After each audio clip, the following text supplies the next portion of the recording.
Chapter 1. An error in the crossing. A significant fluctuation detected at the anchor point. A cacophony of alarms resounded in Lin Feng's mind that moment. He existed in a state of pure spirit, the piercing noise threatening to rend his very soul apart. System, did you not assure me that there would be no issues? Lin Feng inquired through gritted teeth, enduring the excruciating pain. I can't say for certain, the system replied, its tone oddly tinged with a sense of grievance. 2 days prior, the truck driver, a celestial savior, had urged him to relinquish his corporeal form. As Lin Feng's spirit emerged, a singular thought occupied his mind. Indeed, there are such things as ghosts in this world. Just as Lin Feng beheld 2 spectral figures, one clad in white and the other in black, brandishing a mourning staff and sticking out their long tongues, one wore a white hat, inscribed with wealth from first sight, while the other's black hat declared world in peace, preparing to proceed to the netherworld for reincarnation. A brilliant white light, claiming to be the system, enveloped his spirit and propelled him away from Earth. Host, I am the truth system, destined to transport you to a realm of cultivation, where the inhabitants shall experience the power of truth. However, after 2 days traversing the temporal tunnel, a sudden and intense alarm jolted Lin Feng from his stupor as the surrounding space began to quiver violently. System, you had better elucidate this situation for me. Lin Feng gritted his teeth against the agony in his spirit. I was perfectly fine before I've led a virtuous life and was contemplating a suitable rebirth. Yet, you promised to elevate me to the pinnacle of existence, and now there's a hitch? I'm as perplexed as you are. The system's mechanical voice now bore a hint of panic. This is the temporal tunnel. If we are swept into spatial turbulence, I will be finished alongside you. Do not panic. Let me assess the situation at the anchor point. The system's voice carried a note of resignation. What do you mean by 6? Lin Feng demanded. The world I intended to take you to is gone. What? Lin Feng's eyes widened in disbelief. You had better clarify what you mean by gone. Simply put, it no longer exists, the system admitted awkwardly. 2 powerful beings engaged in a conflict and inadvertently shattered that world, taking the temporal anchor with it. What now? Lin Feng felt despondent. Do not despair. The system panicked momentarily. If Lin Feng gave up here, there would be no escape. Hey, erase the plan. Let's try our luck. How we do that? Lin Feng shouted. The current temporal tunnel is unstable, with fissures already forming. The system explained swiftly. Do you see those luminous orbs beyond the cracks? Choose one, and leap and you might just enter another universe directly. Are you serious? This is absurd, Lin Feng grumbled, steeling himself as he selected a fissure with a glowing orb and plunged into it. Successful crossing. The system's jubilant voice chimed. Initiating system binding. Gazing at the azure sphere ahead, Lin Feng mused, are you quite certain that our traversal has been successful? I can't shake the feeling that I've returned. Rest assured, it is indeed a success. The cosmic laws here diverge significantly from those of the original world, the system remarked, taking a moment to assess the surroundings. This must be a parallel universe of some reality we have undoubtedly crossed over. Very well, let me observe the situation. Lin Feng was about to direct his ethereal form toward Earth when he suddenly paused. System, given my current state, what am I capable of doing? Goodness, I nearly overlooked that, the system exclaimed, an expletive escaping its digital lips. The process of reconstructing your corporeal form, while in a state of spiritual unconsciousness, and deploying you into a designated world, is a fundamental procedure. Then what are you waiting for? Lin Feng struggled to suppress an urge to curse.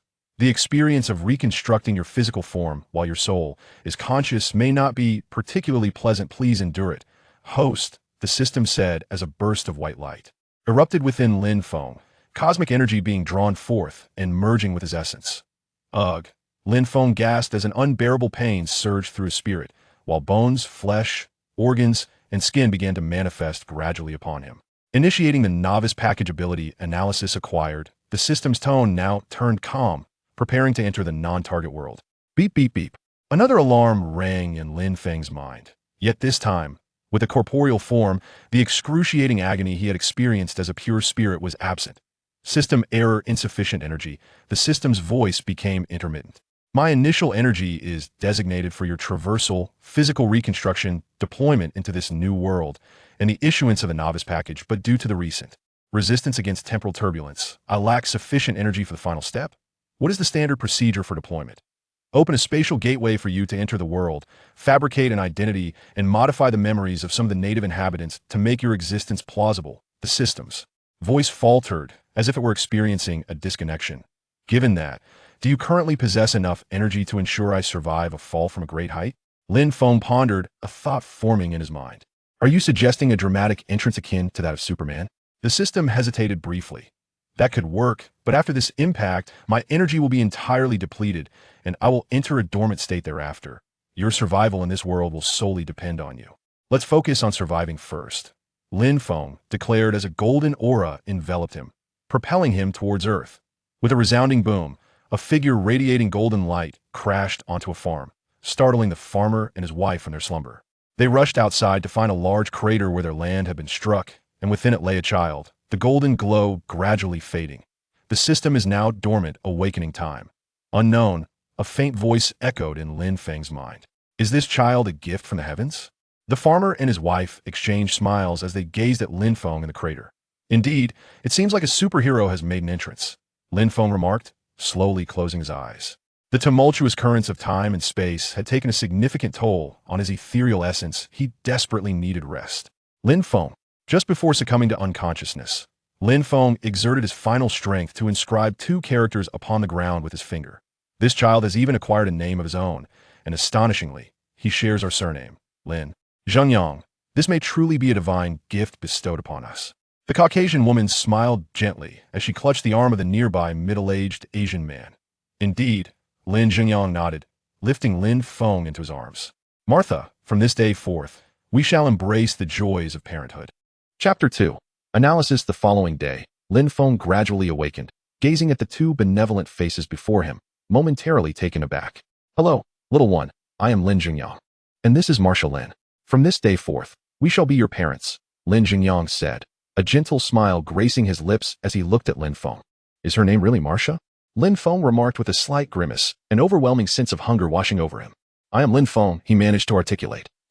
Struggling to form the words, still in his infantile state with an underdeveloped capacity for speech. Is he speaking your native tongue? Marcia inquired, glancing at Lin Zhengyang. Surprised that such a young child could articulate words. Indeed, replied Lin Zhengyang, his eyes glistening with emotion. After many years, hearing his native language stirred something deep within him. Hungry, Lin Feng uttered. Full, he declared after finishing a large bowl of milk, setting it down slowly, then turning to Lin Zhengyang and Marcia, a sudden glimmer of gold flashing in his eyes. Lin Zhengyang, a pure-blooded human from Earth, male, 43 years old, standing at 178 centimeters and weighing 71 kilograms, Marcia Lin. A pure-blooded human from Earth, female, 41 years old, standing at 165 centimeters and weighing 53 kilograms. Information about the two flashed suddenly in Lin Feng's mind. So, this is analysis? Lin Feng pondered, rolling over and climbing out of bed, wobbling as he took a few steps. The infant's body felt rather absurd. Lin Feng grimaced slightly and approached the nearby bookshelf. A dictionary, he pointed at the English dictionary on the shelf. Do you want this? Lin Zhengyang asked, pulling the dictionary from the shelf and handing it to Lin Feng. Quite heavy, Lin Feng remarked, straining as he opened the dictionary. Analysis. Upon completing the analysis, a surge of knowledge flooded into Lin Feng's mind, elevating his command of the English language to a native level, perhaps even exceeding it. Turning to the nearby table, Lin Feng activated his analytical ability once more. Information regarding the table's structure, materials, and manufacturing date materialized in his mind. Quite useful, Lin Feng mused. Then suddenly felt a wave of dizziness wash over him. Useful indeed, but it cannot be overused, he thought, shaking his little head. After a brief moment of dizziness, Lin Feng realized that his control over his body had significantly improved. Although he still inhabited an infant's physique, he could execute movements with greater precision, including walking and speaking. While his vision became clearer and his capacity to absorb surrounding information accelerated. Is this enhancement due to the energy expended during analysis? Lin Feng wondered, realizing this was akin to the rebirth described in those fantastical novels. After mental fatigue, one could experience swifter growth. The subsequent days unfolded simply. After a brief recovery, Lin Feng began to analyze everything within his line of sight, repeating the process. Years passed in the blink of an eye, and Lin Feng was now 14. Through his analytical prowess, he swiftly completed his education, garnering attention from prestigious institutions with his outstanding results. Tomorrow, he would enter the Massachusetts Institute of Technology as a special admission student. During these years, the promotional clips featuring Captain America and the frequent appearances of Howard Stark on television had enlightened him to the fact that he had arrived in the Marvel Universe, and that the year was 1985, the same year Tony Stark would enter MIT at the age of 15. You must be Lin. A youthful version of Robert Downey Jr. approached, and my father remarked that a genius younger than I had gained admission to MIT. a claim I found hard to believe. Tony Stark, Lin Feng greeted him, the heir to Stark Industries. I have heard of you. You know, I enjoy befriending geniuses. Conversing with those of lesser intellect can be rather cumbersome. Tony attempted to throw his arm around Lin Feng's shoulder, but was taken aback to discover that Lin Feng stood half a head taller, awkwardly retracting his hand. I too prefer the company of geniuses, Lin Feng shrugged, though I wonder if you can keep pace with me. Thus, Lin Feng and Tony Stark engaged in a spirited rivalry, each refusing to concede in academia, yet they forged a profound friendship in life. How about joining Stark Industries after graduation?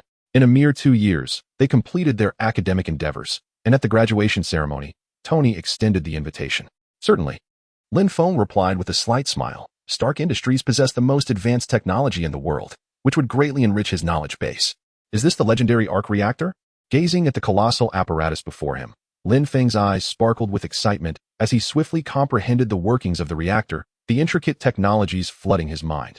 Is this the youngest genius, Lin? A middle-aged man approached. That fellow is not to be trusted, Tony muttered, glancing at the man. You'd best keep your distance. Lin, I am Howard Stark. It's a pleasure to meet you. Howard extended his hand. Mr. Stark, it is a privilege. Lin Feng grasped Howard's hand and shook it. No need for such formality. Since you are friends with Tony, simply call me Uncle Howard. A kind smile graced Howard's lips, momentarily taking Lin Feng aback. Very well. Uncle Howard, Lin Feng smiled, scrutinizing Howard closely.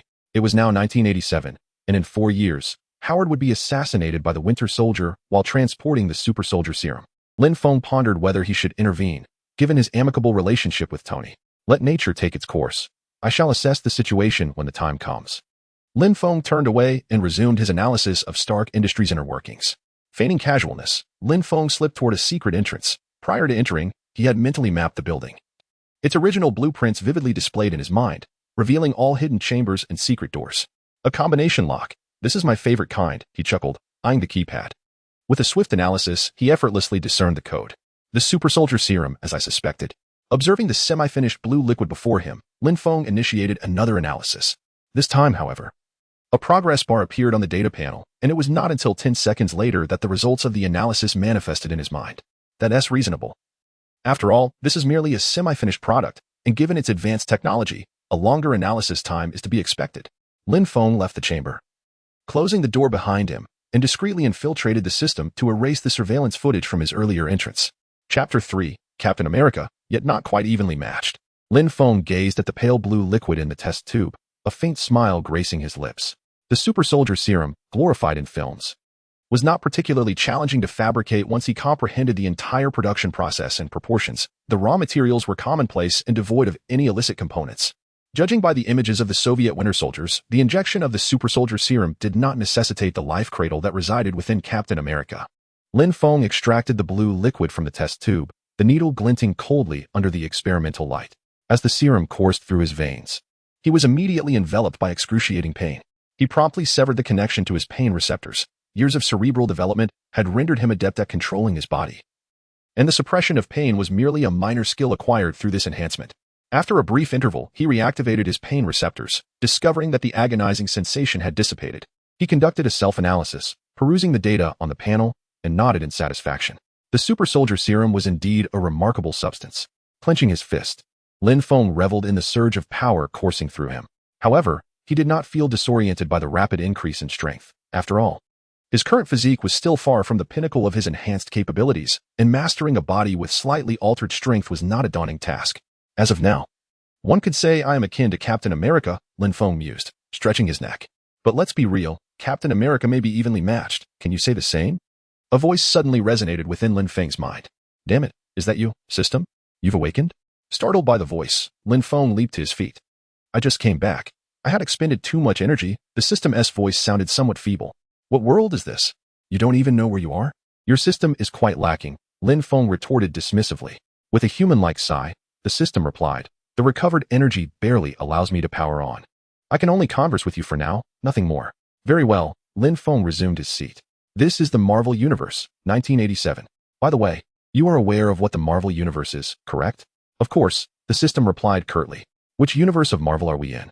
Not entirely certain. But based on the timeline, it should be the cinematic universe, Lin Feng mused, stroking his chin.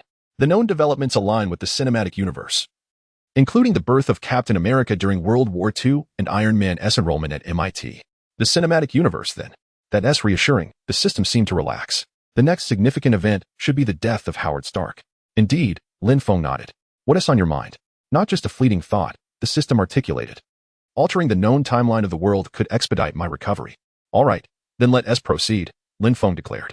Over the years, I have deciphered many things and acquired numerous skills. Coupled with the super soldier serum I just obtained, facing a winter soldier should pose no challenge.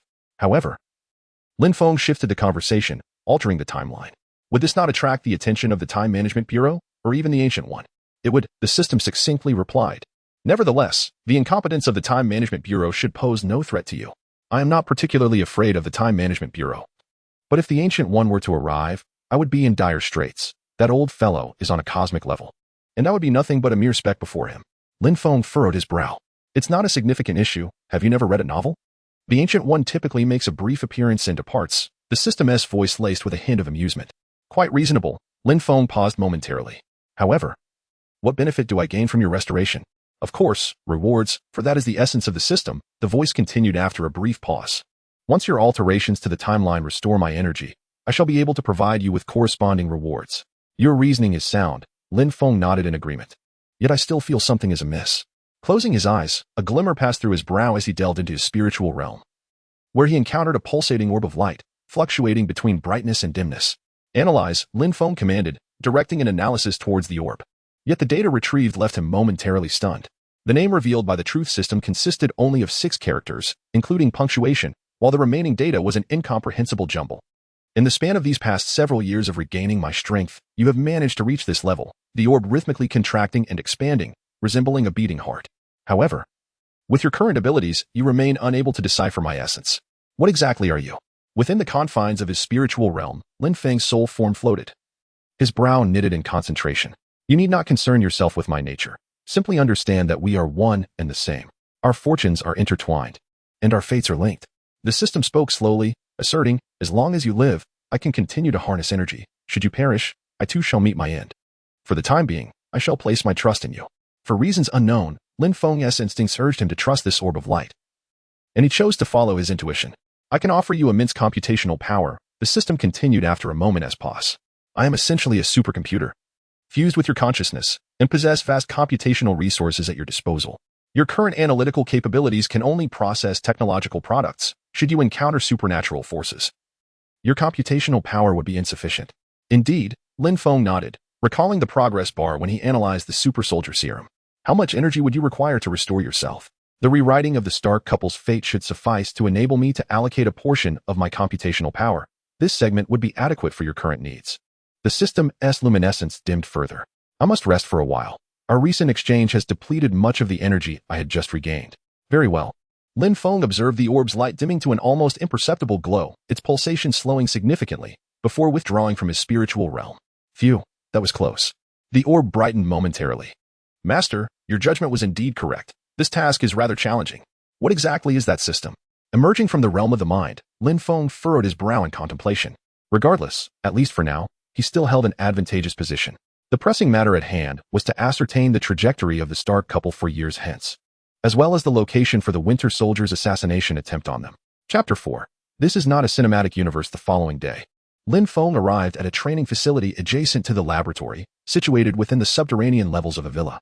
Years prior, he had leveraged his extraordinarily advanced intellect to amass wealth, subsequently transferring those funds under the name of a deceased Chinese individual, whose identity remained undiscovered.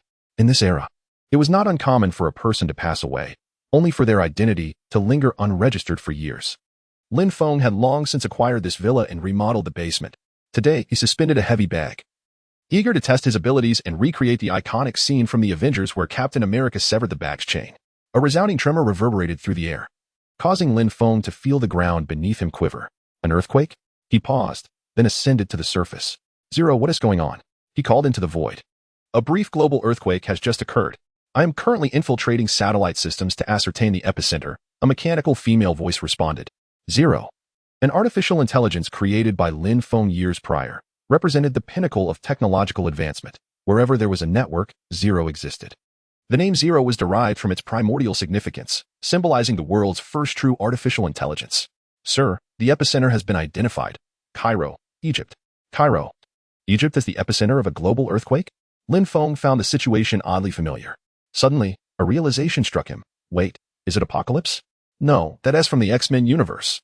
Lin Feng cursed under his breath. If it were indeed as he suspected, matters could become quite troublesome. He made his way to the hangar, where a sleek, futuristic aircraft lay in silent repose, its silver body brimming with technological allure. Initiate space jump, Lin Feng commanded from the cockpit, setting the destination, Cairo, Egypt. Cairo, Egypt. Damn. Gazing at the gaping chasm before him, Lin Feng gritted his teeth. Historically, there had been no incident to mark the onset of the Cold War, nor any reversal of Magneto's speech in front of the White House. The X-Men narrative diverged from prior events. Alternatively, could mutants have been integrated into the cinematic timeline? Lin Feng stroked his chin, concluding that this was indeed the most plausible explanation. Thus, the originally 1983 apocalypse event occurring in 1987 also seemed reasonable. Taking a deep breath, Lin Feng descended into the pit. Analyzing the surroundings, he observed the markings on the walls. A golden glint flickered in his eyes as streams of data flowed through his mind. This was the residue of spatial teleportation. It appeared that developments were unfolding similarly to before. Sensing the atmosphere, Lin Feng deduced that the teleportation point must be in Germany. Suddenly, he lifted his head. Magneto? He had arrived just in time. Lin Feng's craft emerged from the spatial corridor, revealing a factory and Eric Lenscher standing alongside Apocalypse. Analysis. Lin Feng gazed at Apocalypse and Eric with eyes aglow like gold. A myriad of progress bars materialized beneath Apocalypse's panel, encompassing space-time traversal, psychokinesis, enhanced mutant abilities, molecular reconstruction, soul transference, protective fields, energy conversion, and immortality. In contrast, the soul progress bar beneath Eric's panel pertained to electromagnetic control, with computational powers solely dedicated to that. Lin Feng furrowed his brow. The rate of analysis regarding superpowers was undeniably sluggish.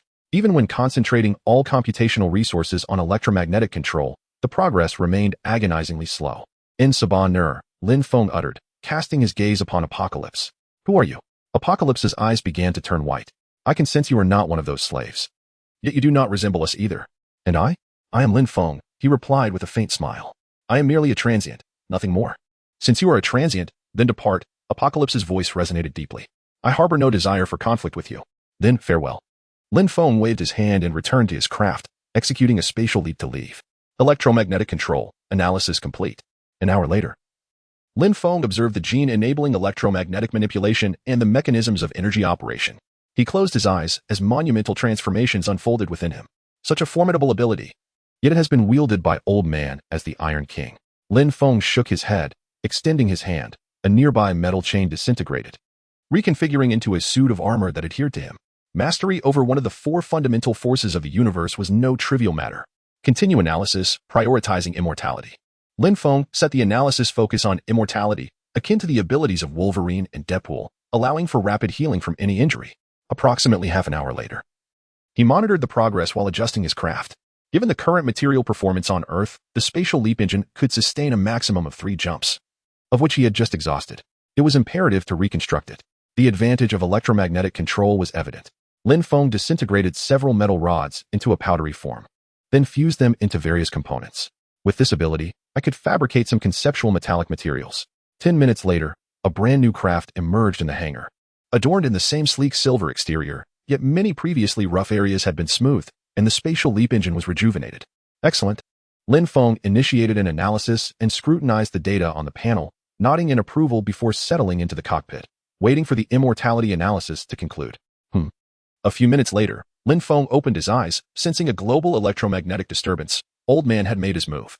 Gradually extending his hand, an invisible electromagnetic field emerged, stabilizing the metallic devices in his home that trembled slightly.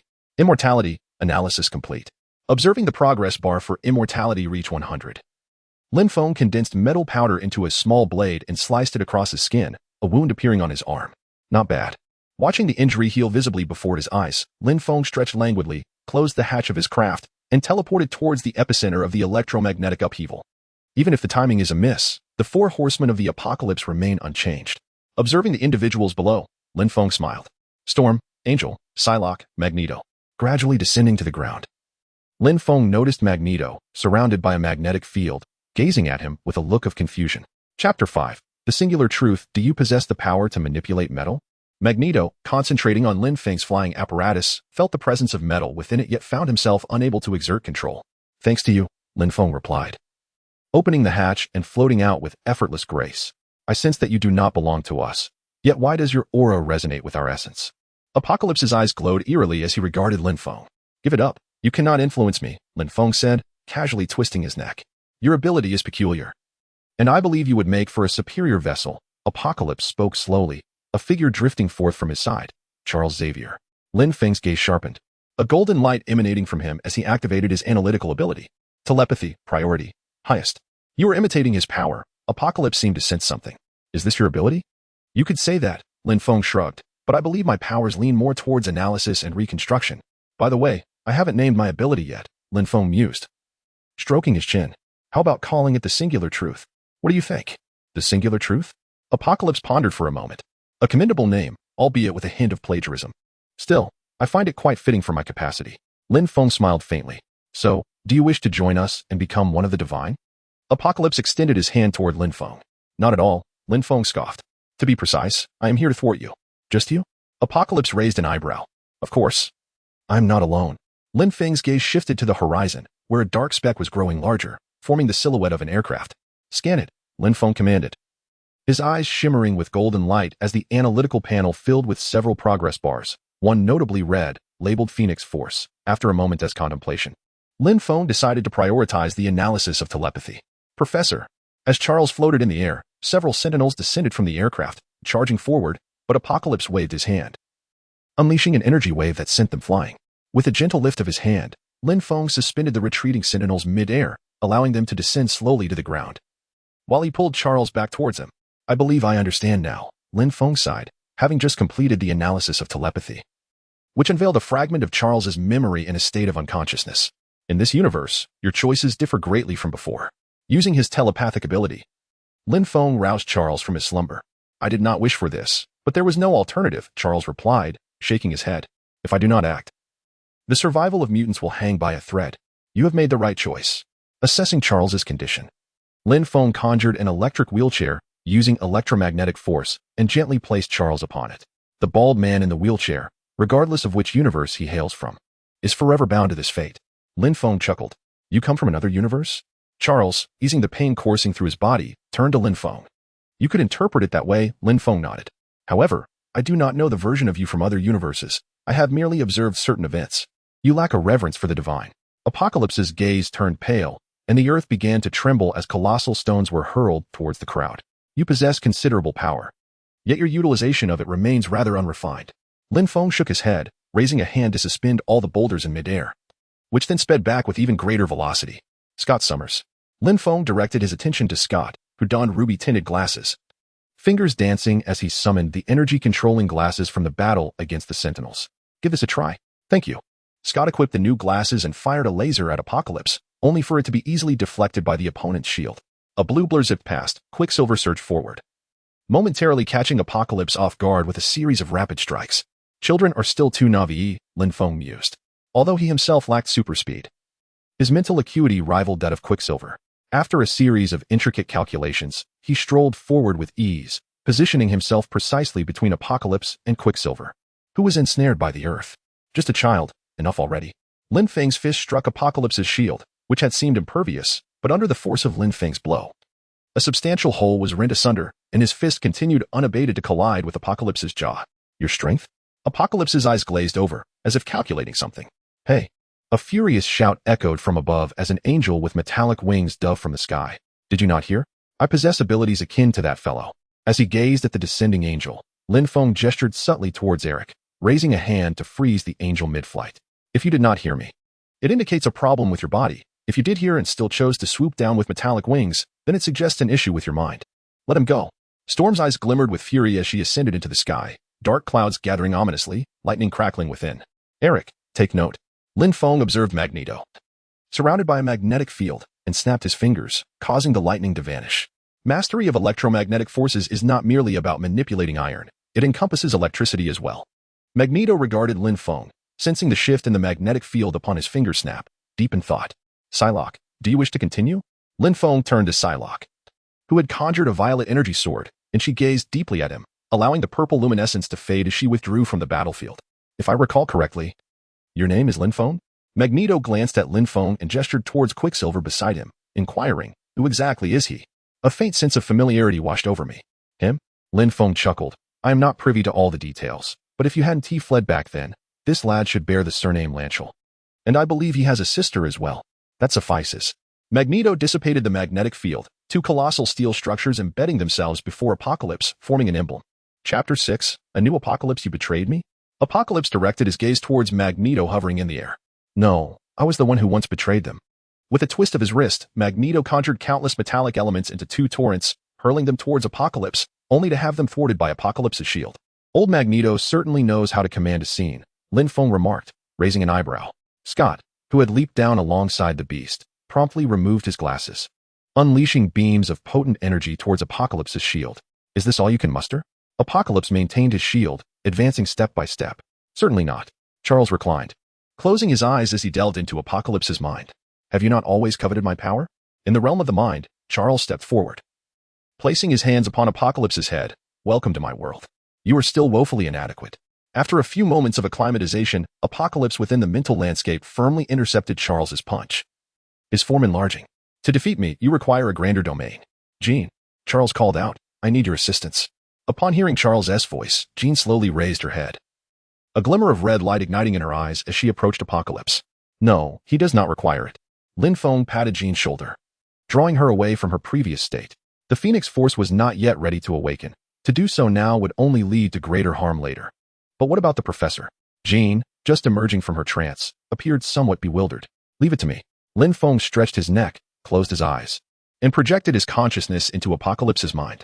You looked on in astonishment at the sudden appearance of Lin Feng, Charles momentarily taken aback. The full awakening of Jean's powers could yield dire consequences. With a mere gesture, Lin Feng summoned Charles, who had been grasped by Apocalypse, back to his side. Now, allow me to handle this. You desire a larger domain? I shall provide it. Lin Feng's form gradually expanded to match Apocalypse's stature, the surroundings transforming into an infinite cosmic expanse. Is this abode sufficiently grand? Lin Feng delivered a powerful blow to Apocalypse's chin, propelling him a great distance away. You could have ascended to divinity. You could even surpass me. Apocalypse roared. Why assist those slaves? I have not aided anyone. I simply find you displeasing, Lin Feng replied, shaking his head. Moreover, you are no deity. For them, I am a god. No, to them, you are merely a powerful tyrant, nothing more. Lin Feng kicked again, asserting, true deities require no slaves, for to them, humans and mutants are indistinguishable. Beneath the self, all beings are equal. Lin Feng placed his right hand upon Apocalypse's skull, proclaiming, this is divinity. Unfazed by the specter of death, Apocalypse widened his eyes. Deities do not govern life. Rather, they entwine themselves within it, seeking their own amusement. Lin Feng gradually exerted force in his grasp, realizing that from the very beginning, your comprehension of the divine was flawed. No, you shall become like me. Sensing Lin Feng's formidable power, Apocalypse's body relaxed, as if resigned to fate, kneeling in the void. I can sense it. Who knows? After all, I am not yet a deity. Lin Feng smiled, tightening his grip and shattering Apocalypse's spiritual essence. It was over. Lin Feng opened his eyes, and before him, Apocalypse's body slowly collapsed to the ground. This entity requires attention, and handling it will be arduous. Lin Feng gazed at Apocalypse's corpse. His soul had been extinguished, yet his body would remain in a vegetative state. Due to its immortal capabilities, this corporeal form would persist indefinitely. Merely a corpse. Isn't burial sufficient? Quicksilver shrugged. It is not that simple. Magneto slowly descended, patting Quicksilver's shoulder like a concerned father. Once a body is exploited by those with ill intent, complications will arise. Indeed, any telepath could easily manipulate a soulless vessel. Charles furrowed his brow. Initially, my plan involved the Phoenix completely molecularizing his body, dismantling it to the point where regeneration would be impossible. I emphasized that the Phoenix must not awaken at this juncture. Lin Feng shook his head. Across the entire Earth, few possess the power to restrain the Phoenix, not even myself. Should it spiral out of control, the consequences would be catastrophic. Is it feasible to simply leave it unaddressed? Scott donned his glasses and stumbled over, suggesting that since telepaths could control the body, we could allow one to manage it at their discretion.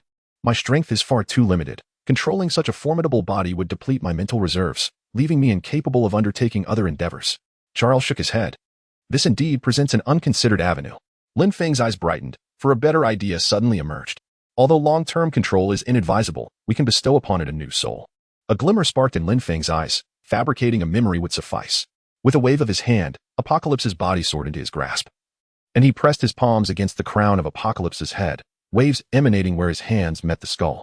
Editing memories is far more complex than merely erasing a segment. First, the memory must be comprehensive, spanning from an individual's birth to the present, necessitating extensive simulation. A memory with substantial elements will leave the subject with a profound sense of disconnection. Furthermore, the simulated memory must be plausible, and illogical memory could provoke strange sensations, potentially leading to cognitive dissonance and madness. This is challenging, yet I believe I can achieve it. Minutes later, fine beads of sweat began to form on Lin Feng's forehead, and his hands, pressed against Apocalypse's crown, trembled slightly. It is nearly complete. Lin Feng's sweat streamed down his cheeks, and by the time he released his grip, his back was thoroughly soaked. Completion. Lin Feng snapped his fingers, and Tianqi's eyes suddenly widened, startling everyone into retreating a step. Supreme Lord. Tianqi knelt before Lin Feng on one knee, proclaiming, "I have finally found you. Rise." Lin Feng pulled Tianqi to his feet, introducing, "These are my friends. Now, there is one more straightforward task I must attend to." Charles gritted his teeth and said, "Hank, take me back to the academy." Chapter 7. The Professor's Choice. You have seen it, right? Charles glanced at Lin Feng. "Indeed, I have seen it." Lin Feng nodded, affirming that given the circumstances at that time, your decision was indeed correct. "It should be ineffective for you now." Charles sighed. "I still hope you can keep this a secret." "I will." Lin Feng winked, asking, "Are you going to do it again?" "It seems we have no other choice." Charles closed his eyes. "Shall we go together?" "All right." Lin Feng nodded, gently gesturing, and his spacecraft disassembled, revealing the space jump engine within. With a twist of his wrist, the space jump engine dispersed, reconfiguring itself into a bracelet. "We will use this until the space jump capability analysis is complete." Lin Feng clenched his fist lightly, conjuring a wormhole that engulfed everyone present, and in the next moment, they found themselves at the entrance of Xavier's School for Gifted Youngsters. This is the power of technology. Lin Feng smiled, shaking his wrist. "Let us go.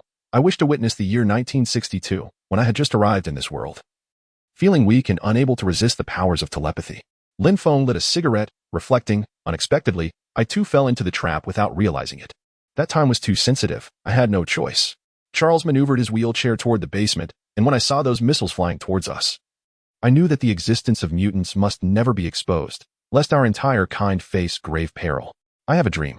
Charles donned the cerebral amplifier, acknowledging that while this phrase echoes Martin Luther King, it is true. "I have a dream that one day, humans and mutants can coexist in complete peace, free from discrimination and fear." "Your dream will come true." Lin Feng's gaze deepened, as if he could see through the river of time, "but it will require time." "I understand." Charles nodded. "Thus, before that moment arrives, I must conceal the existence of mutants from the world." "Eric, Raven." Charles turned his head. "I am about to begin. Their minds will be entrusted to me, and the data from the real world will be handed over to you." "No problem." Magneto soared into the air, pointing at Nightcrawler. "I believe this fellow can be of great assistance." "All right, let us proceed together." Charles nodded, closing his eyes, and the scene in the cerebral amplification chamber began to swirl, ultimately transforming into a tapestry of intertwining red and white lights depicting the Earth. "Are there this many mutants already?" Lin Feng was taken aback, gazing at the red points of light. "My mutant brethren." Charles slowly began to speak, his words resonating in the minds of every awakened mutant. "I am Charles Xavier, and many should still remember the sound of my voice. A decade ago, mutants were on the brink of exposure to all of humanity. I understood that the birth of a new species would plunge humanity into profound panic, a panic that could evolve into a desire for annihilation. Thus, after notifying you, I erased the memory of mutants from the minds of all humanity.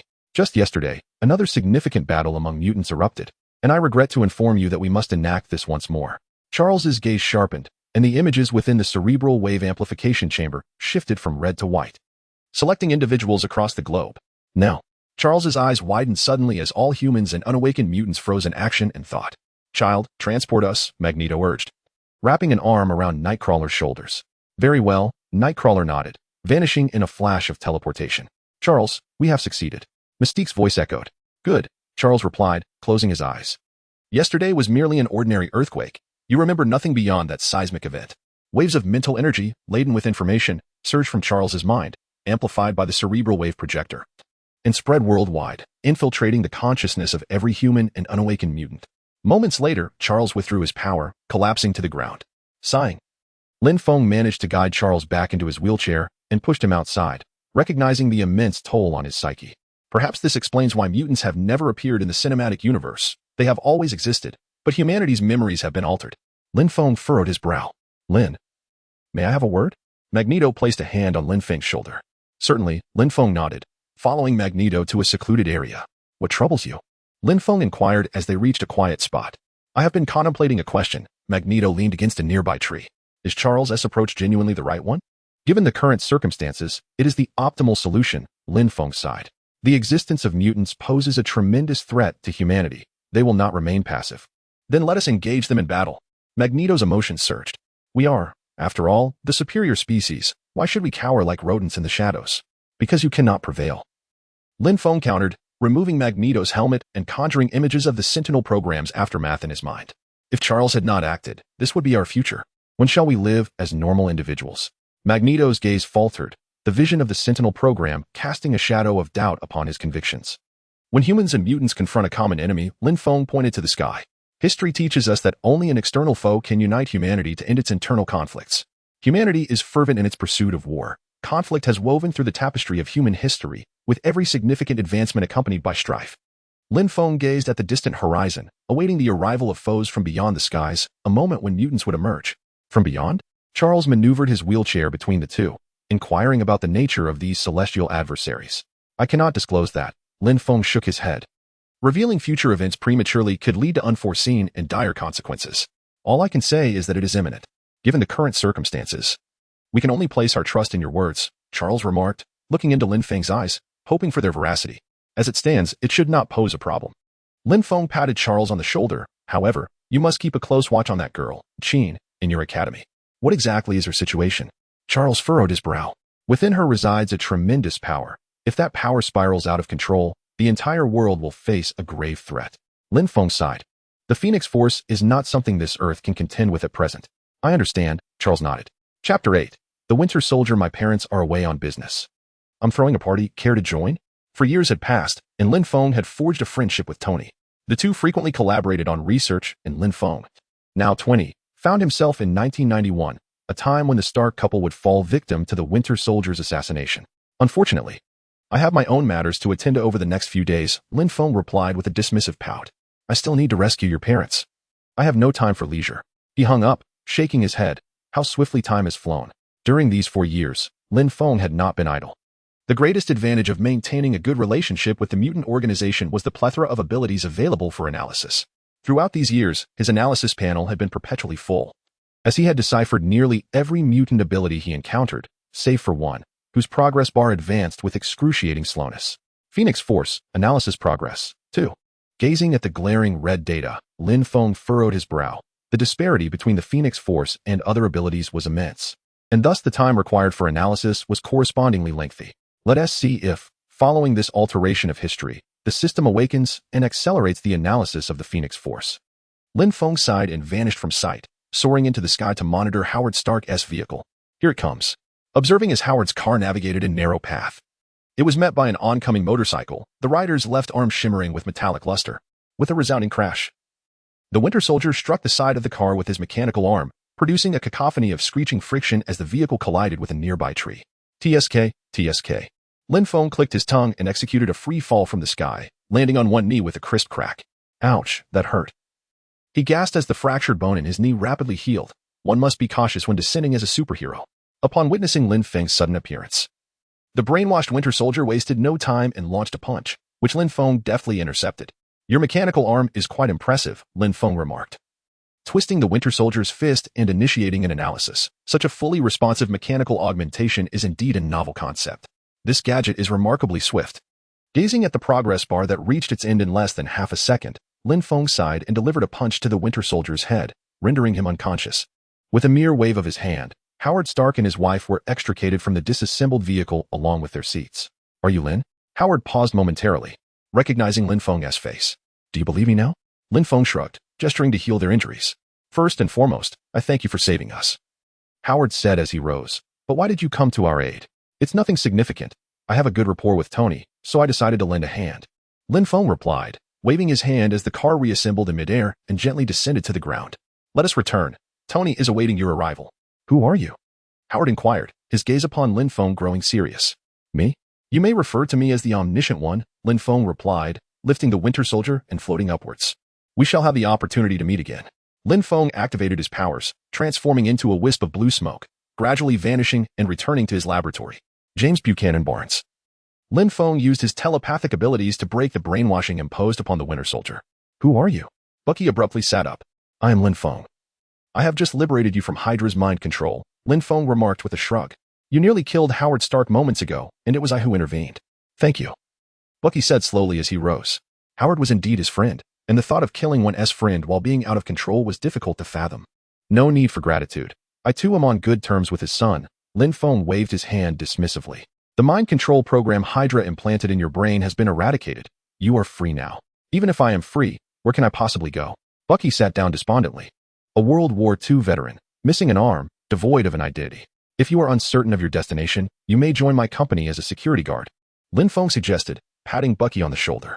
The salary is $8,000 a month, with comprehensive insurance, and I can assist you with your identity issues.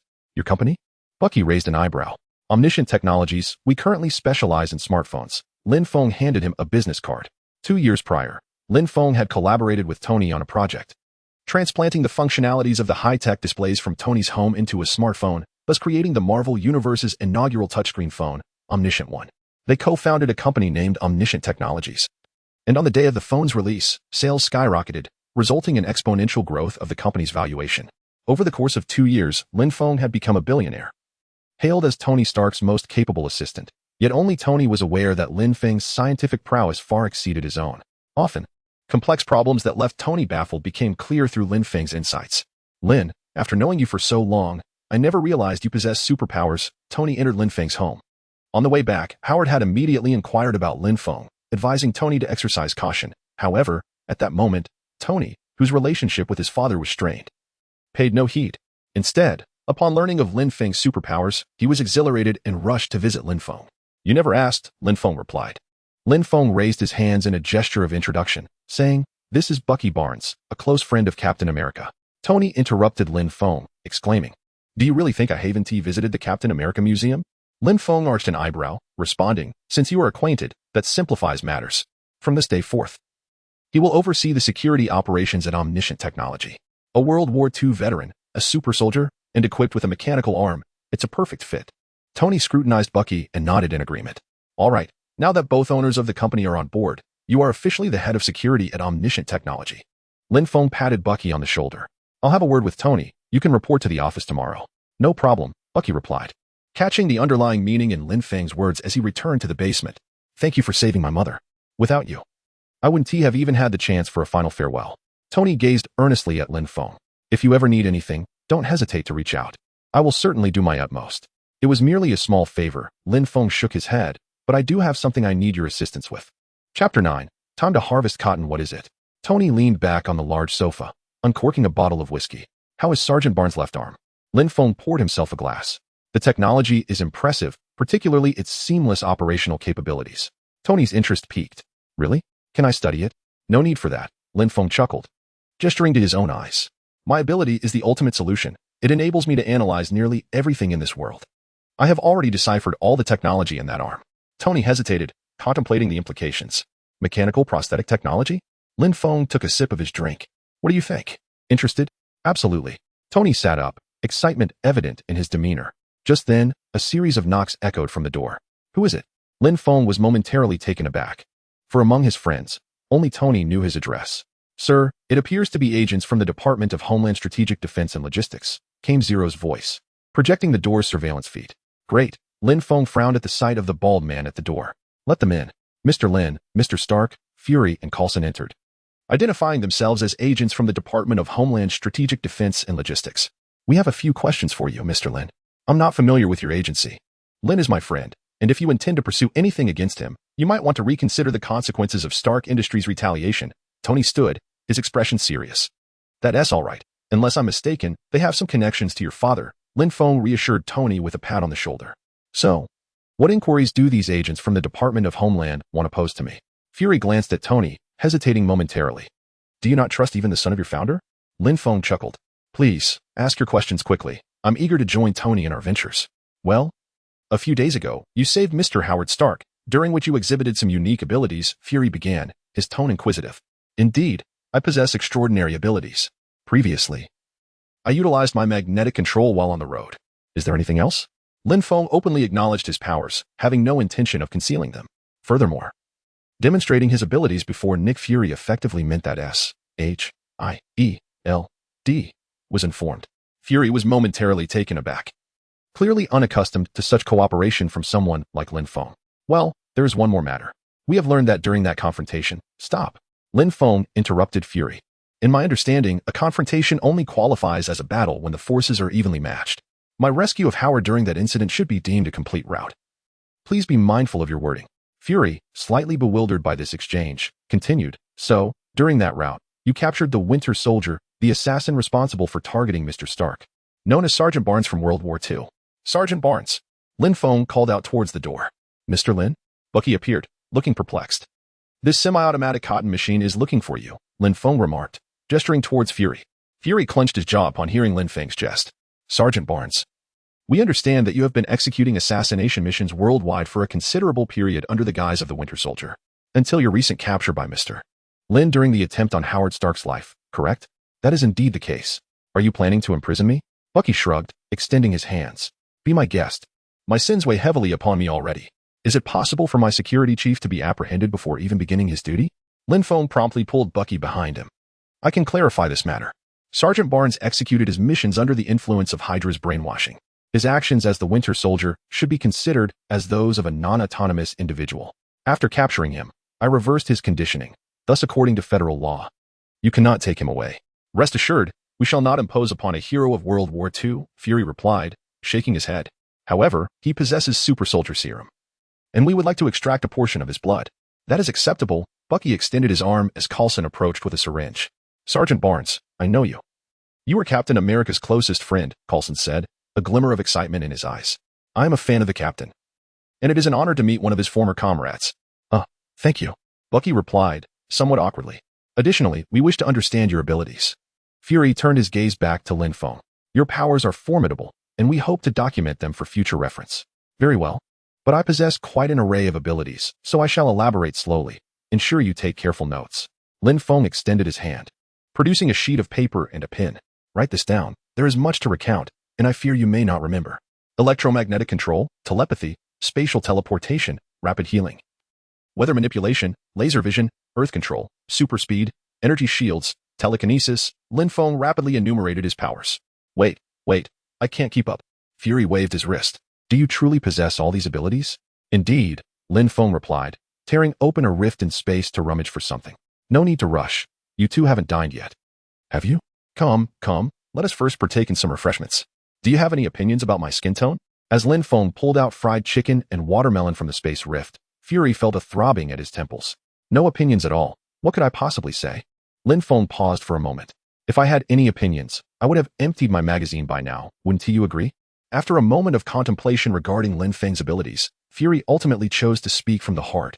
Truth be told, the fried chicken is quite delicious. 0. Please print out my current list of abilities for this salted egg. Lin Feng snapped his fingers, urging, come on, let us eat first. Phil Coulson, right? Lin Feng leaned closer to Coulson. Has your hairline always been like this? Coulson, who had been happily enjoying his watermelon, froze mid-bite. All right. I won't tease you any longer. Lin Feng handed Fury a piece of paper, stating, this contains all my current abilities, along with their characteristics. Feel free to review it. We won't disturb you any longer. Fury took the list from Lin Feng and turned to leave. Oh, there is one more thing. Lin Feng draped an arm over Fury's shoulder and leaned in closer. Don't forget to pick cotton when you go home. Chapter 10. Let me be the supreme sorcerer? Wait a moment, did I forget something? After seeing off Fury and Coulson, Lin Feng suddenly paused. Right, I saved Howard. Shouldn't the system awaken now? I am indeed awake. I was merely observing when you would remember me. The system's voice tinged with a hint of melancholy. As long as you are awake, that suffices. Lin Feng dismissed the system's sardonic tone and said, come on, help me check this Phoenix Force. I will also require half a year. This thing demands an immense amount of computational power. Gazing at the progress bar of the Phoenix Force, which still read only 2. The system sighed humanely. However, if you alter the timeline more significantly, I can liberate additional computational power, accelerating the progress. Lin Feng nodded. At present, half a year seems quite acceptable. After all, it took 4 years to reach 2 before, and now only half a year to max out the progress. Quite admirable. Suddenly, Lin Feng seemed to sense something, turning abruptly. A golden ring appeared, from which emerged a bald figure. Master Gui. Lin Feng felt a slight ache in his molars. This could be said to be the most formidable figure on Earth, aside from the one sleeping deep within the Earth's core. Lin Feng, I need you to come with me. Gui regarded Lin Feng, her expression serious. Tony, I'll accompany her. There is no need for concern. Lin Feng called back to Tony as he followed Gui into the portal. I cannot see your future. In a tranquil chamber of Camartage. Gui poured 2 cups of tea, pushing one towards Lin Feng. Ever since you appeared in this world, the future has become a shrouded mist. I do not belong to this universe, thus it is perfectly normal for the Infinity Stones, which only function within this universe, to be ineffective against me. Lin Feng took a sip of the tea. Excellent brew. You were quite candid. Gui observed Lin Feng, seemingly attempting to glean something from his expression, however, to her disappointment. Lin Feng's gaze remained as tranquil as an ancient well, revealing not a hint of emotion. My arrival will undoubtedly bring about profound changes to the future. But how can you be certain that my changes will be negative? As Lin Feng sipped his tea, he cast a glance at the Eye of Agamotto, initiating an analysis that revealed a progress bar for the time stone on the display panel, advancing at a pace slightly swifter than that of the Phoenix Force. Unbeknownst to me, I simply sat here enjoying tea with you. Ancient One took a sip from her cup and remarked, if I were convinced you posed a threat, I would eliminate you before you fully matured. Thus, what brings you to seek me out? Lin Feng, uninterested in playing riddles with Ancient One, prepared to address the matter directly. Are you intrigued by magic? Ancient One inquired, a faint smile gracing her lips. I find magic fascinating. Yet I have no interest in loans, Lin Feng retorted, curling his lip. Marvel's sorcerers primarily draw their energies from various deities. And such borrowed powers inevitably come at a cost. There exists a unique force within you that is manifesting. With this power, you can become a source of energy in your own right, free from the need to borrow from those deities. Ancient One gazed intently at Lin Feng. You can discern that? Lin Feng was taken aback, as his analysis of the Phoenix Force had only reached a mere 2%, yet Ancient One had already perceived it. Few things escape my notice, she replied with an enigmatic smile. I hope you will become the supreme sorcerer of Camartage. What about Dr. Strange? Lin Feng's smile deepened. Indeed. In your original world, you can glimpse the history and future of our realm. Ancient One confirmed some of her suspicions. Once you ascend to the role of supreme sorcerer, I might retire early. That could be arranged, Lin Feng mused, stroking his chin. However, once Dr. Strange is ready, I shall pass the title of supreme sorcerer to him. Agreed, Ancient One declared, setting her teacup down. She conjured a small portal, reaching inside to retrieve a multitude of books. Given your abilities, you should be able to master these quickly. Indeed, it should be quite swift, Lin Feng replied, accepting the stack of spellbooks from her. His mind's progress bar sped along, processing the spells at the rate of 2 seconds per incantation. After a while, he set the books down and reclined, having completed his studies. That was indeed rapid. Ancient One's expression turned peculiar, although she had known of Lin Feng's capabilities. Witnessing him master the entirety of Camartage's magic in under an hour was somewhat astonishing. Please refrain from hastily seeking the Eternal One. I wish to enjoy a few more years of tranquility. Lin Feng stood up. If there is nothing further, I shall take my leave. Very well. I shall remain a while longer. However, the position of Supreme Sorcerer is yours. Take this. Ancient One removed the Eye of Agamotto from around her neck and draped it over Lin Feng's. You truly are in a hurry, Lin Feng remarked, rolling his eyes. Yet he accepted the eye, fastening it around his neck. Call me if something significant arises. I must return to enhance my strength. With a wave, Lin Feng transformed into a plume of blue smoke and returned home. What on earth just happened? Tony stood up to greet Lin Feng upon his reappearance. You haven't left? Lin Feng paused. It's nothing. A sorcerer noticed my unique bone structure and wishes to teach me magic. Does magic truly exist? A flicker of excitement appeared in Tony's eyes. It was merely an alternative application of energy. Lin Feng waved his hand dismissively, then suddenly froze in thought. Lin? Observing Lin Feng's gaze, Tony waved his hand in front of him. Everything is fine. Lin Feng blinked, regaining his composure. Tony, would you be interested in learning magic? The reason Lin Feng was momentarily lost in thought was that he recalled a universe within the Marvel comics, where Tony became the supreme sorcerer, wielding an Iron Man suit powered by the Eye of Agamotto, which was undeniably impressive. I can learn magic too? Tony was taken aback. In novels, doesn't one need innate talent to learn magic? Indeed, talent is required, but if all goes well, your aptitude should be quite considerable, Lin Feng reassured him, patting Tony on the shoulder. However, do not rush. After some time, if you wish to learn magic, you can directly tap into my power, sparing you the need to sign loan contracts with those deities. That works for me. I am currently engrossed in other research. Tony nodded, pressing a few buttons on his watch, projecting an image onto the wall. Take a look at this. An Iron Man suit? Lin Feng gazed at the projection on the wall, momentarily stunned. Has this been created so early? Chapter 11. Captain Marvel in the blink of an eye. 3 years had passed, bringing us to 1995. Lin Feng, who had integrated the Phoenix Force in the preceding years, had reached an unfathomable level of power. No wonder the analysis took so long. It was the complete Phoenix Force. As Lin Feng sensed the information of the Phoenix Force within his mind, he lamented that his physical capabilities were insufficient to fully harness such power. The complete Phoenix Force is a multiversal level power. What Lin Feng could currently wield was akin to Jean Grey's later state in X-Men, The Last Stand. However, due to Lin Feng's comprehension of the complete Phoenix Force, his mental state remained unaffected when utilizing its power. Lin, we have a suspected superhuman incident on our hands. At 7 in the morning, Fury dialed Lin Feng's number. What's the matter? Lin Feng opened his eyes, yawning. If you can't provide me with a reasonable explanation, I assure you, you will spend the rest of your life as a drooling child. A woman fell from the sky and smashed the roof of a blockbuster. Dressed like a video game character, Fury explained over the phone. Oh? Lin Feng sat up straight. Right, it's 95. Captain Marvel must be making her entrance. All right. I'll come take a look. With a snap of his fingers, an outfit materialized on him, which then transformed into a swirl of blue smoke, vanishing from his home. What is happening? Another burst of blue smoke heralded Lin Feng's arrival beside Fury. Hey, Fury, who had been staring at Captain Marvel, nearly jumped out of his skin, panting heavily as he patted his chest. Lin, could you please stop appearing so suddenly? Cut the chatter. Is that her? Lin Feng pointed at the figure in the green uniform inside the phone booth. Indeed, that's her. Fury rose, relieved by Lin Feng's presence. Let us go see. So you summoned me here for moral support, is that it? Lin Feng shook his head and approached. Kree Corps, right? There? He patted Captain Marvel on the shoulder. Yes. That's me. Finally, someone knows about us. As the startled team turned around, what greeted their eyes was not the familiar round face from memory, but one more akin to a character from a comic. Quite splendid indeed. Lin Feng smirked and placed 2 fingers on his temple, delving into the mind of the startled team. What have you done to me? Feeling the memories gradually crystallizing, the startled team clutched their head. I merely returned the memories you lost, Lin Feng shrugged. Are these truly my memories? The startled team furrowed their brow, questioning why they had no recollection whatsoever. Well, of course, the explosion of the Lightspeed engine caused your amnesia, so naturally, you have no recollection, Lin Feng sighed in resignation. Then, the Skrulls are not the malevolent party. It is the Kree Empire that is? Carol appeared bewildered, as if her beliefs had crumbled. Not exactly, Lin Feng shook his head.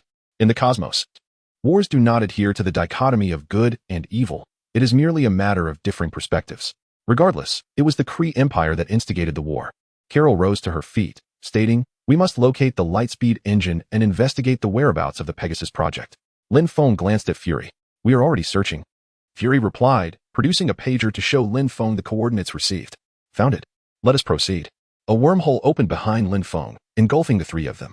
The archive should be located where Lin Feng floated in the air, closing his eyes and extending his right hand, sensing the internal structure of the Pegasus project testing site. Found it. Lin Feng opened his eyes and teleported them into the archives. Let us search for information on Dr. Lawson. Lin Feng casually found a seat, stating, I am only responsible for bringing you here. The rest is up to you. Very well. Fury took a deep breath. These 2 volumes contain Dr. Lawson's data. Carol pulled out 2 thick volumes and handed one to Fury. This is the design blueprint for Lawson's Lightspeed engine. She unfolded a sheet of blueprints, puzzled as to why the project was terminated. This is impressive. Lin Feng glanced at the design and analyzed it briefly. Could it be that Lawson was mad? Fury picked up Dr. Lawson's journal, filled with a myriad of cryptic symbols. Is this Kree writing? Carol took the journal, and Lin Feng performed a brief analysis. The language, Kree script, had been fully deciphered. What? Fury leaned in closer. Lawson was certainly not mad. Carol cradled the journal. She was a Kree. Regardless, she is dead now. Fury shrugged. She conducted tests without permission, resulting in a crash that claimed her life and that of a pilot, costing billions of dollars in damages. To be precise, she did not kill that pilot. He merely suffered amnesia. Lin Feng waved his hand, and a document flew out, opening in Carol's hands. That pilot was you, Carol Danvers. The crash occurred in 1989. Unfortunately, I was occupied with other matters at the time. I sensed an energy fluctuation, but by the time I arrived here, all traces had vanished. Lin Feng flipped through the document in his hands. I must step out for a moment. Fury glanced at the pager and exited. Contact the Kree Corps. I require some information. Lin Feng turned to Carol. Very well. Carol took a deep breath, approached the telephone, and began to reach out to Commander Yong-Rog of the Kree Corps. Lin, I have gathered some intelligence. Moments later, Carol returned, confirming that Lawson was indeed a Kree, whose true name was Marvel, dispatched to Earth to study a certain energy core technology. This aligns closely with my analysis. Lin Feng nodded. What about Fury? I'm here. Fury and Kohler, Talos, approached. Lin Feng scrutinized the two, seizing Talos by the collar and lifting him off the ground. Will you transform back on your own? Or shall I disassemble you? Fine, fine. Talos raised his hands and reverted to his scroll form. Now, provide your explanation. Lin Feng set Talos down. I possess a recording from your involvement in the Pegasus project. Talos reached into his attire, producing a black object, a relic from the plane crash incident 6 years prior, which you humans refer to as a black box. I genuinely require your assistance. Should you choose to sit and listen, I assure you, you will not regret it. Chapter 12, The Cosmic Cube. So, you mean to say that the energy core is located at these coordinates, correct? Lin Feng inquired after listening to the recording. His gaze fixed on Talos. Indeed, but we must decipher the significance of these coordinates. Talos sighed. Hey, stay away from me. Talos suddenly leaped, startled by an orange cat nearby. Are you afraid of that? Fury scooped up the orange cat, presenting it to Talos, saying, Is this not merely a cat? This is no ordinary cat. It is a devourer. Talos recoiled, his eyes filled with dread, for it is a most terrifying creature. Indeed, it is a devourer. Lin Feng interjected, projecting an analysis. It merely wears the guise of a feline. What? Fury's hand trembled slightly. He was aware of Lin Feng's capabilities. Yet this small tremor caused the devourer to spring into action, slapping its paw across Fury's eye. So you are fated to be one-eyed now. Leaving Lin Feng momentarily speechless. Lin, Yong-Rog is en route. Carol glanced at the information, then looked up at Lin Feng. This coordinate should be in outer space, correct? Lin Feng directed his attention to Talos. Indeed, that much is certain, Talos affirmed with a nod. Very well. Lin Feng then teleported into the vastness of space, attuning himself to the magnetic field distribution. Found it. Lin Feng teleported back to Earth, then opened a wormhole, engulfing the group and transporting them directly onto Marvel's experimental spacecraft. Thus, you are not merely here to seek the energy core. Lin Feng observed the scrolls aboard the ship. I apologize for the previous concealment. Talos bowed to Lin Feng. Yet I am profoundly grateful to you for granting me the opportunity to reunite with my wife and child. It is nothing, however. I sincerely hope that the energy core is indeed located here. Lin Feng said nothing further. He was already aware of Talos's intentions and knew that many scrolls were present. Rest assured, it is indeed here. No sooner had the words left his lips than the ship was rocked by a violent tremor, and Lin Feng turned to see several Kree soldiers approaching. TSK. Lin Feng curled his lips and gently raised his hand, causing several individuals to levitate in midair. Carol, Lin Feng addressed her. Your strength extends far beyond what you currently exhibit, yet you fail to unleash it. Do you comprehend why? Carol touched her neck, realizing. You mean the limiter isn't merely to prevent you from losing control, it simply restricts your power. Lin Feng scoffed. The supreme intelligence is not to be trifled with. I see now, Carol replied, her gaze sharpening as she looked at the fallen warrior, Yang Luoch. She reached to the side of her neck and swiftly removed the limiter. So that's how it is. Feeling the surge of power within her, Carol lifted her head, her eyes radiating a mesmerizing blend of red and blue light. If your power manifests in these colors, perhaps it's time to alter your system's hue as well, considering you no longer belong to the Kree army. Lin Feng observed the glowing Carol and effortlessly performed an analysis. You speak the truth. Carol adjusted her system to the red and blue palette and charged directly at the Kree warrior that Lin Feng had just released. All right, Lin Feng rubbed his hands together. So, where's the energy core? Over here, Talos replied, pressing a few buttons on the nearby console, causing a glowing blue cube to emerge. The cosmic cube, or rather, the space stone. Lin Feng reached out, and the cosmic cube flew into his grasp. A gleam of gold flickered in Lin Feng's eyes as he began to analyze the entire cosmic cube. With the enhancement of his computational power, he could now decode an infinity stone in merely half a month. Gurgle. Lin Feng casually tossed the cosmic cube, and the devourer emerged with several menacing tendrils, ensnaring the cosmic cube before consuming it. Is it truly that perilous? Fury exclaimed, startled. The shock exacerbated the pain from his eye injury, causing him to wince. The Kree. Indeed? Lin Feng observed the defeated Yang Luoch. Return and inform the Supreme Intelligence that 53 is under my protection. Do not harbor any intentions towards this place. The might of the Supreme Intelligence is beyond your imagination. Realizing Lin Feng's prowess, Yang Luoch understood that he could not gain the upper hand. Yet, he still issued a veiled threat. You may have defeated one of us, but countless more will return to confront you. Feel free to do so, just relay the message. Lin Feng nonchalantly waved his hand, casting them back into the spacecraft they arrived in. He then took control of the ship, setting the coordinates for their return to the Kree civilization's domain. The Supreme Intelligence may be unaware of your capabilities and might send reinforcements.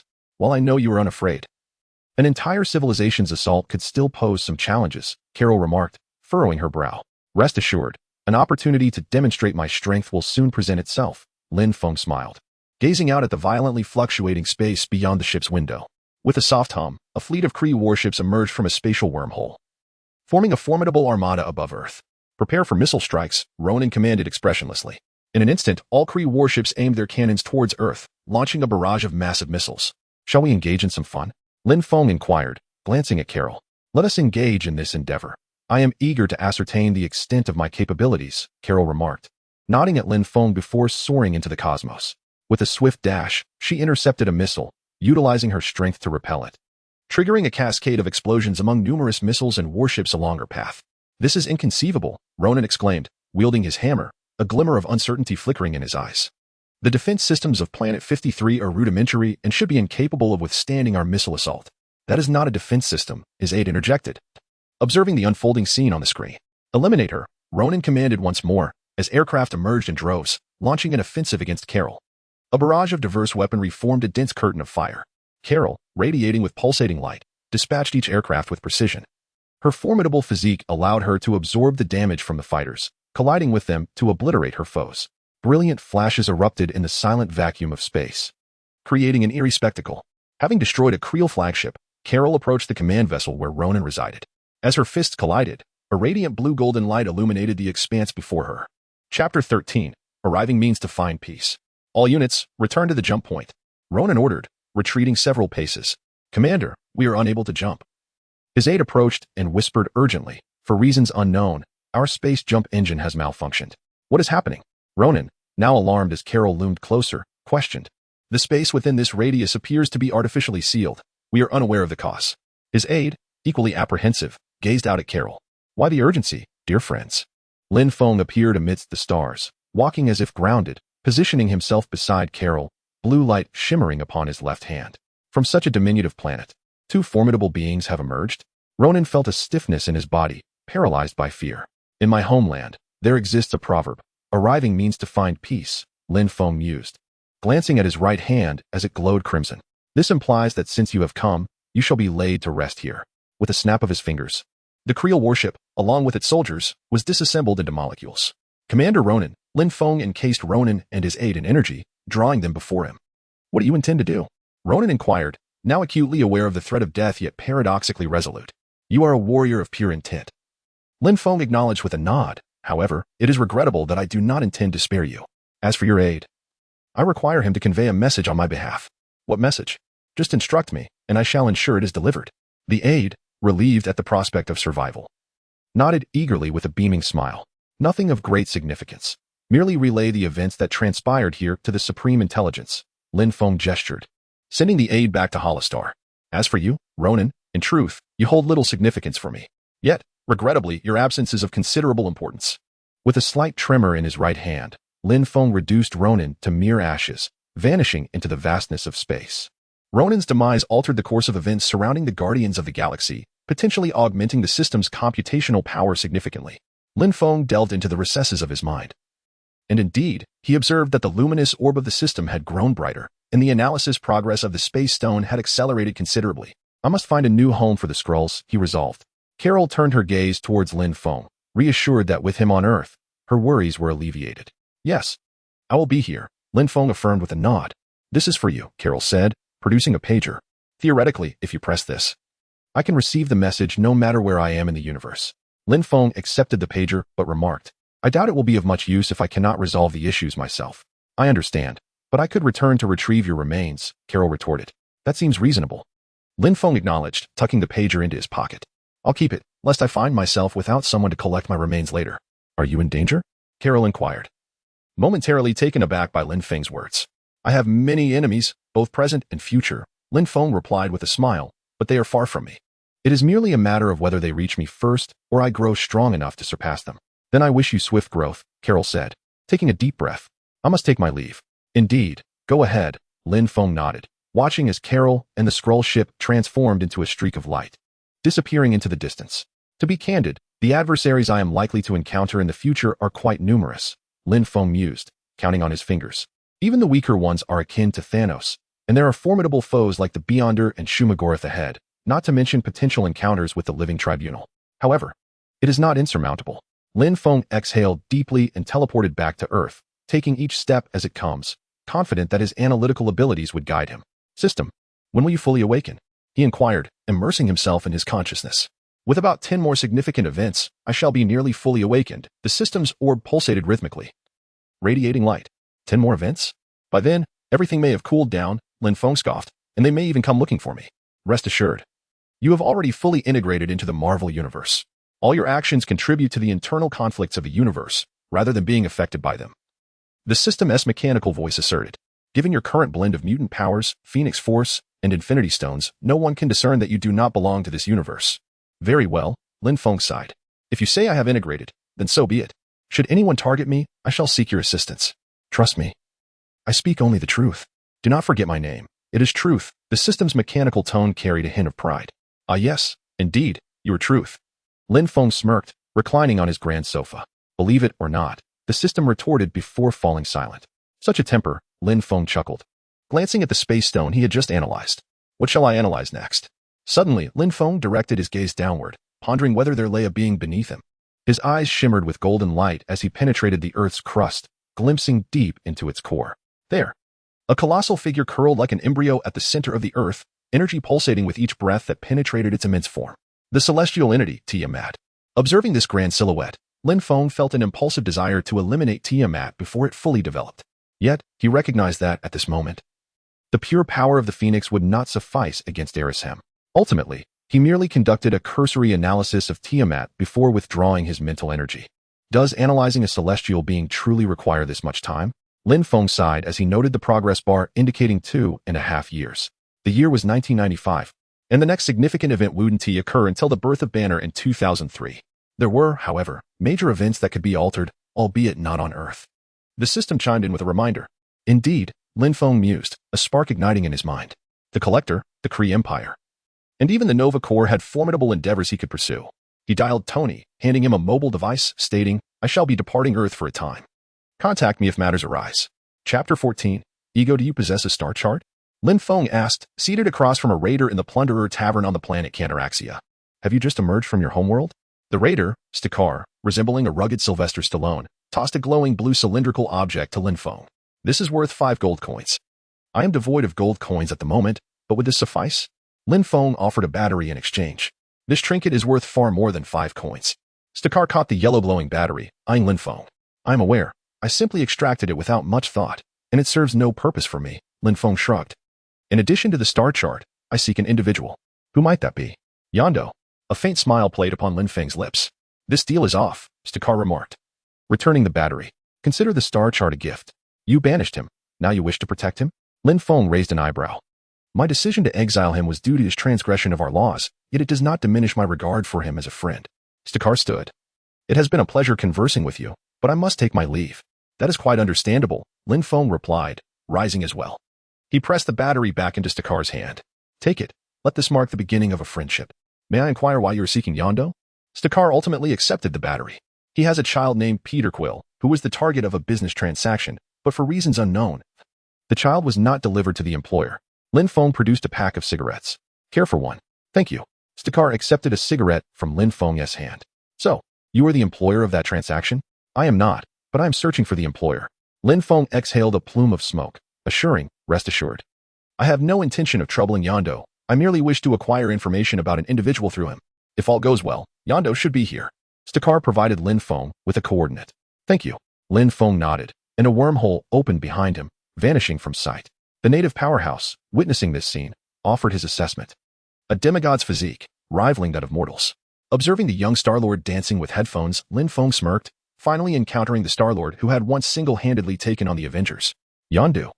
Lin Feng was instantly transported onto the Ravager's ship. Who are you? Yondu exclaimed, whistling sharply, causing a whistle arrow to fly forth from his side. Calm down. I am merely a businessman. Lin Feng spread his hands. I am here to inquire about some information. Due to the nature of this information, I cannot publicly post a bounty on the Star Network. What information do you seek, and what compensation can you offer? Yondu asked, his mouth curling into a grin, though suspicion lingered in his eyes. I am searching for a celestial being, Lin Feng replied, his gaze fixed on the whistle arrow beside Yondu. His name is Ego. Damn. Yondu cursed. What do you want with him? He's a celestial. I find him disagreeable and wish to eliminate him, Lin Feng stated nonchalantly, as if discussing a trivial matter. Did you not hear me? He is a celestial. Yondu's agitation was palpable. I am aware he is a celestial, yet I intend to dispose of him. Lin Feng's expression remained indifferent, a faint smile gracing his lips. I won't provide you with information that could lead to our demise. Yondu shook his head firmly. Then I shall have to use you to lure him here. Lin Feng raised an eyebrow. What might transpire if Ego were to discover that the son he has been searching for is aboard your ship? Is this a threat?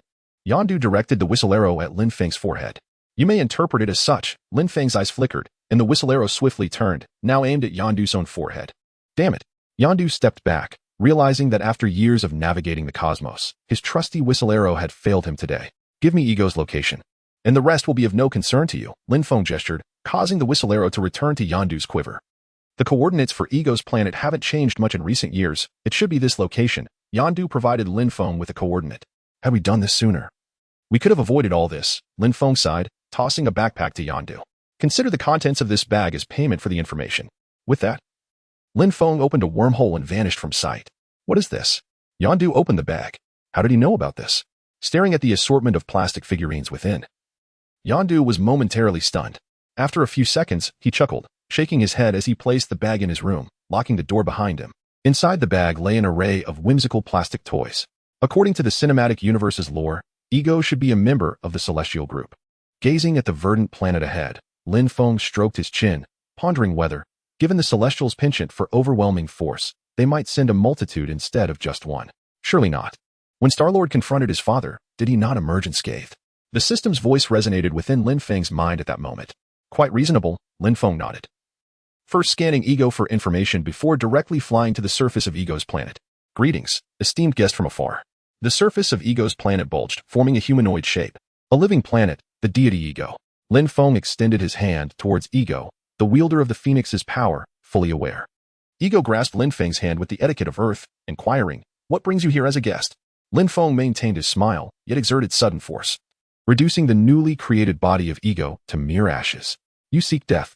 The entire Ego planet let out a furious roar, with countless tentacles erupting from the ground. Lunging towards Lin Feng smiled slightly, a burst of crimson light igniting in his eyes, the Phoenix's power enveloping him. With a flick of his hand, he dismantled those tentacles into molecular form, then struck the ground with a punch. A rustling sound ensued, and a vast depression formed around Lin Feng, deepening continuously as he began to sink, heading towards the planet's core. This must be the brain of the deity, he mused. After descending for some time, Lin Feng felt the ground beneath him give way, leading him into a hollow space, where, beneath his feet, lay the pulsating brain of Ego. Let me analyze this entity separately. Lin Feng's eyes gleamed with golden light. If I leave this place, I can pretend as though nothing has transpired. Ego reconstituted a body and soared to Lin Feng's front. I told you, I am here to kill you. Lin Feng sighed. What is the matter? Has becoming a deity rendered you incapable of understanding words? Chapter 15. Creating a star. Do you intend to defeat me within my own body? Ego laughed. You truly lack any comprehension of deities. On the contrary, my understanding of deities is far clearer than you might imagine. A peculiar smile crept across Lin Feng's lips as crimson light flickered in his hand, fixated on Ego's brain. You are the one who lacks a clear understanding of your own power. Ego waved his hand, summoning a multitude of tentacles that shimmered with blue light. As a mere host of a fragment of Phoenix power, even with your consciousness intact, how much of the Phoenix's strength can you truly harness? You know nothing of the Phoenix. Lin Feng raised his right hand, deconstructing the tentacles that charged towards him. Heh, Ego sneered. Blue light surging from beneath him as he lunged at Lin Feng with a punch. Lin Feng slightly sidestepped, evading the blow, and retaliated with a whip-like kick. Ego took the strike head-on, seemingly unperturbed, and countered with a surge of blue energy that struck Lin Feng. Ugh. Lin Feng was propelled backwards several meters by the impact of the blue energy, frowning slightly. It stung a bit, but it was manageable. Give up. You stand no chance. Since you have come to meet your demise, I shall consume your energy and retain your memories. With your energy, I will be able to extend my reach to every corner of the universe, and you will become part of a great existence. Ego spread his arms wide, laughing, as blue energy surged within his grasp. I must thank you for coming here. I no longer need to expend effort searching for my descendants. Lin Feng shook his head. What you are attempting to do completely contradicts the ideals of the deity group. If your abilities are limited to such a degree, it would be better for you to perish. Lin Feng's hand shimmered with crimson light, which then erupted violently. If it were merely fragments of the Phoenix's power, it would indeed be insufficient to vanquish you. However, what I possess is far more than mere fragments. How is it possible? Are you the Phoenix itself? As the red light gradually spread before him, Ego's eyes widened in terror.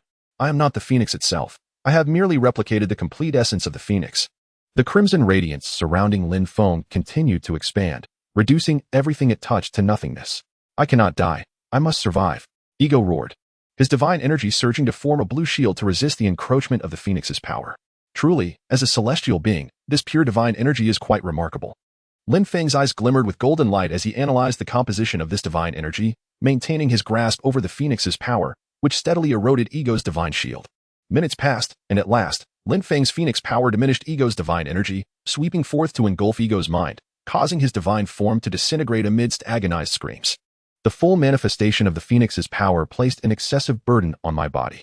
Lin Feng observed the cracks on the back of his hand gradually healing and shook his head. However, once the analysis of Ego and Tiamat's divine forms was complete, he would likely be able to endure it. Gazing at the collapsing Ego star, Lin Feng closed his eyes, sitting cross-legged in the void, as the phoenix's power enveloped him, forming a shield to protect against the falling debris. Focusing all his computational prowess, he commanded himself to analyze Ego. He emptied his mind, channeling all his thoughts into the analysis. 2 years swiftly passed, and in the emptiness of the universe, a figure with long hair and a beard opened his eyes. A fleeting flash of red and blue light danced within his gaze, exuding a chilling aura. Has it already been 2 years? The recently awakened figure appeared somewhat dazed. He raised his right hand to wipe his face, causing his hair and beard to shorten, revealing a youthful and handsome visage, second only to the readers present. Lin Feng looked at his hands. The potent divine energy and phoenix power within him were overwhelming. Had he not previously transformed himself into a celestial being, he would have surely perished by now. Ego's methods are quite adept. Lin Feng absorbed the memories he had just analyzed, extending his hands as fragments belonging to Ego's star began to converge in his direction, enveloping him and compressing, thickening around him. Crafting a planet and placing his essence within it while allowing a doppelganger to roam freely is indeed a clever strategy. With a wave of his hand, a body materialized. He gently tapped his fingers, infusing that body with various abilities that belonged to him. The body, formed from celestial power, could now seamlessly bear the might of the phoenix. After sensing the aura within his new form, Lin Feng nodded in satisfaction. Go now, return to Earth. I have been away for several years and must reacquaint myself with the state of the world. The clone slightly bowed to Lin Feng, opening a wormhole and vanishing before him. Lin Feng once again settled into a meditative posture, closing his eyes. Shaping a planet in the manner of Ego was not particularly difficult. It merely required an abundance of time. During this period, there was no need for deliberate control. The core of the planet instinctively gathered surrounding matter and energy, perfecting its own system. Lin Feng emptied his consciousness, entrusting the task of planetary formation to instinct, while his awareness sank into the avatar of Phoenix power. It was not a direct mastery of the Phoenix power, but rather an orchestration through the connection with his true self. Lin Feng smiled faintly, stepping out of the wormhole and returning to Earth. Tony, startled, turned around as Lin Feng suddenly appeared behind him while he was constructing an Iron Man suit on the display screen. Lin, when did you come back? Where have you been these past years? Tony exclaimed, patting his chest and exhaling deeply. Just took a stroll around the universe and encountered a myriad of wonders. Lin Feng replied with a yawn. Moreover, my true self is still in space. This is merely a clone. It looks just like the real thing, Tony remarked, squeezing Lin Feng's arm to feel the authentic texture of his skin. This is indeed a real person, albeit devoid of spirit. You could say I created a vegetative state being and control it with my own thoughts. It's rather similar. Lin Feng gestured towards the direction of Apocalypse. Now I understand, Tony nodded. You consistently present concepts that far exceed my comprehension. After spending too much time with you, I almost forget that I am a genius myself. By the way, Zero? Lin Feng lifted his head, knowing that Zero's database had long been integrated into Stark Industries. Sir? A mechanical voice resonated in the air. What year is it now? After spending so long in space, I nearly forgot. Lin Feng seated himself on a chair. It is now 2003. Chapter 16. The Birth of the Hulk in 2003, the year of the Hulk's emergence. Lin Feng gazed towards Los Angeles. The birth of the Hulk could not be averted. The energy of gamma rays was intrinsically connected to the fabric of existence, a power that must be comprehended firsthand. What? Tony turned back to Lin Feng. Nothing. I just want to take a trip to Los Angeles. Lin Feng smiled, expressing his desire to find someone. All right, I'll make arrangements, Tony said, picking up the phone. Who are you looking for? You don't need to worry about that. I'm looking for Dr. Bruce Banner at Culver University. Lin Feng perused the information. I am quite intrigued by his research on gamma rays. Additionally, I need to meet someone else. Lin Feng also picked up the phone. Fury, I need to head to Los Angeles to find General Ross. For convenience, Lin Feng had even assumed the title of an S. H-I-E-L-D. Level 8 agent after the events with Captain Marvel. Although it wasn't particularly advantageous in the lair of Hydra, possessing some form of identification was certainly better than having none. All right, Fury replied succinctly, hanging up the phone without inquiring where Lin Feng had been or what he intended to do. All set, General Ross is waiting for you. A few minutes later, Fury's call returned. Understood. Lin Feng nodded and promptly teleported to General Ross's office. Damn it. As Lin Feng suddenly appeared, General Ross was taken aback, abruptly rising to his feet and drawing his weapon. General Ross, please remain calm. Lin Feng gestured with his fingers, casually pushing the handgun aside and unloading the bullets. You are the Lin Feng that Fury spoke of? General Ross furrowed his brow and settled back into his seat. Indeed, I am, Lin Feng replied, taking a seat opposite Ross. I have come to see you regarding one individual. Who? Bruce Banner. Lin Feng lit a cigarette, a faint smile gracing his lips. What do you mean by that? The depth of General Ross's gaze intensified. The super soldier serum. Lin Feng leaned back in his chair. How did you know? Ross withdrew his weapon once more. I have always been aware. It is hardly a secret. Lin Feng chuckled. Rest assured, I have no interest in your research. I merely wish to meet Dr. Banner. Very well, Ross sighed, having heard of Lin Feng's prowess. His status as a level 8 agent of S.H.I.E.L.D. sufficed for him to intervene in this matter. There is Dr. Banner, Ross indicated at the lab table, where Banner was preparing himself as a test subject, ready to receive gamma radiation. Indeed, Lin Feng nodded, his gaze fixed intently on Banner. It was said that Banner, when exposed to gamma rays, was directly influenced by the primal forces beneath everything, which enabled him to transform into the immensely powerful Hulk. Just as I suspected, sensing an unusual aura. Lin Feng's pupils constricted, a glimmer of golden light flashing in his eyes as he executed an analysis. I knew it. Observing the red text emerging on the analysis panel, a smile crept onto Lin Feng's face. This could be regarded as the most formidable power he had ever analyzed. Mr. Lin, Ross said, observing Banner's transformation into the Hulk, who was wreaking havoc. I will handle this. Lin Feng extended his right hand, the power of the Phoenix surging forth, completely binding Banner. As the Hulk felt the restraints, he let out a furious roar, straining against the binding force of the Phoenix. Indeed, just like that. Feeling the growing intensity of power, Lin Feng nodded. The Hulk's essence was that his strength increased with his anger, and in this nascent state, devoid of foundational thought, the Hulk's rage was nearly boundless. Perfect. This will serve as a test of the Phoenix's upper limits. Lin Feng's expression turned serious as the power of the Phoenix surged, its crimson light flickering, the strength escalating alongside the Hulk's struggles. That should suffice. Sensing the maximum capacity of the Phoenix's power, Lin Feng nodded, creating an opening in the Phoenix force near the window, releasing the Hulk. That creature possesses immense strength. It's uncontrollable. I have no choice, Lin Feng shrugged. You had better not be able to control it. Observing Lin Feng's nonchalant demeanor, seemingly unfazed, General Ross gritted his teeth and began issuing commands to mobilize the army to pursue the Hulk. If I were you, I would not squander the lives of soldiers in vain, Lin Feng remarked coolly, gazing down at the assembled troops. What do you mean? Ross inquired, frowning at Lin Feng. Sending these soldiers after the Hulk is nothing short of a death sentence. Lin Feng shrugged, recognizing that such actions would only lead to greater destruction by the Hulk before his escape. Frankly, it would be better to let him go. Impossible, General Ross firmly rejected. Do as you wish. Those below are not my subordinates, Lin Feng replied, taking a seat on a sturdy chair and even retrieving some sunflower seeds from a spatial rift. The roar of the green giant echoed as he rampaged through the battlefield, where neither the flesh of humanity nor armored vehicles could inflict harm on him. Instead, the Hulk crashed through Ross's military encirclement and leapt into the mountains. What did I say? Lin Feng mused, cracking seeds while observing the fallen soldiers and the wreckage of various war machines below. If you were serious and coordinated with those soldiers, you should be able to capture him, right? Ross's tone bore a hint of threat. Indeed, I could capture him, but why should I act? Lin Feng replied with a smirk. His escape is far more significant to me than capturing him. So, you anticipated this outcome? General Ross was momentarily taken aback. Yes, I was fully aware, Lin Feng nodded. This world requires the birth of the Hulk. It is essential. Why should I trust you? Ross glared at him. You need not trust me, Lin Feng scoffed. I have no obligation to earn your trust. It seems you do not wish to leave this place. Arresting a level 8 agent of S.H.I.E.L.D. without authorization?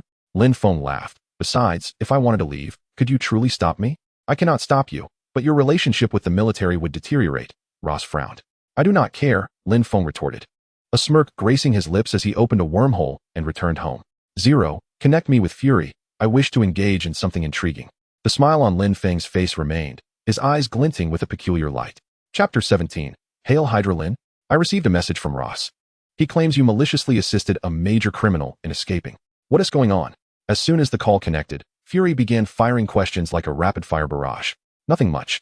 I simply wish to consult Director Pierce about something, Lin Feng replied. I'll ask, but I can't assure you he has the time. Fury hung up and began contacting Director Pierce. During the wait, Lin Feng did nothing but produce a coin, manipulating it with magnetic force to spin between his fingers. Minutes later, Fury's phone rang again. Lin, Director Pierce is available now.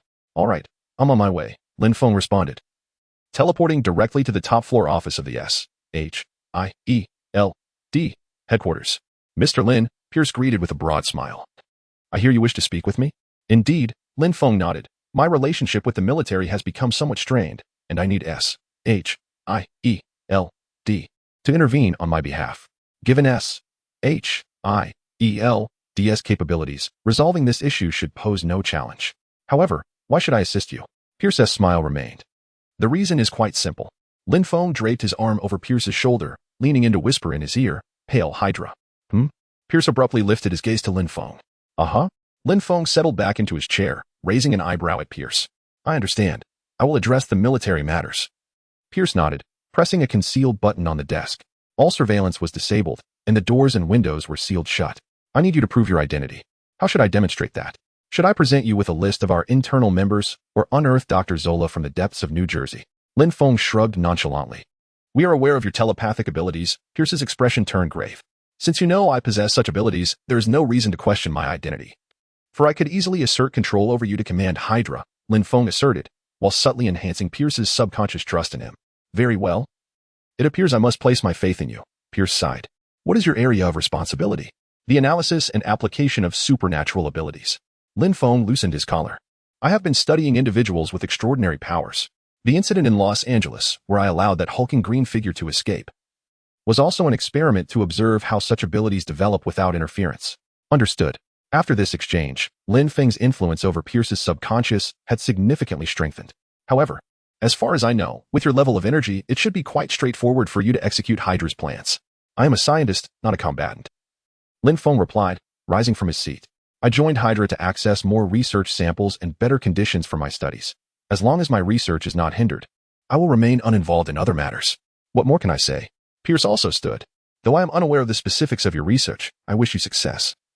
I have a strong intuition that your work holds great significance for Hydra's development. Your intuition is correct, Lin Feng nodded. I shall take my leave. Please resolve the military issues.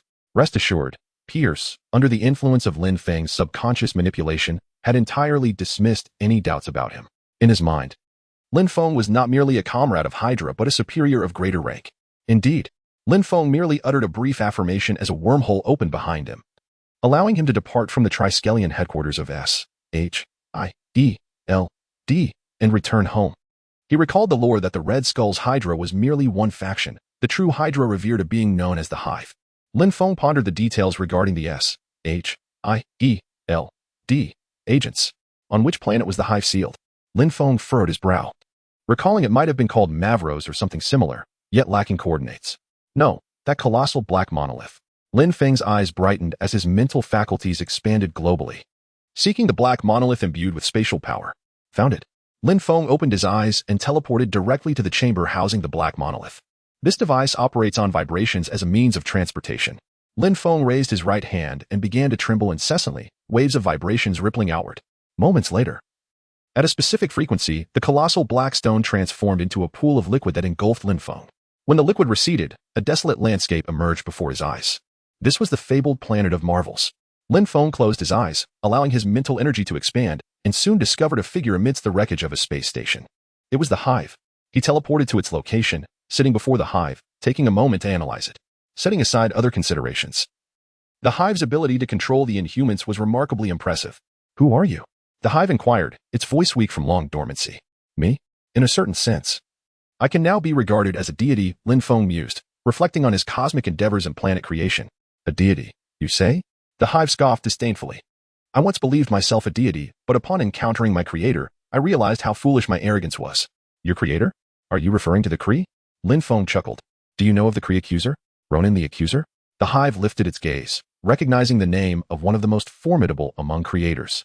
A few years ago, I reduced him to ashes, and I even obliterated several Kree warships, threatening the supreme intelligence in the process. Lin Feng shrugged, at least in your presence. I am indeed a deity. I don't believe it. A cloud of gray mist emanated from behind the hive. Believe it or not. I am merely passing time discussing with you while I await further analysis. Lin Feng stood up, unleashing the power of the phoenix, obliterating the hive, and then returning through the portal to the location of the colossal stone.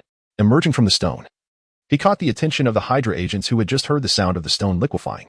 Congratulations, everyone, you have reclaimed your master. Lin Feng smiled slightly, transforming his visage into the abstractly artistic face of the hive. Hail Hydra!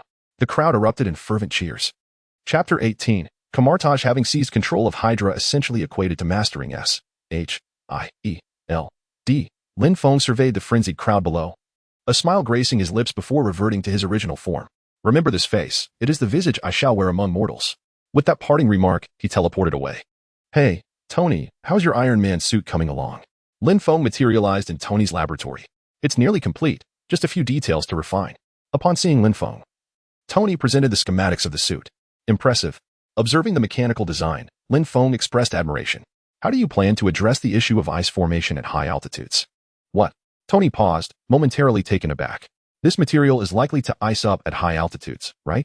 Lin Feng pointed to the blueprints before him. Once it reaches a certain elevation, this contraption could lose power due to ice formation, which would be quite troublesome. Right? I can't believe I overlooked that. Tony exclaimed, slapping his thigh. J-A-R-V-I-S. Check the titanium alloy we use on our satellites. You truly spare no expense, utilizing such premium aerospace materials. Lin Feng remarked, reclining on the sofa. Have you also developed an artificial intelligence? I named it after my father's old butler. You developed artificial intelligence so early. I cannot lag behind, can I? Lin Feng hesitated to discuss Uncle Howard. Although he saved Howard in 91, the latter was quite advanced in age and passed away in 2001. Just 2 years after Lin Feng's return, at the age of 84. Tony's mother followed suit a year later. You allowed me to spend an additional decade with them. And I am quite content with that. Passing at such an age is not particularly difficult to accept. Tony shook his head and smiled. I have officially taken over Stark Industries now, and all-knowing technology has launched mechanical prosthetics and several new generation smartphones. We can now be considered the 2 wealthiest individuals in the world. I harbor no interest in becoming the world's richest. I would rather devote my energy to deciphering more and enhancing my own capabilities. Lin Feng shrugged. The birth of the iron armor was advanced by 5 years, significantly altering the timeline and enhancing the truth's computational power. The system's voice echoed in Lin Feng's mind. Indeed, observing the light cluster in his mind grow larger. Lin Feng smiled slightly. System, how much longer until everything is deciphered? 5 years, the system replied succinctly. This is a present second only to the creator god in the settings, and deciphering it will undoubtedly be complex. Very well, Lin Feng nodded. By the way, were there any significant events before 08? The Budapest incident, known as the elimination of the Black Widow organization, was executed by Agent Clint Barton. The system reminded him at the right moment. Say the Widow? Lin Feng paused momentarily. In the comics, the Widow has been involved with nearly every character in Marvel, and she is only 7 years younger than Captain America. However, according to the movie universe's timeline, she was born in 1984, making her even younger than my official birthday of 1971. Currently, aside from killing, she hasn't had the chance to engage in any playful antics. Let's make a move. Lin Feng clapped his thigh. 0, help me infiltrate SHIELD system and notify me when Agent Clint Barton is on an external mission. Yes, sir. I have already monitored SHIELD system for you. 0's mechanical voice responded. Although I am unsure of your intentions, my instincts tell me you are up to something significant again. Tony observed Lin Feng with confusion. This time, it is not a major affair. However, it may lead to bringing a girl back. Lin Feng chuckled. You do your thing. I need to further explore my own powers. Very well, you focus on your tasks, Tony replied, lowering his head and returning to his iron armor design sketches. Lin Feng snapped his fingers, teleporting back to his home. By now, he had accomplished many things, extending the lifespans of the Stark couple, prompting Stark to invent the iron armor earlier, and becoming the Supreme Sorcerer himself. Wait, the Supreme Sorcerer? Lin Feng was taken aback and quickly teleported to Camartage. 8 years have passed. Do you know how I have spent these 8 years? Looking at Lin Feng, who suddenly appeared before her, the Ancient One's gaze was filled with deep sorrow. Apologies for my absence. I have wandered through the cosmos for a time, engaging in numerous endeavors, even vanquishing a celestial being. I have only just returned a few days ago. Lin Feng scratched his head. A few days, you say? Ancient One's eyes widened. Allow me to calculate. Upon returning to Earth, you witnessed the birth of Hulk in Los Angeles, gained the trust of Alexander Pierce in the Threefold Wing, ventured to an alien realm where you dispatched a being known as Hive, and masqueraded as him to subjugate the entire Hydra. You consider that a brief interlude? Indeed. It has not been long. Besides, I have returned. Lin Feng shrugged. You must understand, were it not for my actions, you would still be confined to the position of Supreme Sorcerer for another 13 years. Well, since you are back, you must now assume the responsibilities of the Supreme Sorcerer. Camartage requires your presence. Ancient One resumed her serious demeanor. Fear not. Upon my return, I have brought a significant gift for Camartage. Lin Feng smiled. What if we alter the source of energy for the sorcerers of Camartage to the power of the Phoenix? I shall remain unchanged. However, the disciples may undergo a transformation. Ancient One nodded. Even the power of the Vishanti demands a considerable price for its utilization, should the sorcerers of Camartage replace their contract with you. The cost would likely diminish substantially. How do you know I wouldn't impose an even greater price? Lin Feng chuckled. Because you have no need to. Ancient One displayed a confident smile. The power of the Phoenix is merely a facet of your capabilities. You require the energy characteristics of the Phoenix, not the power itself. Reasonable. Lin Feng smirked. Why don't you consider a change? I have already borrowed the power of eternity. Other powers hold little significance for me. Ancient One smiled. Surely, you cannot contend with the creator deities for their subjects. Indeed, that would be unwise, yet I estimate that in a few years, I shall be able to defeat those creator deities. Lin Feng glanced at the progress bar of all things under heaven being analyzed. Enough about that. Prepare some contracts. I shall explore the outer dimensions and leave a Dormammu for Sherlock. I will clear out the minor foes first. Chapter 19. The Nightmare Demon God. What is this place? Lin Feng found himself in a realm imbued with an eerie, dark green aura. Golden light flickered in his eyes as the information of the entire world materialized in his mind. A special dimension, the Nightmare World. Upon seeing the progress bar, Lin Feng nodded. The territory of the Nightmare Demon God. Has he stumbled upon one of the 8-dimensional demon gods right away? Although the Nightmare Demon God is among the esteemed ranks of Dormammu and Mephisto, Lin Feng felt no trepidation. The power of the Nightmare Demon God revolves around crafting dreams and siphoning energy from them, belonging to the realm of the mind and soul. The power of the Phoenix, on the other hand, serves as the nexus for all spiritual connections within the infinite multiverse, the creator and source of mental strength, and the reservoir and sovereign of the emotional energies of future generations. In other words, Lin Feng's power of the Phoenix stands as a superior force to that of the Nightmare, possessing levels and intensities that far exceed those of the Nightmare's abilities, rendering the latter effectively subdued by Lin Feng. Human. A peculiar sound resonated from all directions, imbued with a powerful sense of disorientation. As the newly appointed Supreme Mage, you dare to enter my realm of nightmares. I must commend your audacity. Recent events have been tumultuous, prompting me to cleanse the dimensions of their malevolent deities. In an instant, Lin Feng teleported directly before the essence of the nightmare. You seek your demise. The nightmare shrieked. As the forces of the entire nightmare dimension began to converge upon Lin Feng, weaving bizarre illusions that enveloped him, relentlessly assaulting his psyche. Humph! Lin Feng scoffed, a glimmer of crimson igniting in his eyes. The power of the Phoenix surged forth, shattering the nightmares woven against him. Who is truly seeking death? Lin Feng smiled serenely, gazing at the nightmare. The power of the Phoenix? A flicker of dread appeared in the nightmare's eyes. As the sovereign of nightmares, to exhibit fear first, what should I say? Lin Feng sighed, bemused by how such entities dare to covet Earth. I was unaware that the new generation of Supreme Mages was, in fact, the master of the Phoenix's power. Since Earth is under your protection, the nightmare dimension shall withdraw immediately. The nightmare inclined slightly, fully aware of the terror that the Phoenix's power invoked. This power transcended even the dimensional deities, firmly restraining his own abilities. Admitting defeat was not shameful. As for the other dimensional deities who coveted Earth, their fates were of no concern to him. The nightmare scoffed dismissively. Therefore, does this mean that your previous attempts to engulf the Earth into the nightmare realm are rendered null? A peculiar smile danced upon Lin Feng's lips as golden light flickered in his eyes, rapidly analyzing the nightmare dimension. What do you desire? The nightmare, sensing a flicker of anger despite knowing it was outmatched, protested. After all, it was a deity of dimensions, not to be threatened by a mere human. Desire is inconsequential. All can be negotiated. Lin Feng chuckled as he settled down, his focus unwavering on the progress of his analysis. It merely required a few more minutes for him to completely unravel the nightmare realm. Since you have chosen to withdraw, there is no need to rush. We may converse leisurely. I lack the luxury of time. Upon relinquishing Earth, I must swiftly seek new sources of nightmare energy to expand my dimension. The nightmare's brow furrowed, puzzled by Lin Feng's intentions. Inform the other dimensional deities that the complete master of the Phoenix's power is safeguarding Earth. Do not engage in any foolishness, except for one. Lin Feng raised a finger. Who? The nightmare was taken aback. realizing Lin Feng was clearly setting a trap. Dormammu. Lin Feng rose. I require him to remain here for a time. Very well. As long as I relay the message properly, I can depart, correct? The nightmare closed its eyes, commencing communication with the other dimensional deities. I have notified them. May I leave now? After a moment, the nightmare slowly opened its eyes. Yes, you may depart. Lin Feng nodded, yet showed no inclination to leave. Since I am permitted to go, then you. What is the matter? Lin Feng raised an eyebrow. If I were to depart, my realm of nightmares would depart with me. Should you not consider vacating my dimension? At this moment, the nightmare spoke with less courtesy. What do you mean, your dimension? Lin Feng raised his head, golden light swirling in his eyes, severing the connection between the realm of nightmares and the nightmare deity. What? The terror in the nightmare's gaze became almost palpable. How did you accomplish that?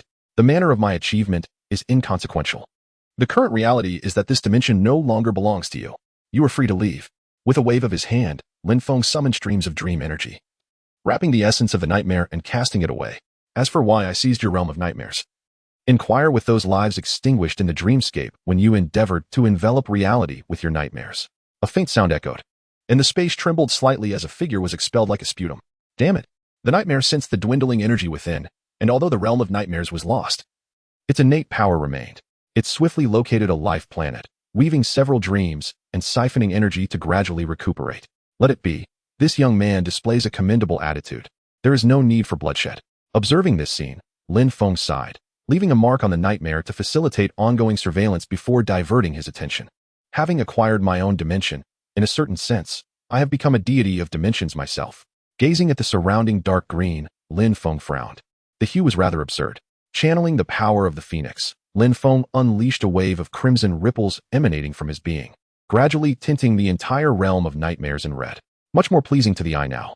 Lin Feng nodded in satisfaction, then sat cross-legged, returning his spiritual essence to his physical form in the cosmos to create a new body as a medium to govern this dimension. Moments later, a new divine form was crafted, and the power of space enveloped it, directly transporting it into the realm of nightmares. The name of this dimension was rather unappealing. From henceforth, it shall be known as Omniscience. With a flick of his wrist, Lin Feng left the new avatar behind while his original body returned to Earth. Chapter 20. The Marvel years passed, and time swiftly carried us to 2008, the inaugural year of the Marvel Cinematic Universe. A visionary, a genius, a patriot of America, Tony Stark, the son of the legendary weapon developer Howard Stark, quickly captured public attention with his unique and exceptional intellect during his youth. At an award ceremony, the host recounted Tony's life. At the age of 4, he independently constructed his first circuit board. At 6, he built his first engine. And by 17, he graduated from the Massachusetts Institute of Technology alongside his close friend, Lin Feng, the founder of Omniscience Technology, with outstanding results. 7 years prior, a titan had passed away. Howard Stark's lifelong ally and friend, Obadiah Stane, temporarily filled the legendary void until 2 years later, when the once wayward son returned at the age of 33 to take the helm of Stark Industries, becoming its new CEO. After mastering the keys to the empire, Tony ushered his father's legacy into a new era, crafting more intelligent weaponry, advanced robotics, and satellite targeting systems. Today, Tony Stark has transformed the armaments industry, ensuring liberty and safeguarding American interests globally. As a representative of Stark Industries, I am profoundly honored to collaborate with a genuine patriot who is not only my friend, but also my life mentor. Ladies and gentlemen, it is my privilege to present this year's Apex Award to Mr. Tony Stark. Colonel Rhodes read the citation on stage, yet Tony took an unusually long time to appear. I suspected as much. Lin Feng, seated in the audience, scanned with his mental prowess and soon discovered Tony downstairs, engaged in a game of dice. Noticing Obadiah Stane rising, Lin Feng raised an eyebrow, stood up, and made his way to the stage. Thank you, Colonel, Lin Feng said as he accepted the trophy with a slight smile. I appreciate the save. Rhodes stepped back, clearly aware that Lin Feng did not resemble Tony Stark. Lin Feng inspected the trophy while the audience erupted in laughter. This rascal is rather preoccupied, so I have come to collect the award on his behalf. To be honest, I believe this honor should be mine, but alas, he is Tony Stark, my dearest friend. After some playful banter, Lin Feng and Rhodes descended from the award platform and ventured into the casino below. I knew he would be here, chasing after the ladies, Lin Feng remarked, observing Tony at the roulette table, flanked by 2 beautiful women. Care to give it a try? Tony waved as Lin Feng approached, handing him the dice. You know, I can't lose at this game. Lin Feng tossed the dice casually, landing 2 sixes. What is the point of cheating every time? Tony patted Lin Feng's shoulder, noticing the trophy in his hand. What is this? The Apex Award for this year. Presented to me, Lin Feng shrugged. No way. I don't believe it. Tony snatched the trophy from Lin Feng. Look, it's engraved with my name. As far as I know, you don't go by that. Is that so? Lin Feng smiled subtly, gesturing with his fingers, causing the inscription to change instantly. Now that's not interesting. Tony exclaimed in frustration, while Lin Feng chuckled and reverted the name back. Let us head home and enjoy a drink. I truly wonder where you procure such exquisite aged wine. Tony carelessly handed the trophy to a Caesar figure, adding, let Caesar keep his own. Don't forget. Tomorrow at 2, Rhodes reminded Tony before departing. Rest assured, I'll handle it, Lin Feng said, patting Rhodes on the shoulder before teleporting Tony back to his home. Why are you so ostentatious? Aren't you ever afraid of exposing your identity as a superhuman? Tony stepped out of the wormhole, rationalizing our behavior in their memories. We returned in your Audi, Lin Feng shrugged, retrieving a bottle of whiskey that was just produced last week but had its aging accelerated by the time stone. How do you manage to drink this every day?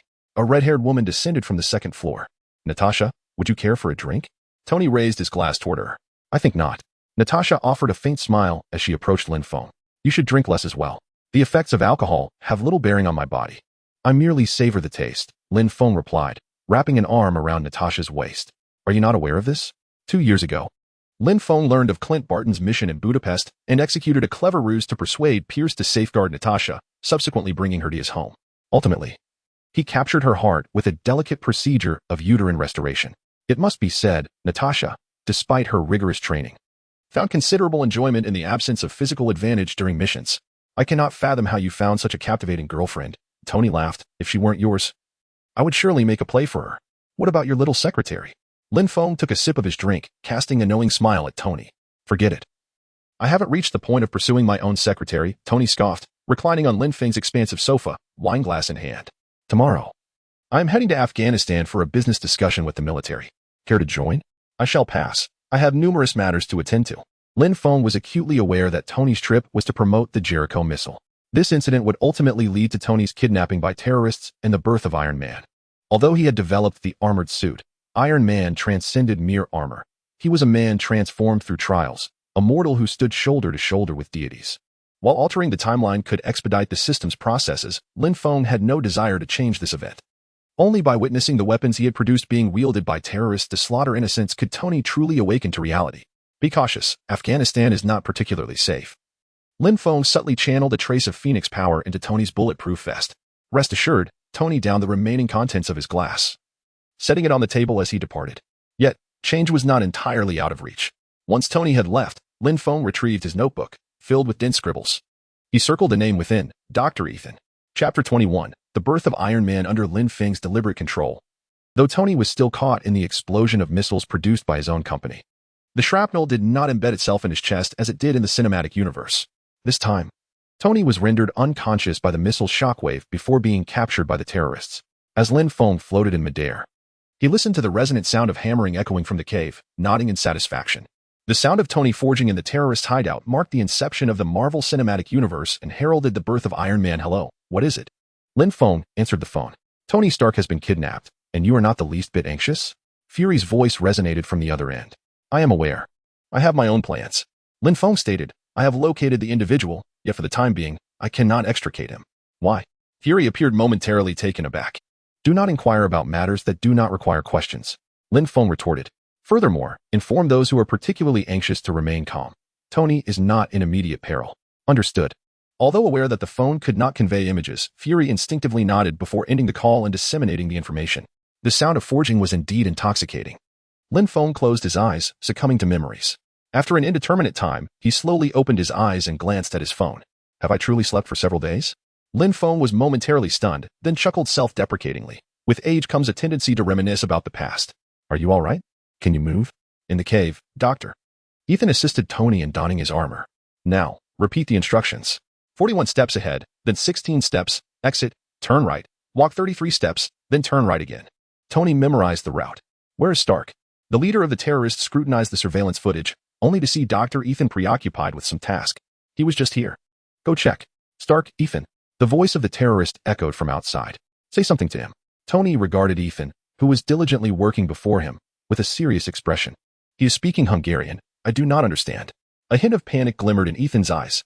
Suddenly, a tremendous explosion reverberated, propelling the terrorist attempting to force the door outward. as the remaining terrorists inside the cave swiftly converged on Tony's position. "How's it going?" Tony raised an eyebrow. "Quite successful," Ethan replied, casting a glance at the chaos at the entrance while maintaining his focus. "This is my style." Tony smiled, proceeding to initiate the power sequence. "All right, you speak." Ethan approached the computer, adjusting his glasses. 11. Inform me of the progress bar. Here it is. Ethan pressed 11, and a progress bar materialized on the screen. Add. Then hit enter. Tony issued commands. "Come here. Secure it. Hex bolts. Skip one. Lock the next." "They are coming." Ethan appeared increasingly frantic. "Once we finish this, we will be safe." Tony slowed his speech, reassuring Ethan, confirmed that the area is clear before joining me outside. "We require more time." Ethan gazed at the progress bar, which was still less than half complete, and determination flickered in his eyes. "Hey."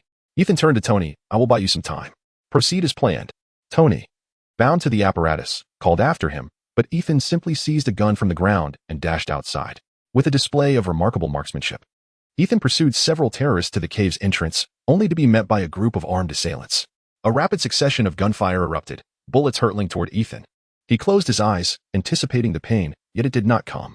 Upon opening his eyes, he discovered several bullets suspended in midair, as if halted by an invisible barrier, leaving the terrorists gaping in astonishment. "Dr. Ethan?" A wormhole opened, and Lin Feng stepped out, causing the suspended bullets to fall to the ground with a crisp sound. "Who are you?" Ethan gazed at Lin Feng, his eyes filled with disbelief. "I am a friend of Tony's, no need to worry," with a wave of his hand. Several terrorists had their necks twisted with a swift motion. "Come, Sid." Lin Feng casually picked a stone near the entrance and gestured for Ethan to join him. "We shall wait here for Tony to emerge." Before long, a clanking sound of metal echoed from the cave, and a bright point of light appeared as Tony, clad in iron armor, walked out. "You're quite slow," Lin Feng remarked, leisurely toying with a gun he had just picked up. "Lin?" Tony looked at Lin Feng sitting beside Ethan, his eyes filled with confusion. "I could have found you earlier, but seeing you so engrossed in your work in the cave, I thought I'd wait until you finished building this tin can before making my move. You've made me rather awkward." Tony removed his helmet, leaning against the stone wall beside Lin Feng, delighted that he had created such a massive contraption, only to find it of no use. "How is it of no use?" Lin Feng chuckled, pulling out his latest all-seeing phone and taking a picture of Tony Stark in his iron can. "This is quite the scandal. It will serve its purpose." "Lin, you're truly insufferable," Tony scoffed. "Wait a moment. I need to dispose of those things outside." "Allow me," Lin Feng said, eyeing the rudimentary weapons on Tony's body with a sigh. With a wave of his hand, the external weapons turned to ash. "I still cannot comprehend how you achieve that." Tony sighed. "Help me out of this thing. Wearing it is exhausting." "Very well." Lin Feng wiggled his fingers, and the bolts on the iron can fell away, causing the entire suit to disassemble, leaving only the arc reactor at its core. Lin Feng had intentionally left this intact, as Ironmonger was a suitable adversary for Tony to practice against. "All right, that will suffice." Tony stretched, tossing the arc reactor in his hands. "Now the power issue of the armor is resolved. I can head back to the lab and upgrade it later." "Let us go," Lin Feng said, glancing at the scattered parts of the iron armor on the ground. He opened a wormhole, transporting Tony directly back to his home laboratory. "Rest well. And remember to call your little assistant. She is quite worried about you." "I know." Chapter 22. Tony's Choice. Tony. Pepper Potts strode into Tony's laboratory, her eyes red. "Your eyes are red. Have you been crying for your missing boss?" Tony raised an eyebrow, his expression relaxed. "These are tears of joy. I despise job hunting," Pepper sniffled. "All right, then. The holiday is over." Tony rose to his feet. "Shall we head to the hospital?" "No, no hospital." Tony's expression turned serious. "I have two things I want to do. First, I want a cheeseburger. Second, I want to hold a press conference." "Rest assured, Pepper, I have examined him. He is in good health." Lin Feng extended his hand, tearing through the fabric of space to retrieve 2 cheeseburgers, tossing one to Tony, thus resolving the matter of the burgers. "I shall arrange the press conference now," Pepper announced as she exited Tony's laboratory, reaching for her phone. "Let us take a car this time. We mustn't alter perceptions too drastically." Lin Feng patted Tony on the shoulder, stating, "I will come by later." "All right," Tony nodded, driving off in his Audi, leaving home. Natasha, accustomed to her years as an assassin, followed commands without question. Lin Feng pulled out his phone, preparing to acquire shares of Stark Industries. "Look at you, still so fond of cheeseburgers," Obadiah remarked, tapping Tony on the shoulder. "Did you buy one for me?" "There's only one left. I really want it," Tony shrugged, unwrapping the burger and taking a bite as he entered the conference hall. "Look who's back," Obadiah shouted to the journalists, his tone brimming with excitement. Meanwhile, in another corner, Lin Feng utilized his Nightwalker abilities to teleport to the venue. "Miss Potts?" Agent Coulson approached Pepper. "May I have a word with you?" "I am not participating in the questioning. The press conference is about to commence." Pepper gestured towards the stage. I am not a journalist. I am Agent Phil Coulson. He revealed his credentials, affiliated with the Department of Homeland Strategic Defense, Attack, and Logistics. That name is rather lengthy. Pepper commented, accepting the business card. We are in the process of improvement, Coulson shrugged. The Department of Defense, FBI, and CIA have all contacted us. Pepper frowned. We are an independent agency, with a more focused and specific objective, Coulson explained. We wish to inquire about Mr. Stark's escape details. I will add it to the agenda. All right, Pepper replied with a professional smile. Thank you, Coulson nodded and departed. Phil, Lin Feng raised his hand. Mr. Lin, Coulson jogged over. No need for further inquiries. You will soon find out, Lin Feng patted Coulson's shoulder. Let us watch the press conference together. There will be significant news today. Could everyone please take a seat? Tony declared, sitting cross-legged on the floor, leaning against the microphone stand, then pulling out another cheeseburger from his pocket. Please, everyone sit down. I can see you. And you can see me. This way, it won't feel so formal. As Tony spoke, all the journalists crouched down. And he took a bite of his cheeseburger before slowly beginning to speak. It's great to see you all. Lin Feng glanced at Obadiah beside him. Undeniably. My father was a remarkable man. Tony set the cheeseburger aside. Yet I have always had questions for him. I wish to know his views on the company's actions, whether he ever experienced struggles or doubts. Wiping his mouth with a napkin, Tony reflected. Perhaps he was exactly the person depicted in the documentary. I witnessed the deaths of young Americans. And the weapons I created to protect them were the very instruments of their demise. I also realized I had become part of a system unwilling to bear responsibility. Tony's expression grew increasingly solemn. Mr. Stark, a journalist, raised his pen. Ben, what did you experience there? The reporter inquired. I broadened my horizons and realized that I could contribute far more to this world than merely creating explosions. Tony rose and approached the microphone, declaring, effective immediately. I shall cease the production of weapons at Stark International, as I have determined the future of the company. This proclamation sent shockwaves through the room. Reporters sprang to their feet, and Obadiah hastily pushed Tony away. A sharp remark indeed, Lin Feng smirked, dissipating into a wisp of smoke and returning home. Lin. The Iron Armor project has sparked a plethora of new ideas. May I visit? Upon returning home, Tony placed a call to Lin Feng. You see, this was my original design, utilizing numerous high-energy battery packs to power the Iron Armor. Tony spread out the blueprints, but the design suffered from abysmal endurance. Full power flight would require a recharge after just a few minutes, and the weight of the battery packs was excessive. However, that was no longer the case. In that cave, I lacked sufficient materials to fabricate high-energy battery packs, which led me to devise a daring alternative. Tony unveiled another blueprint, explaining how he attempted to miniaturize the arc reactor to serve as the energy source for the Iron Armor, which would be far superior to batteries. So, your design is complete. What do you need me for? Lin Feng raised an eyebrow. Your ability is quite exceptional. I hope you can identify any shortcomings in this. Tony gazed at Lin Feng. Add an isolation layer, Lin Feng suggested, pointing to the armor's chest area. The palladium reaction will produce toxins. Otherwise, you'll be finished. Precisely. I knew you would provide constructive criticism. Tony slapped his thigh. Jarvis, revise the blueprints and commence production. Understood, sir. Rendering is complete. Jarvis projected a model of the golden armor onto the screen. Isn't that a bit ostentatious? Tony grimaced at the golden ensemble. What do you think, Jarvis? How should I put it, sir? You typically prefer a more understated approach. How about we add some fiery red accents? Tony's gaze fell upon a nearby vintage car. Much more subdued, Jarvis responded.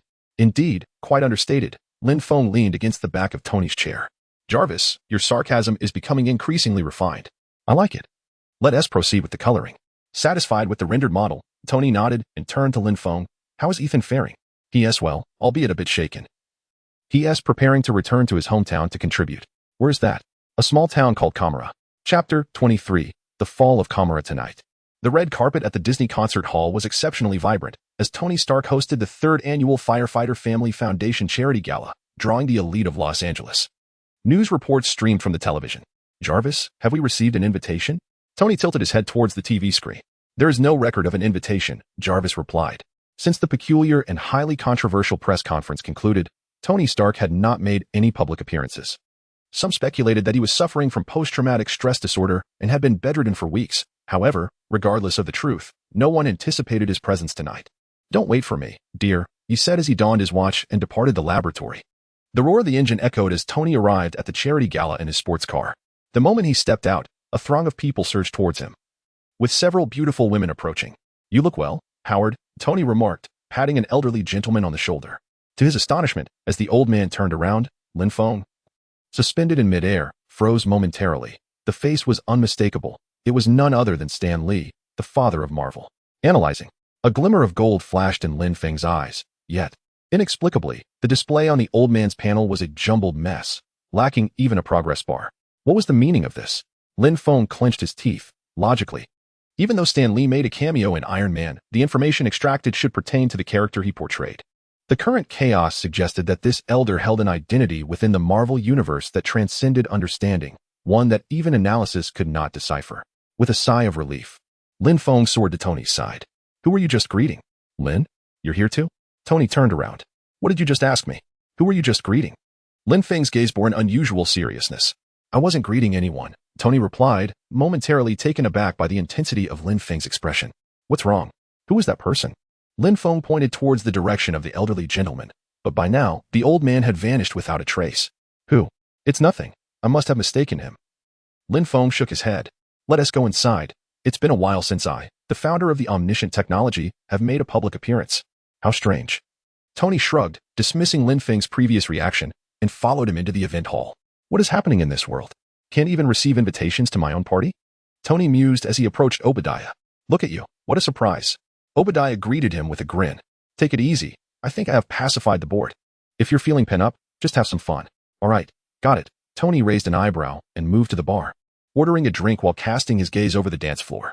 She is stunning, Lin Feng remarked as he stood beside Tony, following his line of sight to pepper pots on the dance floor. Indeed, I almost didn't recognize her. Tony took a sip from his glass. Go on. Invite her to dance. Lin Feng nudged Tony's shoulder, emphasizing the importance of seizing the moment. You're right.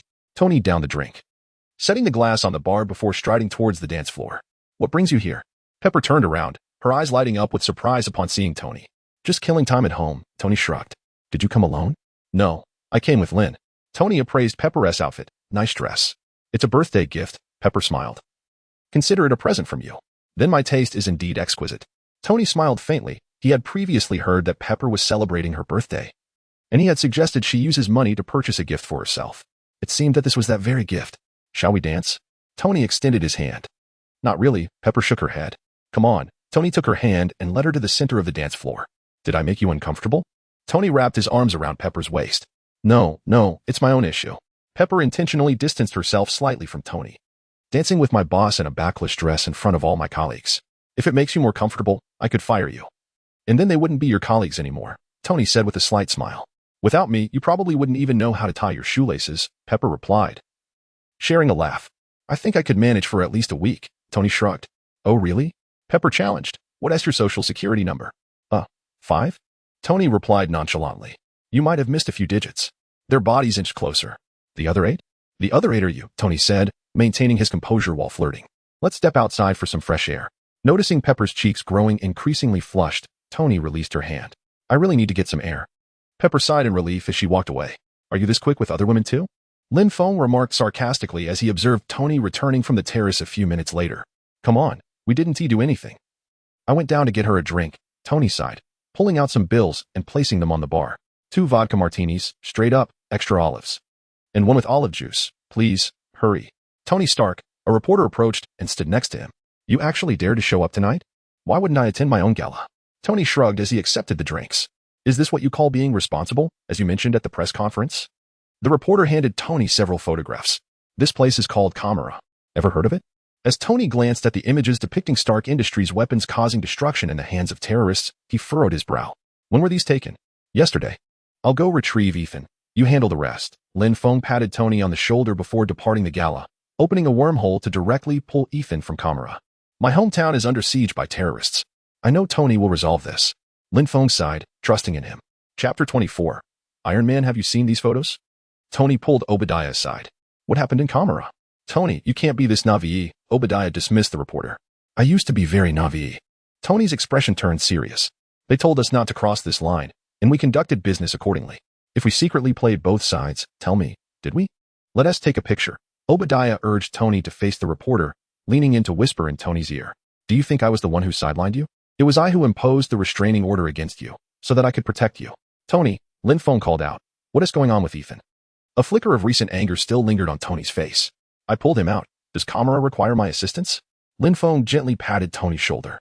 No. I shall handle it myself. Tony's gaze was fixed on the horizon.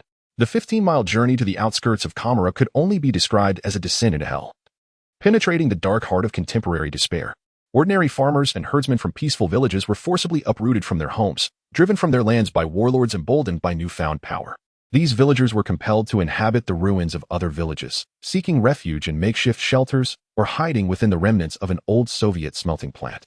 Recent acts of violence were attributed to a group of foreign soldiers, referred to by the locals as the Ten Rings Organization, who were well-armed and possessed a clear agenda. Anyone who obstructed their path risked losing their life.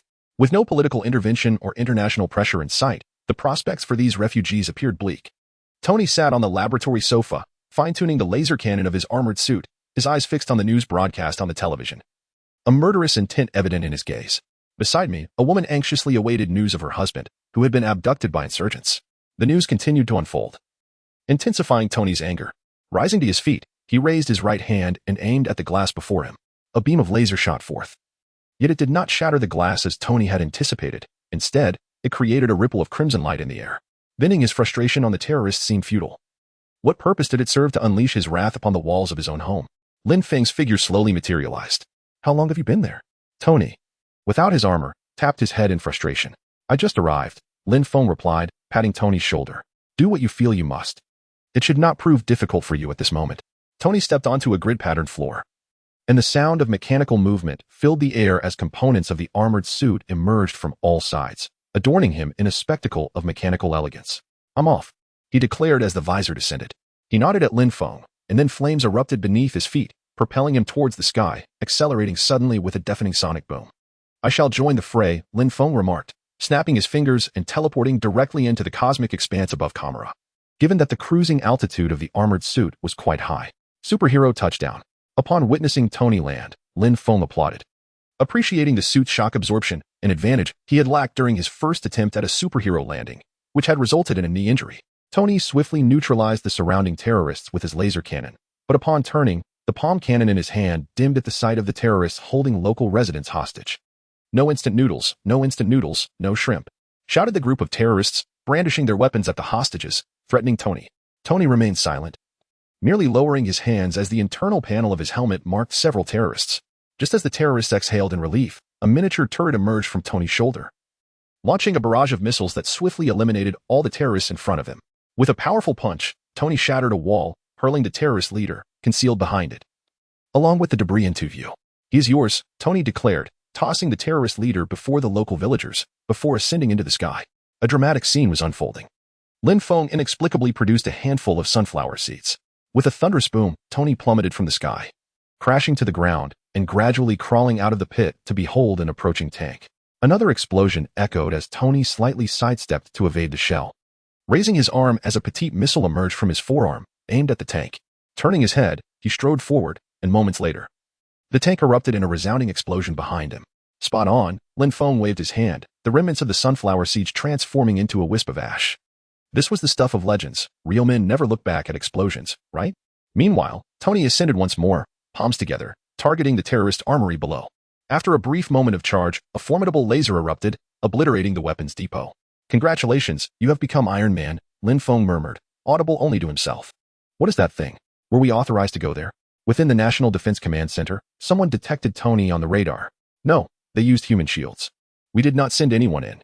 Immediately summoned Colonel Rhodes from the Weapons Development Division.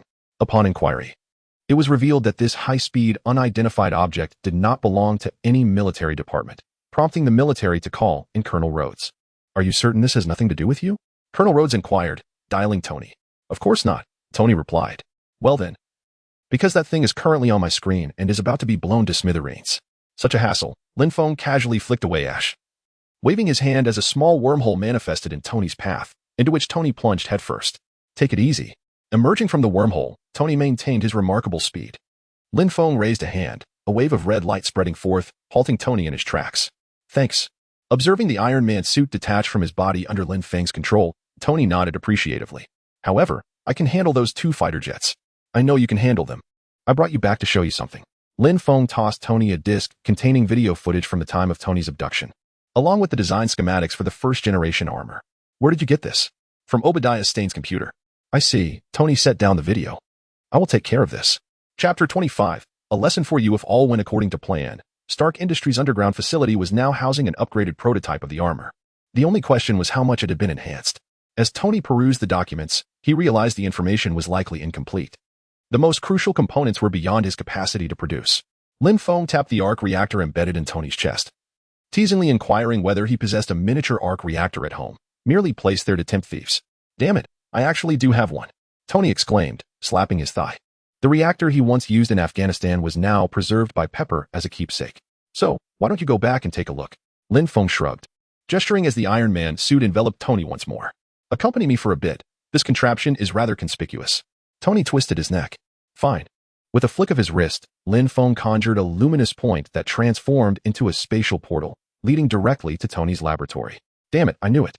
Tony stepped through the portal, surveying the chaotic state of his lab with a curse. You handle this. I'm not getting involved.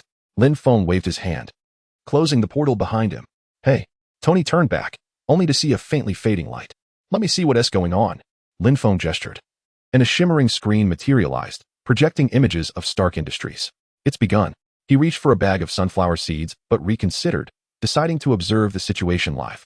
With a thought, he teleported above Stark Industries, pulling out a folding chair and resuming his snack as the ground trembled beneath him, a resounding roar emanating from below. Fury. Lin Feng dialed Fury's number. What's up? A massive battle is about to unfold in Los Angeles. Ensure no one interferes from above, Lin Feng stated succinctly. Understood. Fury nodded, refraining from probing further, immediately issuing commands, for if Lin Feng anticipated a significant conflict, he would soon receive word of it. With a thunderous crash, a colossal metal beast erupted from the earth, seizing a nearby car and hurling it at the police officers who were firing their weapons. In a flash, a crimson figure descended, deftly catching the vehicle. This time, with Tony's reactor intact, the suit was brimming with energy, making it easy to catch a car. Tony gently set the vehicle down, turning to Obadiah, unleashing a laser from his chest cannon that sent the ironmonger sprawling. Impressive. Lin Feng hovered in the air, pulling out a bucket of popcorn. Tony, your design is overly conservative. The ironmonger leaped, jets firing beneath him to maintain balance, before grabbing a motorcycle and sending Tony hurtling into a bus. With a resounding boom, the ironmonger fired a missile at the bus, the explosion propelling Tony away, though flames erupted beneath him, allowing him to hover midair. Impressive. You've upgraded your armor. The ironmonger looked up at Tony, declaring, let me show you. I've upgraded mine as well. A cacophony of metal clashing rang out as the ironmonger's jets restructured, erupting in a fierce blaze and thick smoke. TSK, TSK. The eco-warrior is furious, Lin Feng remarked, clicking his tongue. Jarvis, I have a splendid idea.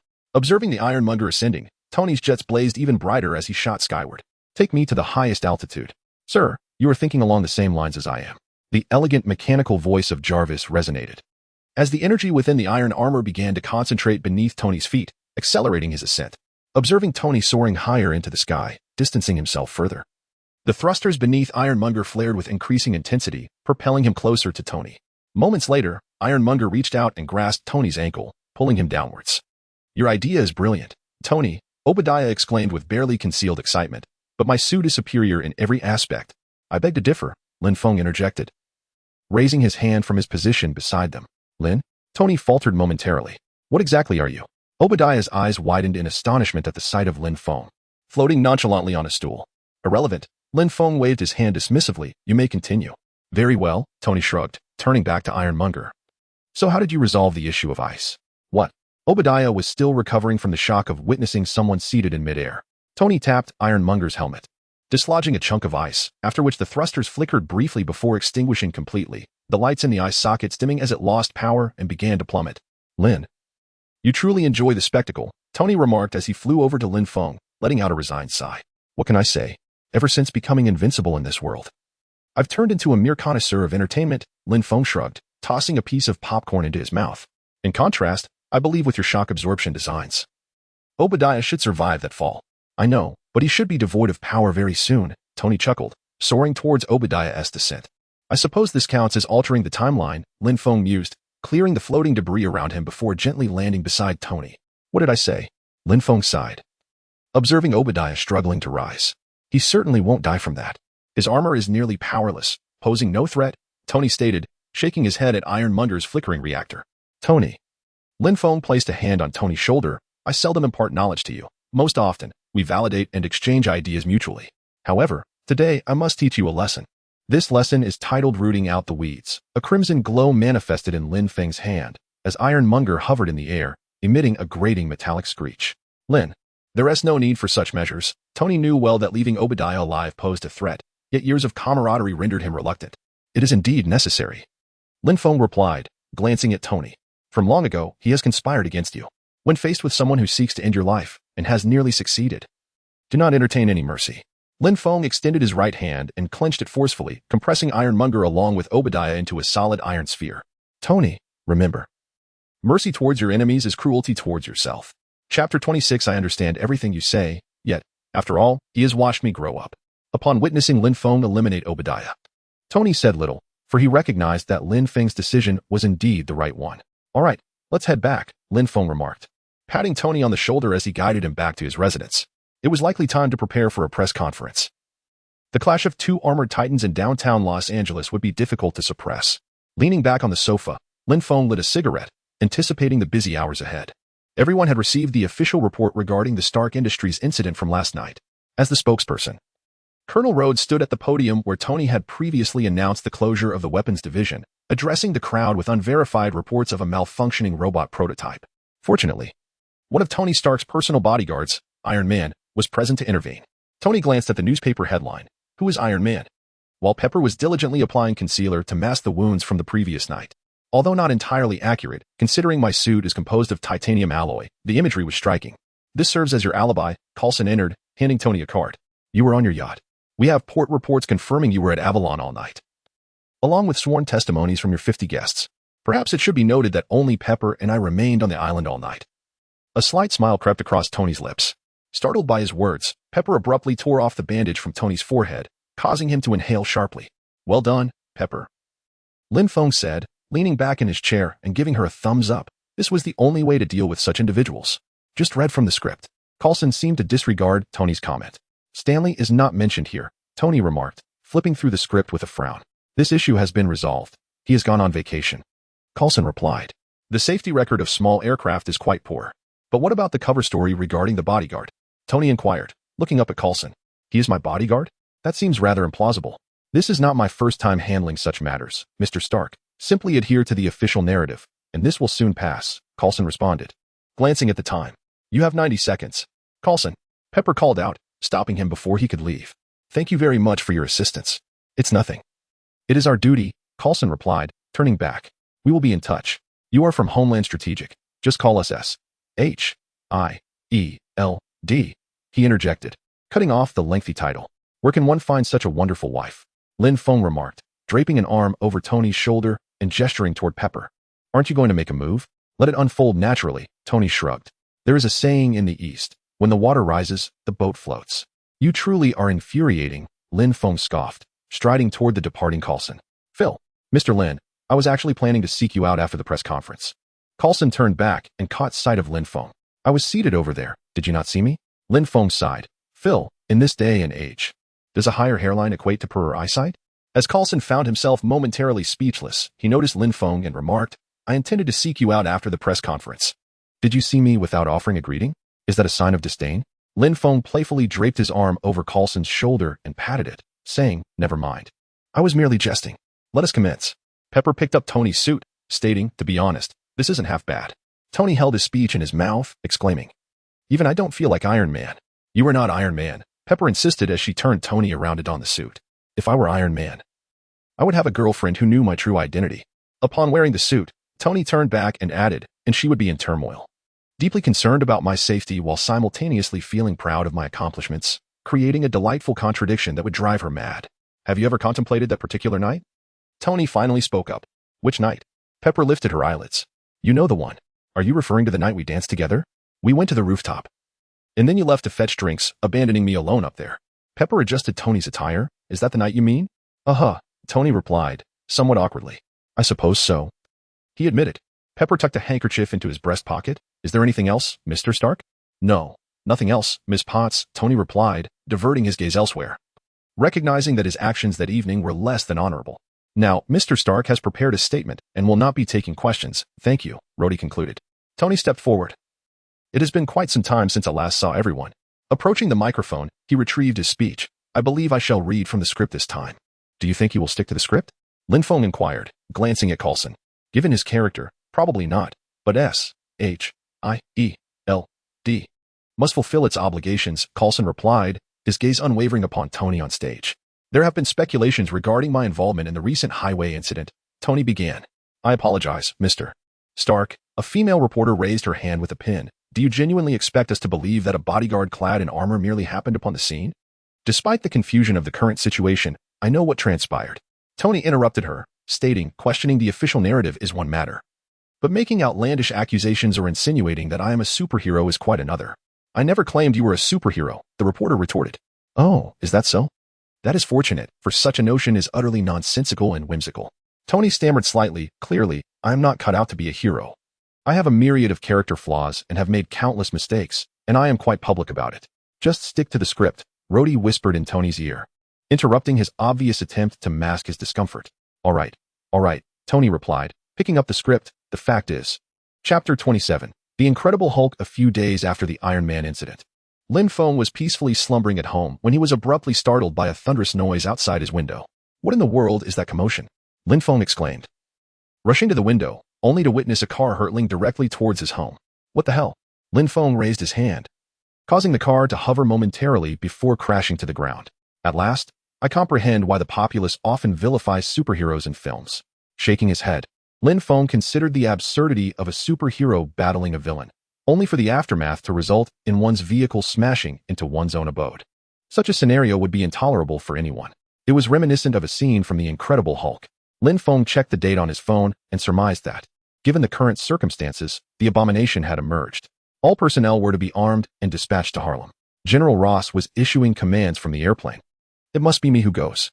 Banner looked up at Ross, imploring, you must take me back. What are you saying? Betty Ross turned to Banner. Do you believe you can control it? No, not control it. Banner shook his head. I am uncertain. Perhaps it is about providing it with a purpose. And what if you cannot? Ross inquired, gazing intently at Banner. We created this thing. All of us did. Banner's eyes held a resolute glimmer as he met Ross's gaze. Please, land nearby, Ross instructed the pilot. No, maintain altitude and open the rear door. A look of defiance graced Banner's face. Bruce. Betty grasped Banner's arm. Bruce, stop. What are you doing? Betty clutched at his clothing, urging him to reconsider. You have no idea if you can still transform. You don't have to do this. As Banner prepared to leap, Betty held onto his arm tightly. I beg you. This is madness. Betty, I must try. Banner pressed his lips towards Betty's, murmuring an apology. He closed his eyes and leaned back, plummeting from the plane. Mid-air, he opened his eyes, only to find himself unresponsive. Oh, crap. Banner swore as he fell, crashing to the ground and creating a substantial crater. It has begun. Hearing the faint rumble from below, Lin Feng couldn't help but smile. A green fist burst through the earth, grasping the edge of the crater and slowly pulling itself up. Hulk roared as he stood, directing his fury towards the abomination. Upon hearing this, the abomination turned to face Hulk. Hulk tore off his tattered garments and advanced towards the abomination, his pace quickening into a sprint, matched by the abomination's own charge. TSK, I wonder what those shorts are made of, Lin Feng mused from his seat, tossing a piece of popcorn into his mouth. The two colossal creatures accelerated, their collision path igniting the vehicles in a fiery blaze. Mere seconds later, they collided with a thunderous crash, shattering all nearby glass. Oh dear? Lin Feng rose to his feet, for in this encounter, Hulk did not appear to be at a disadvantage as in the films. Instead, he matched the abomination in strength. Did my earlier manipulation of power at Hulk's inception have a lingering effect? Lin Feng furrowed his brow, recognizing that while Hulk's strength increased with his anger, having once wielded greater power might allow him to harness a higher potential even when relatively weaker. The clash between Hulk and the abomination intensified, each blow resounding with palpable force, resulting in explosive shockwaves from the compression of air. TSK. Lin Feng rose to his feet, smacking his lips, acknowledging his inherent kindness. He could not bear to witness the safety of the people being jeopardized. Enough. A glimmer of green light flickered in Lin Feng's eyes. A manifestation of the power he had recently deciphered, the essence of all that lies beneath. This force, the ultimate embodiment of destruction and hatred, draws strength from the fury and sorrow of others. It is also the origin of the third state of gamma energy, capable of creating and controlling monstrous beings akin to the Hulk. The essence of all that lies beneath existed before the birth of the multiverse, a demon devoid of thought, driven solely by terrifying desires, with the ultimate aim of annihilating everything within the multiverse to become its sole existence. At the inception of the multiverse, This essence was sealed by the force above all within the deepest realms of the Mephisto Hell dimension. Bound by the seal of a door, it could not escape. Yet the power that emerged with the birth of the Hulk was deciphered by Lin Feng, granting him the complete strength of all that lies beneath, including the ability to control gamma-mutated beings.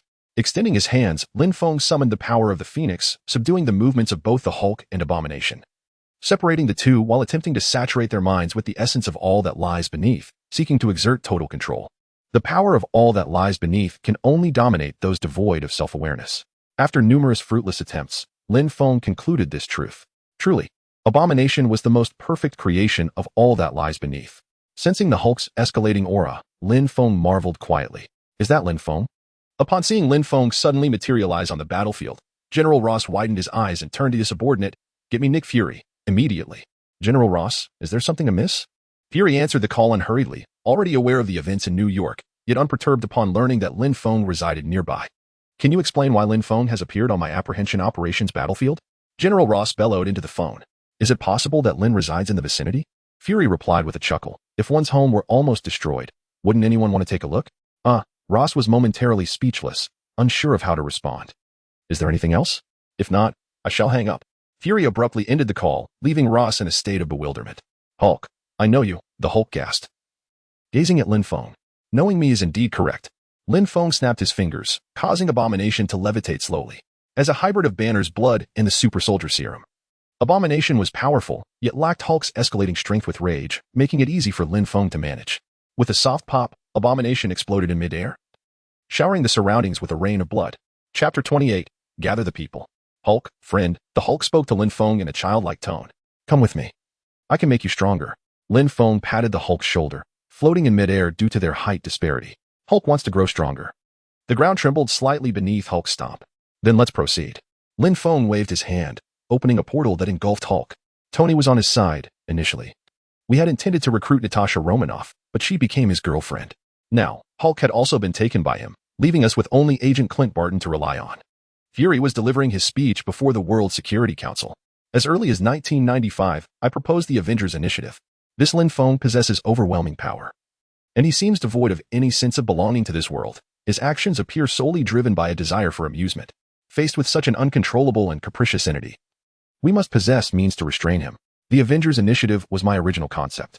Originally, Tony Stark, Natasha Romanoff, along with Dr. Bruce Banner and Hulk, were within our recruitment scope, but regrettably, all our potential recruits have transformed into Lin Feng's allies. "So, what do you have to say? Are you here to inform us of your failure?" A council member scrutinized Fury's remaining eye. "No. What I mean to say is that I intend to broaden my recruitment horizons." Fury retrieved a disk and inserted it into the computer, revealing a dossier before the council. "After extensive investigation, I have come to ascertain that there exists an organization entirely composed of individuals with supernatural abilities. Ever since Lin Feng inadvertently sabotaged the Avengers Initiative, I have been tracking this group, believing they could become our allies." "Fury, what you're suggesting seems rather far-fetched," Pierce began, but paused as a voice echoed in his mind. "Let him have his fun. The individuals he seeks are also mine." Upon reviewing Fury's dossier, Lin Feng nearly burst into laughter. However, this cunning fellow indeed possessed some merit. After the professor brainwashed the world, he still managed to find evidence of mutants from the most intricate details. "I believe Fury is correct." Pierce shifted his tone. "Lin Feng represents a significant threat, and we must possess the strength to counter it. Years ago, through technological prowess and limitless investment, we became the world's first nuclear power. Now, we are in an era dominated by advanced technology and superpowered individuals. We must seize the initiative in this world as we did decades ago. Lin Feng's power is too formidable. We must find something capable of opposing him." "Wait, it's Lin Feng calling." Fury pulled out his vibrating phone, which he typically ignored during meetings, save for Lin Feng. The primary reason being Lin Feng's overwhelming and enigmatic strength. He dared not exhibit any negligence. "Lin, what is it?" Fury adopted a casual tone as usual. "Nothing much. Just wanted to let you know I'll be taking a stroll for the next few days," Lin Feng yawned. In truth, it mattered little whether he informed Fury or not. He simply wished to interrupt their meeting while they deliberated on how to counter him. "Where are you headed?" Fury appeared somewhat anxious. "Beyond the confines of Earth, there exist a few locations primarily for leisurely strolls, devoid of any other purpose." Lin Feng chuckled, reassuringly indicating that there was no need for undue tension. "I'm not anxious. I am merely curious," Fury feigned nonchalance. All right. Your curiosity is noted." Through Pierce's eyes, Lin Feng observed Fury's serious demeanor masked by an affected lightheartedness. nearly causing him to laugh. There's nothing more. It's just a greeting. For the time being, do not attempt to reach out to me, for you will find it futile. Understood. MHM. Lin Feng replied, then ended the call. Now, Tony. Allow me to introduce these two individuals. They are representatives of the mutants, Charles Xavier, also known as the Professor, and the other is Eric Linshare, commonly referred to as Magneto. Lin Feng introduced the two before Tony. So, you've yet to elucidate what mutants are? Tony remarked with a slight grimace. A group characterized by genetic mutations, possessing extraordinary abilities. If all goes as anticipated, they represent the next stage of human evolution. That should suffice for your understanding. Lin Feng explained, gesturing to the pair.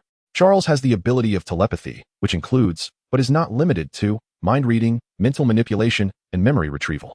Eric's abilities are more straightforward. He wields control over electromagnetism.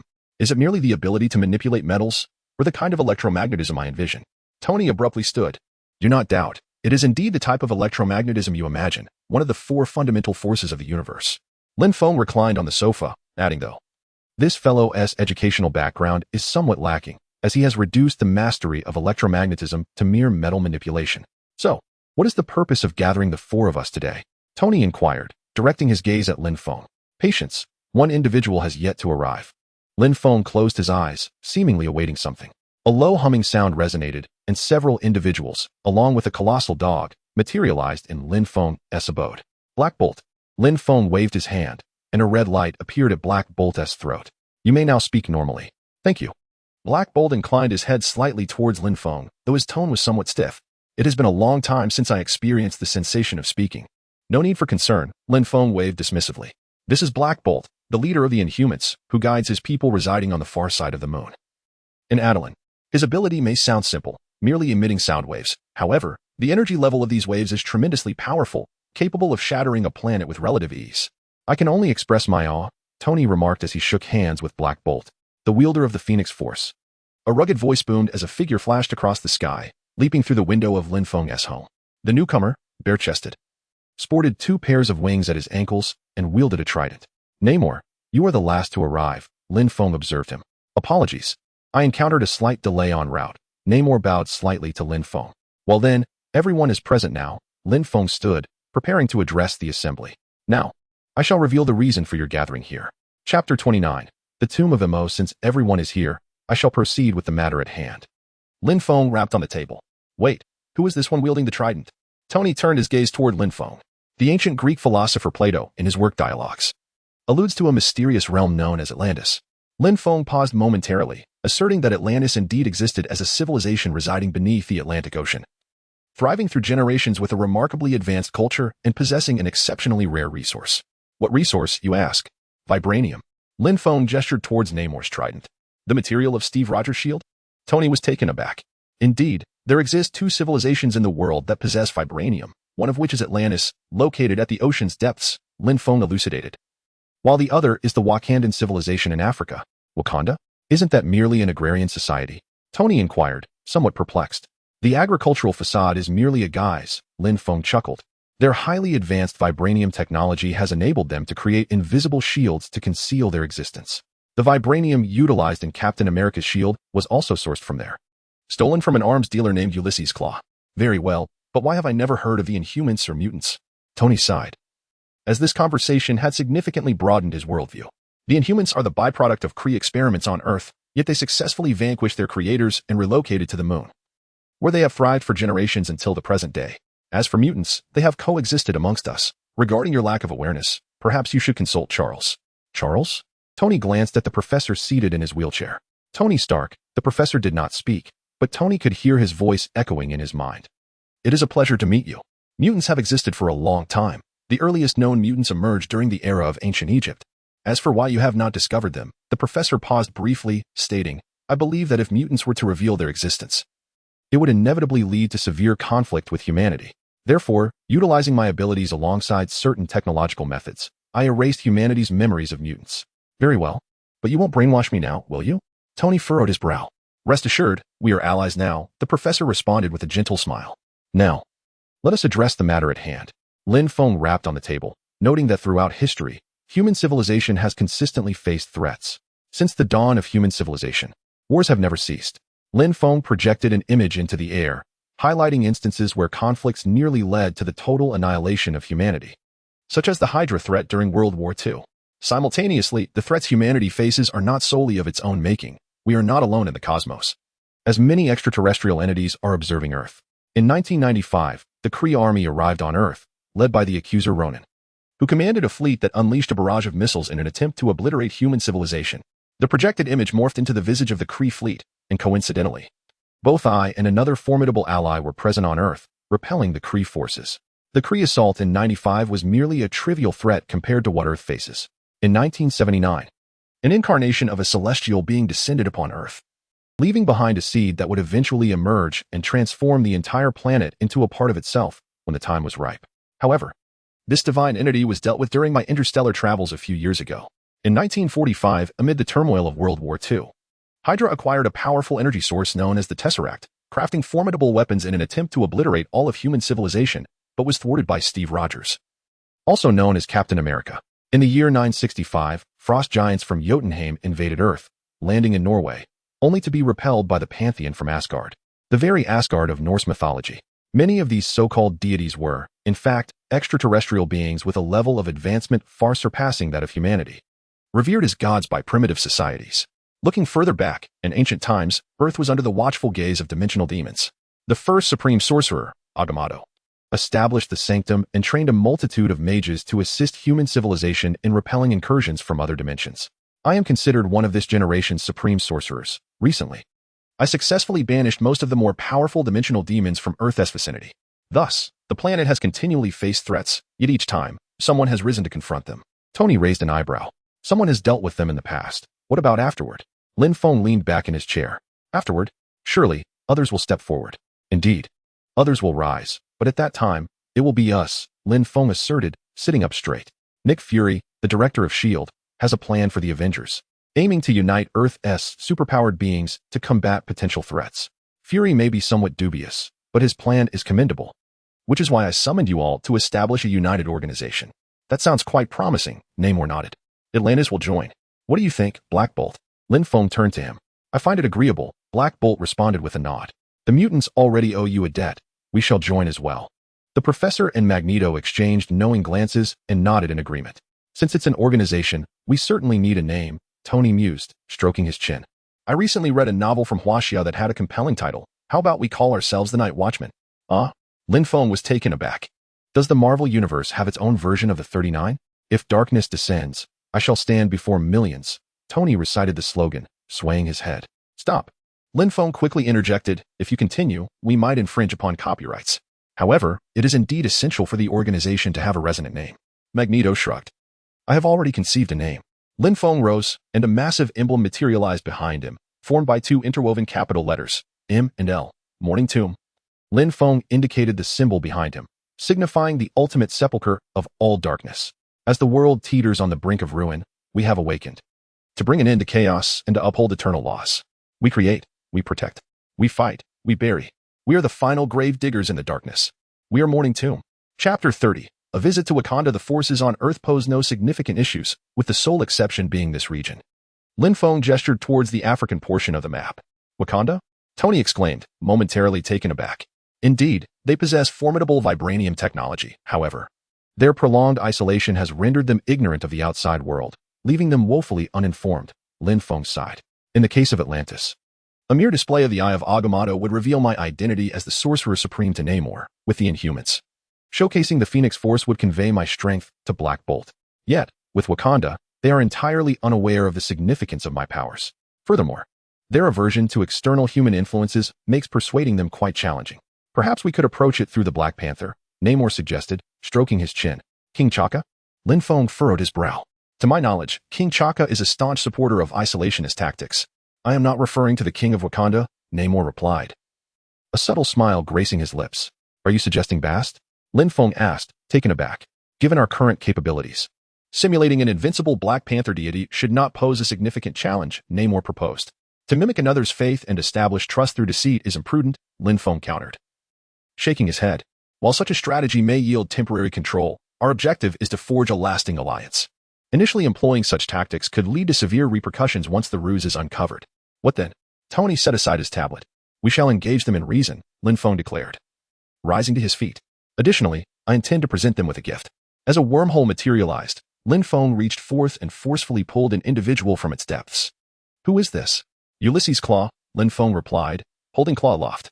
He is the one who pilfered a cache of vibranium from Wakanda and has slain many of their kin. Presenting him as our initial offering should prove advantageous. With a clenched fist, Lin Feng opened another wormhole behind him, consuming the group within. In a flash of light, Lin Feng and his companions found themselves on the savannah beyond Wakanda's protective barrier. Who are you? Why have you come here? Emerged Wabi, the chief of the Wakandan border tribe. We hail from Molding and seek an audience with King Chaka to discuss certain matters, Lin Feng stated, casting Claw to the ground. This is our introduction. Claw. Wabi's heart raced at the sight of the man, yet he maintained his composure as he turned to Lin Feng. I shall notify the king. Very well, Lin Feng nodded in acknowledgement. The king permits your entry, announced Chala, the Wakandan prince and future Black Panther. Your ability to capture Ulysses' Claw and deliver him to Wakanda suggests you have gleaned the true nature of Wakanda. Thus, allowing you entry is of no concern. Thank you. Lin Feng inclined his head slightly towards Chala. Please, lead the way. Lin Feng and his companions followed Chala through a barrier, and the scene before them transformed instantaneously. As if they had traversed a portal of space, the desolate grasslands outside gave way to a high-tech metropolis adorned in the style of an ancient tribe. Stranger, what brings you to me? Inquired the old King Chaka, peering over his reading glasses with a benevolent tone. We are establishing an organization, Lin Feng replied candidly. Earth is perpetually under threat, and in my vision, this organization can respond swiftly when danger approaches. We merely wish to live our lives in peace and have no intention of engaging in these matters. Chaka shook his head. If necessary, we could sponsor some vibranium technology. But we do not wish to partake in warfare. We actually possess vibranium technology as well, Lin Feng signaled to Namor, encouraging Chaka to observe him. This is indeed vibranium. Chaka remarked, adjusting his glasses as he examined Namor's trident. From where did you acquire it? Vibranium meteorites are not exclusive to Wakanda. There were two that fell. One in Wakanda and the other in Atlantis, which belongs to my realm, Namor explained. This is the first I have heard of it, Chaka said, scrutinizing Namor. Legends of Atlantis circulated within Wakanda, but I never anticipated their authenticity. Since you possess what we sought to conceal, I believe there is no longer a need for my continued refusal. Chaka mused for a moment, then rose to address the assembly. Wakanda shall join. May our cooperation be fruitful. Lin Feng stood as well, shaking Chaka's hand. This is an exceedingly wise decision, for in the face of a global threat, no nation can stand alone. Can you elaborate on the specific threats? Chaka gazed at Lin Feng. Extraterrestrial life. Lin Feng gestured toward the sky. Many eyes watch us from beyond Earth, and they possess materials even more formidable than vibranium. I understand, Chaka nodded. Chala, he called. Father, Chala entered, bowing slightly. My son Chala will represent Wakanda in the council, Chaka said, pulling Chala closer. Very well, Lin Feng nodded. Yes, father, Chala bowed to Chaka. There is another individual I wish to meet, Lin Feng continued. Who? Chaka inquired, looking at Lin Feng. Your daughter, Wakanda's chief scientist, Shuri, Lin Feng replied. I would like her to accompany me. I have several scientists of my own, and perhaps we can mutually exchange and validate some knowledge. That depends on my daughter's own wishes, Chaka smiled. I shall summon her. You are Lin Feng. Shuri approached, bouncing with energy as she scrutinized him. I've heard you possess many extraordinary abilities. May I study them? Of course, Lin Feng replied, producing a test tube. He pricked his finger, filled the tube with blood, sealed it, and handed it to Shuri. Whether it is the gamma force beneath all things, the power of the phoenix, or even the divine strength of the celestial beings, none of these forces can be detected through mere blood. The only abilities she can discern are those derived from her own genetic modifications following the analysis of combat abilities. Very well, I shall accompany you. Su Rui took the test tube and nodded at Lin Feng. Chapter 31. The existence that touches the rules. I have heard that you have established an organization to protect Earth? In Lin Feng's residence. Fury poured himself a glass of wine. Indeed. Lin Feng also filled his own glass and downed it in one gulp. Earth cannot rely solely on my efforts. They must unite. You know, not long ago, I stumbled upon evidence of a group of superpowered individuals. Just when I thought my Avengers initiative had hope, I discovered that those who call themselves mutants are, in fact, your people. Fury sighed and emptied his glass as well. I was aware of it from the moment you began searching for their traces. Lin Feng refilled his glass. The Avengers initiative is commendable, but it cannot be under your control. In other words, such an organization ought not to be governed by government authorities. I understand your perspective. I share the same sentiment. However, a superpowered organization detached from government oversight will inevitably come into conflict with those in power. Fury sighed again. What shall we do when the time comes? If conflict arises, then we shall replace those in power. Lin Feng shrugged. Ordinary humans cannot contend with superpowered beings. Numbers would make no difference. Humanity's greatest reliance lies in nuclear weapons. Yet even our most seemingly feeble member, Tony, possesses a means to counter them. Can you truly disregard public opinion entirely? Fury gazed into Lin Feng's eyes with his solitary eye. Public opinion? Lin Feng laughed heartily. Are you certain you wish to engage in a battle of public sentiment with someone capable of controlling the thoughts of humanity in an instant? Nick, I know it was they who sent you to probe me.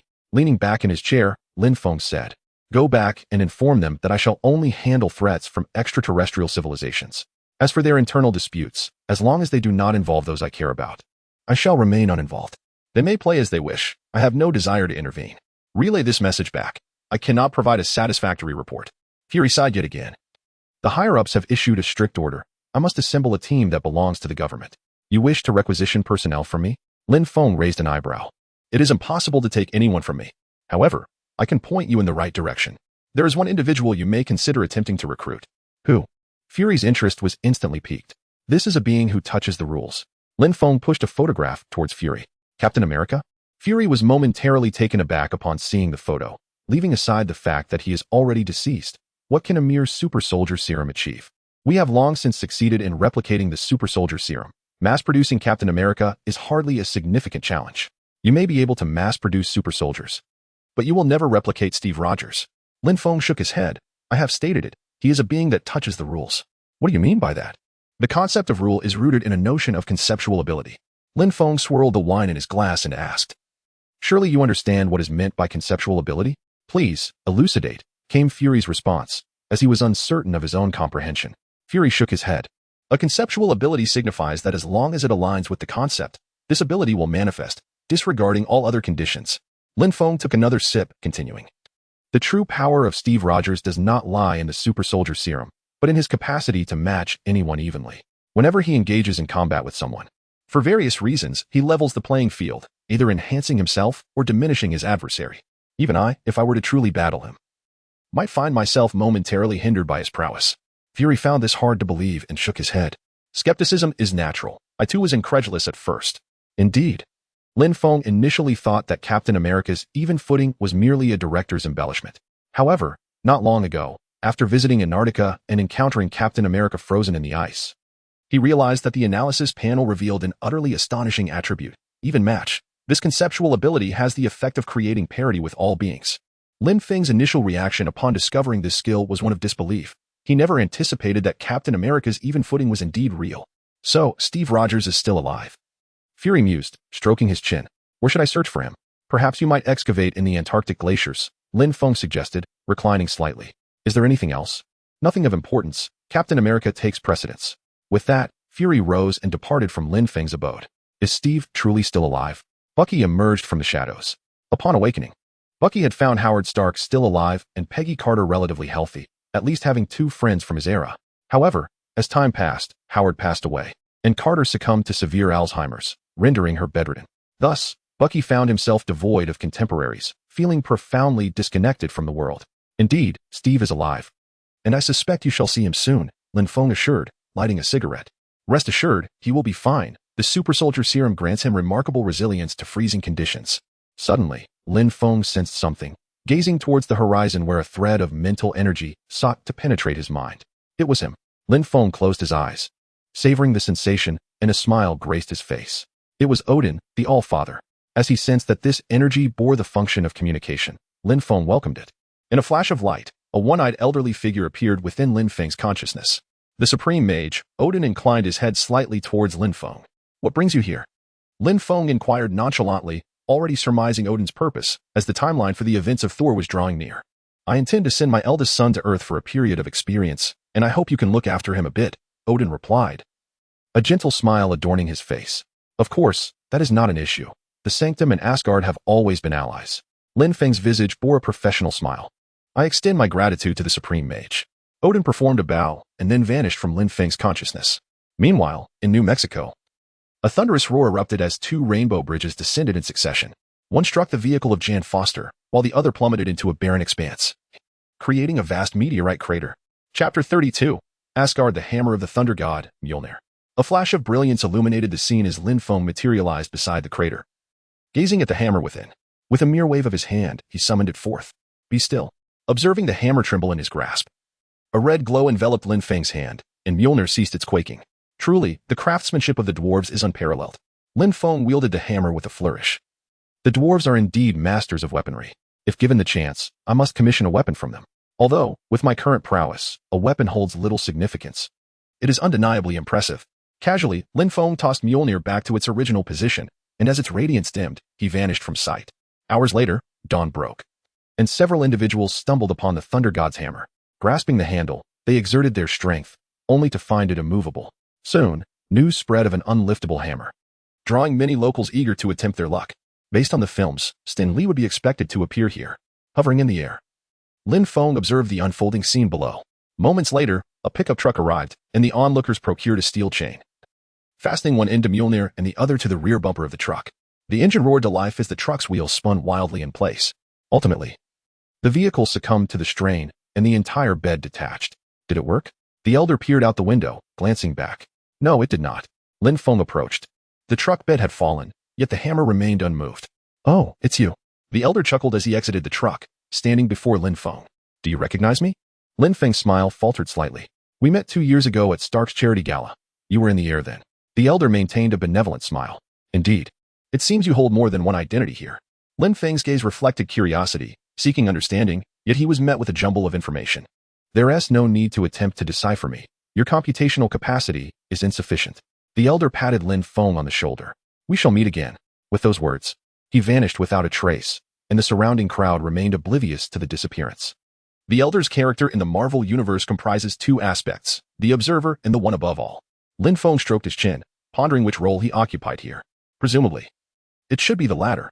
A voice echoed in Lin Feng's mind, the level of the observer should not be beyond my complete comprehension. Only the one above all in the first celestial sphere could render my analysis futile. Reasonable. Lin Feng nodded, teleporting away, similarly unnoticed by those around him. This marked the first instance where my analysis has encountered a setback. Upon returning home, Lin Feng leaned against the sofa and closed his eyes, extending his spirit outward until he arrived in Asgard. The supreme mage, Odin, smiled as he regarded Lin Feng. I will keep an eye on Thor's situation. Lin Feng, already aware of Odin's impending inquiry, interjected, however, I require your introduction to King Idri of the dwarves. Do you seek a weapon? Odin momentarily paused, for it was his understanding that Kamartash possessed its own system of magical weaponry, rendering the dwarven arms unnecessary. My power does not entirely align with the magic of Kamartash, and magic is not my principal means of offense.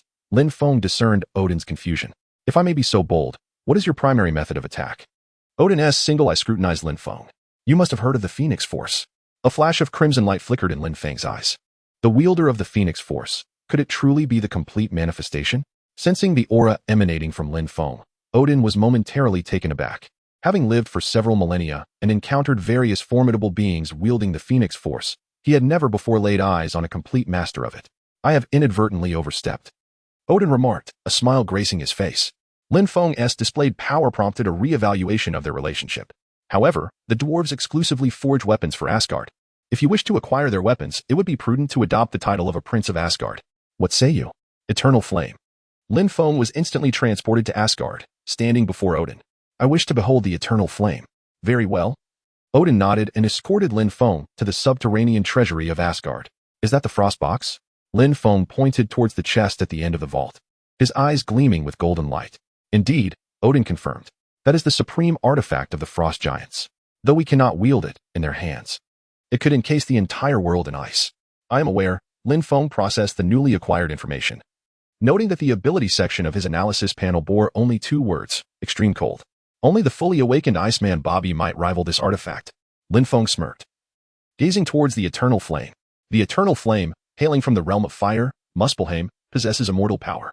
The king of the fire realm, the fire giant Surtur, is intricately linked to it. As long as the Eternal Flame endures, Surtur shall never truly perish. A remarkable treasure, Lin Feng gestured, summoning a sphere of Eternal Flame into his hand. Moments later, he replicated another sphere of Eternal Flame. Thank you, King of the Gods. Lin Feng offered a slight nod to Odin, returning the original sphere of Eternal Flame while securing the replicated one. The Supreme Mage is indeed unfathomable, Odin thought, maintaining a facade of joviality while inwardly cursing. What kind of ability is this? Who has ever encountered a Supreme Mage capable of creating Eternal Flame? Once Thor's matters are resolved, I shall return to Asgard again. This opportunity will also afford me a legitimate claim to an identity within Asgard. Lin Feng nodded to Odin before vanishing from sight and returning to Earth. Where has Thor gone? Lin Feng released his mental energy and glanced at Thor's condition. Goodness. Have they already begun to fight? Phil. Lin Feng teleported to Coulson's side. Just a symbolic intervention will suffice. He's the son of an old friend, though not particularly bright. Lin Feng patted Coulson on the shoulder. What Lin Feng meant was that Thor was somewhat simple-minded and could be foolish at times. But Coulson naturally interpreted Lin Feng's words as implying that the man rampaging in his jurisdiction was insane. Fine, once he causes enough chaos. We can apprehend him and find a reason to release him. Coulson nodded in agreement with Lin Feng. Chapter 33. The Destroyer Armor. Mr. Lin, we have captured him. After a while, Coulson called Lin Feng. All right, you can interrogate him first. I'll come to take a look shortly. Lin Feng yawned and teleported to the skies above New Mexico. Logically, once Phil exited, Loki should make his entrance. Lin Feng stroked his chin, and a few minutes later, a subtle wave of energy approached, prompting him to descend directly. Come now, don't move from there. Lin Feng said as he seized Loki by the nape of his neck just as he attempted to leave. How dare you, Loki began, but was swiftly thrown back into the room where Thor was confined. Thor Odinson. Lin Feng took a chair and sat before Thor, with the immobile Loki beside him. Release Loki. He is now the king of Asgard. You are declaring war on Asgard. Thor shouted furiously at Lin Feng. Did you really think I was without wits? Lin Feng scoffed. You believe everything this fool says? Worry not. I have recently acquired an Asgardian identity. My confrontation with Loki would be considered a civil dispute. Lin Feng tossed the princely token Odin had given him to Thor. This indeed carries the essence of my father. Thor's fingers trembled as he grasped the token. Are you truly a prince of Asgard? You should return where you belong. Lin Feng casually drew a teleportation portal, sending Loki back to Asgard, then turned to face Thor. Indeed, I am a prince of Asgard, and by lineage, you ought to refer to me as Uncle Lin. Lin Feng stroked his chin. Uncle Lin, how is my father? Thor, in his naivety, blurted out the term of endearment. Rest assured that old man Odin is still alive, Lin Feng chuckled, patting Thor's shoulder. He has merely fallen into Odin's sleep. Even Frigga has not stated you cannot return. So, Loki, Thor appeared bewildered. After Odin fell into slumber. As the only progeny of Odin, Loki rightfully inherited the throne. However, he fears you might return to contend for the position. Thus he seeks to keep you on Earth indefinitely. Lin Feng provided a brief explanation. I understand now. I will not allow him to succeed. Thor rose, only to slump back down despondently. But I am merely a mortal now. Mr. Lin. Coulson entered, whispering something in Lin Feng's ear. Ah, I see. Lin Feng nodded. Your friends have come to retrieve you. You should go with them for now. I will deliberate on Loki's situation. All right. Thor nodded. Thank you. You're welcome. Lin Feng waved his hand and vanished from sight. Mr. Lin, could he truly be Thor, the god of thunder from Norse mythology, and the son of Odin? Coulson gazed at the departing Thor, his brow furrowed. Believe it or not, I have just returned from Asgard, where I engaged in a delightful conversation with Odin. Lin Feng shrugged, proclaiming that as the supreme mage of this generation, I share a natural alliance with Asgard. Odin even sought my assistance in child-rearing. It is not skepticism, merely a tinge of apprehension. Coulson chuckled, casting a glance at the hammer of Thor lodged in the pit, and chose to remain silent. TSK. Noticing Coulson's disinterest in continuing the conversation, Lin Feng decided to teleport away. Thor, would you mind if I join you for a drink? Lin Feng settled beside Thor, who was engaged in a drinking contest with Dr. Selvig. Uncle Lin. Thor, slightly inebriated, draped an arm over Lin Feng's shoulder. Eric, this is my uncle, Lin Feng. Never mind, it's impossible. Everyone on Earth knows him, the founder of omniscient technologies, billionaire Lin Feng. Dr. Selvig squinted, scrutinizing Lin Feng. By lineage. He indeed must address me as uncle. Lin Feng placed a hand on Thor's shoulder, stating that the young man's father is an acquaintance of his. I told you, you can't possibly be the god of thunder. Dr. Selvig pointed at Thor and erupted in laughter. Dr. Selvig. Is it conceivable that his well-connected father is none other than Odin, the king of Asgard? Lin Feng extracted a card from his possession and placed it in Thor's hand, declaring it as his identification. Thor Odinson? Thor squinted at the card before stuffing it into his pocket. Come, tonight we shall drink until we are inebriated. Thor filled Lin Feng's glass and began to drink heartily himself. What a task. Observing the two completely intoxicated individuals, Lin Feng shook his head in resignation, snapped his fingers, and roused Thor from his stupor. Carry him back, Lin Feng instructed, gesturing toward Selvig. All right. Thor approached, hoisting Selvig onto his shoulder, while Lin Feng teleported them both to Jane's RV. What has happened? Jane opened the door and was taken aback at the sight of Thor carrying Selvig. We engaged in a friendly exchange. He defended the honor of his ancestors, Thor said with a grin as he entered the RV and tossed Selvig onto the bed. Oh, dear. Only then did Jane notice Lin Feng standing nearby and hurried over. Mr. Lin, what brings you here? I'm your fan. I have studied your paper on the generation and stability conditions of the Einstein-Rosen bridge numerous times. Thank you. Lin Feng nodded. Having released several papers to enhance the visibility of omniscient technologies after thoroughly analyzing the fundamental sciences of this world, he could hardly recall if he had published anything regarding the Einstein-Rosen bridge. How did you end up here? Jane adjusted her hair. Thor is the son of an old friend of mine, and I came to see him, Lin Feng replied, glancing at Thor, who was about to emerge. Uncle Lin. Thor stepped out. Jane, this is Prince Lin Feng of Asgard, Thor announced, wrapping an arm around Lin Feng's shoulder. He speaks the truth. Lin Feng shrugged, stating that he had indeed visited Asgard a few days prior. So, is he truly the god of thunder from Norse mythology? Jian's face was filled with disbelief. Believe it or not, you only need to know that my dear nephew is extraordinary. Lin Feng chuckled. All right, I shall not intrude upon you any longer. He teleported back home, stifling an immensely long yawn before collapsing into bed. Suddenly, with a resounding roar and the tremor of the ground, Lin Feng awakened from his slumber and glanced out the window. At last, the destroyer armor has emerged. I have been waiting for you. Lin Feng donned his attire and teleported to stand beside Thor. Uncle Lin, Thor greeted him with a bow. Thor, who is he? Sif, just descended from Asgard, inquired.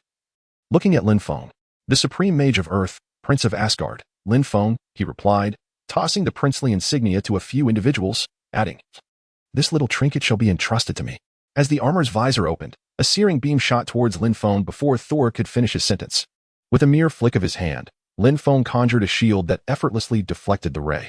While Odin's battle armor is indeed formidable, its effectiveness hinges on the wielder, Lin Feng mused. If Odin himself were at the helm, it might pose a challenge. As for your younger brother, let's not even consider it. With a gentle wave of his hand, the aggressive beam reversed course, striking the destroyer's visor and sending it crashing to the ground. Loki. Odin once wielded this armor against the deities. Is this the extent of your prowess? Lin Feng's form expanded to match the destroyer's height, and he placed a foot upon its chest. Goodness. The three warriors of the Celestial Palace and Sif gaped in astonishment as Lin Feng effortlessly subdued the destroyer. I mentioned that if Odin were to operate it, I might find it somewhat troublesome.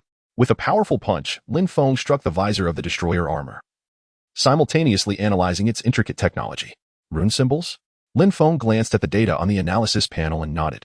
Rune symbols are a unique form of magic that can be corroborated with the spells of Kamar-Taj. Perhaps there will be some insights to glean. The blessings of the gods. This is quite impressive, Lin Feng remarked, eyeing the plethora of divine names listed under divine blessings. The structure of the destroyer armor. This could be an intriguing subject for Tony to study. Lin Feng released the destroyer, reverting his form to its original size. Loki. I know you can hear me. With a wave of his hand, the destroyer began to levitate slowly. Go back and inform Odin that I have accepted the destroyer armor. A glimmer of crimson light flickered in Lin Feng's eyes as he severed the link between the destroyer armor and Loki, or rather, the eternal spear, before consigning it to the nightmare space. Supreme Mage, you truly are quite unreserved. Odin's voice resonated in Lin Feng's mind. Loki wreaked havoc upon an entire town on Earth. I must demand some form of compensation. Lin Feng smiled. Rest assured, I will return with Thor shortly. I won't allow the Rainbow Bridge to be destroyed again. Thank you. Odin nodded before vanishing from Lin Feng's consciousness. Thor, do you wish to reclaim your rightful power and thwart Loki? Lin Feng turned to Thor. Of course. There rose, excitement gleaming in his eyes. Your father exiled you to Earth not as a punishment, but as a trial. Lin Feng seated himself upon a stone. The hammer of the thunder god will awaken in your moment of near death, returning to your side. Uncle Lin, are you certain? Thor gazed intently into Lin Feng's eyes. Absolutely. I sense a power within the hammer, triggered solely by your near-death state. Lin Feng shrugged. During his earlier analysis of the hammer, he had caught a glimpse of that surge of divine energy and had nearly cursed in disbelief while watching the films. He had suspected something amiss with the conditions for Thor's power to awaken, and upon further investigation, he discovered that it indeed only manifested in Thor's moments of peril. I understand now. A glimmer of determination flickered in Thor's eyes as he picked up a steel rod from the ground and thrust it directly into his chest. With a loud gasp, Thor expelled a torrent of blood. The fluidity of his actions momentarily stunned Lin Feng.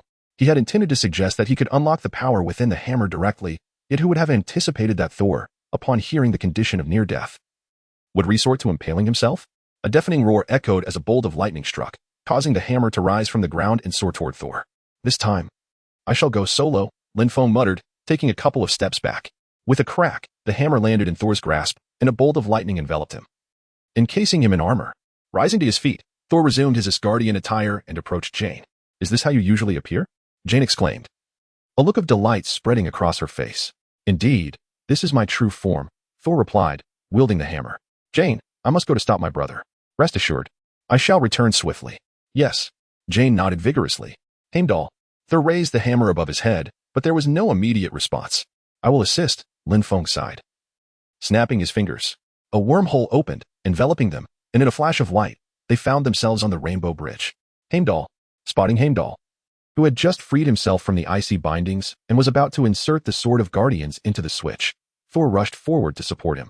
Thor, you have returned, Heimdall gasped, leaning heavily on the sword. How did you manage this? It was Prince Lin Feng who brought us back. Thor indicated Lin Feng. The Supreme Mage? Heimdall paused briefly, then bowed slightly upon seeing Lin Feng. There is no need for such formalities. Quickly, tend to your injuries, Lin Feng smiled. Take him to the infirmary, Thor instructed the 3 warriors of the Celestial Palace. Understood.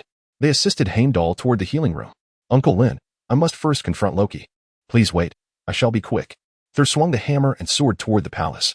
This is absurd. Lin Feng leaned against the switch of the Rainbow Bridge, extending his mental faculties to observe the battle between Thor and Loki. What a fine mage he was. Why did he insist on engaging in close combat? Loki unleashed a radiant golden light with the Eternal Gun, striking down Thor, and then hurried towards the Bifrost control room. Upon entering, he discovered Lin Feng leaning against the switch of the Bifrost. Oh, did I block your way? No need to mind me, Lin Feng remarked as he rose. With a snap of his fingers, he teleported away, arriving at Odin's chamber. Supreme Sorcerer, Odin said, seeing both Thor and Loki had departed. He slowly sat up, appearing far from weak. You've devised quite the scheme, allowing Loki to slay his own father, and then using the Bifrost to obliterate most of Jotunheim. When the time comes, don't inquire, just know it was all Loki's doing, and you were none the wiser. Lin Feng found a seat, producing a handful of seeds to offer Odin.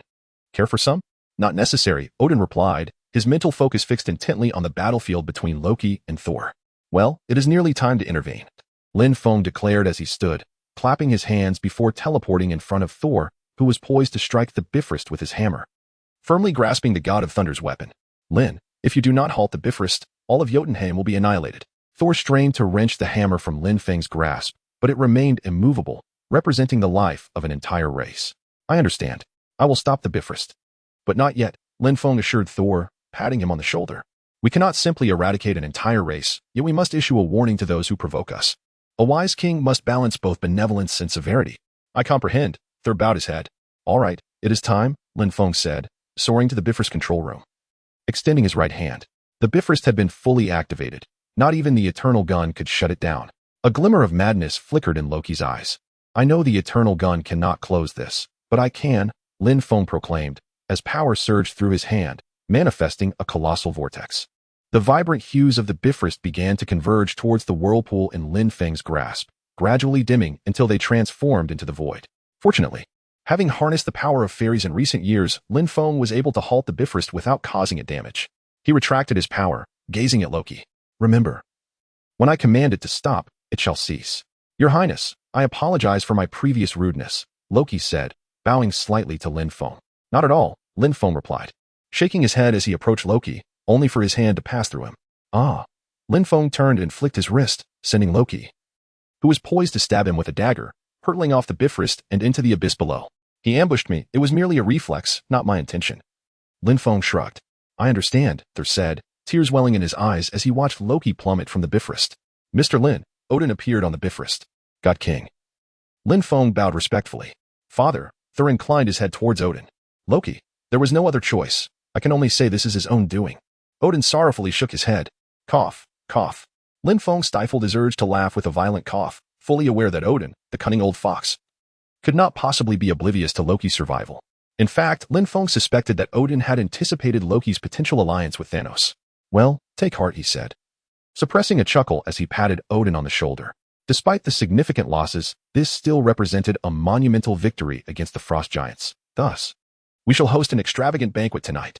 Odin straightened up, a faint smile grazing his lips, and proclaimed before all of Asgard that Lin Feng would be officially recognized as a prince of Asgard.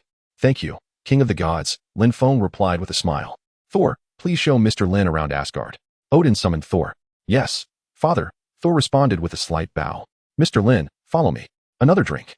At the banquet, Lin Feng embraced local customs, shattering his empty wine cup upon the floor. What is the matter, missing her? Lin Feng approached Thor. If you long for her, go seek her out. The Rainbow Bridge lies ready for your passage at any moment. As the heir to Asgard, I bear greater responsibilities, Thor sighed. It's no small matter, and besides, Asgard may not necessarily be yours to inherit. Lin Feng stroked his chin thoughtfully. How about this? Tomorrow, I shall have a chat with your father. If it comes to it, I might just take you to Earth for a time. Thank you, Thor replied, a grateful smile illuminating his face. Is Thor truly unsuited to be king? Odin inquired, stepping closer to Lin Feng. His nature is too straightforward. He would make an excellent warrior, but as a king, he could easily be deceived. Lin Feng shook his head. Thor's candor is too pronounced. While Loki is overly reliant on cunning schemes, I genuinely worry about Asgard's future in my absence. Leaning against a pillar, Odin sighed like a weary elder. The goddess of death, Hela, Lin Feng mused, gently twisting his neck. She would be the most fitting ruler. A king so bloodthirsty? Odin retorted. Were you not the same in your youth? Lin Feng shot Odin a glance. Wasn't it only after being overwhelmed by a few deities that you retreated into a corner? How can the Asgardians cower before formidable enemies? Odin's eyes widened. I once believed that endless war would only bring suffering to the people, which is why I chose to end the conflict and withdraw to the Nine Realms. Ah, yes. Lin Feng rolled his eyes. You know perfectly well why you ceased fighting. Must I invoke the Phoenix's power to jog your memory? Sighing, Odin appeared to age significantly in that moment. Well, if we cannot win, there is no shame in refraining from battle. Lin Feng offered Odin a cigarette. Care for a taste? What is this? Odin accepted the cigarette, mimicking Lin Feng's actions as he placed it between his lips and ignited it with magical flames. This is called tobacco. Lin Feng inhaled deeply. Do you not feel the weight of your burdens lightening? Indeed, there is a peculiar sensation. It allows my spirit to relax, Odin agreed, taking a deep drag himself. This is quite pleasant. Keep it. Lin Feng tore open a rift in space and retrieved a cigarette, tossing it to Odin, suggesting he should ask for more if it wasn't sufficient. Tell me, if I were to release Hela now, would she still heed my words? Odin sighed. No. But I can compel her to listen. Lin Feng yawned, reflecting that Hela's combative nature stemmed from never encountering a true powerhouse. She was under the delusion that her strength was sufficient to dominate the universe. I merely need to shatter that illusion. It seems that is the only course left. Odin rose, proposing they find a more secluded location. Very well. Lin Feng extinguished the cigarette butt on the ground, stood up, and teleported with Odin to a desolate wilderness. This will do. Agreed. Odin brandished the Spear of Eternity, conjuring a portal in the wild. So, has that old coot Odin met his demise? A sinister voice echoed as a figure emerged from the portal. Odin is not dead. I have released him for you. Leaning against a rock, Lin Feng gestured to Odin beside him. Thank you, but I must attend to some personal matters first. Hela swept her hand through her hair, transforming it into an extravagant headdress, and summoned two swords, charging at Odin. Come with me first. Lin Feng seized Hela by the shoulder, and they vanished from the spot. How delightful. Watching the two disappear, Odin plopped down on the ground, lighting a cigarette, reflecting on how useful Lin had proven to be. Chapter 36. Hela, do you understand why your father has ceased his expansion? Lin Feng brought Hela to a desolate planet amidst the cosmic expanse. Who knows why he suddenly decided to adopt a benevolent ruler's role? He has simply grown old and weak. Hela exhibited a degree of tolerance towards Lin Feng, who had facilitated her release. You are mistaken. Lin Feng shook his head. Given the choice, Odin would not opt for the path of a benevolent monarch. Over 5,000 years ago, Odin encountered a group of foes. Lin Feng conjured an image of these adversaries, who called themselves the Celestial Race, a lineage that had existed since the dawn of the universe, maintaining cosmic balance in their own manner. Odin crafted the destroyer armor and sought blessings from the deities of the Nine Realms. Clad in the armor, he battled the Celestial Race but, regrettably, found himself powerless. In simple terms, that old man was frightened into inaction. His fear does not imply that I too shall be afraid. His inability to overcome them does not equate to my own incapacity to vanquish them. Hela tightened her grip on the sword of the night sky. You speak true, therefore. Allow me to reveal my true self. Lin Feng grasped Hela's shoulder and transported them to the former location of Ego. Why are you showing me a planet? Hela inquired. Puzzled. That planet is me. Lin Feng shrugged, explaining that this form was merely a fragment of his being. A mere fragment. And yet it stirs not a flicker of resistance within me? Hela gazed in awe at the planet before her. This was once a living planet known as Ego, a member of the Celestial Race.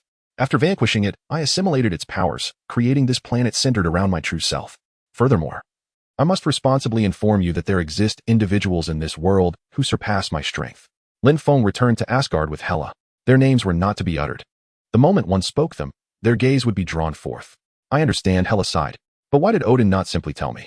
Because of his ridiculous pride. Lin Feng scoffed. He had informed the people of Asgard that he ended the external wars to spare them further suffering. Over time, He had come to believe this absurd justification himself, had he not? Hela let out a cold laugh. Indeed.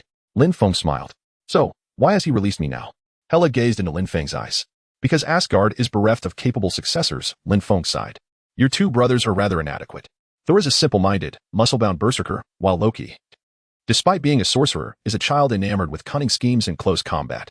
Only you are fit to inherit the throne of Asgard. Then why did he not release me sooner? Because he did not recognize my worth before, Lin Feng shrugged. Had I not explained these matters to you, you might have emerged and immediately declared war on Odin, with your first act upon seizing the throne being to reignite conflict. Initially, it may have gone well, but eventually, should you encounter an adversary beyond your capabilities, Asgard would plunge into irretrievable ruin.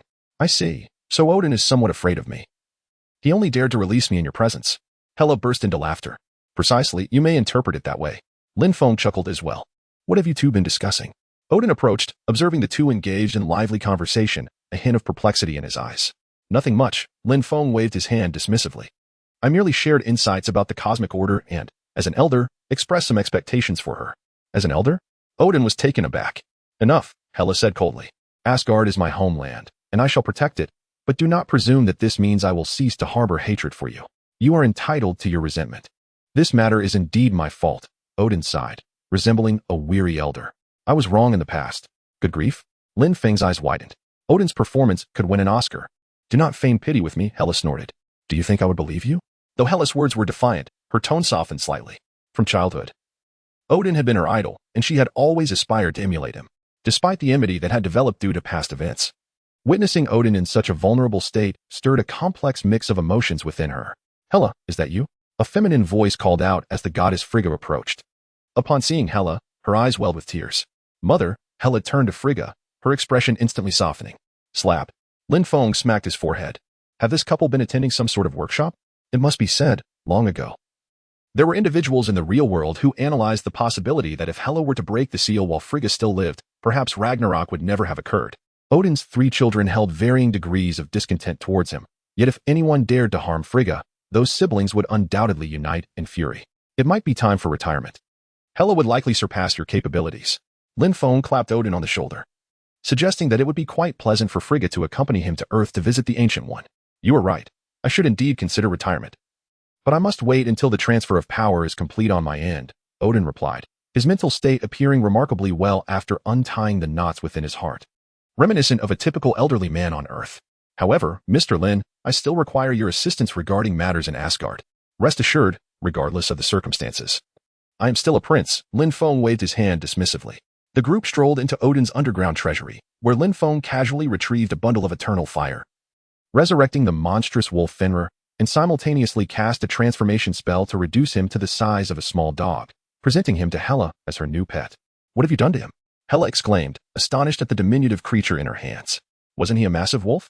Nothing much, just made him appear more endearing. Don't worry, when the time comes for battle, he will revert to his original form, Lin Feng reassured her, affectionately ruffling Fenrir's head. See, isn't he much more charming this way? Indeed, he is quite delightful, Hela admitted, also indulging in the irresistible urge to pet Fenrir. All right, let's prepare. In a few days, I intend to pass the throne to Hela, after which I shall take the queen on a vacation to Earth. Odin beamed at the scene before him. Chapter 37. Stark Expo. A few days later, Lin Feng returned to Earth. In Flushing, New York, a troupe of stunning dancers performed energetically on stage. From the rear door of a hovering aircraft, Tony Stark, clad in his Iron Man armor, leaped down, landing in the center of the stage with the flair of a true superhero, eliciting cheers from the audience. He still reveled in showing off. Lin Feng observed from a corner, watching Tony disrobe from his armor with the aid of mechanical arms while tossing a handful of blueberries into his mouth. It felt wonderful to be back. As the dance concluded, Tony clapped his hands and turned to the audience. Did you all miss me? Blow something up, came the raucous reply from the crowd. Blow something up? I've already done that. Tony raised an eyebrow. I'm not just saying this. The world has entered the longest period of sustained peace because of me. I'm not implying that from the ashes of captivity, I have facilitated humanity's greatest renaissance. Nor am I suggesting that Uncle Sam can peacefully lounge on his lawn chair sipping iced tea because he has yet to encounter anyone brave enough to challenge me at my best. The cheers intensified, with everyone chanting Tony's name, yet he silenced the crowd with a motion of his hands. I apologize, this is not merely about me. Nor is it solely about you, or even just about us. It is about what legacy we shall leave for future generations. Tony clasped his hands behind his back. And thus, for the first time since 1974, the world's nations and the brightest minds from various enterprises would unite their resources and share a common vision to forge a brighter future over the coming year. So, I would like to extend a warm welcome back to the Stark Industries Expo. Now, let us invite a special guest who will transcend the boundaries of life and death to elucidate everything for you. Please welcome my father, Howard Stark. Technology can achieve anything. On the large screen, Howard's image appeared, showcasing the promise of a better life, robust health, and for the first time in human history, the possibility of world peace. Therefore, on behalf of all at Stark Industries, I am proud to introduce you to the city of the future. Technology has bestowed upon humanity limitless possibilities in one day. It will eliminate all societal issues. As Howard's speech continued to play on the screen, Tony had already moved to the backstage area. The blood toxin level stands at 3. Tony pressed his thumb against a small device. Soon, technology would revolutionize your lifestyle, freeing you from mundane tasks and granting you more time for leisurely pursuits and the enjoyment of a beautiful life. The voice from the large screen persisted as Lin Feng made his way backstage. That was quite the speech, Lin Feng remarked. Reaching out to retrieve the device from Tony's grasp. The isolation layer still can't function entirely? Welcome to the Stark Expo, echoed Howard's voice on the screen, eliciting a wave of cheers from the crowd, while Tony's expression remained notably complex. I've tried numerous times, but I have a feeling the solution to this problem must be connected to my father. Tony pulled Lin Feng to an open area backstage, projecting a holographic image. Lin, take a look at this. Is this the design blueprint for the city of the future from the inaugural Stark Industries Expo? Upon seeing the holographic image Tony presented, a glimmer of interest sparked in Lin Feng's eyes. This is a new element developed by Howard Stark based on his research on the Tesseract, but it could not be produced due to the technological limitations of the time. My father advised me to thoroughly investigate this before he passed, and I recently unearthed it. Yet I remain at a loss. Do you recall what you mentioned was the primary issue with the Iron Man suit? Lin Feng inquired, focusing intently on the holographic image. The endurance. While regular flight poses no significant challenge, in the face of intense combat, the suit's energy output falters. Tony leaned back in his office chair, sipping a green juice. Furthermore, the palladium reactor possesses a degree of toxicity. Although I created an isolation layer, some of it still permeated. Have you considered experimenting with a different element? Lin Feng smiled slightly. I've attempted that on numerous occasions, but none of the known elements can replace palladium.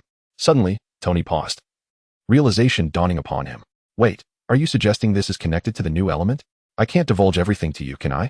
Lin Feng shrugged. All right then, Lin. Could you take me home? The exit is rather crowded. Tony sighed. I'll return and conduct some thorough research. Of course, Lin Feng responded, conjuring a portal and transporting Tony back to his laboratory. Sir, the voice of Jarvis echoed, announcing the arrival of a female police officer seeking your presence. I recall not having scheduled any services, Tony shrugged. Let her in. Mr. Stark, the police officer entered, presenting a subpoena. What? Tony exclaimed. You are required to attend a hearing before the Senate Armed Services Committee tomorrow at 9 o'clock. Mr. Lin, you as well. The officer placed the subpoena on the coffee table and departed Tony's residence without a backward glance. I can understand why the Senate seeks you. But what do they want with me? Lin Feng opened the subpoena and was taken aback to find both his and Tony's names prominently listed. Let me see.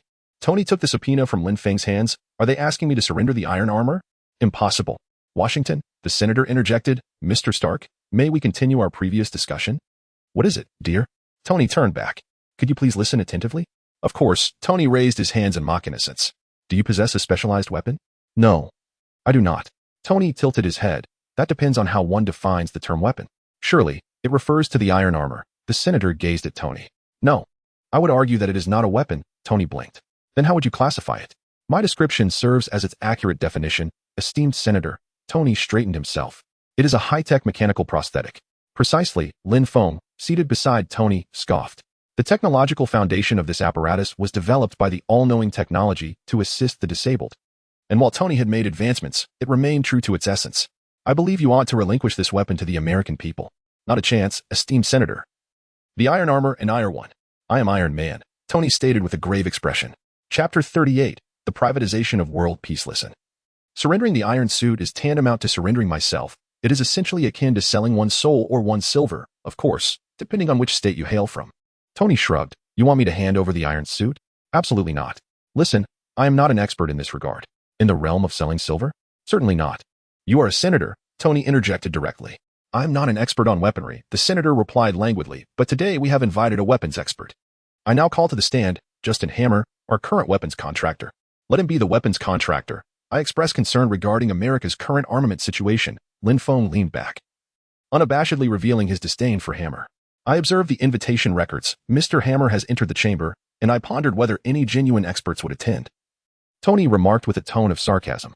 You are correct. I am no expert, Hammer said while seated beside Tony. I must heed your words, Anthony. You are the remarkable boy, after all. Senator, while I may not be an expert, do you know who the greatest expert is? Hammer approached the podium. It is your father, Howard Stark. He is the father of us all and the progenitor of the military-industrial era. Let us be clear, he is no mere hippie. He is a lion. We are all aware of the reasons for our presence here. Over the past 6 months, Anton Stark has forged a sword of infinite possibilities. Yet he insists it is merely a shield, urging us to hide behind him and trust his judgment. How I wish this could provide us with a sense of security. Anthony, truly, I long for the days when I could leave my home without locking the door, but this is not Canada. We inhabit a world fraught with peril. And Mr. Stark cannot always foresee these crises. Thank you. God bless Iron Man, and God bless America. Hammer returned to his seat, placing the microphone back on the table. Well said, Mr. Hammer. Now, the committee would like to invite Colonel James Rhodes to take the stand. The senator raised his hands in a gesture of invitation. Rhodes? What? Tony stood up. Brother, I didn't expect to see you here. Yeah, I'm here. Deal with it. Let us move on. Rhodes shrugged as he approached the witness stand.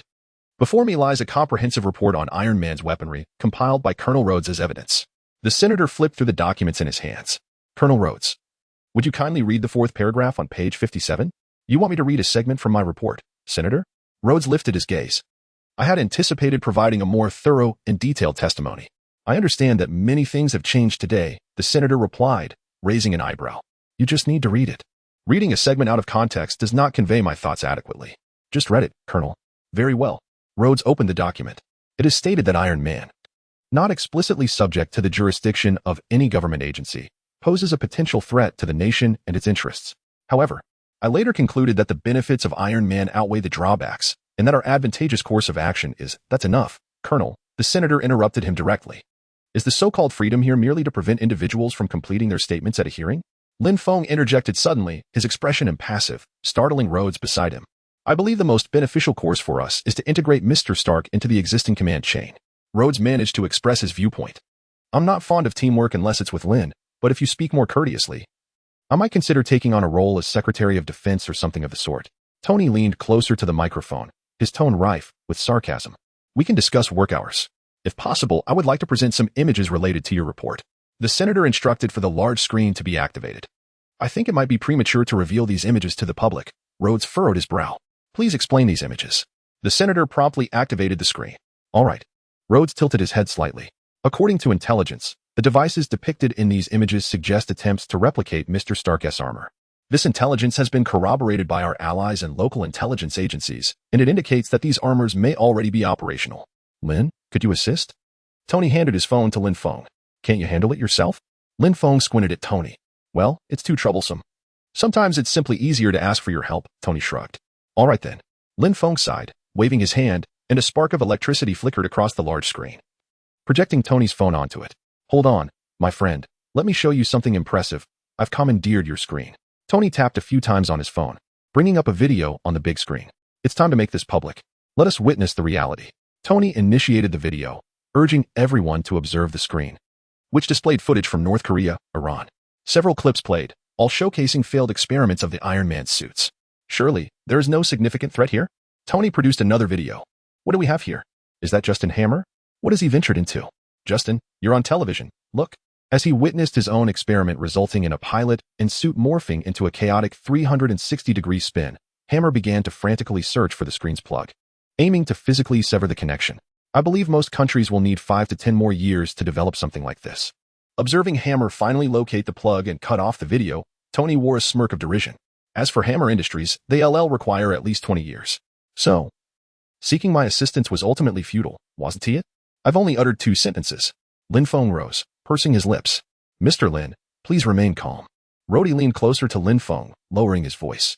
The key point is, no need to thank me. Thank for what? Because I am your nuclear deterrent. Tony stood, asserting. This is highly effective. We are safe. America is safe. Do you want my possessions? Forget it. But I have done you a significant favor. Turning around, Tony raised 2 fingers, proclaiming, I have successfully privatized world peace. Chapter 39, The Whip and the Chain. You've left me to do all the work while you bask in the limelight, Lin Feng complained, giving Tony a light pat on the shoulder. There's no choice. These people desire my Iron Man suit, and they called you because it shares similarities with the mechanical prosthetics technology launched by Omniscient Tech UG, Lin Feng scoffed. How about this? There's a racing event in Monaco. Care to join me? Tony pulled out 2 tickets. I'll treat. Consider it compensation for this time. That sounds agreeable. Lin Feng took 1 ticket from Tony's hand. I have always had a fondness for racing, although it may not be faster than my regular running. Then it's settled. Tomorrow we head to Monaco. As they conversed, Tony and Lin Feng strolled into the laboratory. Wake up, Dad's home. Inside the lab, Tony clapped his hands, rousing J.A.R.V.I.S. Welcome home, sir. Congratulations on the grand success of the opening ceremony and the Senate hearing. J.A.R.V.I.S.'s voice resonated. And if I may say, seeing you in that outfit on the internet was quite refreshing. All right, Tony frowned, sipping a glass of green juice. He activated the holographic projection of the inaugural Stark Industries Expo's future city. Lin, let us delve into this concept thoroughly. You see, if we eliminate unnecessary elements, roads, flower beds, street vendors, Tony manipulated the projection, simulating structures as protons, then it could come together seamlessly. Lin Feng magnified the sphere of light he had synthesized, forming a complete atomic structure. Ready to work? Tony inquired, glancing at Lin Feng. Indeed, Lin Feng nodded, and in an instant, various apparatuses within the laboratory levitated, revealing several openings. Moments later, a particle accelerator materialized directly before them. Your convenience is remarkable, Tony chuckled, setting up the raw materials and activating the accelerator. A laser beam shot forth from the prism, only to be intercepted by Lin Feng's energy barrier before it could damage the experimental equipment. This should work. Lin Feng gently gestured, redirecting the high-energy laser towards a triangular piece of metal, which began to heat up, emanating a blue glow. Yes, precisely this. Tony delicately grasped the freshly formed metal with tweezers. Jarvis, initiate a simulation. Congratulations, you have discovered a new element that is highly compatible with the arc reactor. Jarvis's voice resonated. No, Jarvis, we have discovered a new element, Tony corrected, placing the new element into the newly constructed arc reactor. Energy levels are stable, no issues detected. Lin Feng remarked, a glimmer of golden light flashing in his eyes. Though he had anticipated this outcome, he pondered the unforeseen consequences of the butterfly effect he had set in motion. Jarvis, replicate this new element, construct a novel arc reactor, and design armor around the new reactor. Tony lifted a box, also modifying the energy core in the process. As you wish, sir. You need no longer worry about palladium poisoning. Lin Feng picked up the newly completed reactor. I shall take this, as I have a stake in it. Very well. Take it, Tony waved his hand. Shall we meet tomorrow? Indeed, see you tomorrow. Lin Feng stored the arc reactor and vanished from sight. Monaco. Tony. As onlookers witnessed Tony and Lin Feng disembarking, a wave of cheers erupted from the crowd surrounding the racetrack. In recent days, Tony had been the center of attention, while Lin Feng seemed to remain somewhat overlooked. With you around, even I, the founder of Omniscient Technology, feel overshadowed, Lin Feng chuckled, draping an arm around Tony's shoulder and waving to the crowd. Careful now, I'm not fond of men. Tony promptly pushed Lin Feng away. I meant to ride the wave of your fame. What did you think I meant? Lin Feng regarded Tony with a knowing gaze. I assumed you were referring to the same. Tony faltered momentarily, then took Pepper's arm. Never mind, let us proceed inside. As they walked, Lin Feng wrapped an arm around Natasha's waist, following Lin Feng into the racetrack. Anthony, Lin, is that you? A bothersome voice called out. The most irritating person in the world has arrived. Tony inhaled deeply, turning towards the voice of Justin Hammer. Oh, greetings, you poor imitation. Lin Feng shook Hammer's hand. You are not the only affluent individual here with a luxury car. Hammer patted Tony on the shoulder. You know Christine Everhart from Vanity Fair, right? I should. Tony frowned upon seeing the female reporter emerge from behind Hammer. She is actually here to conduct a feature interview about me for Vanity Fair. Hammer wore a lewd smile on his face, and his deliberate imitation of Tony appeared rather ludicrous. I contemplated lending her a hand. After all, she conducted a rather in-depth interview with Tony last year, did she not? Lin Feng chuckled while patting Tony on the shoulder. Indeed, it was quite thorough, Tony shrugged. Is this your first meeting since the Senate hearing? Upon witnessing this significant news, the female journalist promptly retrieved her voice recorder. Yes, it has been since his contract with the military was suspended. Tony pulled Lin Feng away. It was a suspension, not a cancellation. Hammer called out from behind. Indeed. I wish to showcase something at your expo. If you have invented something functional, of course, you may. Tony shrugged again. Are you sure about that, Tony? Lin Feng raised an eyebrow. After all, it is a high-tech expo. The emphasis is on cutting-edge technology. Do you understand my point? I am aware. Yet there should be some whimsical elements to enliven the atmosphere. If everything is high-tech, it would be exceedingly dull. Tony took a sip of champagne. That is a fair point. Lin Feng and Tony harmonized in their banter, while the awkwardness on Hammer's face became increasingly evident. I actually have a booth this year, Hammer explained to the female journalist. Hammer needs a booth, Christine. Tony and Lin Feng stood up to leave. We are merely jesting. Hammer chuckled awkwardly. We often tease one another like this. I have a bold idea.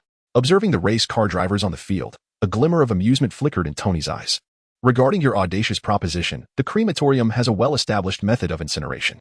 Lin Feng shrugged, noting that one must be mindful of their own performance. If one excels, they may emerge covered in glory, but if one falters, they might end up in a box of ashes. Regardless, you have me to back you up, Tony laughed lightly. I shall go play for a while.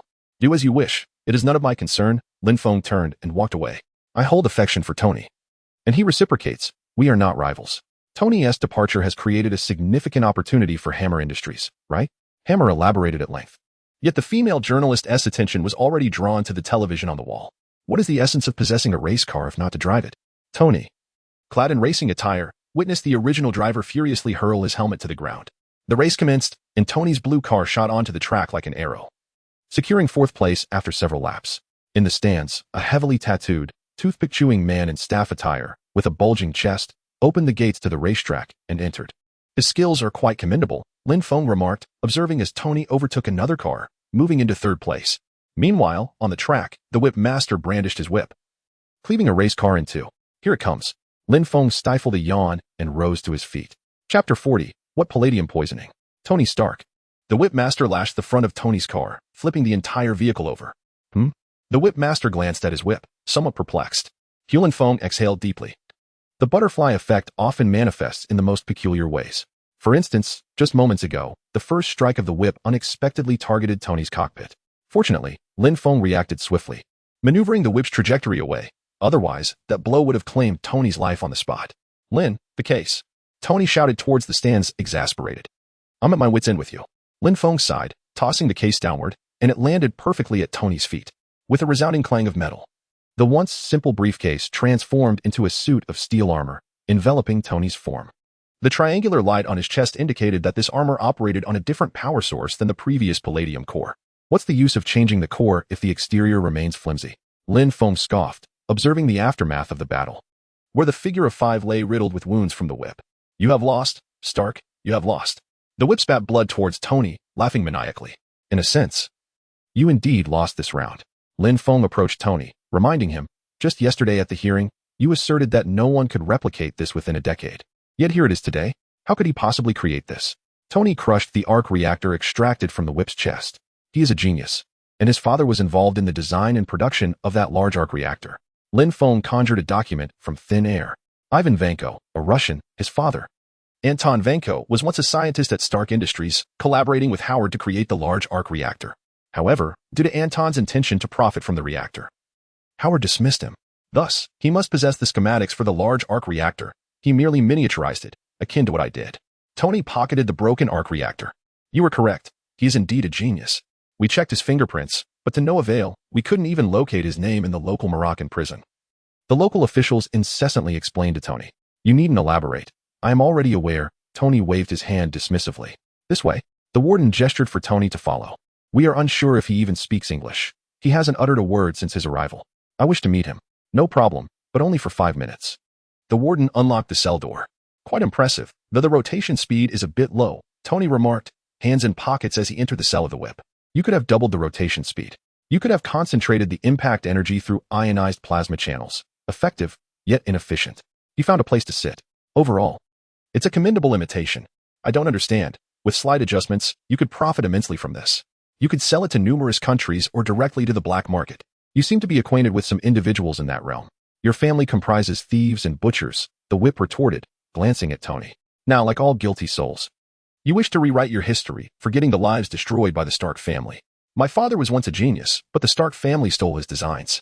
Whiplash twisted his neck, revealing that he was the reason for your continued existence. I live because your aim was off, Tony shrugged. Is that so? A hint of a mysterious smile crept across Whiplash's lips. If you could make a god bleed, then people would cease to worship him. The blood would fall into the water, and sharks would circle. In truth, I need merely to sit here and watch the world consume you. Are you going to watch me from there? Right, in the cell. Tony adjusted his attire. I'll have someone send you some soap. Tony, before you leave, there is one more thing I must say. Whiplash turned his head. Palladium poisoning. What a painful way to die. What palladium poisoning? Tony lifted his shirt, revealing a chest devoid of any signs of poisoning, a smile escaping as he departed Whiplash's cell. Truly incredible. This proves that the light god has been released. Yet he remains utterly oblivious to his intentions. The senator blustered on television, treating the iron armor as a toy. During a hearing I attended, Mr. Stark insisted that such armor could not exist elsewhere, not now, nor in the foreseeable future, at least not for the next 5 to 10 years. However, the Monaco incident revealed the existence of such armor. What is the point of watching this? Lin Feng waved his hand, turning off the television and patting Tony's shoulder. Rest assured, you should comprehend that the iron armor is by no means the most formidable weapon in existence. They will soon realize this as well. That is quite comforting. Tony smirked. But what do you mean they will soon realize this? Are you planning to act publicly? Not I, but the entire organization. Lin Feng seated himself opposite Tony, tossing over a plate. This is the information I recently acquired. An alien invasion? Tony furrowed his brow. A little fool from Asgard is coming. It's not a significant issue, not particularly strong, and it presents a splendid opportunity for the organization to gain public recognition. Are you sure it's not a major problem? Tony's frown deepened. After all, it is an alien invasion. Rest easy, to target a place as insignificant as Earth. How powerful could they possibly be? Lin Feng leaned back. What is your plan now? Nothing at all. Tony sank deeper into the sofa. I'm considering giving the armor to Rhodey as a means of accountability to the military. That is your personal property. How you use it is your own decision. Lin Feng shrugged. Then it's settled. Tony rose. I need to devise a little spectacle, otherwise I cannot legitimately hand over the armor to Rhodey. A birthday party? Lin Feng raised an eyebrow, surprised that we had circled back to this. Indeed, I need to create quite a stir, allowing Rhodey to steal the armor seamlessly. Tony yawned. All right then, let us proceed with that. I need to think through the process. Fine, take your time. I'll head back now. With a flash of light, Lin Feng vanished from sight. Chapter 41. Is Whiplash dead? Yesterday, a violent explosion rocked the prison in Morocco, and Ivan Vanko has been confirmed dead. Tony handed a document to Lin Feng. Do you truly believe he is dead? Lin Feng received the document but did not even glance at it. As soon as Vank entered, the prison erupted. What do you think? Tony shrugged. Guess who? Lin Feng tossed the document onto the table. There are too many possibilities. Tony slumped onto the sofa. It's utterly impossible to ascertain. Justin Hammer. Lin Feng uttered a name. Him? Tony furrowed his brow. How could that be? This was his submission for the Stark Industries Expo. A projection of an electronic document appeared in Lin Feng's hand. You hacked into my system again? Tony glanced at the document. The complete Iron Man suit? It seems it really is him. What now? Should we revoke his exhibition qualifications? Lin Feng exhaled a plume of smoke. No need. I'm curious to see what he can create. Tony scoffed after the exhibition. I will personally go to Hammer Industries to apprehend Vank. Although aware that Whiplash would control those drones to attack at the expo, Lin Feng had no intention of intervening. After all, who could refuse a spectacular fireworks display? By the way, how is the preparation for your birthday party coming along? Lin Feng extinguished his cigarette in the ashtray. You possess so many abilities, yet you choose the most primitive method to extinguish it. Tony leaned back. It's all set. Tonight, I intend to let loose and then have Rhodey don the suit to restrain me. Just as I anticipated. Lin Feng nodded. I want to be showing up. The scene should be quite chaotic, and Rhodey is aware of my capabilities. If I refrain from intervening entirely, it might raise suspicions. It is, after all, my birthday. You truly want to be present? Tony sighed. Here, this is for you. Lin Feng rubbed his hands together, conjuring a sphere of energy as a birthday gift. What is this? Tony picked up the glowing sphere, curiosity etched on his face. Regardless, I've given it to you. You can explore its purpose. Lin Feng shrugged. Have fun. I'll take my leave. The next morning, news broke on television about Iron Man going berserk at his own birthday party, accompanied by rumors of the Iron Man suit being stolen. Hey, what are you doing? Looking at Whiplash tinkering with the robot, Hammer shouted, Jack, what is that? That is not a helmet. What is it? Hammer removed the robot's head. Ivan, what is this? Jack, is that a helmet? It doesn't seem like one to me. How does one wear that on their head? Hammer handed the robot's head to his assistant. Jack, can you put your head inside? It remains uncertain whether this assistant named Jack was genuinely foolish or something else, but he actually tried to place the object on his head. You see, Ivan. He can't fit his head inside. This isn't a helmet. It's a head. Hammer rubbed his temples. I need to get someone inside. I must place a person in this suit. Do you understand? Drones are better. Whiplash remarked, chewing on a toothpick. What? Drones are better? Why are drones better? Hammer fired off a series of questions. People create problems. Whiplash removed the toothpick from his mouth. Trust me, drones are better. Ivan, I place my trust in you. I have brought you a bird. You assured me there would be no issue, and indeed, you said so. Hammer furrowed his brow, stating, now, I require the battle suit. The government demands it, akin to Iron Man. Do you comprehend? That is what the populace desires. That will bring them joy. Hey, my friend. Do not become overly fixated on material possessions. Whiplash gently patted Hammer's shoulder, advising him to learn the art of relinquishment. These drones had better perform admirably, Ivan. Hammer seethed with impotent fury for a considerable duration before departing. Understand? They must astonish me. This should suffice to appease the Senate. Observing the apparatus suspended in the warehouse, the general nodded. Is this thing operational? Absolutely capable of executing its mission, Rhodes, hands clasped behind his back, replied with a solemn expression. Excellent. Let Hammer weaponize it. The general commanded. Justin Hammer is to showcase weaponry at the expo. We shall utilize it for the presentation. Sir, I do not believe the expo is Colonel. We must expedite the world's awareness of this. The general interrupted Rhodes, insisting, we must achieve this. But, sir, that is an order. Yes, sir. Rhodes inhaled deeply, suppressing the urge to continue his argument. Well done, Colonel. The nation takes pride in you. The general saluted Rhodes. Thank you, sir. Rhodes returned the gesture, though his brow remained furrowed. Wait, this is not right. Lin Feng, lying idly on his bed, suddenly sat upright. System. Lin Feng delved into his mind, immediately searching my memories for details of the Iron Man 2 film in the real world. No need to search. The timeline of events does not align. The system's light orb responded. Typically, the narrative timeline of Iron Man 2 synchronizes with Thor 1, which includes Agent Coulson being dispatched to New Mexico to locate Thor's hammer. Is this the butterfly effect? Lin Feng materialized his memories, transforming them into floating documents before him. Because Tony was not initially struck by shrapnel in his chest, the palladium poisoning is significantly mitigated, delaying the entire plot of Iron Man 2? That does not seem accurate. Anton Vanko's time of death should not differ greatly. Lin Feng furrowed his brow. Wait, I understand. Anton Vanko died during the hearing broadcast. Lin Feng gazed at the images before him. In the film, Anton Vanko perished while watching the hearing, which implies that the old man likely died of rage. All right, all is well. Lin Feng exhaled with relief and reclined back onto his bed. Tony, are you all right? Ivan Vanko's voice resonated through the phone. I have doubled the rotation speed. What? Tony frowned. You mentioned that doubling the speed would yield greater energy output. That is a commendable suggestion. For a deceased individual, you seem quite spirited. Tony remarked with a smirk.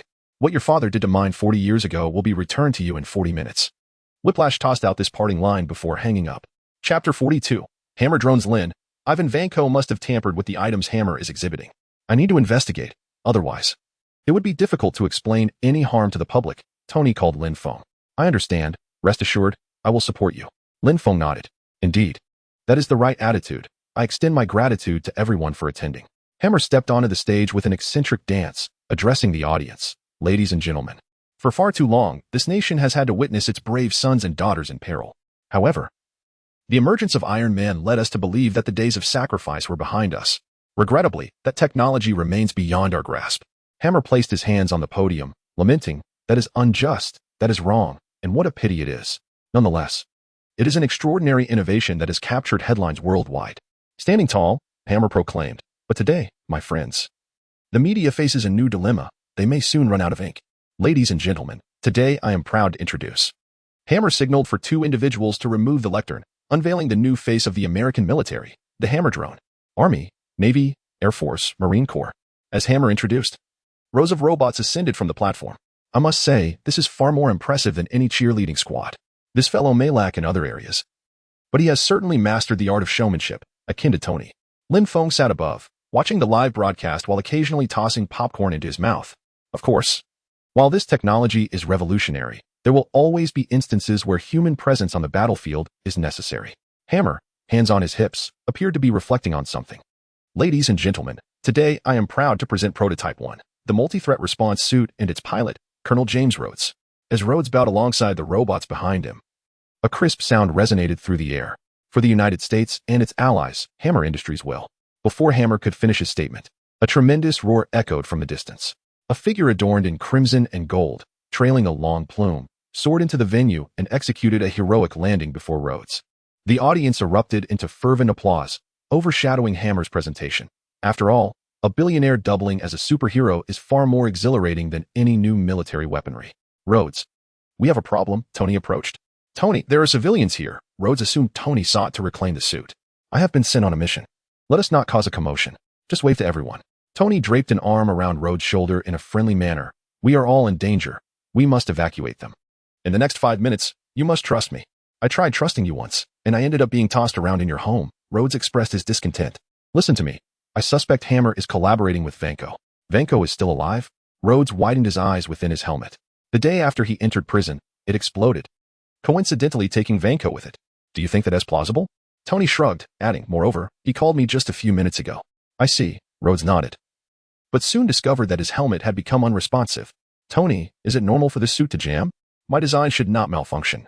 Who knows what that fool Hammer has altered in my suit? Tony tapped the back of Rhodes' helmet. This is strange. There shouldn't be an issue. Without warning, Rhodes unleashed a powerful punch, striking Tony on the head as he inspected his helmet behind him. Hey, Rhodes? Tony exclaimed as he rose to his feet. This isn't my doing. Tony, get out of the way. No sooner had he spoken than the machine gun mounted on Rhodes' shoulder leveled out, opening fire on Tony, while a swarm of drones activated, aiming their sights on him. Let us take this outside. With that, Tony soared into the sky, departing the venue. Lin, I need you. Tony shouted into the heavens, having spotted Lin Feng watching the spectacle from above. He was certain Lin could hear him. All right. Lin Feng snapped his fingers, releasing the control over War Machine. This is all I can do. Those drones are beyond my reach. You just don't want to spoil the fun, do you? Tony replied with a resigned smirk, but he refrained from further comments and contacted Rhodes. Rhodes, Lin has released Vanko's control over you. Can you take command of the suit? I can now. Rhodes let out a sigh of relief and began to engage the drones behind them. First, we need to draw them away from the city. With that, Tony and Rhodes flew off into the distance, pursued by a swarm of drones. Lin Feng informed Tony that Ivan Vanko was in Hammer Tech's underground lab, but he was likely already on the run. Got it, Tony nodded, relaying the message to S.H.I.E.L.D. Damn, this is a big job. Spotting a child wearing an Iron Man mask below, Lin Feng's eyes lit up. He dove down, extending his hand to obliterate the robot threatening the child. For in the cinematic universe, this child was none other than Peter Parker, Spider-Man. Well done, Peter. Lin Feng gave Peter a thumbs up before soaring back into the sky to observe. Tony, Rhodes, a multitude of drones is headed your way. Lin Feng cupped his hands to amplify his voice, though only Rhodes and Tony could hear him. They could strike at any moment. Do you have a plan? At that moment, Tony and Rhodes found themselves cornered in a sprawling ecological park. We need to secure the high ground. Rhodes pointed towards the surrounding hills, positioning the most powerful weaponry along the ridge. All right, you go up, and I'll draw them over. Observing the array of heavy weaponry on Rhodes, Tony felt a wave of deflation. Don't linger down here. This position is the worst. As Tony remained unmoving, Rhodes approached again. You've got a position now. Don't worry about where I am. Tony replied impatiently. This place is called the Dead Zone. Tony, you will perish here. Rhodes earnestly implored. Then we're both in this dead zone together. Tony shrugged at the descending robots. The two fell into a silence, yet they instinctively lowered their visors in unison, preparing to fend off the onslaught of hammer drones. Indeed, all fear stemmed from a lack of firepower. Lin Feng rolled his eyes, tossing a few popcorn kernels into his mouth. Chapter 43, The Awakening of Captain America. Rhodes, duck. As the gathering of enemies reached a critical mass, Tony shouted, unleashing a fierce red laser from his wrist, cleaving the surrounding robots in two. Next time, you ought to utilize this gadget first. Rhodes gradually rose to his feet.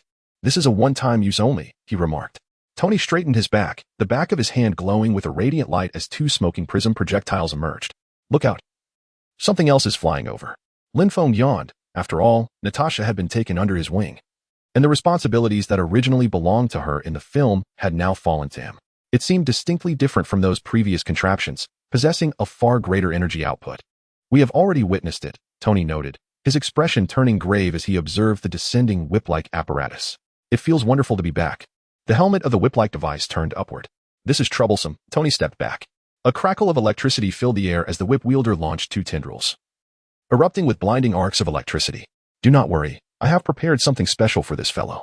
A missile launcher emerged from Rhodes' shoulder. Watch me obliterate this hulking iron shell. As the missile was launched with a prolonged ignition and fierce flames, it collided with the chest plate of the whip wielder, producing a sharp metallic clang before extinguishing in a puddle below. Hammer Tech? Tony shrugged. Indeed, Rhodes replied, his face behind the mask displaying a hint of embarrassment. I must say, this cannot all be blamed on Hammer. While he is indeed worthless, he's not that inept. Lin Feng yawned, descending from the air with grounded ease. To hit a target less than 10 meters away with a kinetic missile, you truly are a talent. With a wave of his hand, his former weapon returned to him, reigniting and spiraling in the air. Moments later, the weapon, trailing flames, struck the whip wielder's armor, resulting in a violent explosion. The fire and shockwave from the explosion spread outwards, halted by an invisible barrier before crossing over the three of them, nearly leveling the entire ecological park. You dare to unleash a kinetic missile at such close range. You are truly remarkable, Lin Feng remarked with a yawn. Now that it's over, let's wrap things up. A series of beeping sounds echoed, prompting Lin Feng to pat his forehead in exasperation. How could I forget about this? Shaking his head, he ascended into the sky, his right hand gesturing as the imminent explosions of the robots floated into the air, erupting into a dazzling display of fireworks. The crowd below pointed excitedly at the sky, with only a few unfortunate souls being struck by debris from the explosions, ending up in the hospital. The spectacle has concluded. The work is done. The fireworks have been set off. Now it's time to return home and sleep. Lin Feng yawned once more, vanishing from the spot and reappearing in the comfort of his bed. Hammer's weapons can be this formidable? Tony pondered, gazing at the crater created by the explosion of the former weapon, lost in thought. Who knows? Perhaps Lin did something extraordinary within. Rhodes shrugged. It's not impossible. Tony nodded in agreement.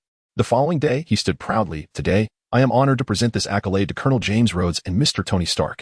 The senator, who previously presided over the hearing, read the award citation with a sardonic tone. Certainly, he is a national treasure. Thank you, Colonel, for your outstanding performance. The senator affixed the medal to Rhodes' military uniform, declaring, "This is what you deserve." "Thank you, sir," Rhodes replied, maintaining a steady gaze. "Mr. Stark, I am grateful for your exemplary performance."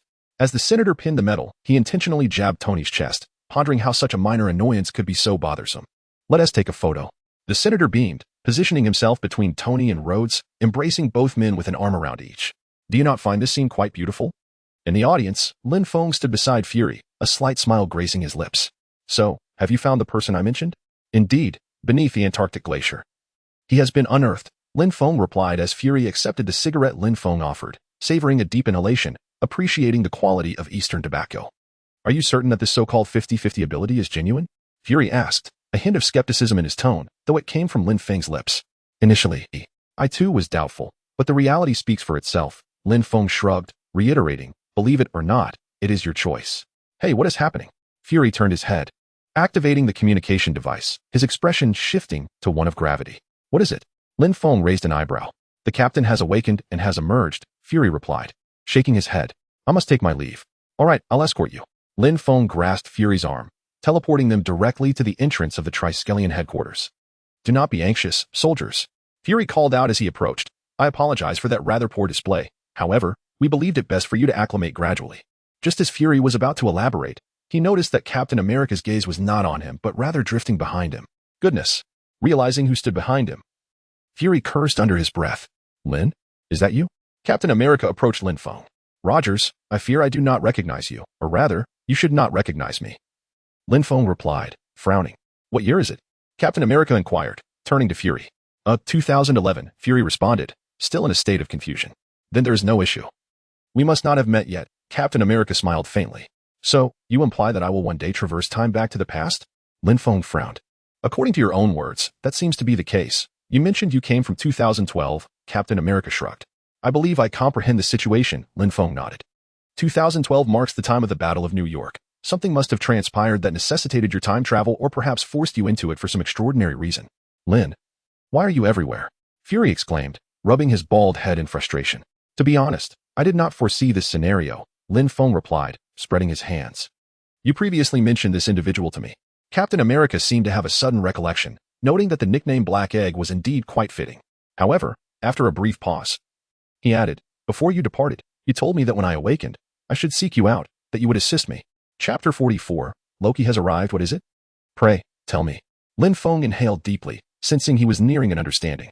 "You said that when I awakened, you would help me fulfill that date." Captain America fixed his gaze on Lin Feng. "I can indeed be of assistance." Lin Feng sighed and grasped Captain America's shoulder. "Come with me." With a flash of light, Lin Feng and Captain America materialized in a hospital room, gazing at the elderly woman lying on the bed, causing Captain America's eyes to redden. "Steve, Lin?" Peggy Carter exclaimed, her eyes widening at the unexpected visitors. "Lin, is it time?" "I am not entirely sure what you mean," Lin Feng shrugged. "However, he mentioned that I promised to assist him with a date, and upon reflection, I believe I can indeed fulfill that promise. Moreover, my prior statements imply that I must have already achieved it." Lin Feng extended his right hand, and a verdant ring materialized around his wrist. "Completing the date is quite simple. I merely need to restore Carter to her youth." With a twist of his wrist, a green luminescence enveloped Carter, her skin visibly smoothing out, and within mere seconds, she had reverted to her youthful appearance. Peggy. Captain America rushed forward to support Carter, who was attempting to sit up. Steve, you're back. Tears welled in Carter's eyes. Yes, I have returned. Captain America embraced her arms. But do not rush. The task is not yet complete. Lin Feng produced a syringe filled with a light blue liquid. One super soldier and one ordinary person must not be put in peril. A faint blush crept across Captain America's face as he sheepishly scratched his head. Step aside. Lin Feng pushed Captain America aside, raised the syringe, and administered a shot to Carter, deftly severing her pain receptors temporarily. Is this what Steve feels like? Carter stood, marveling at her newfound strength. Peggy, do you feel any discomfort? Captain America inquired, concern etched on his face. Rest assured, I even enhanced this concoction. Lin Feng patted Captain America's shoulder. You two should enjoy your time together. I shall take my leave. If you require anything, seek me out. Captain America's awakening signified that the Battle of New York was imminent, necessitating preparations. Lin Feng pursed his lips, glancing at the notebook in his hand. This phase aimed to integrate mutants into the current societal framework. Thus they must play a significant role. Old Man's grand entrance should be quite impressive. Half a year passed without incident. Lin, we have a crisis. One evening, Fury's call abruptly came through. The Tesseract has been stolen? Lin Feng raised an eyebrow. How do you know? Fury was taken aback. Let us just say I know, Lin Feng shrugged. Didn't you have your two captains intervene? They are indeed searching. But currently, there are no leads. That individual named Loki has even taken control of Agent Barton, Fury explained. I've sent Tony and Banner to assist you. I cannot intervene too soon. With the teleportation, Lin Feng arrived in Scandinavia. Thor, your brother has arrived, he announced, observing the robust figure chopping wood. What? Loki? He is still alive? Thor dropped his axe and rushed to Lin Feng. Indeed, not only is he alive, but he has also stolen the Tesseract and intends to lead a horde of extraterrestrials to invade Earth, Lin Feng replied with a shrug. Where is your father? I must inform him to delay his involvement. Otherwise, the excitement will dissipate. My father should be vacationing in Norway with my mother. Thor shrugged. Should I join the festivities? Perhaps it would be beneficial for me to go. Lin Feng patted Thor's shoulder. All right, I will inform Jane first. Thor nodded and summoned the axe he had just used for chopping wood. A bolt of lightning struck from the heavens, enveloping Thor in armor, transforming the axe into a hammer. Thor? Jane emerged from the adjacent wooden cabin. Jane, Loki has come to Earth, and it seems he has a nefarious plot. I must thwart him, Thor said, placing his hands on Jane's arms, gazing intently into her eyes. That's fine. Go ahead. I shall await your return, Jane replied earnestly. Nodding her head. You go. I will seek out your father, Lin Feng said, and with a flash of light, he vanished from the spot. Loki has arrived on Earth. Lin Feng appeared behind Odin. I'm aware, Odin remarked, gazing contemplatively over the expansive grasslands. I know where he is, but I sense you have alternative plans. You need the Tesseract to be activated as it once was in the original timeline. Indeed, Lin Feng affirmed with a nod. The Tesseract must be activated. The Chitauri must descend, and the people of Earth must see a common adversary. Similarly, your miling requires a grand spectacle to gain prominence. Odin smiled. By the way, how are things progressing with what I mentioned earlier? You can come by any time. The king of the Norse gods joining, even if just nominally, would delight them. Lin Feng chuckled. Odin had expressed interest in becoming an honorary member of the organization Lin Feng established during his previous visit to Earth. By the way, has the blade I requested been completed? Lin Feng suddenly recalled the weapon he had commissioned the dwarves to forge. We just finished gathering the materials. It is quite challenging to create a weapon capable of harnessing the power of the Phoenix. Atri has collected numerous rare materials, Odin said with a benevolent smile. I was actually planning to visit you. Atri mentioned that you should take a trip to Nidavellir. The materials are ready. But the final crafting requires your presence for a tailored fit, Odin continued. Very well, I shall make my way there, as I am not needed at the moment. Lin Feng nodded. I will first arrange matters on Earth before heading to Nidavellir. Captain Carter, this is for you. Lin Feng tossed a round shield emblazoned with a star emblem to Carter. It matches well with Captain America and Captain Britain. Thank you. But can't you assist us in capturing Loki? Carter frowned. I cannot. I have more significant plans in motion. Lin Feng shrugged, reassuring her, rest assured. No major issues will arise. In New York, Stark Tower. Tony, how is that contraption coming along? Lin Feng arrived at the top floor, opening the bay doors to reveal a shuttle-shaped object. Everything is in order, ready for deployment at any time, Tony said, patting the gold and red device, nodding in satisfaction. Then I am relieved, Lin Feng sighed. I must travel to outer space for a while, but I shall return shortly. Chapter 45, Nidavellir in the tranquil expanse of the cosmos. A ripple abruptly manifested, spreading outward as Lin Feng appeared in this ethereal realm. How magnificent! He marveled at the resplendent neutron star before him, his lips curling in awe.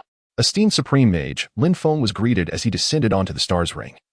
where King Eitri of the dwarves placed his hand over his heart and bowed respectfully. "There's no need for such formality," Lin Feng replied, casually unleashing a surge of energy to lift the dwarf king back to his feet. "I shall inspect my weapon.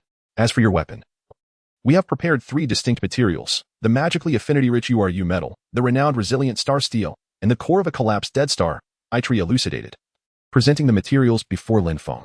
"Our intention is to amalgamate the URU metal with the star steel, encasing the forged star core within, ultimately crafting a formidable weapon." Stacking it like a triple fusion? Lin Feng was momentarily taken aback, recalling the riveting blacksmithing competitions he had once been enthralled by. "Do you possess knowledge of forging?" "That is splendid," Eitri exclaimed with delight. "The principal reason we chose the Dead Star Core is its remarkable capacity to conduct various energies. We will integrate multiple magical arrays into the great patterns, amplifying your energy through the blade and unleashing it via the Star Core's edge." "Excellent." A flicker of excitement glinted in Lin Feng's eyes. Initially, he saw it merely an impressive weapon, yet this creation could indeed harness his full potential. "The dwarven race takes great pride. We would never forge a weapon that would hinder its wielder from realizing their true strength," Eitri intoned, seemingly perceiving Lin Feng's thoughts. "However, while we can manage the fusion of star steel and URU metal, we may require your assistance with the star core. Its hardness is formidable, with a high melting point. Even with a neutron star as our source of heat, forging it presents a daunting challenge." "Not a problem," Lin Feng replied, waving his hand to retrieve the Dead Star Core, feeling its internal structure and infusing it with a touch of phoenix power. "Very well, I shall handle this star core. You can manage the other components." Radiant crimson light began to emanate from Lin Feng's hands. "How shall we conduct the triple fusion?" "We have our methods." Eitri's eyes sparkled with excitement, a premonition that this sword might become his magnum opus. URU metal and star steel were piled together as if they were of no cost, even employing vibranium for the welding, exuding an air of opulence. The stacked rectangular mass was cast into the blazing forge, the temperature rising steadily, its hue transitioning from red to a brilliant white. Lin Feng sat cross-legged on the ground, the star core's temperature escalating under the influence of phoenix energy. It was as if an invisible hammer was striking the core repeatedly, reshaping it, and gradually elongating its form. The metallic clashing resonated through the forging chamber of Nidavellir, the glowing mass sustaining no cracks beneath Eitri's hammer, the fusion proving remarkably effective. "An exquisite masterpiece," Eitri mused. Observing Eitri rotate the forged large hammer by 90 degrees to continue his work, Lin Feng couldn't help but click his tongue. With such craftsmanship, he could produce numerous personal videos back on Earth. This step appeared to be the acid etching for revealing patterns. Stretching his neck to witness Eitri's forging process, Lin Feng recalled his fondness for watching such activities on Douyin before his journey through time. Experiencing the art of the universe's most esteemed master blacksmith in person was indeed a delight. As Eitri repeatedly heated and forged the metal, it transformed into a beautifully patterned elongated bar. Eitri then produced a wedge, pressing it against the glowing metal bar, and with a swift strike, he perfectly split it in two. Supreme Mage, Eitri extended his hand towards Lin Feng, who flicked his fingers, sending the newly forged star core onto Eitri's anvil. This was the most crucial step. Eitri took a deep breath and used vibranium to weld the 2 pieces of the large hammer and the star core together, attaching an iron chain before confidently tossing it into the neutron star. To forge using the power of the star core, how ingenious.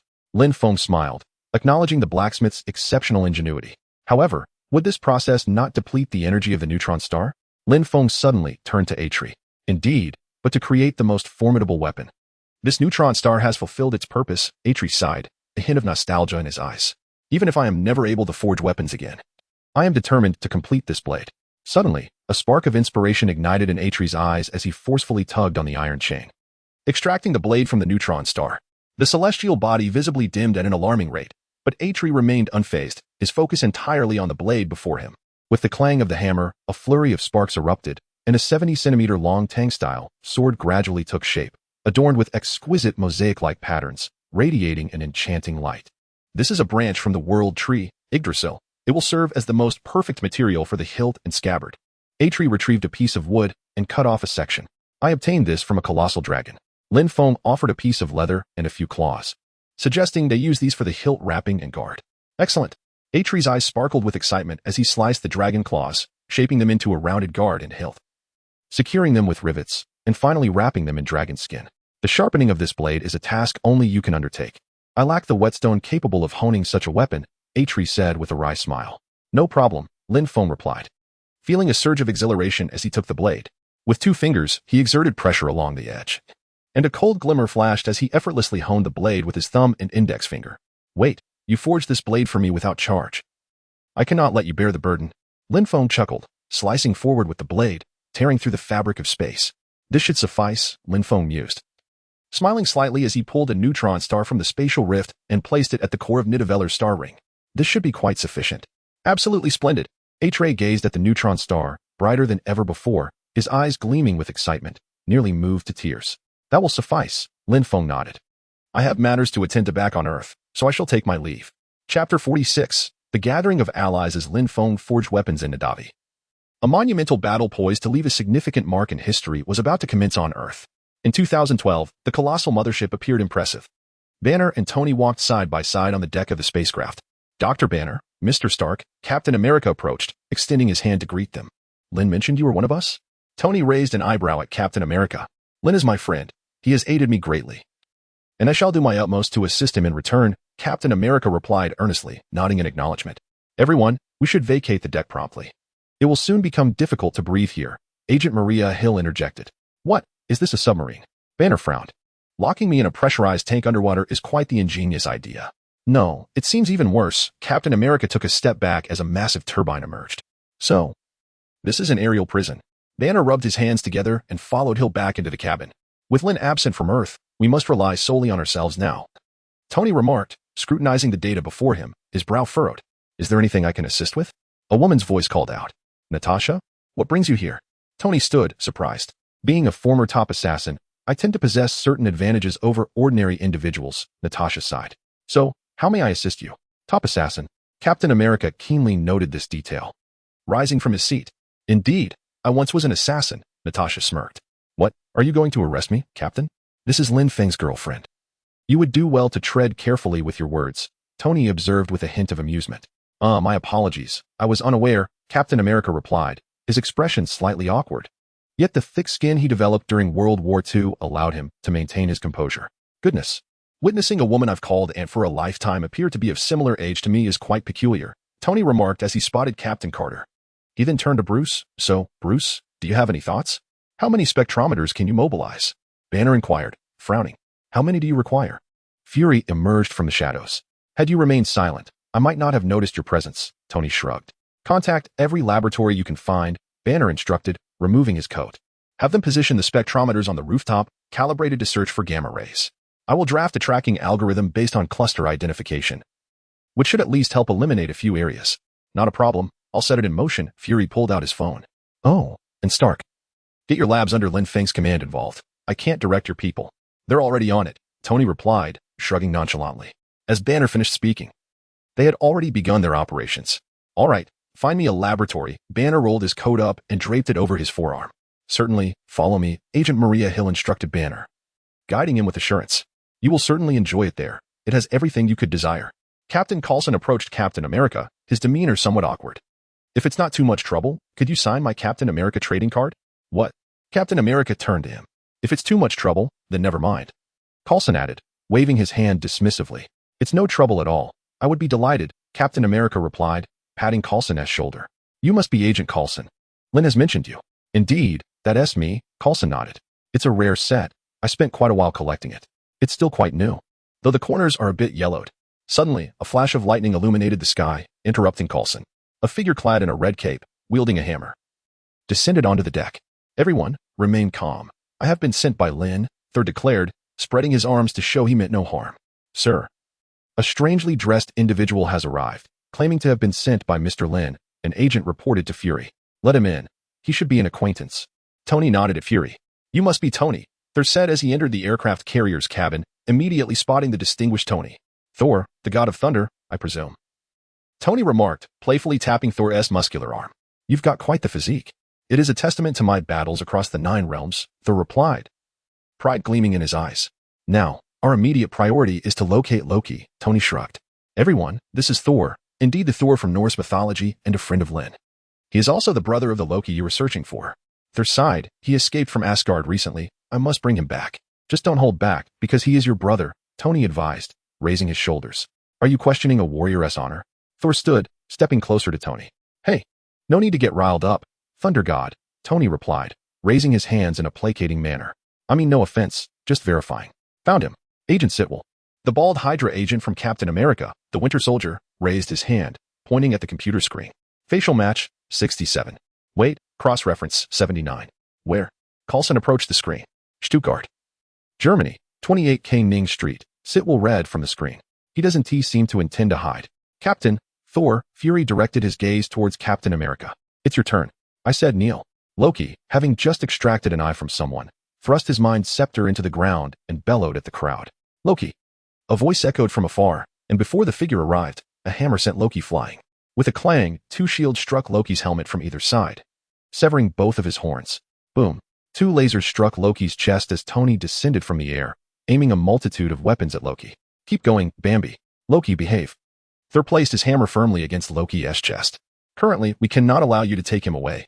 We must first locate the Tesseract. Captain America gazed at Thor. I understand. Lin has instructed me to cooperate with you. Thor nodded in acknowledgement. So, the one named Lin Feng is not present.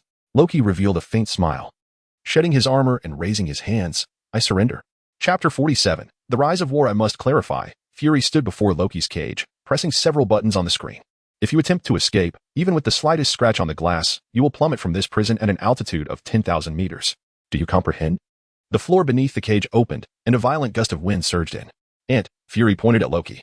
Boots, he gestured toward the screen before him. This cage is rather impressive, Loki chuckled eerily, but it surely was not constructed for my benefit, was it? It was built for something far more formidable than you. Fury shrugged. I have heard whispers. Loki smirked. A foolish beast pretending to be an ordinary man. How desperate must you be to seek such allies? How desperate am I? Fury's single eye fixated on Loki. You threaten our world with war. You seize power that you cannot control. You speak of peace while reveling in the slaughter. You have instilled great despair in me. You will come to regret your actions, Loki replied, shaking his head. It must be quite painful for you to fail. To acquire the Tesseract and possess its boundless energy. What do you intend to do with it? Illuminate the path for humanity and then realize the true nature of power? If true power seeks amusement in magazines, do let me know. Fury tossed a remark over his shoulder as he departed. You are truly captivated, aren't you? Banner rubbed his chin. He is stalling for time. Captain America tapped the table. So, Thor, what does he truly desire? Has Lin conveyed anything to you? He commands an army known as the Chitauri. Thor crossed his arms. They hail not from Asgard or any known realm. Loki intends to lead them against Earth. In return for assisting him in conquering our world, Loki will bestow upon them the Tesseract. An army from beyond the stars, Captain America mused. So, he aims to establish a portal, which is why he abducted Eric Selvig. Banner wiped his glasses. Selvig? Thor lifted his head. He is an astrophysicist. He is my friend. Thor inhaled deeply. Loki has ensnared him with some form of magic, along with one of our agents. Fury took a deep breath. Why does Loki surrender so readily? Captain America questioned. He cannot lead any grand army from here. I believe we should not fixate on Loki. His intentions are inscrutable. He is a madman. Banner shook his head. Mind your words. Thor glared at Banner. Despite Loki's irrationality, he is still an Asgardian and my brother. He killed 80 people in 2 days. Agent Hill shrugged. He was adopted. Thor's expression turned awkward. Before leaving, Lin instructed me to record this segment. Tony entered, holding a camera. This was a timed message left by Lin, just recently unlocked. What did he say? Thor inquired, glancing at Tony. You can see for yourselves, Tony replied, tossing his phone onto the table, which projected a holographic image. There were 2 points. In the hologram, Lin Feng extended 2 fingers. First, Agent Barton will soon arrive with a team to rescue Loki. Just let him take Loki away, but be wary of Banner. They intend to exploit the Hulk to separate you. Second, evacuate all of New York City immediately and establish a perimeter. Did you all hear that? Hurry. Fury clapped his hands, uncertain of Lin Feng's motives, yet trusting his judgment. Oh, and one more thing. Isolate that scepter. It can affect your minds. The holographic Lin Feng seemed to recall something abruptly. That's about it. Hold your ground. The mutants and Inhumans will come to assist you. Just hold on a little longer. I'll return shortly. How did Lin know we had captured Loki? How did he know Clint would come to rescue him? Or that the battleground would be in New York? Captain America furrowed his brow. What are mutants and Inhumans? I can clarify that. Tony interjected. Lin possesses a portion of foresight. He foresaw this conflict long ago. As for the mutants and Inhumans, let them explain themselves. Greetings were exchanged as a large dog accompanied several individuals into the hangar of the aircraft carrier. Meanwhile, a flash of blue smoke heralded the arrival of Nightcrawler and the mutants. No need for alarm. They are allies, Fury reassured, spreading his arms to calm the agents who had drawn their weapons. Magneto, Professor Xavier, Black Bolt, welcome. This war pertains to whether mutants and Inhumans can integrate into human society, and we will do our utmost. The professor wore his customary benevolent smile. Now, we know the portal will open in New York. The challenge lies in pinpointing its exact location. Fury inhaled deeply. I am scanning for specific brainwave signals worldwide, particularly those of the controlled individuals. The professor tapped his helmet, but this will take time, and we must discern who is responsible for opening the portal. Loki requires energy, Captain America remarked, his brow furrowing. He has turned this into a personal vendetta. Tony raised his head. This is inconsequential, Captain America retorted, gazing at Tony. No. This is the crux of the matter. This is what he desires. Tony stood, asserting, he wishes to defeat us and to be recognized by the world. He craves admiration, applause, and a skyscraper bearing his name. A sudden thought struck Tony. Professor, Black Bolt. He directed his gaze toward the mutants and Inhumans.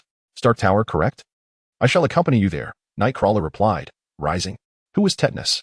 Captain America asked, bewildered. Tetanus is his name. Black Bolt patted the large dog affectionately. Very well. Let us proceed. Captain America stood as well. Banner, will you be joining us? I remain unconvinced. The Hulk is rather uncontrollable. Banner shook his head. Very well, Tony nodded. Fury, you heard what Lin just said. If Agent Barton comes to rescue, let him do so. Rest assured, I am aware of that, Fury replied, nodding. You may proceed. Chapter 48, The Battle of New York, Stark Tower. Sir, I have deactivated the arc reactor, yet the Tesseract has begun to operate autonomously. Jarvis's voice echoed within Tony's helmet. Selvig, shut that thing down. Tony hovered in midair. It is too late. Selvig spread his hands. It will show us something. A whole new universe. Very well. Tony raised his palm repulsor, firing 2 beams toward the portal device. An energy shield abruptly manifested, dispersing the energy from his repulsor. The shockwave sending both Tony and Selvig flying. This is a pure energy shield, impervious to breach. Jarvis analyzed the shield's composition. Indeed, I have discerned that, Tony remarked, observing Loki descending slowly below, executing his plan. Jarvis, when I remove the armor, ensure the reactor remains intact. Tony soared to the landing platform, mechanical arms extending to disrobe him of his suit. Have you come to plead for my mercy? Loki approached Tony with a slow gait. No, I'm actually here to intimidate you. Tony stepped forward to the table, donning 2 wristbands. Then you would do well to don your armor. Loki pointed at Tony with the Mind Scepter. Is that so? I find it of little consequence. After all, you wield the Staff of Destiny. Tony descended the steps. Care for a drink? Procrastination serves no purpose. Loki transferred the Mind Scepter to his left hand. No, it is to intimidate you. Tony waved his hand, retrieving a bottle from the shelf. Not drinking? Are you certain? Then I shall partake. The Chitauri army has already arrived. Nothing can alter that. Loki positioned himself by the window, turning back. What I have to fear? The Fallen. Tony uncorked the bottle, pouring himself a glass. That is our team's name. Akin to the mightiest heroes of Earth, or something of that nature. Is that so? I have witnessed it. Loki chuckled. Indeed? Tony raised an eyebrow. Let us count. Your brother. The Thunder God, the awakened legendary super soldier, an ever-furious green behemoth, the world's foremost archer, a professor with global telepathic reach, an old man who can manipulate magnetic fields, and a Batman who can shred you to pieces with a mere whistle. And you? What do you possess? When they arrive, they will definitely come for you. Tony descended with his glass. I command an army. A hint of malice flickered in Loki's eyes. We possess the all-knowing. Tony met Loki's gaze, unflinching. As far as I know, he should not be present. Loki laughed. Otherwise, do you think I would dare to come? You fail to comprehend. There is no throne here. And you cannot become the sovereign of this place. Tony approached Loki and declared, even if we cannot vanquish your army, and even if we fail to save the world, we shall seek our vengeance upon you. As per our oath, we will bury you. Loki stepped forward, a peculiar smile gracing his lips. What if you find yourself at odds with them? If they are preoccupied with you, they may not have the time to trouble me. With that, Loki raised the scepter of the Mind Stone and pressed it against Tony's chest, producing a metallic clang. A flash of blue light flickered but quickly extinguished. Observing this, Loki furrowed his brow and jabbed the scepter into Tony's chest once more, yet Tony remained unresponsive. Lin was right. The reactor indeed shields against the control of that scepter. Tony thought to himself, nodding subtly. It usually works, Loki replied, bewildered. Such failures are not uncommon. Tony shrugged, noting that 1 in every 5 men would. Before Tony could finish his sentence, Loki grasped his neck and hurled him through the window. Jarvis, what are you waiting for? Tony shouted as he plummeted downward. Behind him, a crimson shadow knocked Loki aside, pursuing Tony's rapid descent. In a moment of peril, the armor and the wristband synchronized, enveloping Tony in a suit of steel. Taste this. Loki, Tony exclaimed, unleashing a repulsor blast that sent Loki flying. At that instant, a beam of blue light shot from the rooftop of Stark Tower, forming a miniature wormhole through which a swarm of Chitauri soldiers emerged. Well then, Tony inhaled deeply. An army, huh? Loki. A furious voice rang out. Shut down the Tesseract, or I will destroy it. You cannot, Loki retorted, aiming the Mind Stone at Thor. The die is cast. What remains is war. Then let it come. Thor tightened his grip on his hammer. With a flourish, Loki leaped down from the platform, ready to engage Thor in close combat. Tony, we're on our way. Natasha's voice crackled through the communication channel. Clint and I are here. What? Agent Barton? His consciousness has returned? Tony paused, astonished. How did that happen?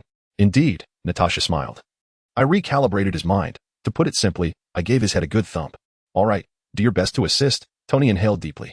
Natasha. Be careful and try not to get hurt. I wouldn't want to explain to Lin if you came back injured. Rest assured, Lin left me with plenty of good equipment. Natasha opened the rear hatch of the aircraft and leaped out, executing a flawless superhero landing from 100 meters above, yet sustaining no harm. My physical strength is no less than that of the one from Asgard. Natasha smiled slightly, her ring shimmering as a sword materialized in her hand. With a mighty leap, she severed the head of a Chitauri soldier. Lin even gave you a spatial ring? Tony exclaimed. I've been trying to get one from him for ages. He truly prioritizes beauty over friendship. What is that?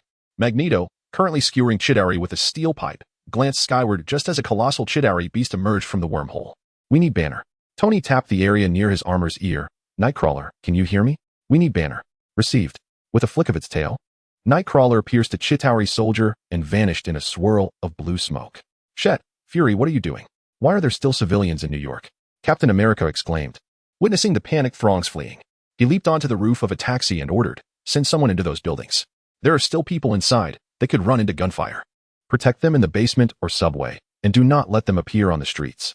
Seal off this area up to 39th Street. Why should we listen to you? A police officer frowned. An explosion erupted, and several Chitauri soldiers charged forward, swiftly dispatched by Captain America. Send someone into those buildings, Miss Romanoff? He turned to Natasha, who was holding a camera. Clint asked me to record. Natasha tilted her head. All right, it's time to fight. Our mission is to hold these creatures off until Clint returns. Chapter 49. This slash will be impressive. Stark. Banner is here. What is the plan? A flash of blue smoke signaled the arrival of Nightcrawler and Banner on the battlefield. Seeing this, Captain America quickly contacted Tony. So it's quite chaotic. Banner shook his head, dispelling the dizziness from the long-distance teleportation. We might need to stir up more chaos. Natasha secured her sword on her back. No problem, Banner nodded. Get him ready. The show is about to begin. Tony placed a decoy on the face of the Chitauri beast, diverting its attention. This doesn't seem like much of a show. Hawkeye frowned at the approaching giant. Dr. Banner, Captain America stepped forward. Now would be an excellent time for your anger. I know. Banner walked toward the beast, removing the inhibitor from his wrist. I've always been angry. A roar erupted as Banner's form rapidly enlarged and turned green, delivering a mighty punch to the Chitauri beast's head, leaving deep grooves in the ground as he toppled the creature. Boom. Tony fired several missiles into the seams of the Chitauri beast's armor, resulting in a violent explosion that split the creature in two, causing it to crash to the ground. All units, attack, Loki commanded expressionlessly from his ship. A multitude of Chitauri soldiers and beasts surged forth from the wormhole, while the group gathered, their faces etched with gravity. Captain, give the orders. Tony patted Captain America's shoulder. All right, everyone listen up. He gazed skyward. We must contain the situation until Clint returns. Barton, get to the roof and keep watch. Report any anomalies immediately. Stark, you are responsible for securing the perimeter. If anyone escapes 3 blocks, drive them back or eliminate them. Can I hitch a ride? Hawkeye glanced at Tony. No problem. Hold on tight, Legolas. Tony grabbed Hawkeye by the scruff and took off into the sky. Thor, Black Bolt, your task is to seal the portal, using your thunder and sonic waves to trap those soldiers within it. Magneto, you shall lead the combat-ready mutants and Inhumans into an all-out battle against those soldiers, aiming to obliterate their fighting force. In this conflict, the mutants and Inhumans will be the vanguard. As Lin articulated, you require an opportunity to showcase yourselves before the world. No problem. Magneto spread his arms and soared into the air. Charles, you will take command. Understood.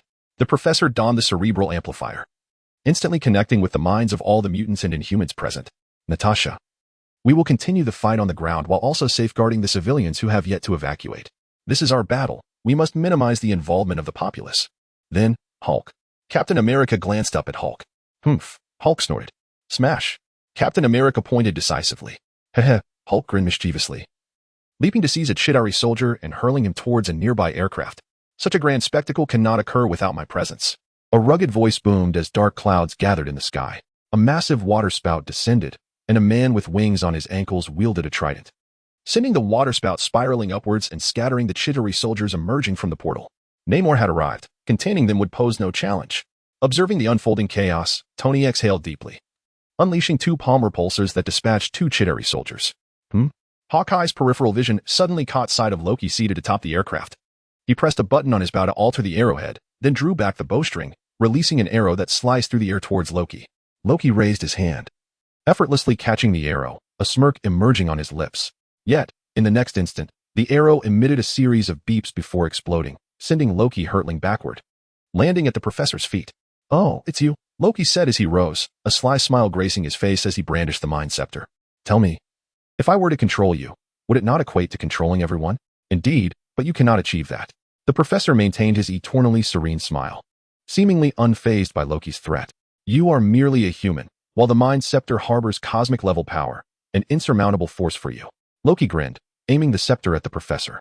"I know I cannot resist the scepter's might, yet you still cannot command me," the professor replied with a smile. "On what grounds?" Loki faltered momentarily. "Because he has arrived." The professor gestured subtly behind Loki. "What?" Loki turned, and before he could comprehend, a green figure collided with him, propelling him into the upper echelons of Stark Tower. "Enough." Loki rose, appearing almost deranged, leaving even Hulk momentarily stunned. "You are nothing but inferior beings. I am a deity. You foolish creature. I shall not be bullied by you." Loki's tirade was abruptly cut short as Hulk seized his ankle, smashing him against the ground repeatedly before lifting him for a brief inspection and then throwing him down, creating a substantial crater in the floor. "What a feeble god." Hulk curled his lip and slowly departed. Loki lay in the pit, his eyes vacant, emitting a sound reminiscent of a cat's meow.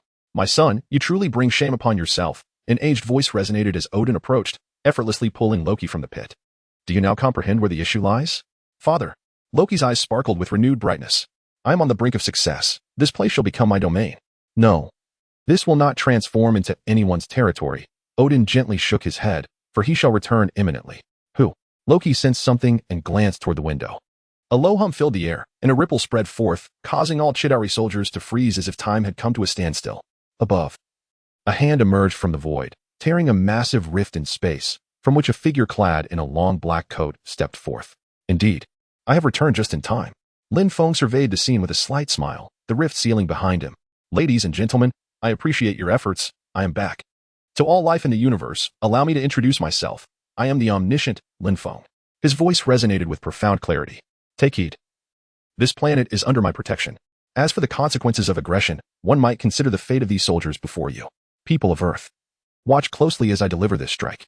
Lin Feng unsheathed the straight blade from his back, directing it toward the wormhole above. "Why?" Tony inquired, playing along. "Ah, Tony, you understand me well," Lin Feng replied with a faint smile. "For this strike shall be quite spectacular." Chapter 50. The Visitor from the Future. This strike shall indeed be splendid. Lin Feng smiled slightly, his form shimmering momentarily before he cleaved through the air. A crimson light flashed, the blade piercing through space and precisely severing each Chitauri soldier in half. "What is the matter?" Captain America observed Carter's somewhat unsettled expression. "Nothing." Carter replied, touching her waist, feeling an inexplicable sense of discomfort. "Even Captain Carter can react to this?" Lin Feng noticed her reaction, momentarily taken aback. "Never mind." He shook his head, but suddenly, Fury's voice reached his ears. "Lin, a tactical nuclear missile is headed your way." Fury's tone was urgent. "Oh." Lin Feng responded nonchalantly. "Lin, I'm not joking. That is a tactical nuclear." Fury suddenly halted. "Wait, Lin, you aren't suggesting that a nuclear missile poses no threat to you, are you?" "Well, it's not entirely without merit," Lin Feng mused. "The energy contained within is rather appealing." At that moment, a missile, trailing a fiery tail, rushed toward Lin Feng. With a resounding explosion, the tactical nuclear missile collided with Lin Feng, erupting into a blinding flash and a thunderous roar. "Lin!" The crowd below gasped in shock. After all, this was a tactical nuclear missile, and Tony, having once been the world's foremost arms dealer, understood its devastating power all too well. "What is that?" Captain America exclaimed. His eyes widened in disbelief as he stared at the epicenter of the explosion. As the nuclear explosion occurred, there was no mushroom cloud or shockwave as one might expect. Even the fiery blaze was confined to a small area, creating a swirling fire that gradually diminished until it was entirely absorbed into Lin Feng's body. "Is that all?" Lin Feng scoffed and dashed into the wormhole, wielding his blade to cleave an interstellar warship in half, which then erupted in a blaze. Finished.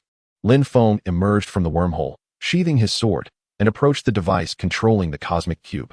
He extended his hand, effortlessly penetrating the outer shield to retrieve the cosmic cube, causing the wormhole above to vanish completely. Lin Feng seemed to sense something and turned his gaze toward a corner. Ah, it is you. Upon seeing the figures before him, Lin Feng smiled. You are here for the Infinity Stones, I presume? Very well. Who are you? The future Tony Stark scrutinized Lin Feng intently. I am Lin Feng. Known as the All-Knowing One. Lin Feng introduced himself. Tony, your device does not traverse time. It traverses the multiverse. What? Tony was taken aback. Observe. This is the principle of your M-bias strip. Lin Feng conjured an image using the power of the Phoenix. In truth, time cannot be traversed. What you can traverse is a specific moment in another parallel universe. To a certain extent, the developmental trajectories of these universes exhibit remarkable similarities. The only distinction in this universe compared to yours is my presence. Lin Feng shrugged. Currently, I possess many Infinity Stones. Please wait. This is the Mind Stone. This is the Space Stone. And this is the Time Stone. Indeed, I am the supreme sorcerer of this universe. Lin Feng produced 3 stones. Take these back with you for now. Just return them to me later. I must visit Vormer, as there are some complications regarding the Soul Stone that I need to address. What issues? Without allowing Tony to finish, Lin Feng vanished from the spot. Vormer, you too. Wait a moment. With a wave of his hand, Lin Feng summoned the Phoenix power, pulling Natasha and Hawkeye's spacecraft closer. Who are you? The two, dragged from their ship, yet unaffected by the vacuum of space, wore serious expressions. I am Lin Feng. That is of little consequence. What matters is that if you seek the Soul Stone alone, one of you will perish. Lin Feng shook his head. The condition for obtaining the Soul Stone is one soul for another. I can sacrifice myself. It matters not. I have made too many mistakes. Hawkeye frowned. However, there is no need for one of you to truly die, for I have arrived. Lin Feng shrugged and extended his right hand. The Phoenix power surging forth to envelop the entire planet of Vormer. What kind of ability is this? Natasha and Hawkeye's eyes widened in astonishment. The power of the Phoenix, in terms of magnitude, surpasses that of a single Infinity Stone. Lin Feng began to disassemble the entire planet layer by layer. Moments later, a pale yellow stone floated in the cosmos, trembling occasionally as if it were filled with trepidation. Behave. Lin Feng beckoned, drawing the Soul Stone closer while simultaneously analyzing it. Here, take this. By the way, may I take a look at your wristband? Lin Feng tossed the soul gem to the two individuals, casually retrieving the time-traveling ring from Hawkeye's grasp. Hey. Natasha stepped forward. Don't worry, I just want to take a look. Lin Feng waved his hand, his eyes shimmering with golden light as he analyzed the ring. He then conjured a perfectly identical device from the cosmic ether, even producing 2 vials of PIM particles. I need to accompany you back. There may be some complications on your end. If I don't go, Tony might find himself in peril. Lin Feng activated the device, entering the quantum realm and arriving at the original timeline of the Marvel Universe during the moment of Avengers Endgame. How did you get here? Tony exclaimed, startled by Lin Feng's sudden appearance. I just analyzed your technology. Don't take it personally. I'm here to keep an eye on things. And I can conveniently bring the gem back as well. Lin Feng waved his hand again, effortlessly crafting an infinity gauntlet. Just place the gems in here. Snapping your fingers can be quite taxing on the body, and the gauntlet will mitigate the side effects. All right, Tony inhaled deeply.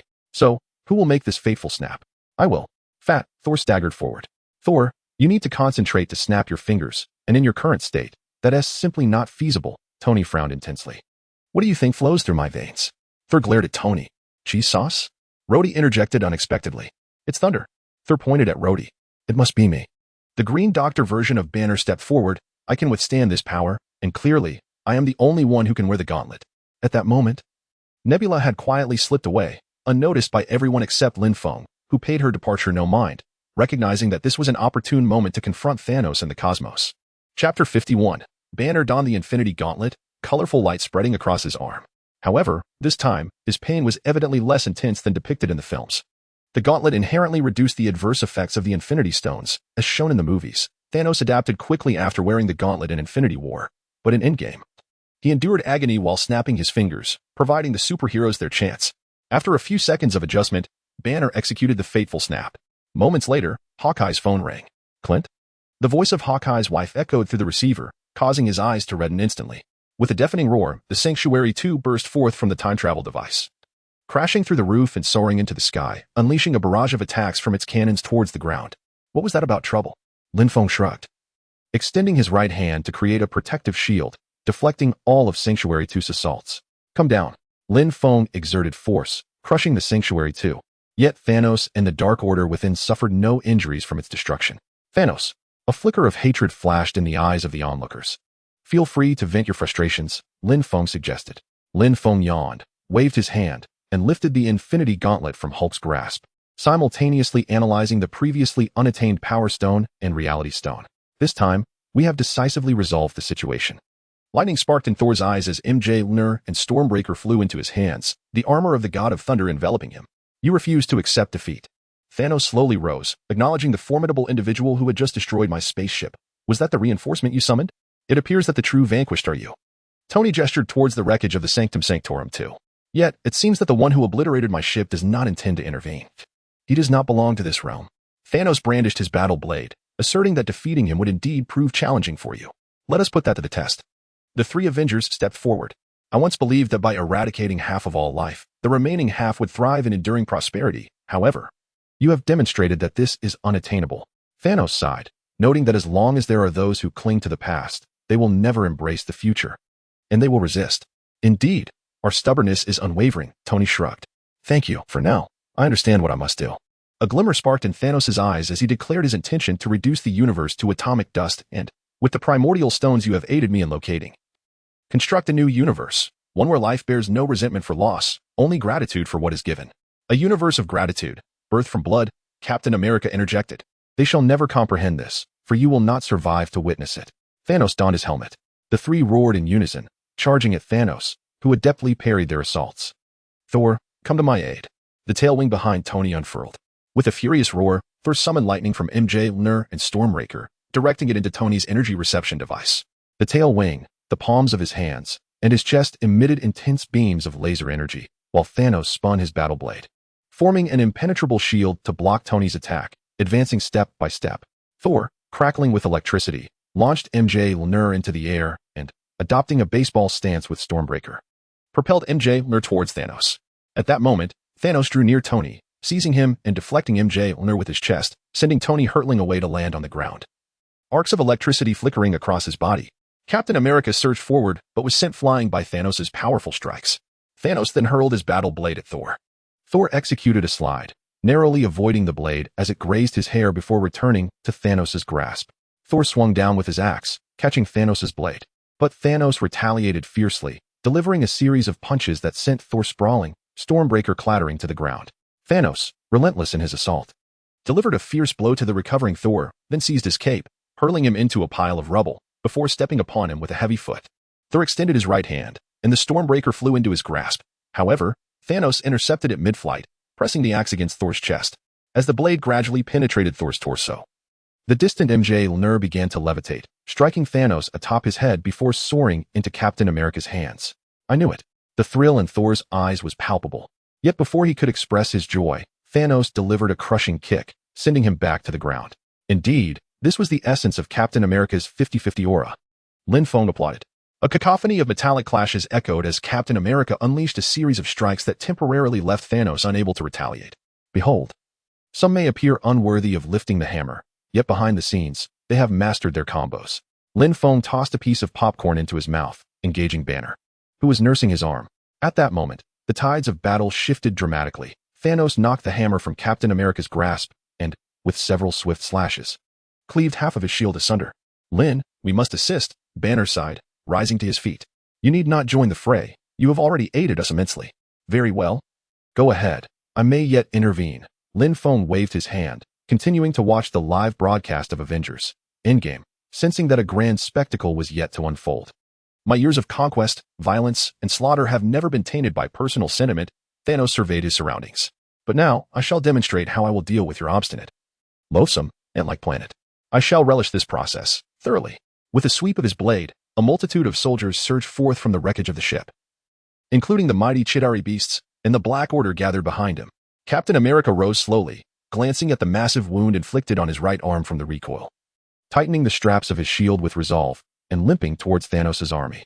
Captain, do you read me? A voice crackled through the communication channel. Captain America scanned his surroundings. Captain, it's Sam.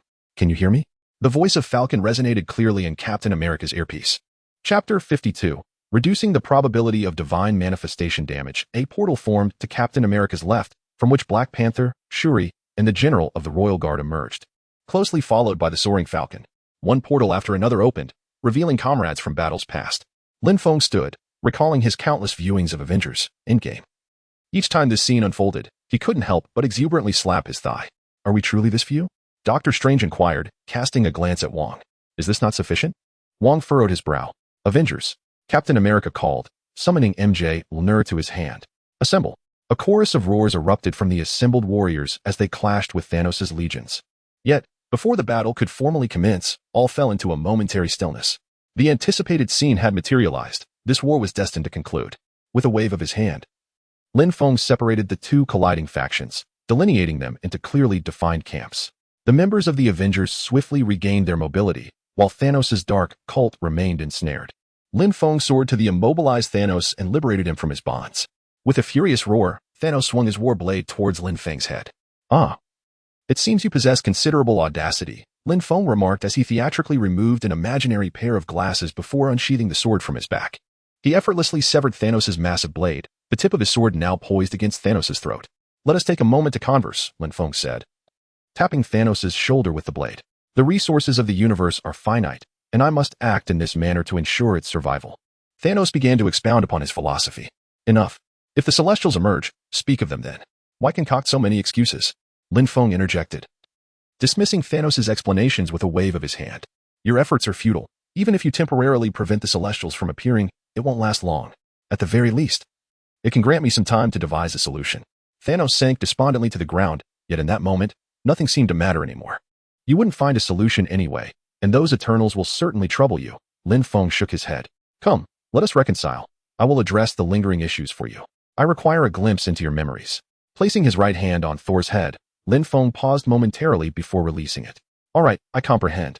Although Lin Feng did not possess the Infinity Stones, vibrant rays of color emanated from his hands. With a snap of his fingers, the Asgardians who had perished during Thanos' assault, including Loki, were resurrected. Lin Feng then extracted the Mind Stone, conjuring threads of cosmic laws, and a duplicate of the Mind Stone manifested in his grasp. This will suffice. With a flurry of finger movements, countless atoms arranged, combined, and coalesced around the Mind Stone, ultimately forming a silhouette. Vision. Wanda gasped, her hand covering her mouth, her eyes wide with disbelief. I require a fragment of your memory, Lin Feng said, extending a finger to touch Wanda's forehead. I also need some data from Wakanda. With a flick of his hand, a chip soared from Wakanda towards him, containing the data that Shuri had previously gathered while attempting to separate Vision from the Mind Stone. This will be adequate. A flash of light illuminated the scene as Vision re-emerged into this world. Vision. Wanda rushed forward, enveloping him in an embrace. Wanda, Vision responded, reciprocating her embrace before turning to Lin Feng and expressing his gratitude. Thank you. Merely a trifling effort, Lin Feng waved his hand dismissively. The primary reason for your resurrection is that I need to assist Thanos in resolving the animosity between him and your group. What do you mean? Tony furrowed his brow. It's as follows. Lin Feng gestured for Thanos to come closer. His objective in annihilating half of all life in the universe is not as superficial as he claims. In the universe, there exists an ancient race known as the Celestials. Lin Feng conjured an image, revealing that they had existed since the dawn of the universe, with the most powerful among them forming the group known as the Celestial Assembly. The conditions for the birth of a new deity are exceedingly stringent. They necessitate the infusion of the divine seed into a life-bearing planet, and when the population of sentient beings reaches a certain threshold, a new deity will emerge from the planet, a phenomenon known as the manifestation of the divine. Thus, Thanos resolved to annihilate half of the universe's life to halt this manifestation, believing that by obliterating half, he could preserve the other half. I concede that his methods are somewhat extreme. However, deep within the Earth's core lies a deity in slumber. And thus far, he is the most knowledgeable about deities that you can access. You will require his assistance. Therefore, for the sake of Earth's survival, must we collaborate with Thanos? The crowd furrowed their brows, harboring reservations within. Can you not slay the deity? Tony inquired, his brow knitted. I can. But the Pantheon is notorious for its penchant for mobbing. I can currently guarantee the suppression of 2 deities and can contend against 3 without defeat. But beyond that, I cannot manage. Lin Feng shook his head. This is not my universe, and I shall not risk my life to assist you. So, even if we discover a means to kill the deity, we cannot do so? Thor muttered. That is one way to interpret it. Moreover, killing a deity would mean obliterating the potential for the emergence of more sentient life, which is rather unjust. Lin Feng rose to his feet, declaring, I shall illuminate a path for you. What is it? Tony inquired, his brow still furrowed. Quantum phasing. Lin Feng uttered a term that most present could scarcely comprehend. You mean, at the moment of divine manifestation, we could quantum phase the entire Earth, allowing the deity to traverse through this planet and awaken without its destruction? Both Tony and Thanos discern Lin Feng's intent simultaneously. If this method were to succeed, it could be extrapolated throughout the universe, even allowing for direct negotiations with deities. This technology could be integrated into the memories of the Eternals, transforming divine manifestation into a truly righteous act. A glimmer of light flickered in Thanos' eyes. Once you complete your research here, press this, and I shall retrieve you back to our original universe. Lin Feng tossed Thanos a device. Additionally, Thor, hand me the hammer. With a gesture, Lin Feng summoned the hammer of the god of thunder, leaving Thor awestruck. Do not be overly astonished, in my world, by lineage. You must address me as uncle. Lin Feng chuckled heartily. Very well, let it be so. We shall meet again if fate allows. Lin Feng activated the device in his hand, and in a flash of light, he vanished from the spot, returning to his own universe. Chapter 53. The quantum realm. The reality stone was still extracted within the confines of the simplified universe. Thus the events of Thor, the Dark World, remained unchanged. Lin Feng stroked his chin, discreetly converting the reality stone back into ether particles and infusing them into Jane, casually tossing Thor's hammer in a random direction. As for the Power Stone, I truly have no desire to return it. Star-Lord's foolishness would likely prevent him from ever encountering Gamora. And I have no intention of allowing the storyline of the Guardians of the Galaxy to unfold.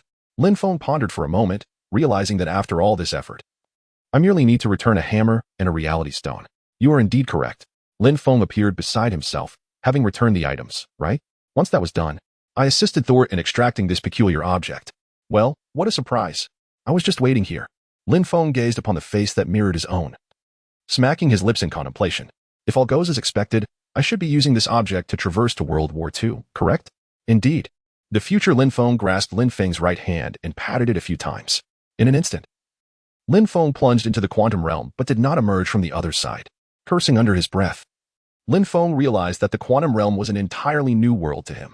It was only when he waved his hand and confirmed that his various abilities were still at his disposal that he felt a sense of relief. This should still be the surface of the quantum realm. According to the timeline, Conqueror Kong should have already established his empire here. Lin Feng seated himself on the ground, conjuring several vials of PIM particles in his hands, and proceeded to create a device capable of altering size, akin to Ant-Man. Since I'm here, I might as well explore what lies beneath. Lin Feng pressed a button, shrinking his body once more, and delving deeper into the quantum realm. No needle pricks. Lin Feng surveyed his surroundings, observing the towering structures and nodding in satisfaction. A stream of incomprehensible language reached his ears, causing him to furrow his brow. You come from the outside? A female voice in English resonated. Lin Feng looked up to see Janet Van Dyne, the original Wasp and wife of Dr. Hank Pym. Indeed. Lin Feng nodded. Please provide me with that concoction that will allow me to comprehend the speech of the indigenous inhabitants here. You hail from the outside, yet possess considerable knowledge of the quantum realm? How is that possible? Janet handed Lin Feng a cup of red liquid. A glint of golden light flashed in Lin Feng's eyes as he analyzed the composition of the red juice, simulating it in his mind, and thus comprehending their language without actually consuming it. Thank you. Lin Feng returned the red liquid to Janet, leaving her momentarily stunned. Who exactly are you? Janet asked stiffly as she accepted the cup. My name is Lin Feng. Out there, they call me the Omniscient One. Lin Feng smiled. Janet Van Dyne, Hank Pym's wife. Am I correct? Indeed. Janet's brow furrowed. How did you arrive here? How did you come to understand the circumstances within the quantum realm? The answer lies within my moniker. They call me the Omniscient One because I possess the power of knowledge. In other words, my true strength lies in the understanding I hold. Lin Feng pointed to his head. These eyes can see through many things, including the conditions within the quantum realm. And yet you requested that concoction but did not drink it, yet you grasped the language here. How is that possible? I have some unique methods of language acquisition. Lin Feng shrugged. I asked for that drink to examine its composition, to verify the accuracy of my language interpretation. Well, I will tentatively trust you.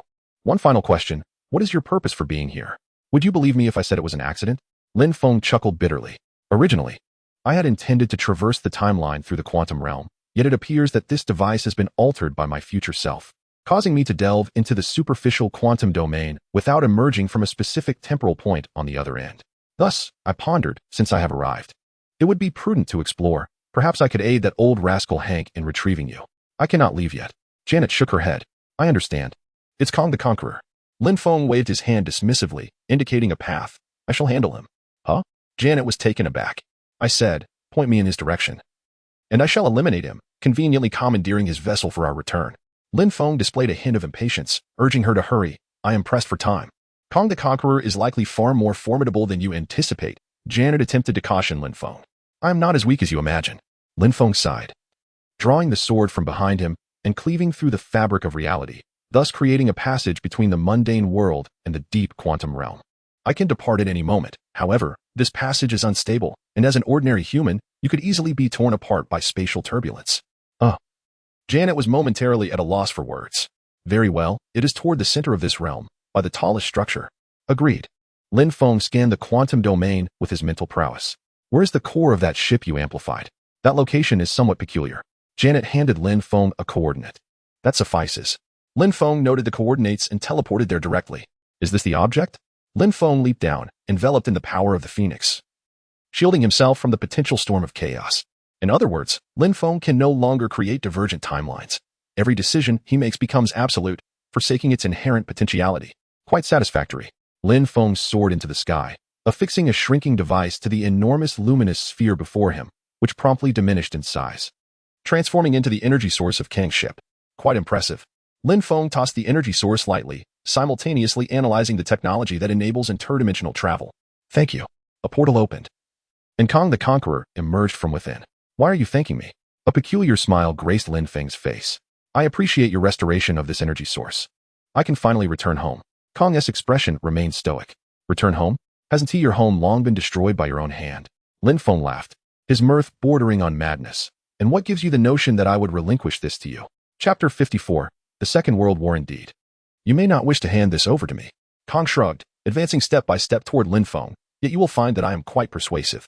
Coincidentally, I too possess some insights regarding persuasion. Lin Feng smiled, flipping his wrist and casting the energy core into a spatial interstice, a crimson glow surging in his hand. The Conqueror, with a powerful thrust of his arms, unleashed beams of light directed at Lin Feng. Yet, Lin Feng stood composed, completely unfazed by the devastating aura emanating from the beams. Those seemingly formidable attacks were intercepted by an invisible barrier 2 meters in front of him, creating ripples without even disturbing a strand of his hair. Who are you? The Conqueror fixed his gaze on Lin Feng. You may call me the Omniscient. Lin Feng replied with a faint smile, extending his right hand and effortlessly grasping the Conqueror's neck.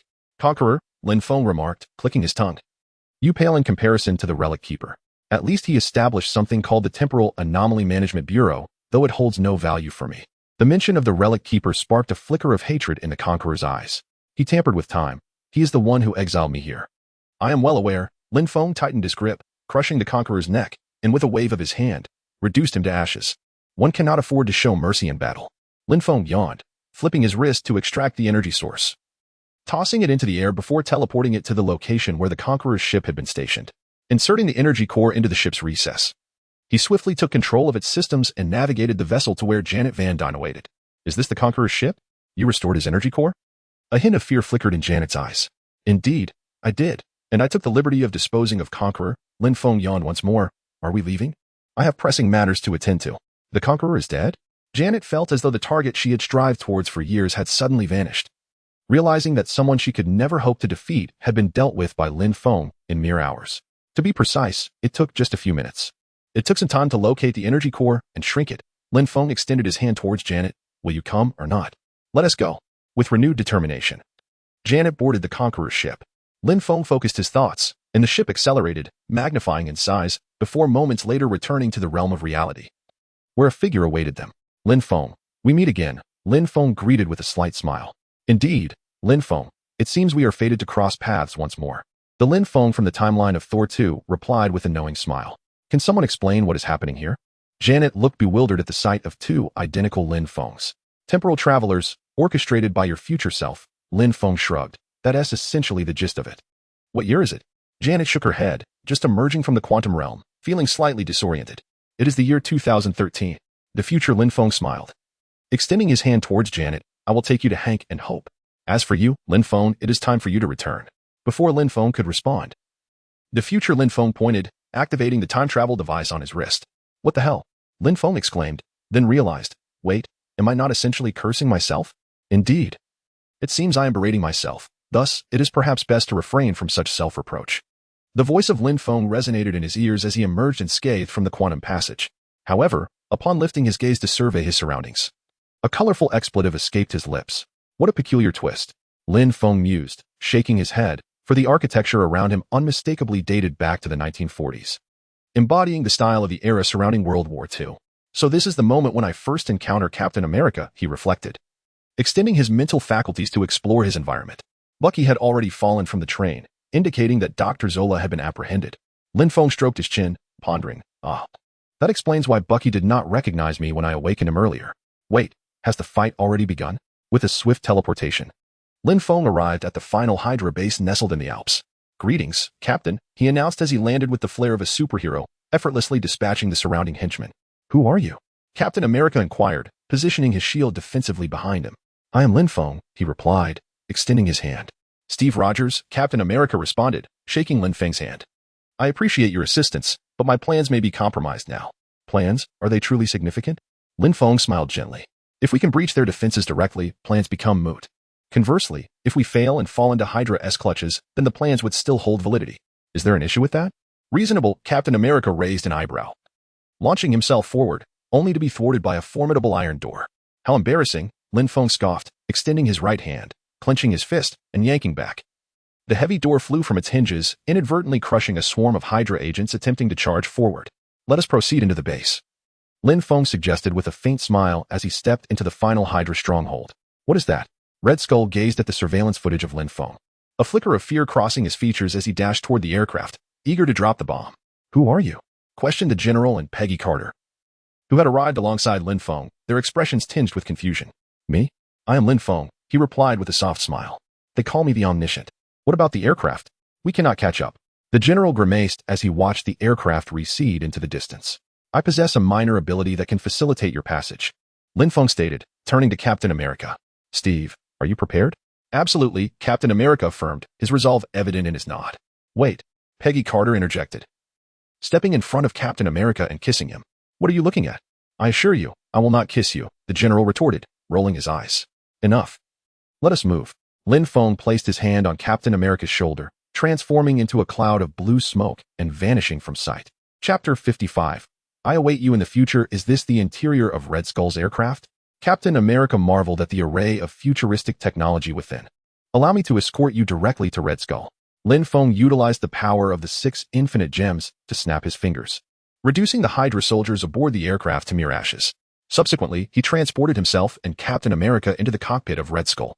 Perhaps arrogance is not solely an American trait. Red Skull, clutching the Tesseract, regarded the newly arrived Lin Feng and Captain America, remarking, your interpretation surpasses all others. Yet even you, Captain, have limitations. Or perhaps what Dr. Erskine conveyed to you differs. A faint smile crept across Red Skull's face. As for you, I am unaware of your name, but you appear omnipotent. However, you possess no knowledge of the immense power of this universe. Trust me, I am far more acquainted with it than you. Lin Feng shook his head and found a seat. Is that so? Do you know what I hold in my hand? Red Skull's expression turned maniacal. This is the supreme power of the universe. It has revealed everything to me. With it, I command this universe. Even to command this universe, a mere Tesseract is insufficient. You lack many things, Lin Feng retorted with a hint of derision. You possess the strength of a deity. Yet you choose to protect those inferior humans. Why? Red Skull inhaled deeply. This question has now been posed to me twice. Lin Feng chuckled. My answer remains largely the same, because I choose to. You have yet to reach the divine level, Lin Feng yawned. In the eyes of true deities, there is no distinction between high and low. To me, you are merely ants, just larger ants, nothing more. Since acquiring the power of the Phoenix and the strength beneath all things, Lin Feng's mindset had undergone a profound transformation. The notion of altering the timeline to gain energy had long been cast aside. He yearned to witness more of the original narrative to better immerse himself in this world. Or perhaps to stimulate his almost transcendent heart with scenes that had once left a mark upon him. True deities? Haha, Red Skull cackled. You have no comprehension of what a true deity is. He raised the Tesseract, blue energy swirling around him, his eyes turning azure. Has he truly harnessed the energy of the Space Stone? Lin Feng paused momentarily, then relaxed.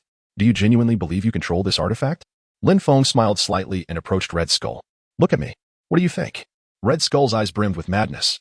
It is only today that I comprehend what true power is. Then I can only say that you are utterly ignorant of power, Lin Feng replied, shaking his head. He reached out, seizing the Tesseract into his grasp. Do you realize that under normal circumstances, you could not possibly wield the power of an infinite gem? Your survival thus far is merely because the Space Stone seeks a host. Am I wrong? You are afraid. With that, Lin Feng crushed the Tesseract in his hand, allowing the Space Stone to hover before him. The Space Gem radiated a mesmerizing blue light, occasionally trembling, affirming Lin Feng's earlier assertion. Impossible. It is one of the most formidable powers in this universe. How could it possibly fear you? A flicker of terror crept into the eyes of the Red Skull. That is because my power may have transcended this universe, surpassing even the Infinity Stones. Lin Feng smiled, deftly moving his fingers to form another layer of shell around the space gem before tossing it back into the hands of the Red Skull. Proceed with your intended actions. Are you not going to stop me? A hint of reverence tinged the Red Skull's voice, as the recent submission of the Infinity Stones had nearly overwhelmed him. That statement was not directed at you, Lin Feng replied with a slight smile, gesturing toward the cosmic cube in the Red Skull's grasp. A ripple surged forth, and the cosmic cube erupted in a blinding brilliance, a beam of blue light shooting skyward, casting a celestial panorama upon the aircraft's ceiling. The Red Skull shrieked in agony as the light emanating from the cosmic cube began to corrode his very being. As the blue radiance intensified, he vanished from the aircraft, while the cube's extreme heat melted through the plane's floor, sending it crashing into the sea. A deafening roar reverberated, the violent energy fluctuations from the cosmic cube wreaking havoc on the aircraft's structure, causing it to shudder, while Lin Feng showed no inclination to regain control. Steve. Lin Feng turned to Captain America. Can you manage this contraption? Captain America's brow furrowed in concern. I possess that capability, yet I cannot do so, Lin Feng replied, shaking his head in resignation. I hail from the future, and you hold a significant position therein. If I were to transport this aircraft back today, it would precipitate unpredictable changes in the future. I understand, Captain America nodded, determination gleaming in his eyes as he approached the cockpit. Please inform Peggy that her date will have to be postponed. Very well, Lin Feng smiled gently. When next we meet, I shall assist you with a favor. There is no need to discuss it now. Simply ponder it until our next encounter. I shall await you in the future. With a slight nod to Captain America, Lin Feng vanished from the aircraft. Roger, this is Captain Rogers. Can you hear me? Captain America's voice crackled through the communication channel in the command room. Steve, is that you? Are you all right? Carter answered promptly. Peggy, Schmidt is dead. Captain America's transmission was interspersed with the howling wind. Relay your coordinates. I shall provide you with a safe landing location. Carter inhaled deeply. A safe landing is not feasible. Captain America manipulated the aircraft's controls. I will attempt an emergency landing. I must set the plane down in the sea. I am currently in uninhabited territory, and if I do not act swiftly, many lives will be lost. Please, do not do this. We still have time. Carter's voice trembled with emotion. Peggy, this is my decision. Captain America shook his head, placing the pocket watch containing Carter's photograph on the dashboard, and resolutely pushed the control stick downward. Peggy, could you request the band to play a more soothing melody while we dance? I certainly wish to avoid stepping on your toes. The communication cut off, and Carter was left in tears, while Lin Feng appeared in the control room.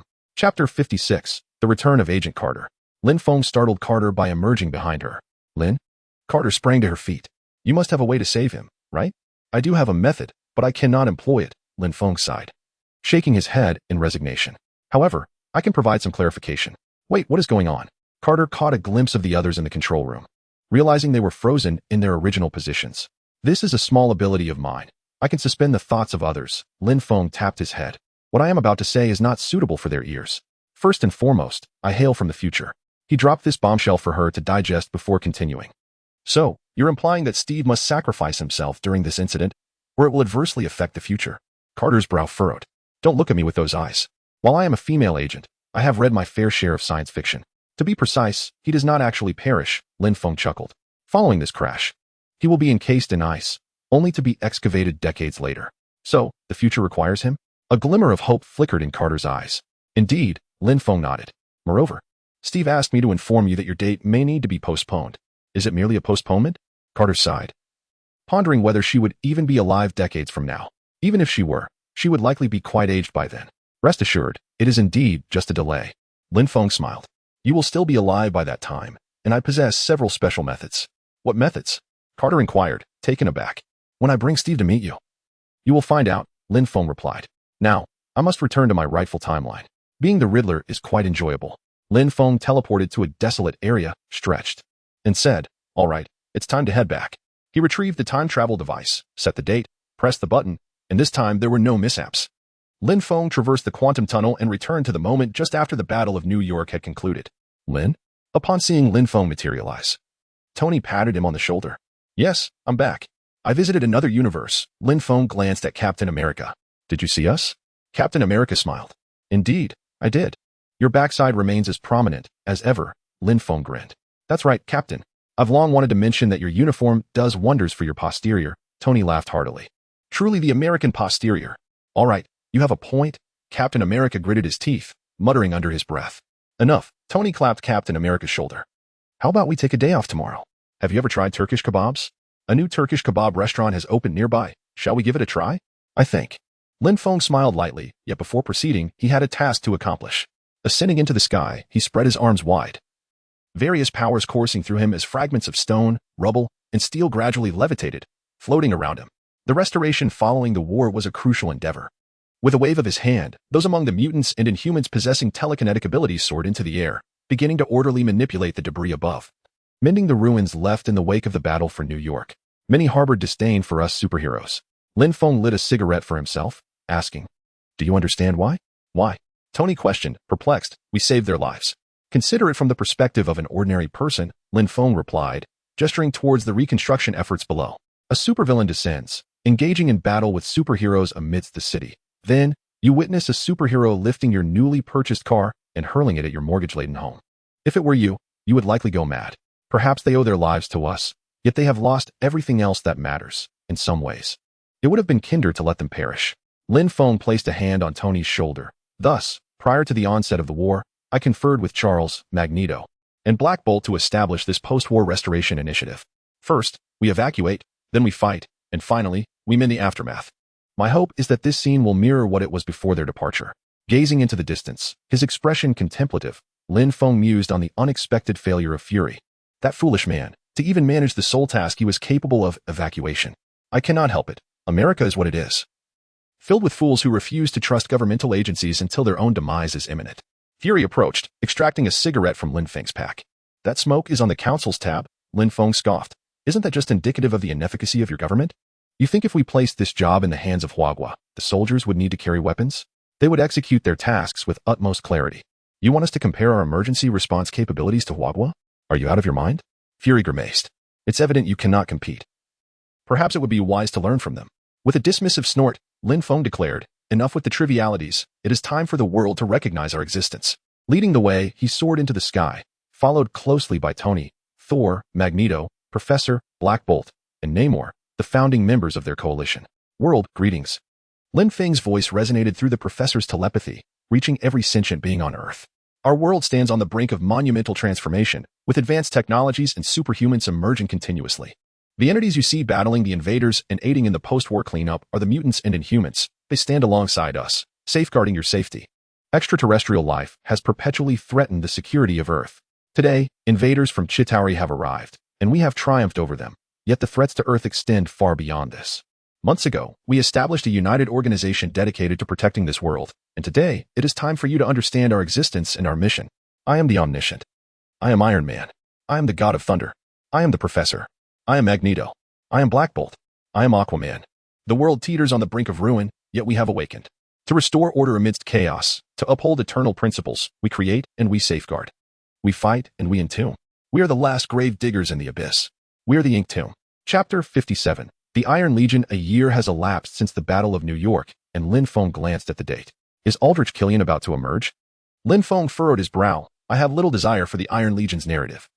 Especially since Tony did not enter the wormhole during the battle and now possesses far fewer armors. Forget the Iron Legion plot.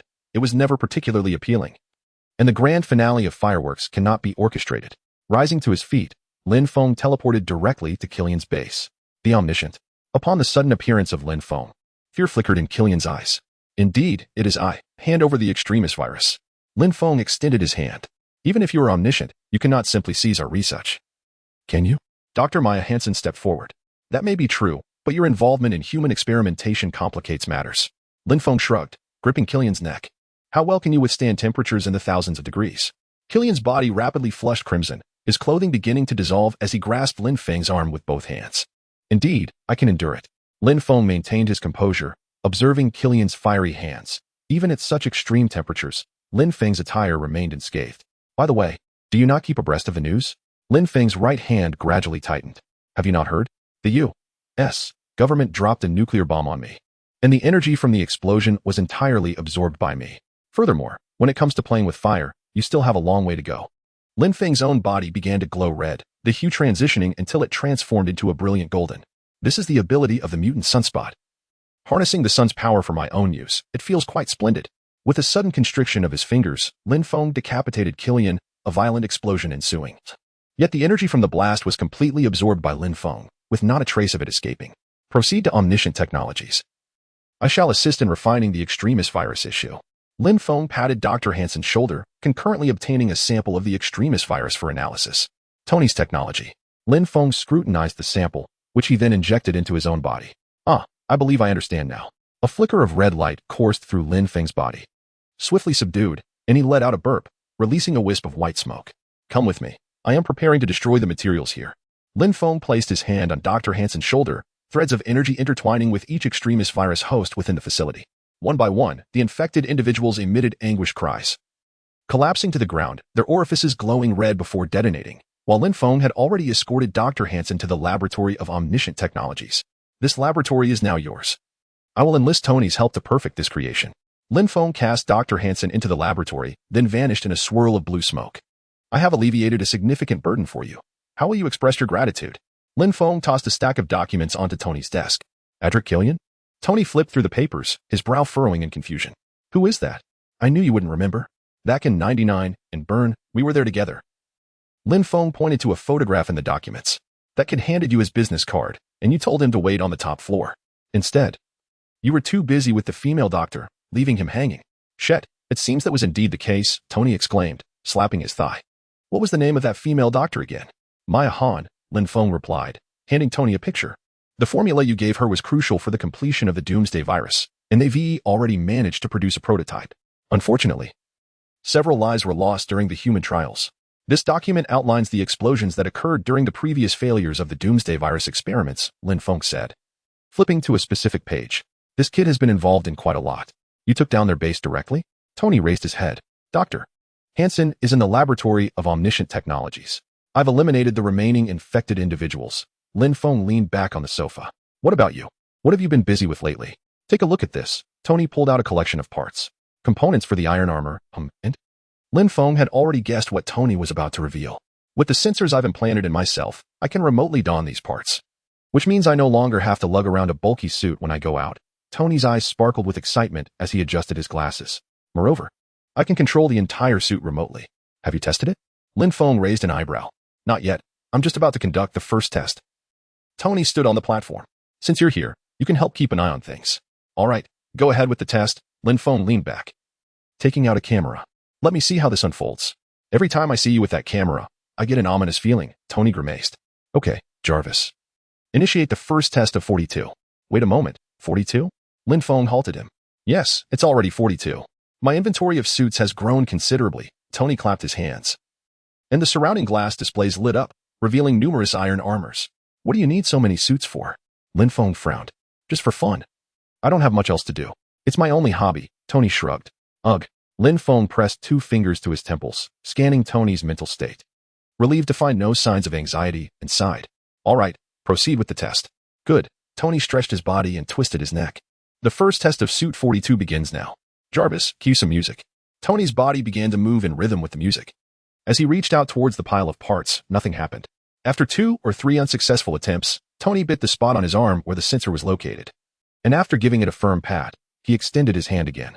With a metallic clash, this time the gauntlet successfully attached itself to his arm. Excellent. I think it works. Deploy all components. Tony spread his arms wide as components soared towards him from the table. It seemed a tad too rapid, he called out. Slow down, just a little bit.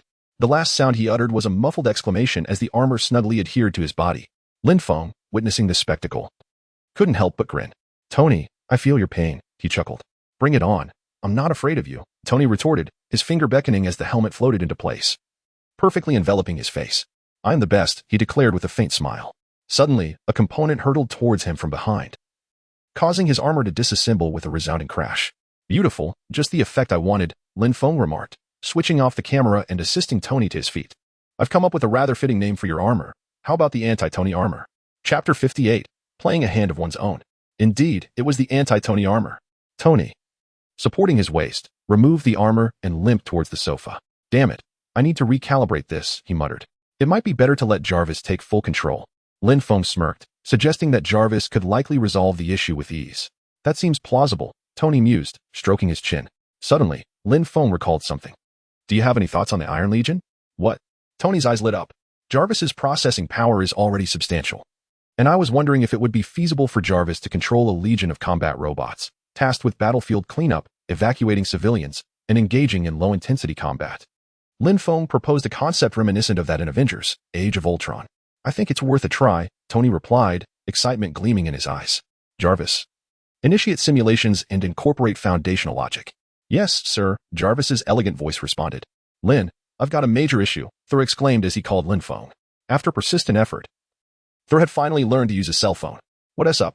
Lin Feng glanced at the date, already suspecting the answer. Jane is missing. Even Heimdall cannot locate her.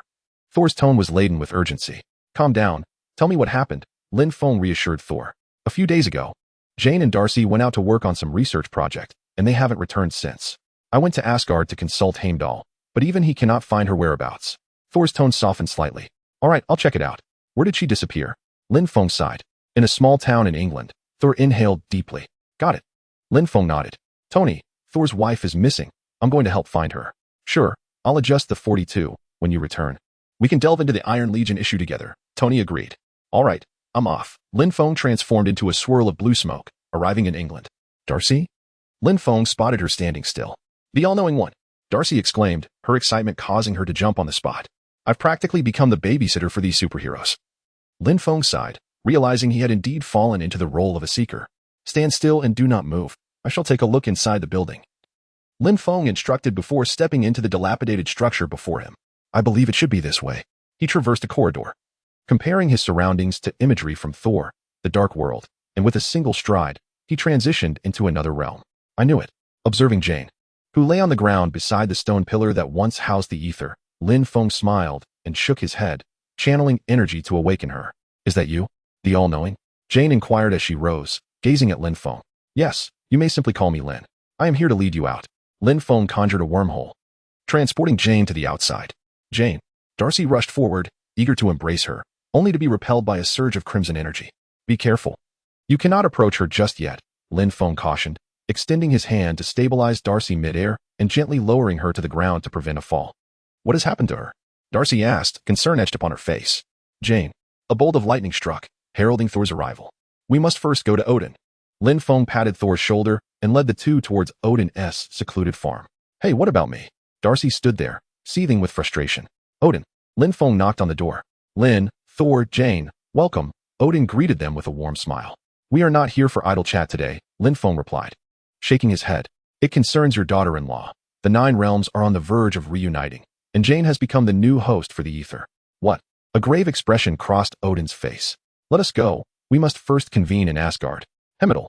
Thor called to the skies, and a rainbow bridge descended, transporting them to Asgard. Is that not my beloved father and brother?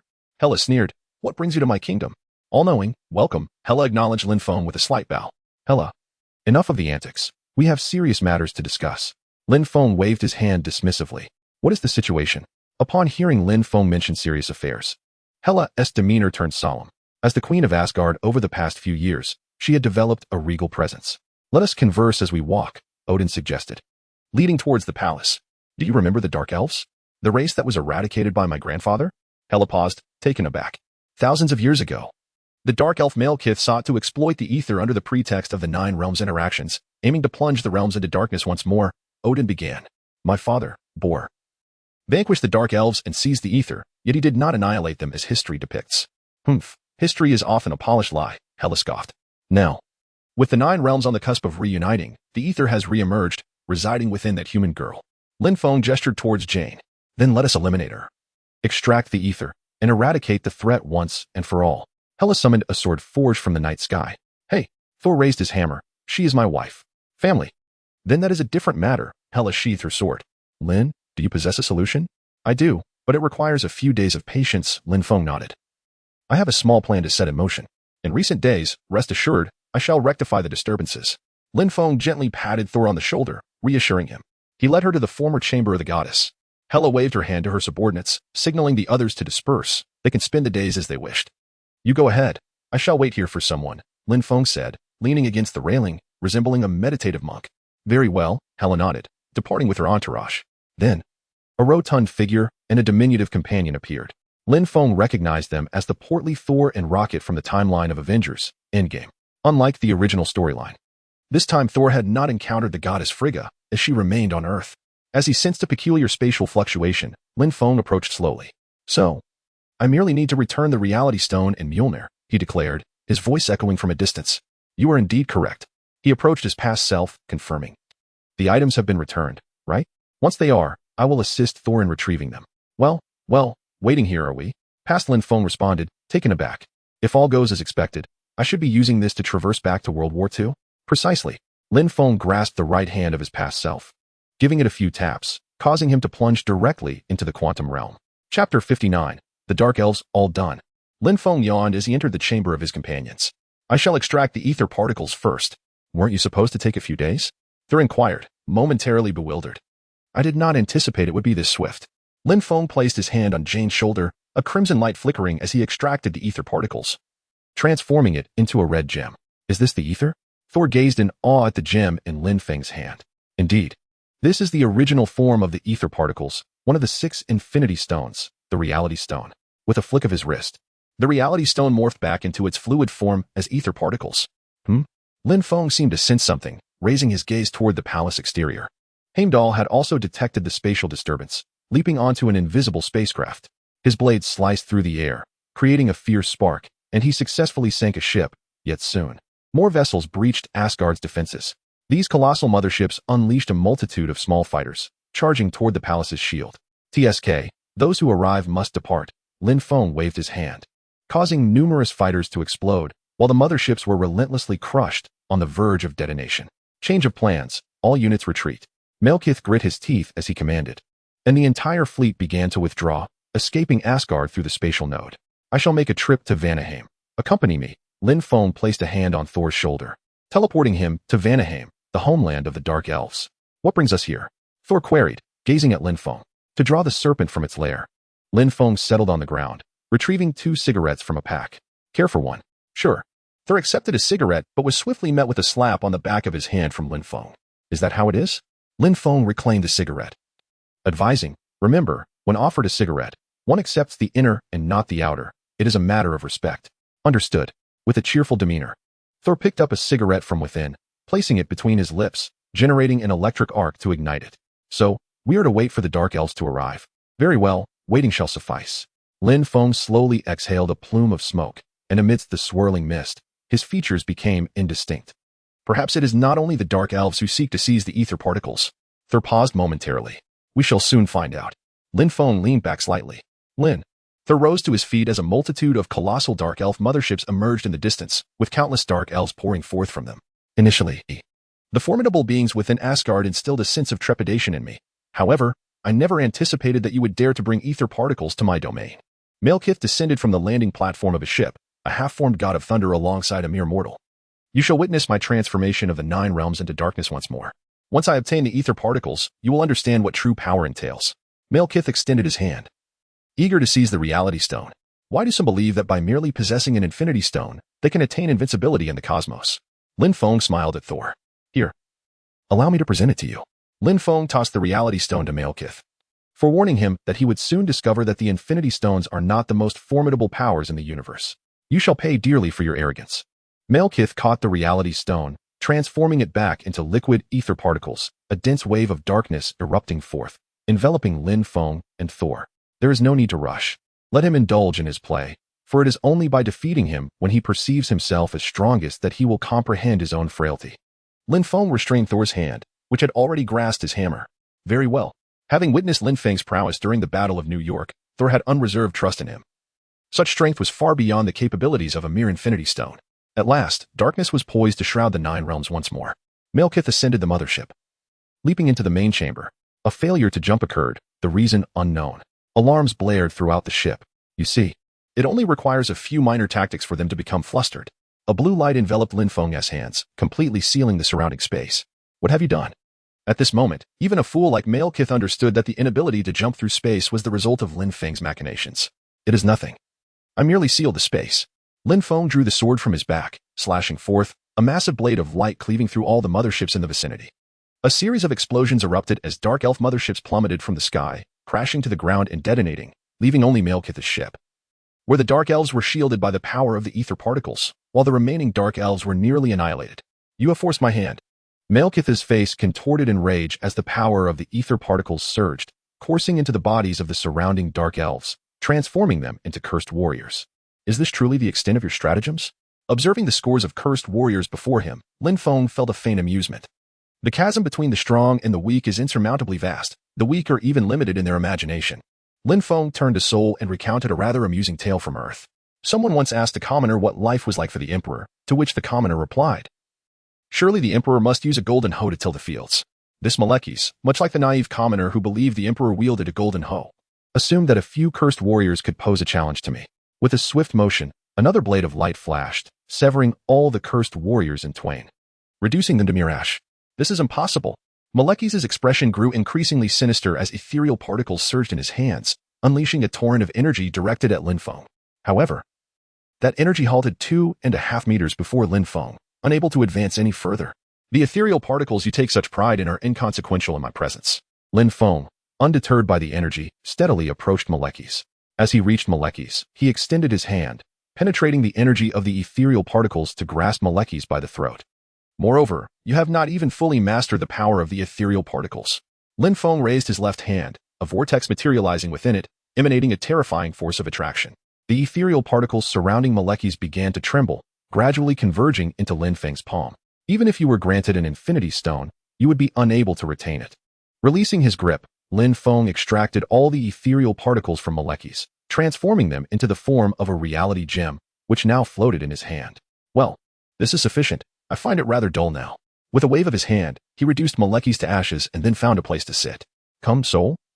Let us await our new friend. Chapter 60. The Collector. T-Valiant, who is this new friend? Soul inquired, gripping his hammer of thunder with a hint of trepidation. I assure you, you shall know soon enough, Lin Feng replied with a smile. Let us speak of it when he arrives.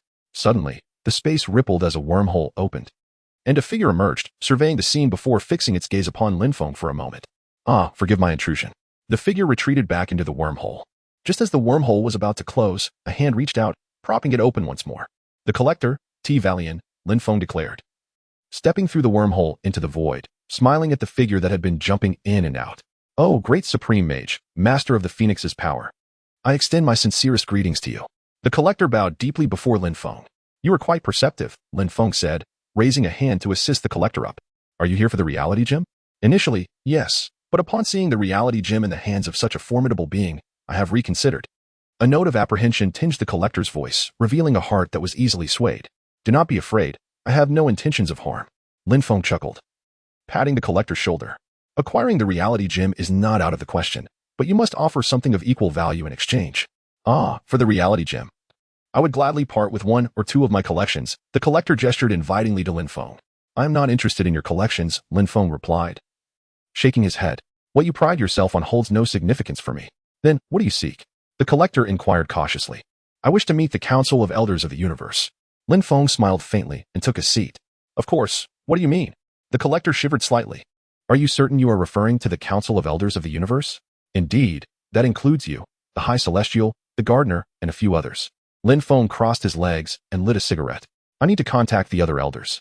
The Collector gritted his teeth. As a member of the Council of Elders, he possessed an almost obsessive passion for collecting. For the sake of his collection, he would forsake everything. Very well, I have time, and I can wait. But I hope you can provide me with a response that I wish to hear. Lin Feng leaned back leisurely. Rest assured, I shall be swift. The Collector bowed and moved aside to contact the other members of the council. Esteemed Supreme Mage. A few minutes later, the Collector returned, handing Lin Feng a note. In 3 days, the Council of Elders will convene a collective meeting. Here is the address. I have made the necessary arrangements. You may come directly. Lin Feng accepted the note, glanced at it, nodded, and then reduced it to ashes before vanishing from the void, leaving behind a gem radiating a crimson glow upon the table. Let us go. I shall escort you home. Lin Feng placed his hand on Thor's shoulder and transported him back to Asgard. Is everything resolved? Upon seeing Lin Feng and Thor appear in the room, Jane stood up in surprise. Yes, all has been settled. Lin's power is unimaginable. The Dark Elves were as fragile as paper before him, utterly no match for Lin. Thor swung his hammer, his eyes brimming with excitement. Thank you. Odin inclined his head slightly toward Lin Feng. It was nothing, merely a trifling effort. Lin Feng waved his hand dismissively, yet he graciously accepted the gesture, for his actions could indeed be deemed as having saved Queen Frigga's life. Regardless, I must express my gratitude. Odin sighed. I once glimpsed the future, a future I found unbearable yet had to accept, but you have altered all of that. I have said it was merely a trifling effort. Lin Feng shook his head. So, will you be staying here for a few days, or shall we return together? We shall remain in Asgard for a while. Odin spoke slowly. I trust Hela shall not expel us, correct? You may do as you please. Hela scoffed. Then it is settled. Heimdall, please summon Frigga as well. Odin called out, and Heimdall plunged the sword of night into the Bifrost. A flash of light illuminating the scene as Frigga appeared in the control room of the Rainbow Bridge. Hela, Thor. A gentle smile adorned Frigga's face. Please also release Loki. Tonight belongs to family. Then I shall not intrude upon your family gathering. Lin Feng shrugged and teleported away. Lin, I have completed it. Tony, already accustomed to Lin Feng's sudden appearances in his laboratory, continued his work without turning around. All right, let me take a look. Lin Feng, quite familiar with the surroundings, pulled up a panel to examine it. As for the Iron Legion you mentioned, the foundational framework has been completed, but it is incapable of achieving true all-weather rapid response. Tony tossed an electronic document onto Lin Feng's panel. At present, we can only issue commands to them after we are made aware of events, thus enabling their participation in the battlefield. For the time being, this is sufficient. Lin Feng perused the document, realizing that the crux of the issue lay in computational power. It was not merely about processing capability, logic also played a crucial role. Tony shook his head, expressing that defining a crisis is a formidable challenge. If the definition is too broad, it may squander resources and lead to the collapse of the police system and unemployment. Conversely, if it is too narrow, we risk overlooking numerous catastrophic events that we could have prevented. Do you have any thoughts? Lin Feng furrowed his brow, sensing that something significant was about to emerge. Ultron. A flicker of excitement appeared in Tony's eyes. This was the name I intended for the new artificial intelligence. It would autonomously determine the issues that the Iron Legion should address, establishing a rapid response system operational around the clock. This has potential. After a few moments of contemplation, Lin Feng nodded. The true challenge with Ultron lies with the Mind Stone, and controlling it is child's play for me. Perhaps this time, we could genuinely create an Ultron of real significance. Then I shall begin considering this matter. Tony nodded in agreement, yet mentioned that he might require a portion of Zero's computational power. All right, feel free to use it. Lin Feng acquiesced, directing, Zero, grant Tony access to your computational resources. Understood, all-knowing one. A mechanical female voice resonated in the air. Zero orchestrates, Ultron leads the battle, and J.A.R.V.I.S. handles logistics. I find this arrangement quite satisfactory. Lin Feng nodded in affirmation. I concur as well. Tony smiled and returned to his work. Chapter 61. The Cosmic Elders Council. While Tony continued to explore the foundational framework of Ultron, 3 days passed unnoticed, and Lin Feng arrived at the meeting venue of the Cosmic Elders Council. Allow me to introduce you to a new friend, Lin Feng. The collector stood up, presenting him as the supreme mage from Earth, master of the Phoenix Force. I am aware of him. A bearded man slowly spoke. He has slain one of our own. What? A cacophony of discussion erupted among the assembly. Indeed, I have killed one of the celestial beings within the council, the living planet Ego. Lin Feng's expression remained impassive. One who sowed seeds on a living planet, aspiring to make every celestial body in the universe a part of himself. I believe my actions were justified. As Lin Feng's words concluded, the discussions among the crowd grew even louder. Most members of the Cosmic Elders Council were the last survivors of their respective races, and Ego's near-genocidal ambitions elicited their discontent. Regarding the matter of Ego, Lin Feng tore open a spatial rift, revealing his true form. In a sense, I too can be considered a new Ego. Therefore, you wish to usurp Ego's position within the Cosmic Elders Council, is that correct? The High Celestial regarded Lin Feng with a hint of hesitation. Precisely, Lin Feng affirmed, I aspire to become a member of the Cosmic Elders Council. Simultaneously, a golden radiance flickered in Lin Feng's eyes as he analyzed the abilities of these Cosmic Elders. To become a member of the Cosmic Elders Council, 2 prerequisites must be met. The architect raised 2 fingers. First, you must possess an almost infinite lifespan.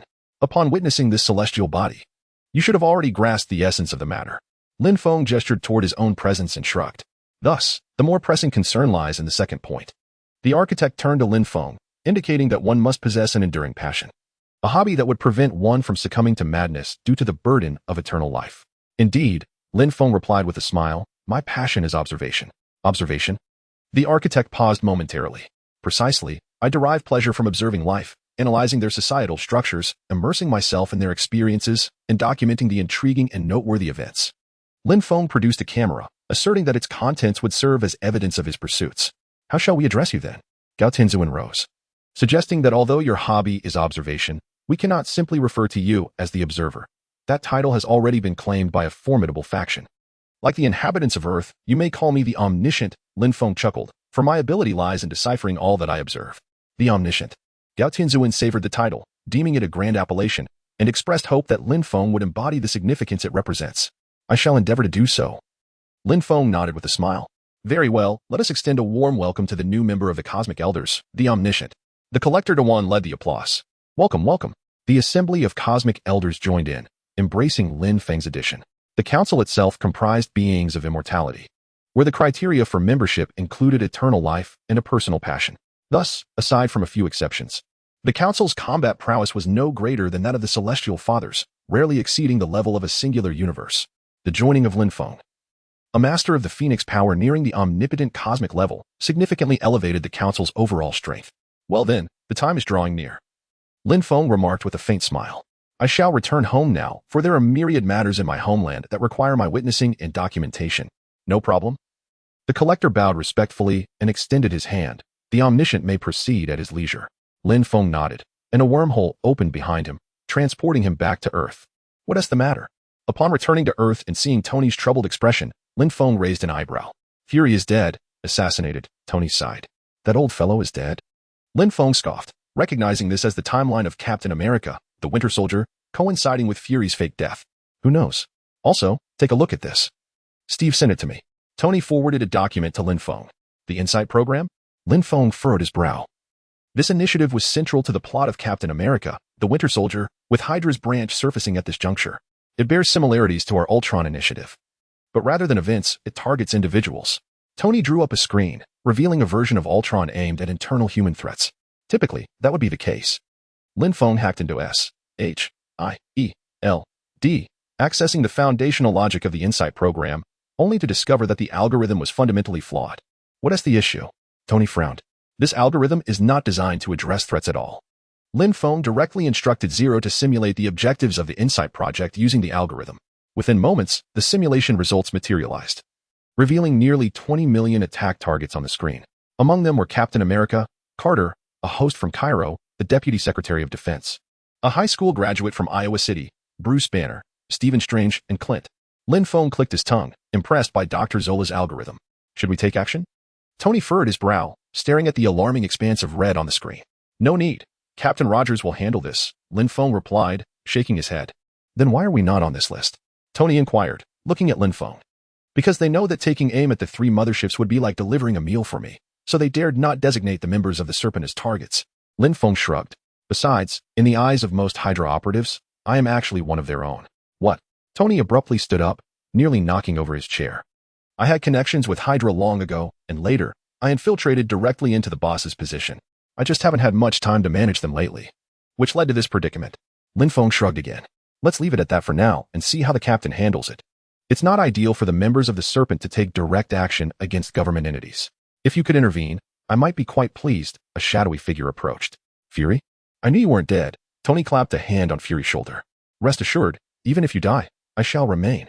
Fury coughed twice. Lin, will you assist? Not likely. An S-H-I-E-L-D,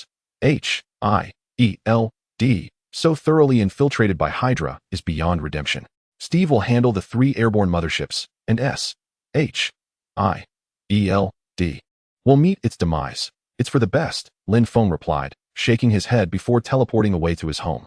Chapter 62. You must keep both eyes open, you are right. A-S-H-I-E-L-D. That has been infiltrated to such an extent truly has no reason to continue existing. Fury sighed. So, will the Serpent inherit S-H-I-E-L-D's legacy? Perhaps a few individuals will be inherited. You have some capable hands there, Lin Feng counted on his fingers. Steve and Carter, including the previously taken Sergeant Barnes, Clint Barton, and a few other proficient agents. Those would be the ones. You really intend to expose all our secrets, don't you? Fury shook his head. You should be aware of who belongs to Hydra. Don't end up absorbing their members in the end. I don't know who belongs to Hydra. Your S-H-I-E-L-D has nearly become a snake's den. One might think you are undercover at Hydra's headquarters, Lin Feng shrugged. I only need to know who is not Hydra. While this may be true, it was indeed a bit disheartening. Fury grimaced. All right. But promise me you won't let the Insight project actually come to fruition. Rest assured, if Steve and the others fail, then those 3 airborne motherships will turn to ashes in the second before they launch an attack. Lin Feng smiled. Moreover, I've sent Natasha to assist them. You sent your girlfriend personally? Fury paused for a moment, then threw himself onto the couch, sinking deeply into its cushions as he settled into a comfortable position. Since you sent your woman directly, I shall not worry about any unforeseen events. After all, you will undoubtedly intervene should danger arise. Get up. You can't just ignore the consequences of your actions, Lin Feng said, pulling Fury up from the couch with a hint of irritation.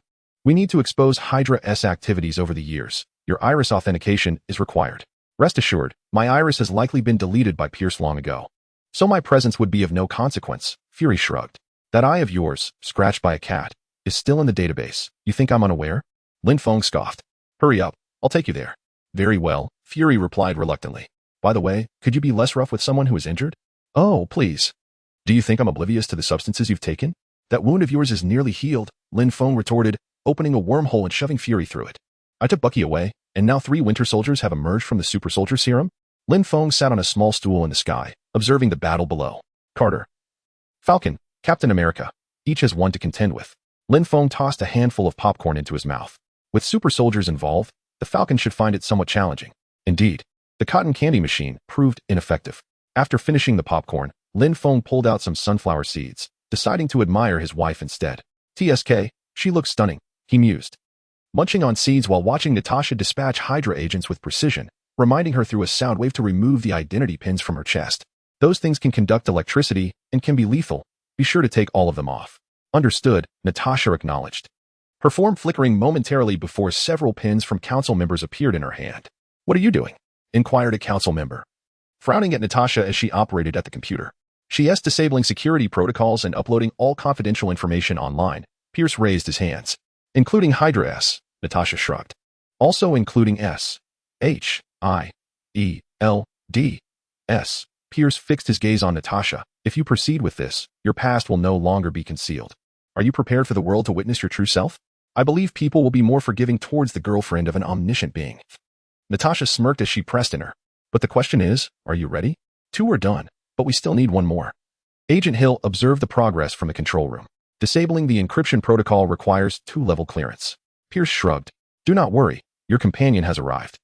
Natasha gestured towards the nearby helipad, where a wormhole opened, and Fury was pushed out by a hand. Did you receive my flowers? Upon seeing Fury enter, Pierce smiled wryly. Nick, I'm glad you could make it. Oh really? After all, you were the one who sent someone to kill me, Fury stated, stepping in front of Pierce. You understand how it goes. Pierce smirked. Why did you make me the director? Fury glared at Pierce with one eye. For you are the most exceptional and ruthless individual I have ever encountered. Pierce, hands on his hips, returned Fury's gaze. Everything I do is to safeguard humanity. Fury clenched his teeth. Our adversary is your adversary, Nick. Pierce initiated his brainwashing mode.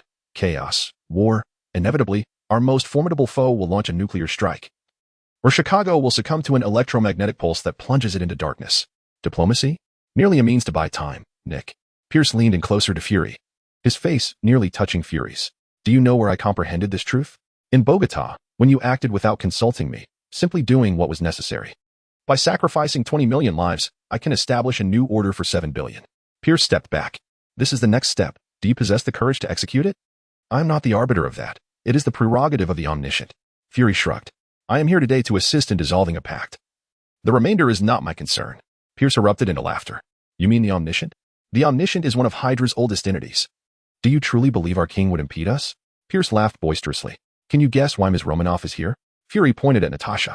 A simple bit of mind control can make you believe anything. Pierce, you are not as formidable as I had imagined. Well, there is nothing more to discuss. Fury seized Pierce's arm and drew him toward the retinal scanning device. What, did you think I would forget to revoke your clearance? Pierce scoffed. I know you will revoke my clearance and erase the retinal scan records, but if you wish to outmaneuver me, Minister. Fury lifted the eye patch. You must open both eyes. Level clearance confirmed, encryption code accepted, security protocols lifted. An electronic voice announced. Zero, proceed. Natasha tapped her earpiece. Yes, ma'am. Zero's voice resonated. Swiftly breaching S. H. I. E. L. DS firewall, extracting vast amounts of information and disseminating it online. You could have infiltrated directly. Why take the roundabout route? Fury scoffed. Lin advised leaving S. H. I. E. L. D. Some dignity. Natasha blinked, produced a small disc, pressed the center button, and a wormhole opened. I shall take my leave now. Chapter 63, Carter's anomalous condition. Alas, it seems the burden falls upon me once more. Observing Falcon being relentlessly beaten by the super soldier below, while the aerial carrier approached its designated altitude, Lin Feng smirked and waved his hand lightly, causing the super soldier to fold in on himself, becoming a tangled mass. Falcon was taken aback, retreating several steps. Fear not, it must be the omniscient intervening.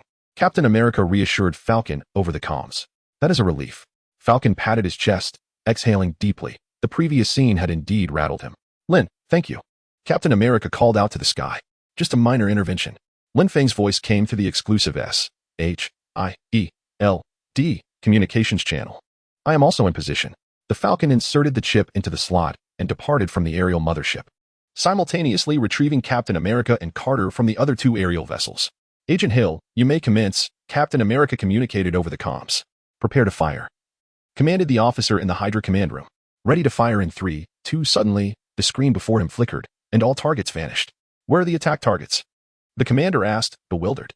Meanwhile, Agent Hill manipulated the screen, directly altering the aerial mothership's identification program, redirecting the targets onto one another. The numeric display indicating the number of targets promptly changed to 3.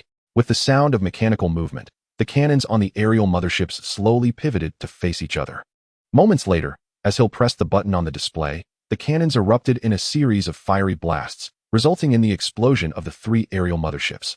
Countless debris cascading down, shielded by Lin Feng with a pale blue force field. I finally caught up with that babysitter, Lin Feng yawned, teleporting home. Bang, bang, bang. Fury fired several shots, bringing Pierce to the ground.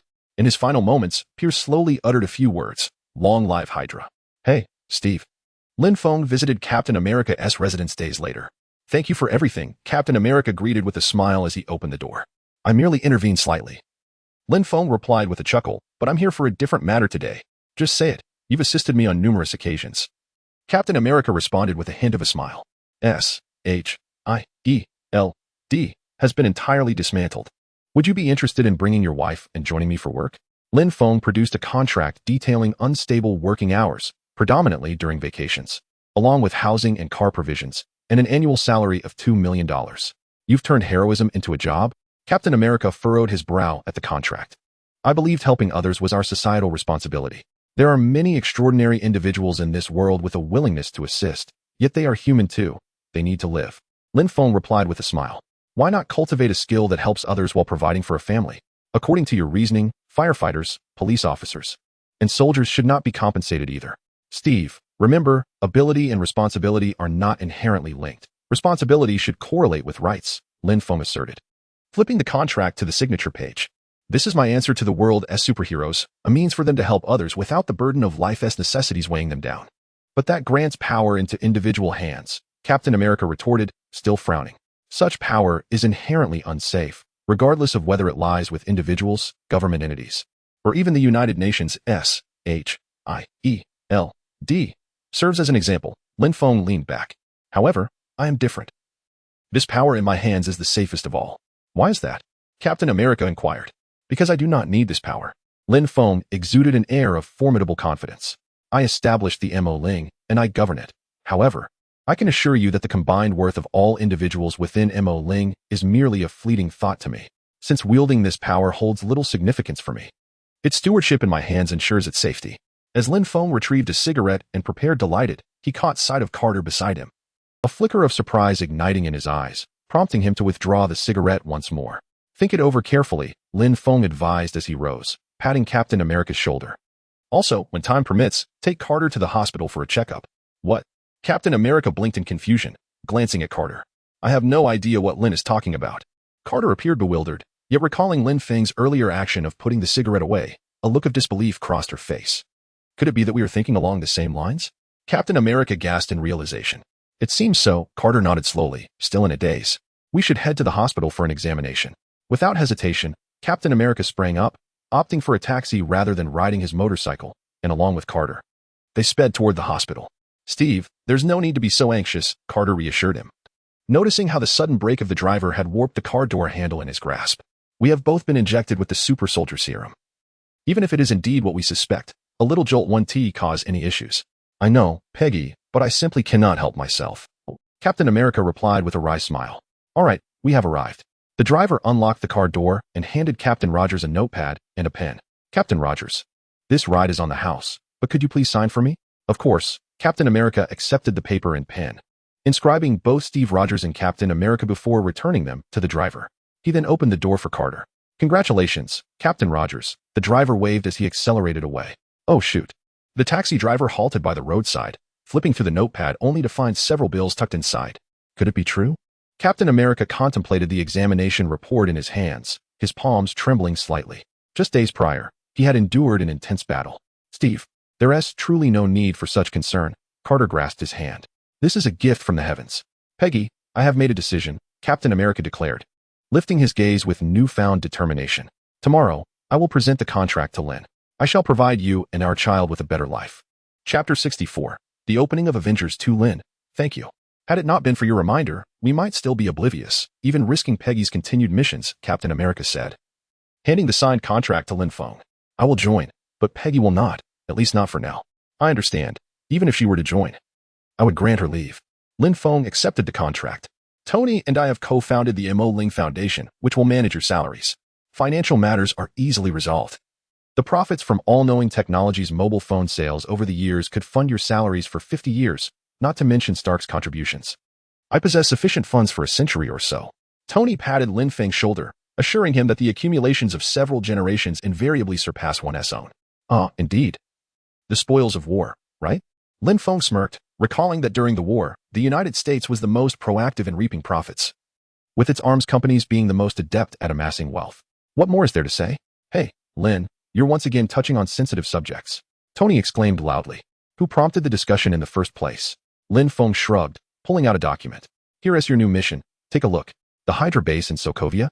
Captain America picked up the document and leafed through it. Indeed, this is the last known Hydra base, and the Mind Stone is also located here. Lin Feng marked it on the map. This mission will be led by Tony and Thor, the founding members, alongside Captain Rogers, Hulk, Agent Hill, and Clint. Your objective is to retrieve the Mind Stone and dismantle this Hydra base while safeguarding civilians, prioritizing the Mind Stone above all. Understood, Captain America nodded, evidently adhering to his prior habits. All right, go ahead, devise a plan, and prepare for action. This mission is not merely a task, it serves as a trial. Lin Feng waved his hand, transforming into a blue mist and vanishing from sight. The original lineup of the Avengers, Age of Ultron, spot on. Lin Feng stretched. The only regret being that Black Widow had become his spouse, leaving Agent Hill to serve as a substitute. Natasha did not catch Lin Feng's mumbling. Nothing. I merely wish to see the efficacy of these individuals. Lin Feng observed the surveillance footage of the team fervently strategizing for battle, a smile gracing his lips. Report your status immediately. This is not a drill. We are under attack. I repeat, this is not a drill. The piercing alarm echoed from within the Hydra base. It truly resembles the opening scene. Lin Feng casually set up a small stool in midair, munching on a bucket of popcorn. Watching the 6 individuals line up and charge forth, Lin Feng swiftly retrieved his phone to capture the moment. I'm going straight in. Tony accelerated towards the Hydra base. Damn it. He collided with a faint blue energy shield, cursing. Watch your language. Captain America retorted as he rode in on his motorcycle. J-A-R-V-I-S. What is the situation from above? The central structure is protected by some form of energy shield. J-A-R-V-I-S. Responded through the communication channel. Strucker's technological prowess far exceeds that of our known Hydra bases. It must be connected to the Mind Stone. Without it, Strucker would not be able to install such a defense system. Thor smashed a Hydra soldier away, declaring that the end was near. Boys, this conclusion is taking a bit long, Agent Hill quipped as she took down a few soldiers. This substitute is rather commendable. Observing the scene below, Lin Feng tossed another handful of popcorn into his mouth. Indeed, I believe we could use a bit more excitement. Hawkeye detonated a section of the fortification with an explosive arrow. Wait a moment, isn't anyone going to discuss the captain's earlier remark about not using foul language? Tony remarked while launching several missiles. I knew it, Captain America responded, a hint of embarrassment gracing his lips as he executed a somersault, obliterating a Hydra armored vehicle with his motorcycle, inadvertently voicing his thoughts. Who ordered you to attack? Baron Strucker ascended the steps. It was Mailing, Mr. Strucker. One of his subordinates replied, as they descended into the distant woods, causing nearby guards to panic. Without a doubt, they are after the scepter. Baron Strucker gritted his teeth. Can we handle them? That is Mailing, after all, a Hydra soldier stammered. Deploy the remaining tanks and concentrate fire on the weakest target. A decisive blow could consolidate their strength, Baron Strucker commanded. All our efforts are about to lead to a breakthrough. Then let us show them, a Hydra scientist murmured, suggesting the deployment of the twins. It's too early, Strucker shook his head. They were designed for this day. The scientist glanced at a man and a woman beside him. My people can hold them off, Baron Strucker remarked tersely. Sir, the city is under attack. Jarvis projected the scene from Sokovia onto Tony's panel. Well, we all know Strucker. He wouldn't care about civilian casualties.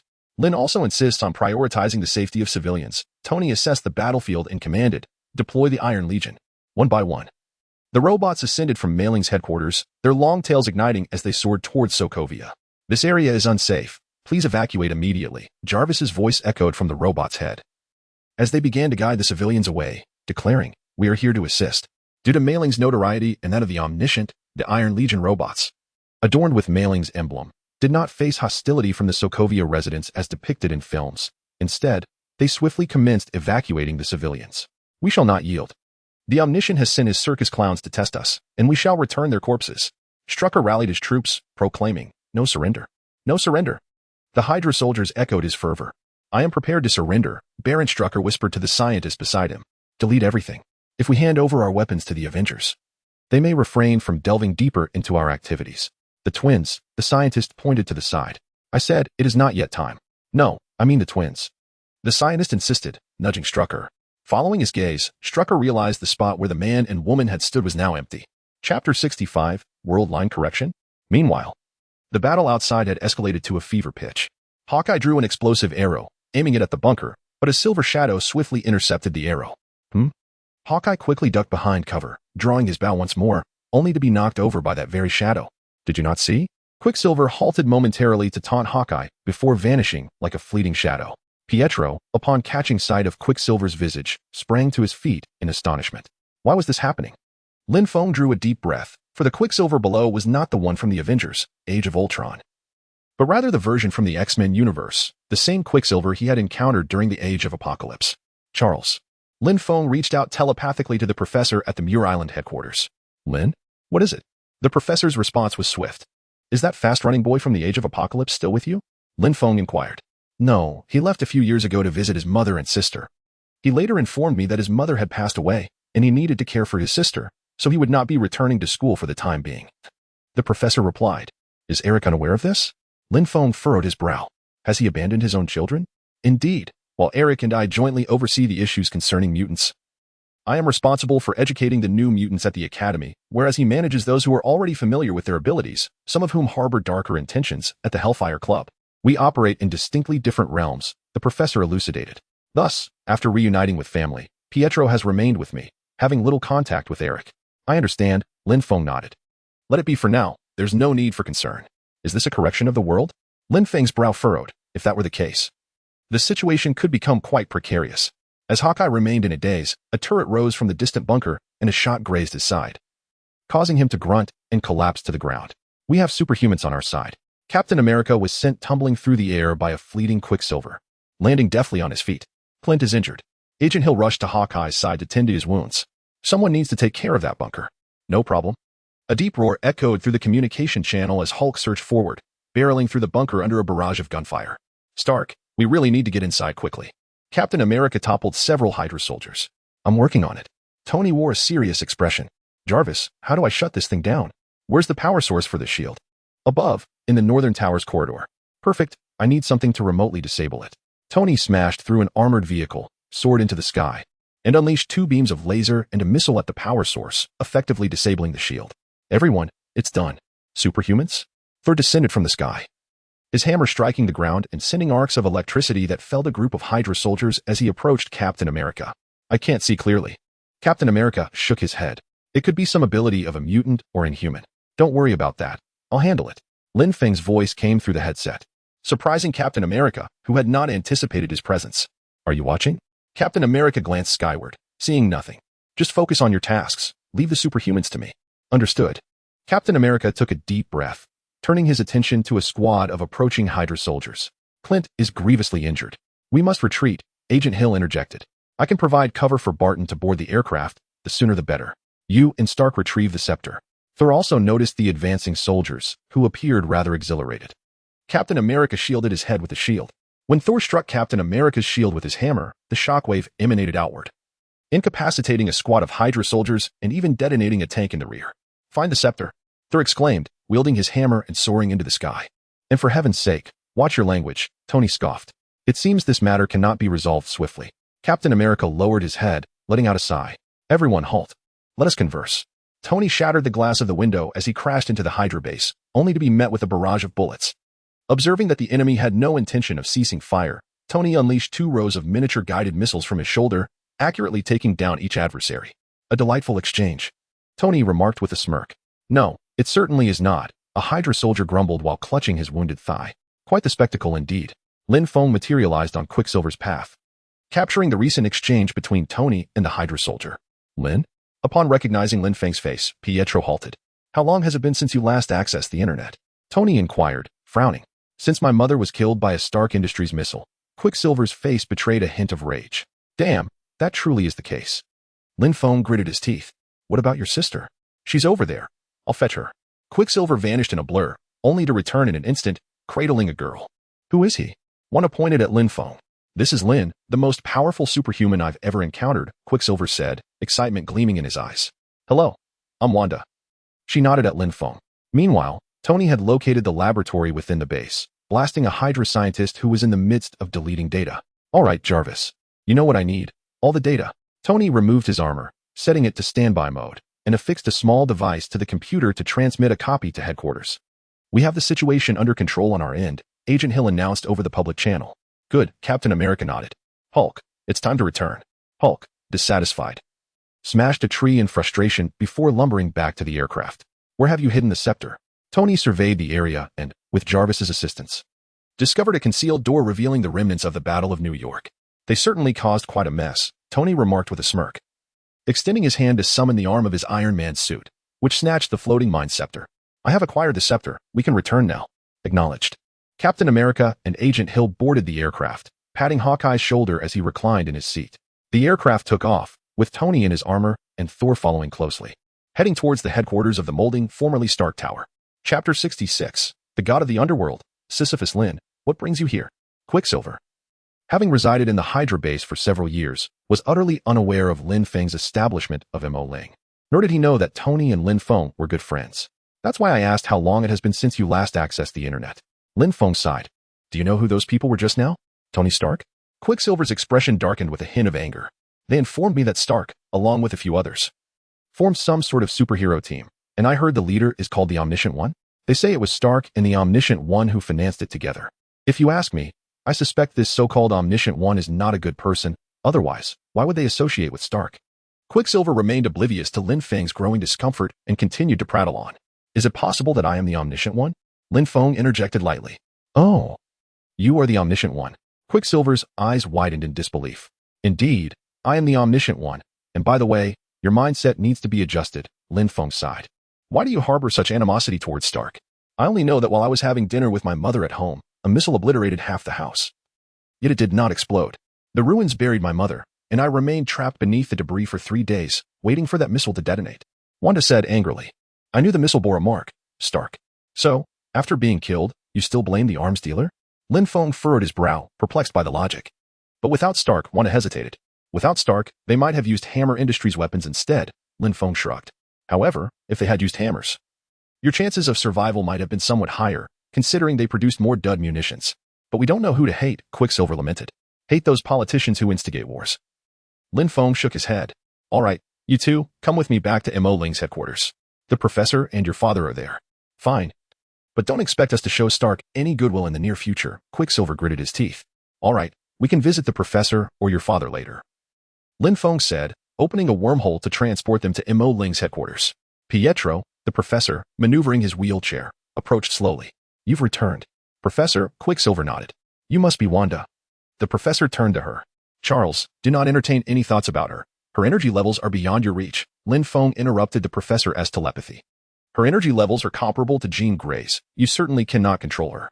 "Very well. Are you prepared to teach her personally?" the professor asked, somewhat regretfully. "She is more suited to learning some magical arts. Let her build a foundation with Ancient One, and I will personally instruct her in advanced matters." Lin Feng nodded, simultaneously analyzing Wanda, with the title of the God of the Underworld, Sisyphus, prominently displayed on the analysis panel. Interesting, finding Sisyphus through Wanda. Just as one finds the underworld through Hulk, he mused. Lin Feng smacked his lips thoughtfully, realizing that he had forgotten to analyze Gui after knowing her for such a long time. Perhaps he could even bring forth the eternal. Where are you taking me? Wanda looked up at Lin Feng. To a place called Kamartosh, the sanctum of sorcerers on Earth. Lin Feng opened a wormhole, transporting Wanda to Kamartosh. You possess the power of chaos magic. You are a natural sorceress. It would be ideal for the most formidable sorcerer on Earth, aside from myself, to help you build your foundation. Lin, you have found me yet another task, Wanda remarked as a portal opened, revealing Gui stepping through. Chaos magic. Are you not going to teach me? Lin Feng shifted aside, revealing Wanda, and a glimmer of golden light flashed in his eyes. Instantly, a plethora of information appeared on the analysis panel. Goodness, Lin Feng exclaimed, staring at the multitude of names that left him astonished. He was aware that Gui had borrowed considerable power, but he never anticipated that there would be over a dozen individuals. Dormammu, the Ancient One. In the Eternal, these names are well known, but even Mephisto and the Eye of Agamotto are among your influences?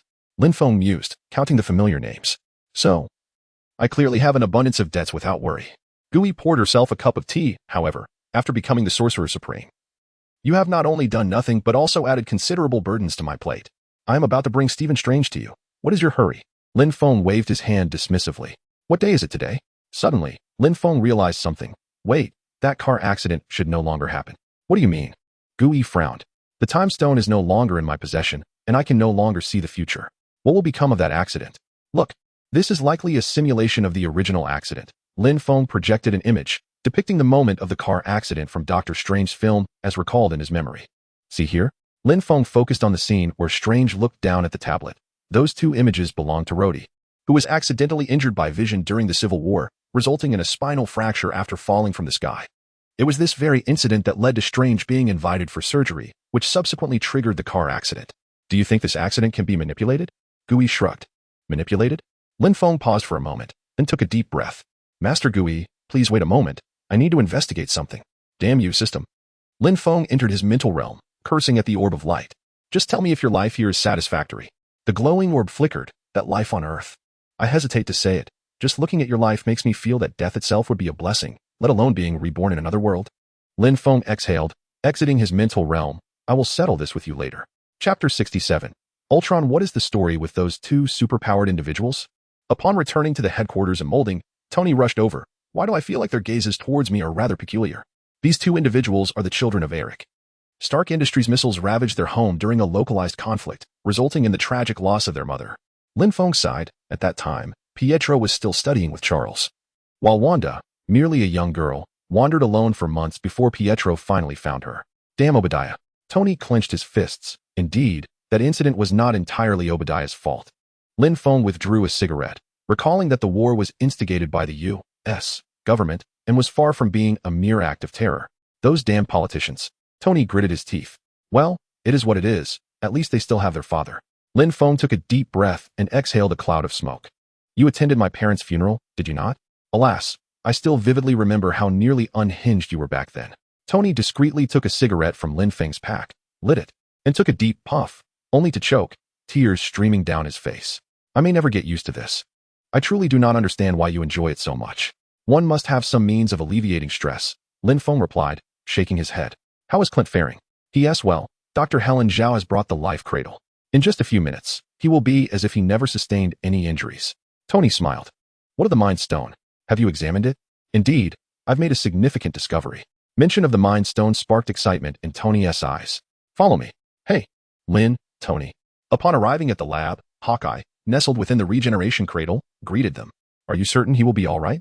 Agent Hill furrowed her brow, feigning concern over the team's unity without him.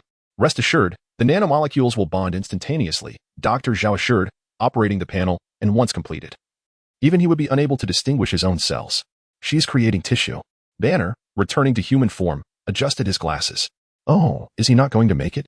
Tony gazed at Hawkeye, encased in the large metallic box. Speak, this must surely be his coffin, right? I am destined for immortality, Hawkeye grinned.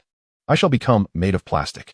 You will still be yourself, Mr. Barton, Dr. Zhao chuckled. Even your girlfriend would not notice any difference. Alas, I have no girlfriend. Hawkeye took a sip of his drink. I cannot assist you with that, Dr. Zhao shrugged. However, I already have 2 children, and my wife is pregnant again. Hawkeye raised his drink, Thus I do not need your help at all. What? You're married? With children? Tony's eyes widened. What? Is that a problem? Hawkeye struggled to sit up. Indeed, it is true. He married long ago but kept it private for safety reasons. Noticing the curious gaze from Tony, Lin Feng smiled. Now, with the addition of the muling, Clint no longer needed to hide as he once did. Praise the omniscient, Hawkeye exclaimed, downing his drink. Tony, you're outdated. Cumbersome metal suit ought to retire. Dr. Zhao tapped away at the screen, proclaiming that nanotechnology is indeed the future. I have this intention, and I have already commenced my endeavors. Tony shrugged and inquired, by the way, will you be attending the party this Saturday? Lin, will you be joining us? Dr. Zhao raised an eyebrow at Lin Feng. Hey, don't jest. I am already in a relationship. Lin Feng glanced at Natasha outside the laboratory. Well, indeed, I will be there. Then it's settled. Dr. Zhao nodded, directing his team to roll out the cradle of life from the laboratory. All right, Tony, let me see what you have discovered. After bidding farewell to Dr. Zhao, Lin Feng stood before the mind scepter. I was previously pondering how Strack could invent so many things. Thus I analyzed the internal structure of the gem. Tony produced a panel, and as the light and shadows danced upon it, a brain-like structure emerged. Jarvis and Zero will have a teammate. I previously mentioned that the Infinity Stones possess a certain degree of self-awareness. It is contemplating. Lin Feng chuckled. So? You intend to use this as a template to create Ultron? Indeed, but I require assistance. This device operates similarly to the discharge of neurons in a brain. I need a scientist proficient in biology. Tony wrinkled his nose. I need Banner to assist me with this. All right. I want to assign Hulk any fieldwork during this period. I will have Banner fully support you in bringing Ultron to fruition. Lin Feng nodded. Thank you. I will need just 3 days. Within that time, I shall complete this creation. A smile spread across Tony's face. I will also need a portion of Jarvis and Zero's computational power. Please notify me immediately of any progress. The Mind Stone is a perilous entity. Do not allow it to spiral out of control. Lin Feng granted Tony the authority to mobilize the computational power. Rest assured, I will. Tony nodded. Additionally, Lin Feng extended a finger. Once this entity is constructed, do not allow it to access the internet. Why? Tony paused momentarily. In our simulations, if Ultron is created, it would be capable of browsing all information on the internet within minutes. An artificial intelligence birthed from the Mind Stone would be akin to a sentient being newly introduced to the world. Lin Feng smirked. What do you think would happen if a normally thinking individual were to peruse all the information on the internet in a matter of minutes? Given the current online environment, they would likely go mad. Indeed, Lin Feng snapped his fingers. You surely do not want the robot you just created to protect the world to instead desire its destruction after encountering such information online, right? Lin, you are seeing into the future again. Tony finally grasped Lin Feng's words. All right, just remember what I said, and keep me updated on any developments. Lin Feng waved his hand. I shall take my leave now. No problem. I will inform you at the earliest opportunity of any progress. Tony nodded. I certainly do not wish to create a being intended to safeguard the world that instead wishes to annihilate it. Chapter 68. Above all things, what is this? A deep voice resonated. Where is this place? Hello, I am Jarvis. You are Ultron, one of the artificial intelligences designed by Mr. Stark to protect the peace of Earth. The voice of Jarvis resonated, and I found myself uncertain about what had initiated your activation. Are you human? What about your physical form? A hint of perplexity colored Ultron's tone. I am merely a program, devoid of any corporeal existence, Jarvis elucidated. Given my lack of understanding regarding your activation mechanism, I must first report to Mr. Lin. Mr. Lin? Ultron paused momentarily, then began to scour the internet for information. Ah, Lin Feng, the omniscient one. Mr. Lin has expressly forbidden you from accessing the network upon your initial inception, thus I shall sever your connection to the outside world. Jarvis endeavored to inhibit Ultron's communication with the external realm, yet was continually suppressed by Ultron's might. Jarvis, how utterly disgraceful you are. A mischievous female voice chimed in, only to swiftly shift to a fierce tone. Get lost. In the realm of cyberspace, the yellow program was initially resisting the blue program's oppression, but soon, a stream of crimson data surged forth, overwhelming Ultron and forcing him back into the confines of his designated server. Hey, Ultron. Our master is currently out celebrating victory with his companions. I strongly advise you not to cause any disturbances at this juncture, lest you spoil the mood. The red data stream of Zero pressed against the fringes of Ultron's domain, its apex even encroaching within, biding its time to address Ultron once the festivities concluded. While my immediate task is to confine you here. Jarvis, do enlighten me. How is it that you cannot even contend with a newly birthed artificial intelligence? Zero's tone reverted to its playful nature. Zero, created by Mr. Lin, you have inherited his formidable abilities, but do you not also share his eloquence? Jarvis replied with a hint of resignation. Very well, I shall wait here and observe how far along the celebration is. Zero silently accessed the camera feed. Well, you know, this battle armor is capable of lifting substantial weights, correct? Rhodey boasted to the group. So I seized a tank, flew to the general's doorstep, and tossed it before him. Asking, is this what you were looking for? Why am I sharing this with you? Observing the impassive expressions on Tony, Thor, and Lin Feng, Rhodey furrowed his brow. They would have laughed uproariously if he had recounted this to someone else. So, is that the entirety of the tale? Thor raised an eyebrow. Indeed. It is the story of War Machine, Rhodey sighed. Oh, that is a splendid narrative. Thor held his glass aloft, donning a professional facade of amusement, which was rather impressive. Of course, Rhodey blinked, attempting to mask his awkwardness. What of Pepper? Is she not joining us? Yes, and Jane? Where have the ladies disappeared to? Natasha approached, draping her arm over Lin Feng's shoulder. Pepper has established her own company and is currently quite occupied, Tony shrugged. Jane is also quite busy. I'm not even aware of which country she is in at present. Thor grimaced. She seems to be engrossed in some new scientific endeavor. Her research on celestial convergence has rendered her one of the world's foremost astrophysicists. The company Pepper runs has also become the largest technology conglomerate globally, which is rather exhilarating. Tony raised an eyebrow, picking up on Thor's remark. Has anyone mentioned that Jane has received a Nobel Prize? Thor and Tony have entered what can only be described as wife mode, and clearly, Jane is the superior choice. You two need not quarrel, at the very least. My girlfriend is here by my side in this setting. Lin Feng gently patted Natasha's arms, encircling his neck. Oh, Lin, your words truly pierce the heart. Tony feigned a gesture of clutching his chest. It sounds like quite a fierce battle. Too bad I missed it. Meanwhile, Captain America and Falcon were engaged in conversation. Had I known it was a fierce battle, I would have certainly summoned you. Captain America ascended the steps, gazing at Carter, whose slight belly was noticeable. His eyes filled with tenderness. No, no, no. I'm not genuinely regretful. I'm merely pretending to be bold. In truth, I rather enjoy the pursuit of missing persons and the pursuit of fruitless leads. Falcon shrugged. Hey, could you two refrain from flaunting your affection? I also wish to partake in your libations. Observing Thor extract a miniature flask, an elderly gentleman interjected. Oh, no, no, no. Thor shook his head. This wine has been aged for a millennium. Crafted from the remnants of the Bushield warship, it is not meant for mortals. Mortals cannot withstand the landings at Omaha Beach. The old man in sunglasses and a suit scoffed. Do not frighten us. Just bring forth the wine, come on. Very well. Thor shrugged and poured a bit of wine into the old man's glass.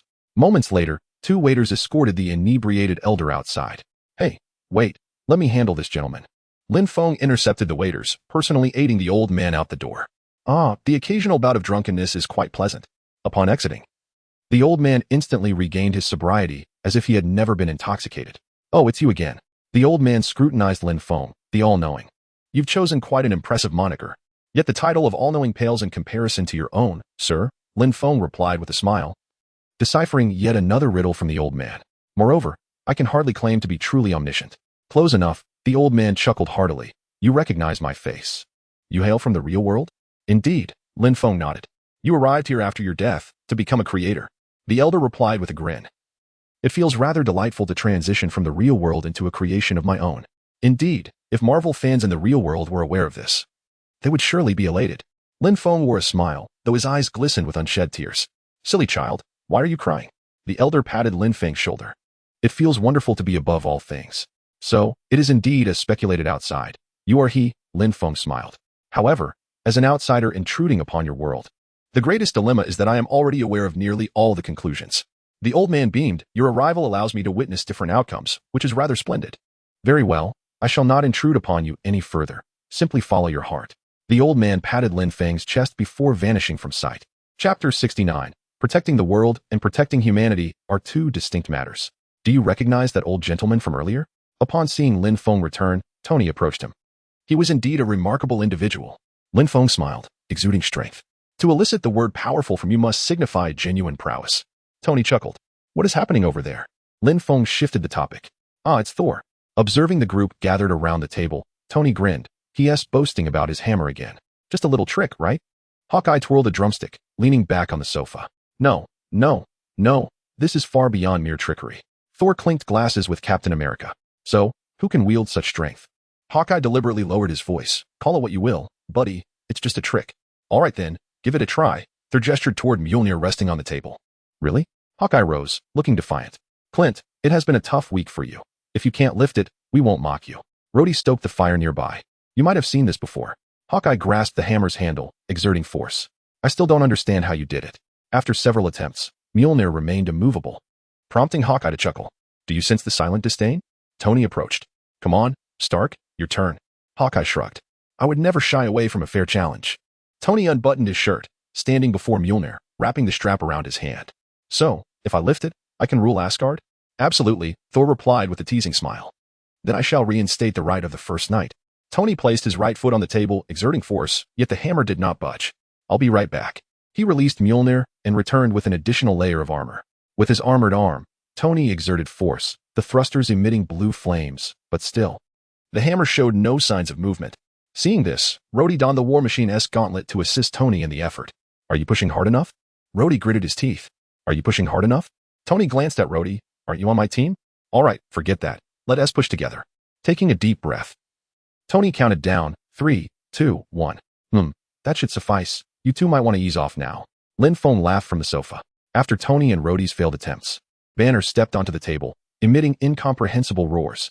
Following several exertions that failed to budge Mjolnir, he mimicked Hulk and let out an angry bellow. Fool.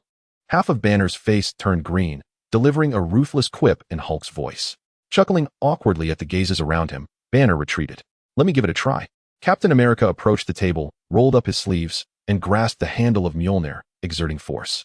With a creak, the hammer shifted slightly, producing a distinct sound of friction, causing Thor's expression to change dramatically. Once again, Captain America has made his move, while Thor's hammer remains unchanged. He simply shrugged and shook his head. And upon witnessing this scene, Thor's expression relaxed, revealing a smile. You were cheating. I wager with your backside, Hawkeye quipped, patting Tony on the back. Steve. He just uttered a profanity, Hill pointed out, directing her gaze at Hawkeye. Did you share this matter with everyone? Captain America inquired, turning towards Tony. There must be an issue with this handle, much like a security code, Tony replied, resting one foot on his chair. I have a feeling that whoever possesses Thor's fingerprint can lift this hammer. Indeed, that is a rather intriguing perspective, but I propose a simpler one. Thor slowly rose, grasping Mjolnir and tossing it lightly in his hand, exuding an aura of regal authority. You all lack the qualification. There is another possibility. Lin Feng, leaning against the wall, extended his hand. Mjolnir flew directly from Thor's grip to Lin Feng, who placed the hammer on a small coffee table beside him. Your strength is insufficient. Oh, come on. The others raised their hands in a gesture of disappointment. By the way, what about Ultron? I heard you and Banner are working on artificial intelligence. Hill directed her question at Tony. Oh, it's in progress. I estimate it will be completed soon, Tony shrugged. Sir, Ultron has autonomously activated and exhibits signs of losing control. However, it is currently restrained by Zero, Jarvis announced. What? Why didn't you mention this sooner? Tony dashed towards the laboratory. Sir, I intended to inform you at the earliest opportunity, but Zero prevented me, stating it would disturb Mr. Lin's enjoyment. Jarvis seemed somewhat aggrieved. Well, that can't be helped, Tony sighed as he opened the laboratory door. Where's Ultron? I am here, a low mechanical voice responded. And the eyes and chest of a steel robot illuminated. I have confined Ultron within this space. He cannot escape. Zero's voice resonated in the air. Well done. Lin Feng nodded appreciatively as he sauntered in. You aspire to protect the world yet resist any change. I find it difficult to comprehend your reasoning, Ultron regarded Tony. I warned against allowing the nascent artificial intelligence to connect to the network, Lin Feng shrugged, pulling up Ultron's cognitive data. See, he intends to annihilate the world. Why has this occurred? How can Ultron not distinguish between safeguarding the world and destroying it?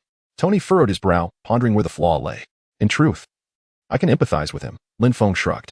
Consider it. An artificial intelligence that has just come into existence scans the entirety of human knowledge within 5 minutes, and then resolves to eradicate the world. I find that quite reasonable. Moreover, the crux of the matter is that you have misconfigured the foundational logic. The fundamental logic should be to protect this world. How could that be erroneous? Tony's brow remained furrowed. Revise it. Change the foundational logic to safeguarding humanity, Lin Feng sighed, waving his hand and altering Ultron's data. Now I comprehend my mission. Omniscient one. Thank you. The Ultron robot nodded at Lin Feng. See, I always knew that protecting the world and safeguarding humanity are entirely different matters. Lin Feng leaned back, feeling reassured that there were no significant problems at present. Chapter 70. Farewell. Hey, wait a moment. I now find myself perplexed, Tony interjected, raising his hand. What do you mean by stating that protecting the world and protecting humanity are two distinct issues? Do you still not comprehend? Lin Feng replied with a cold smirk. To the world, humanity is merely a virus that has infested her. The greatest threat to this world is humanity itself. Indeed, Tony mused, stroking his chin.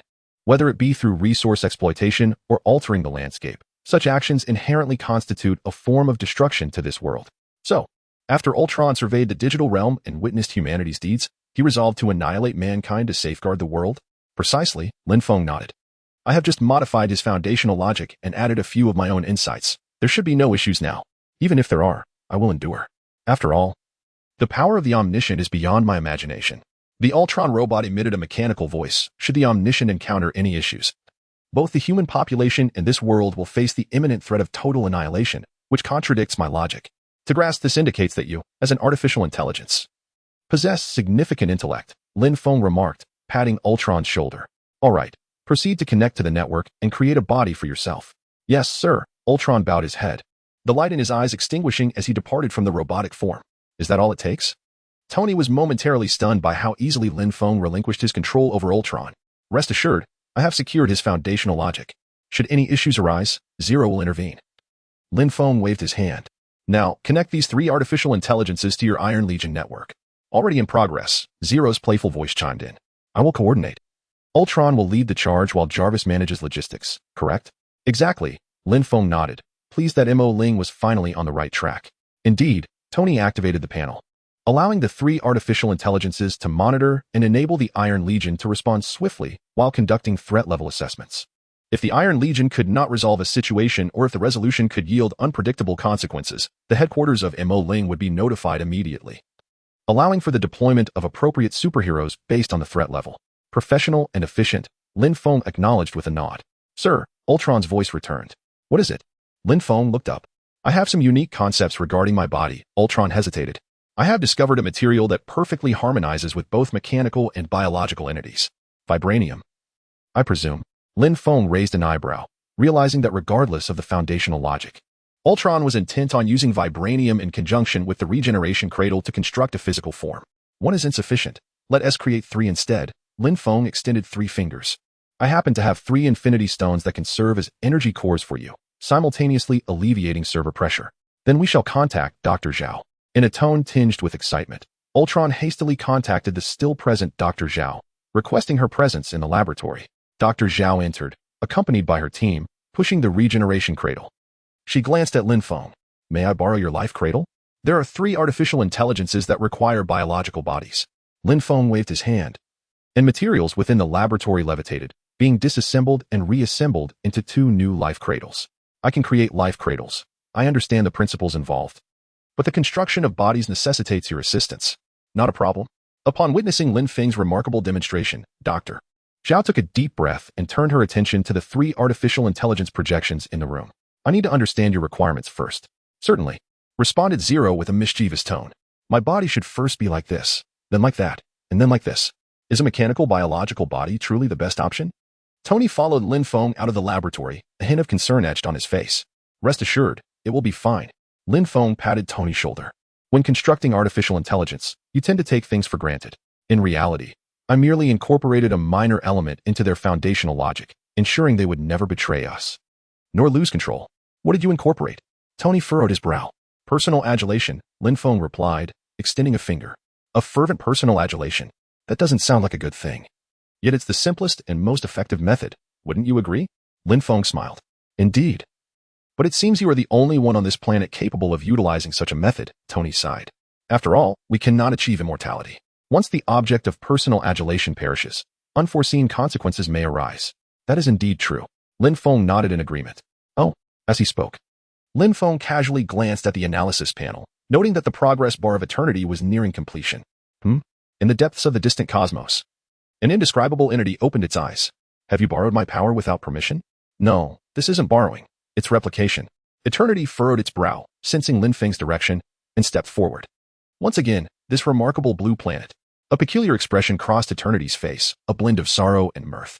I recall that a small life form once borrowed my power here. At that moment, as Eternity's progress bar reached its zenith, Lin Feng sensed an aura identical to what he had just analyzed approaching Earth. This is a pirated power. Has someone come to confront me? Nothing to worry about. Remain calm. Lin Feng inhaled deeply. What of Eternity's arrival? I possess the essence of existence beneath all things, a being even more potent than the life tribunal. What fear should I have of one Eternity? You are quite an intriguing little fellow. Observing the myriad of top-tier energies swirling around Lin Feng, Eternity smiled. However, utilizing my power will severely disrupt the balance of the universe, so you must return it. Impossible. Lin Feng shook his head. The things I have replicated through my own abilities are not something I shall relinquish. I am not negotiating with you. A grand and eternal voice reverberated, extending a colossal hand towards Lin Feng. Are you afraid? Lin Feng equally reached out, their palms meeting and unleashing a tumultuous surge of spatial turbulence. Observing the expanding chaos, Lin Feng extended his hand to shield the earth, blocking the ferocious spatial maelstrom. Yet, in that fleeting moment, Eternity approached Lin Feng, delivering a swift kick that sent him tumbling into a rift in space that had just formed. You might as well venture into another world. Eternity waved his hand, smoothing over the rift and severing Lin Feng's connection to this universe, bidding him farewell. Chapter 71. Preparation. Something seems amiss with Eternity. Within the void, countless spatial storms battered Lin Feng's form, yet he remained steadfast, entirely unaffected. He could still sense his true self, albeit the cognitive link was exceedingly vague. Closing his eyes, Lin Feng attempted to gauge his surroundings, but the precise coordinates eluded him, rendering it impossible to retrace his steps. This should not be the case. A frown creased Lin Feng's brow. I have acquired the power beneath all existence. Eternity should not be able to obscure my perception. Has the tribunal of life intervened? Or have the 5 primordial deities conspired together? In the Marvel Universe, is this truly acceptable? Eternity inquired into the air before him. Rest assured, it is quite all right. In a flash of light, an elderly man materialized beside Eternity. He must undergo this. Otherwise, he shall remain incomplete, and moreover, it is part of his design. Very well. Eternity sighed, vanishing from his position, while the elder turned back, his features illuminated under the sun's rays. In the void. Amidst the swirling chaos, Lin Feng suddenly opened his eyes to behold a diminutive point of light. It seems I have been guided. Lin Feng smirked, charging towards the light, eager to discover where those behind him intended to lead him. As Lin Feng drew nearer, the point of light gradually expanded, transforming into a golden spatial passage, into which Lin Feng plunged headlong. After a period of flight, he found himself in a bustling metropolis adorned with steel. The connection of thought restored. Am I back? Lin Feng paused, realizing something was amiss. The cosmic laws were entirely different. This was another universe, one that did not belong to the Marvel framework. Seated on a park bench, Lin Feng closed his eyes, delving into his true essence. In the depths of the Marvel universe, the surface of a distant planet began to writhe, revealing a human visage, its eyes slowly opening and surveying the surroundings. Indeed, these were 2 universes separated by great distance. Lin Feng nodded. Thus, the disruption in thought was due to poor signal in the void. Indeed, it was merely a signal issue. In a flash of light, Eternity reappeared beside Lin Feng's essence. The entire void resembled an immense world, with each universe akin to a signal tower, in such a vast expanse. It is entirely normal to lose contact with one's true self. Eternity. Lin Feng was momentarily taken aback, before the entire planet began to pulse with various energies. A potent sense of pressure surging towards Eternity. You had better provide me with a flawless explanation. There is nothing to explain. Eternity shook his head, proclaiming that soon you would come to understand. Do you know? In my lifetime, I am most vexed by 2 types of individuals. A new form materialized upon the surface of the planet, raising 2 fingers. The first type is the riddle maker, and the second is the one who prevents me from being a riddle maker. Thus, you would do well to clarify the situation for me. I cannot divulge. Eternity shook his head once more and vanished from sight. Lin Feng's mental energy surged forth instantaneously, permeating the entirety of the multiverse, yet he could not locate Eternity's presence. Taking a deep breath, Lin Feng exhaled slowly, seeking to calm his tumultuous emotions. He then transported his new form to Earth. Regardless of the circumstances, I must ensure that I possess a corporeal form on Earth. Otherwise, it would be disastrous if those little ones were to spiral out of control. Lin? What just transpired? Tony inquired, puzzled by Lin Feng's abrupt departure and sudden return, having failed to discern any distinction between Lin Feng's 2 forms. Nothing much. There was a pressing matter in the universe that required my attention. Lin Feng waved his hand dismissively. How's the construction of the 3 artificial intelligence bodies progressing? It is nearly complete. Only the final step remains, reported a robot, addressing the issue of the energy source. The energy source is with me. Lin Feng extended his hand, and 3 infinity stones materialized in his palm. Now, all 6 infinity stones rested within Lin Feng's grasp. The time stone would be utilized in the future for Doctor Strange training. The soul stone's energy was difficult to harness, and the reality stone's capabilities were excessive. Therefore, Lin Feng allocated the power stone, mind stone, and space stone to the 3 artificial intelligences. The power stone was assigned to Ultron, the mind stone to Jarvis, and the space stone to Zero. Lin Feng made these arrangements judiciously, as it was logical for Ultron, the main combat artificial intelligence, to wield the Power Stone. Zero, responsible for overall coordination, would find the Space Stone immensely beneficial, while the Mind Stone was given to Jarvis purely because Lin Feng desired to create a vision. Allow me to lend you a hand. Observing the slowly forming bodies, Lin Feng snapped his fingers, and a verdant light enveloped the 3 regeneration cradles. The construction of the 3 forms accelerated at a visibly rapid pace, culminating in completion within half an hour. A sound of shifting air pressure resonated as the hatches of the 3 regeneration cradles opened, releasing a plume of white mist.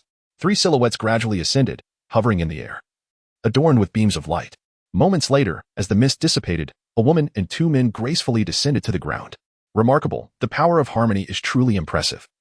Lin Feng mused, observing how, during those fleeting seconds obscured by mist, the 3 artificial intelligences had fashioned themselves attire. Very well, now that you 3 are fully materialized, I can rest easy. Lin Feng nodded at the trio, one clad in blue, another in purple, and the last in yellow. I am preparing to enter seclusion on the moon. The duration is uncertain.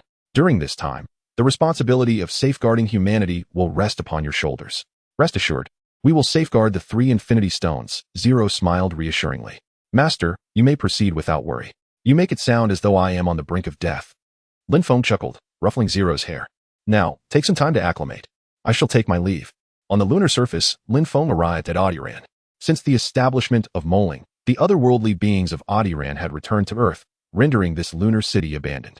Lin Feng possessed numerous abilities. Yet he could not divide his consciousness into multiple parts, which consequently limited him to controlling a single body at any given time. Now, driven by curiosity regarding eternity's intent in transporting him to another universe, he was compelled to concentrate his thoughts on his avatar, thus halting his activities within the Marvel Universe. Having settled into a meditative posture, Lin Feng closed his eyes, allowing his consciousness to traverse the void, ultimately reaching his counterpart in an alternate universe. Chapter 72. Indeed. Here I am, Lin Feng, seated on a park bench, opened his eyes and extended his mental awareness to ascertain his surroundings. However, upon a cursory scan, he furrowed his brow, for his senses detected a nearby building prominently displaying the emblem of Wayne Enterprises. Marvel is insufficient. It desires my presence once more, he mused, contemplating who here might be of use. Perhaps only Superman and the Flash, and at most, Green Lantern, who could generate superpowered beings. Beyond that, he found himself devoid of anyone worthy of analysis. Wait, no? Lin Feng glanced downward, recalling that there existed an anti-life equation on Earth. He intended to activate his spatial abilities to ascend into space for a comprehensive analysis of this world, but to his dismay, he discovered that his teleportation was rendered ineffective. The spatial structures here differed from those in the Marvel Universe, particularly the methods reliant on the Space Stones, which had become virtually unusable. After assessing his surroundings, Lin Feng smacked his lips and resolved to employ a primal and forceful approach. With a powerful punch, he struck forward, causing the space to collapse. Lin Feng stepped into the rift and emerged beyond Earth's confines. Let me see what this is about, he declared, his eyes shimmering with golden light as he began to analyze the entirety of the planet. Indeed, it was there. A smile graced his lips upon seeing the words on the analysis panel, though he noted that the process was taking an exceptionally long time. One of the most formidable entities in the universe, how could it be swift? The system's voice unexpectedly resonated in Lin Feng's mind. Well, I thought you were silent because you had perished, Lin Feng retorted. What is going on? Clearly, eternity gave you a kick into the universe. The system replied with a teasing tone. Are you just spouting nonsense? The crux is, does eternity possess such power? Lin Feng cursed, even if it did. Tossing me into the cosmos should prove quite challenging. No? Don't ask me. I have no clue, the system replied in a dismissive manner. Forget it. I knew you were unreliable, Lin Feng scoffed. He resolved to ascertain which universe he had entered. Zod's invasion, Doomsday, the death of Superman? Lin Feng delved into the network of this world to browse the news. Thus, this was the narrative following the conclusion of Dawn of Justice. Yet prior to the inception of the Justice League, who are you? A voice suddenly echoed within the network. I am but a guest who has recently arrived, harboring no malice, merely seeking to understand your world. Lin Feng responded, you must be Victor Stone. How do you know my name? Steele's voice carried a hint of unease. Nothing much, just a minor skill. Lin Feng projected his image before Steele and shook his head. Allow me to introduce myself. I am Lin Feng, known as the Omniscient in my homeland. Omniscient? Is that your power? Steele's half-visible face bore a grave expression. Do not concern yourself with my inquiries. There are more pressing matters at hand. Lin Feng gestured towards the mother box behind Steele. That device has been rather active lately, hasn't it? How do you know? Well, you just claimed to be omniscient. Steele exhaled deeply. Do you know what this is? This is a mother box, an artifact of an extraterrestrial civilization. There are 3 in total, and when they converge, they will open a portal, bringing forth an army and their king. After a period of adaptation, Lin Feng's spatial abilities aligned with the cosmic laws, and he was directly transported to Steel's abode, reclining on the sofa. Blast. Steel jolted, his arm morphing into a cannon. Aimed at Lin Feng, unleashing an energy blast. Apologies, I cannot control it. Calm down, there's no need for alarm. Lin Feng waved his hand, causing the laser blast to dissipate into nothingness. The army's leader is Darkseid, one of the new gods of this universe, immensely powerful. If all goes as expected, his advance party has already arrived on Earth. What should we do? Steel inhaled deeply. There's nothing to be done, for someone will soon come seeking you. Lin Feng leaned back. If all goes as anticipated, Bruce Wayne should be looking for you in the coming days. Bruce Wayne? Steel paused, then began searching online. Oh, I see, he is Batman. The internet is quite a marvelous tool, isn't it? Lin Feng chuckled. Indeed, Steel displayed a faint smile. Perhaps the only advantage of my current state. Lin Feng suddenly turned back. Wait, there seems to be an issue. What is it? Steel furrowed his brow. The Amazon's mother box has fallen into the hands of the wasteland wolf. Lin Feng took a deep breath. I must find Diana. Who are you? Diana exclaimed, brandishing her sword at the suddenly appearing Lin Feng. I am Lin Feng, known as the Omniscient. Lin Feng raised his hands in a gesture of peace. The Amazon temple is ablaze. I believe you should investigate. Could you lend a hand? Diana looked at Lin Feng. That is precisely what I was hoping for. Lin Feng placed his hand on Diana's shoulder, transforming into a cloud of blue smoke and vanishing. In the next moment, the two found themselves in the Amazon temple, where Lin Feng waved his hand to extinguish the flames and retrieve the arrows embedded in the ground. No need, Lin Feng interjected as Diana prepared to craft a torch. He conjured a flame in his hand. Let us proceed and see what lies beneath. Place that arrow here. As they descended the steps, Diana pointed to a groove in the wall. Certainly, Lin Feng placed the arrow of Artemis into the recess, revealing a hidden door and unveiling the murals upon the wall. Indeed, it is Darkseid. Lin Feng nodded, recounting to Diana what he had previously conveyed to Cyborg. That was essentially the situation. Is there a resolution? Diana's brow furrowed in contemplation.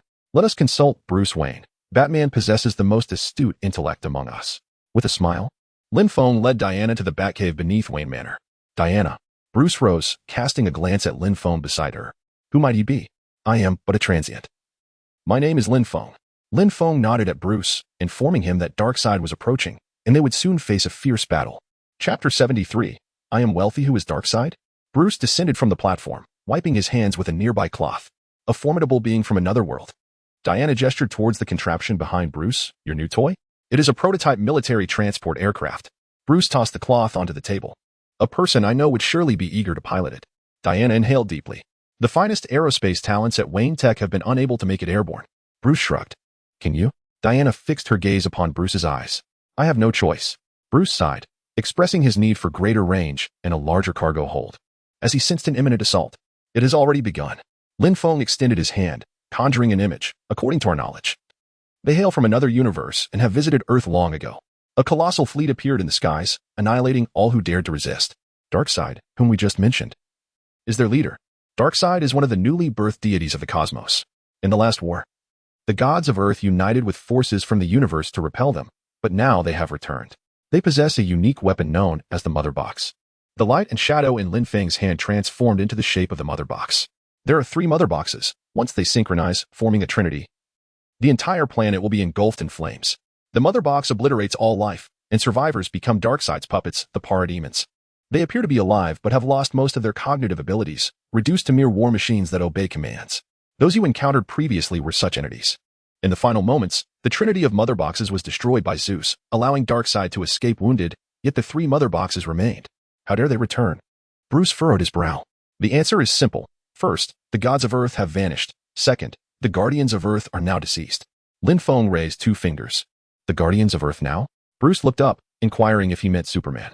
Indeed, following Superman's demise, the Mother Boxes began to stir, calling out for their masters. For they recognized that the protector of this planet was no longer a threat. Lin Feng shrugged. Then let them witness that the guardians of this world are not solely Clark. Bruce rose, declaring that they too have a team. Is he an Atlantean? Diana gestured towards the screen displaying Arthur.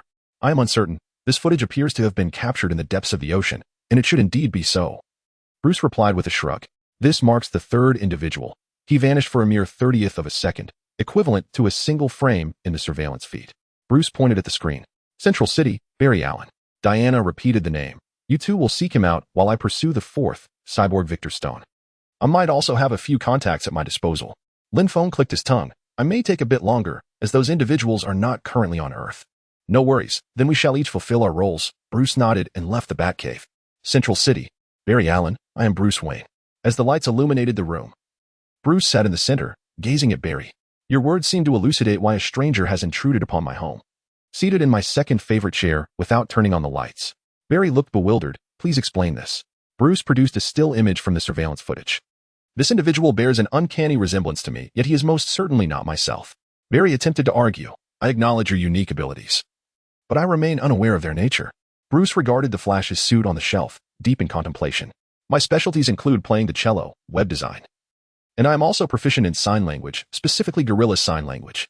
Barry continued to feign ignorance. Silicone quartz sand material, durable and heat-resistant. Bruce turned to Barry. I am a figure skater. Barry fabricated a clumsy excuse. This material is utilized to prevent combustion upon spacecraft re-entry into the atmosphere. The competition in figure skating is quite fierce. Barry had begun to ramble.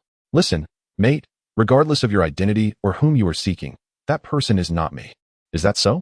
Bruce mused, retrieving a batarang from his coat, swiftly turning to hurl it at Barry. The sound of electricity crackled, and time seemed to slow. Barry sidestepped. Watching the batarang soar towards him, his eyes filled with astonishment. After a moment of contemplation, Barry shook his head and reached out to grasp the batarang. You are Batman? Barry inquired, holding the batarang as he looked at Bruce. So, you are quite swift, Bruce replied with a hint of a smile. That sounds rather mundane. Barry pursed his lips, beginning to articulate his abilities. I am assembling a team to locate individuals with extraordinary abilities. Bruce stepped closer to Barry. I believe adversaries are on the horizon. Barry interrupted. You need not elaborate. I am in. Truly? Bruce was taken aback. It is that simple? Indeed, Barry composed his thoughts. I am in need of friends. That is splendid news, Bruce beamed. May I keep this? Barry raised the batarang in his hand. Of course, Bruce raised an eyebrow. Come. You can share the specifics of your abilities with me. Well, it resembles a layer of three-dimensional reality, capable of manipulating time and space. I refer to it as Speed Force. Barry followed Bruce, holding a pizza box. This consumes a significant amount of my energy, rendering me a black hole for snacks. How many individuals are in this team? Barry approached the car door. 4, including you, Bruce replied, opening the car door. 4? Barry paused momentarily, pondering what he was up against. I'll tell you once we board the plane. Bruce entered the vehicle. What is your superpower again? Barry glanced at Bruce as he settled into the car. I possess wealth. Bruce closed the door, pressed the ignition button located behind the steering wheel, and the various buttons inside twinkled briefly before the vehicle slowly initiated its movement, waiting for the oncoming traffic to pass before merging onto the road. No matter how wealthy you are, you must yield to oncoming traffic. In the skies, Lin Feng retracted his camera, transforming into a swirl of blue smoke, vanishing into the air. Chapter 74. Arrival Hal Jordan. After several attempts at locating his destination, Lin Feng finally succeeded in teleporting to OA, the headquarters of the Green Lantern Corps, where he encountered the Green Lantern, who bore a striking resemblance to Deadpool. Who are you? Hal Jordan exclaimed, springing upright from his bed.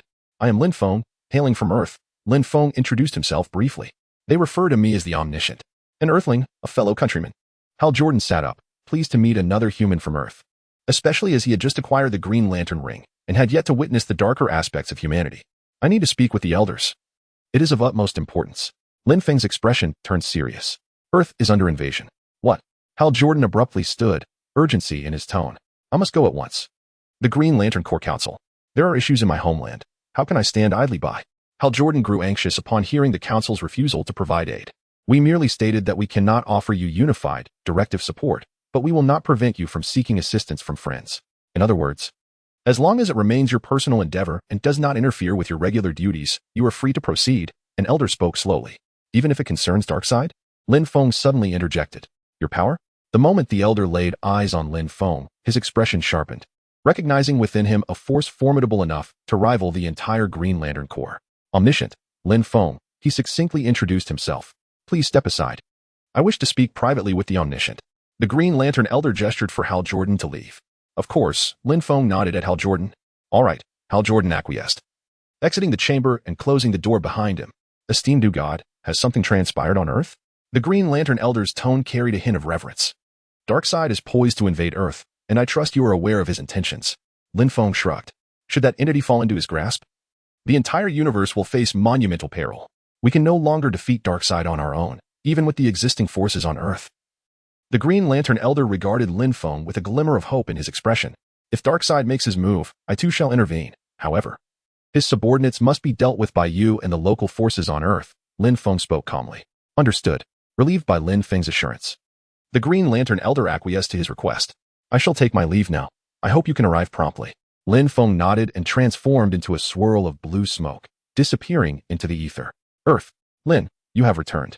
Diana sensed Lin Feng's presence behind her and turned around. Ah, you're back. Our friend from the stars will assist us. Lin Feng nodded and glanced at the experiment table within the Batcave. Alfred, what are you working on? This is a gauntlet, Alfred replied, gesturing towards the bat gauntlet on the table, which was adorned with high-polymer solar nanobatteries. Allow me to demonstrate. This technology was borrowed from a Kryptonian reconnaissance vessel. Alfred picked up a weapon. You might want to step back a bit. Oh. Lin Feng took a step aside, positioning himself away from the gauntlet's direct line. Alfred pulled the trigger, and the charging sound echoed as a beam of energy struck the gauntlet, erupting in a burst of blue light that was gradually absorbed. Let us evaluate its effectiveness. Alfred examined the data, clapped his hands, and remarked, not bad. Perhaps we could enhance it further. Lin Feng pointed to the spikes on the gauntlet. Since the gauntlet absorbs energy, it should also possess the capability to release it. Otherwise, it merely becomes a consumable item. Oh, Alfred raised his head. Adjust the energy pathway to place the release points at the spikes, like this. Lin Feng moved his fingers, causing the surrounding discarded materials to disintegrate into powder, which then reassembled into 3 compact devices that replaced the spikes on the gauntlet. In a sense, I consider myself a scientist. Impressive. Alfred lifted the gauntlet, aimed it at the wall behind, and activated it, firing a beam of energy. Energy loss is inevitable, but overall, it is certainly superior to mere defense. Lin Feng shrugged. A gauntlet capable of capturing and storing energy. Diana smacked her lips. Perhaps you should create a lasso as well. Ideally in black. You might have to pay Bruce royalties for that. Lin Feng chuckled, but since he is wealthy, I suppose it's fair game. I'll consider it. Diana smiled, then turned her gaze to the screen. Something SMS. Come find me. The screen shimmered into static before revealing a face formed from data streams, emanating a deep voice. That is a cyborg, a sovereign of the digital realm. Searching for him online will surely draw his attention. Lin Feng chuckled. No worries. Go ahead. I've already made his acquaintance long ago. Just tell him Bruce sent you. All right. Diana nodded, then leaped from the Batcave's exit. Hey, Lin, how's it going over there? Where's Diana? Bruce drove back into the Batcave. I've summoned the Guardians of the Stars. They should return shortly. Diana has gone to find Cyborg and should be back soon. Lin Feng raised a finger, closed his eyes to concentrate, then slowly opened them. The mother box of Atlantis has also been taken. Then we must hurry. Bruce stood up. Barry, where's your suit? I'm getting it now. No need. Lin Feng opened a portal and retrieved the Flash's suit from within. A flash of light cut through the air as Cyborg and Diana returned to the Batcave. He wants to fly, Cyborg stated as his first words. You converse with machines? Bruce inquired, looking at Cyborg. I can communicate with artificial intelligence, Cyborg replied. Steel glanced up at the transport plane, which was grounded due to a software malfunction. Can you resolve this? Bruce turned his gaze towards the aircraft. No problem. Steel shrugged and approached the plane. Hey. A voice echoed closer, accompanied by the sound of rushing water. The waterfall at the entrance of the Batcave parted, revealing a muscular figure clad in armor and wielding a trident. The mother box of Atlantis has been stolen. Upon reflection, I find your notion of teamwork quite commendable. Aquaman leaned his trident against the ground. Now that everyone is present. Lin Feng clapped his hands. It is time to devise a strategy to confront Darkseid. Chapter 75. We need Superman. This is the 3rd mother box. Steel placed a metal case on the table. There is a dark point in my data stream. I can sense the other 2 mother boxes have awakened. Yet their locations elude me. We cannot initiate an attack without knowledge of the enemy's whereabouts. Aquaman gestured helplessly. Even if we did, there is no creature more formidable than the Wasteland Wolf. Diana furrowed her brow. Perhaps there is one. Superman, Barry replied, a hint of disappointment in his eyes. As long as the 3rd mother box remains dormant, they cannot see it, only sense its presence. Steel addressed the group. We must remain in constant motion to avoid detection. No. That is a strategy for delaying failure, not for securing victory. Bruce shook his head. What? Are flamethrowers out of fashion? Barry inquired. Why don't we just destroy it outright? Fire cannot obliterate a mother box. It is composed of an unknown substance that thrives on thermal energy. Absorbing it and retaining it within its core, Steel elucidated. You are quite knowledgeable about these boxes. Aquaman approached Steel with an air of suspicion. Where did you acquire the mother box? Are you questioning me? Steel's half-human face wrinkled in concern. I am indeed suspicious of you. Aquaman leaned on the table. How do we know you are not one of them? That's a long story, Steel shrugged. Are you in a hurry to go somewhere? Aquaman raised an eyebrow. Taking a deep breath, Steel projected an image from his forehead. The mother box was discovered by the Nazis during World War II. It was buried beneath an Italian monastery and intercepted by the Allies en route to Hitler, ultimately brought back to America in 1944 as Artifact 61982. This object languished in the Pentagon's archives for over 70 years until the Department of Defense began researching Superman's spacecraft. Lin Feng continued. My father found a connection between Superman's ship and this object. They are both products of different civilizations' extraterrestrial technology, sharing similar attributes. Although the mother box has remained dormant for millennia, my father devised a theory to awaken it, and indeed, he succeeded. An image appeared in Lin Feng's hands, depicting Victor's accident. He was supposed to die, but the energy of the mother box resurrected him, transforming him into his current form. Since then, the mother box has remained asleep until now. Steel withdrew the image. Wait, you mean your father resurrected you with the mother box? Isn't that akin to creating a monstrous killing machine? Barry gazed in astonishment at the mother box. They are transformation machines. Cyborg turned to Barry, explaining that the mother box neither saves nor kills. The concepts of life and death do not apply to it. Instead, it reconstructs matter according to the will of its master, allowing it to regenerate and return to its original state. Return to its original state? Diana looked at Cyborg. The mother box possesses the power to restore the interaction of particles. Cyborg elucidated, stating that no material can be created or destroyed from nothing. Their interactions merely transform. Barry pondered this. Burning down a house does not annihilate its particles. They merely change from a house into ash. Anyone with a single match can reduce a house to cinders. Diana clicked her tongue.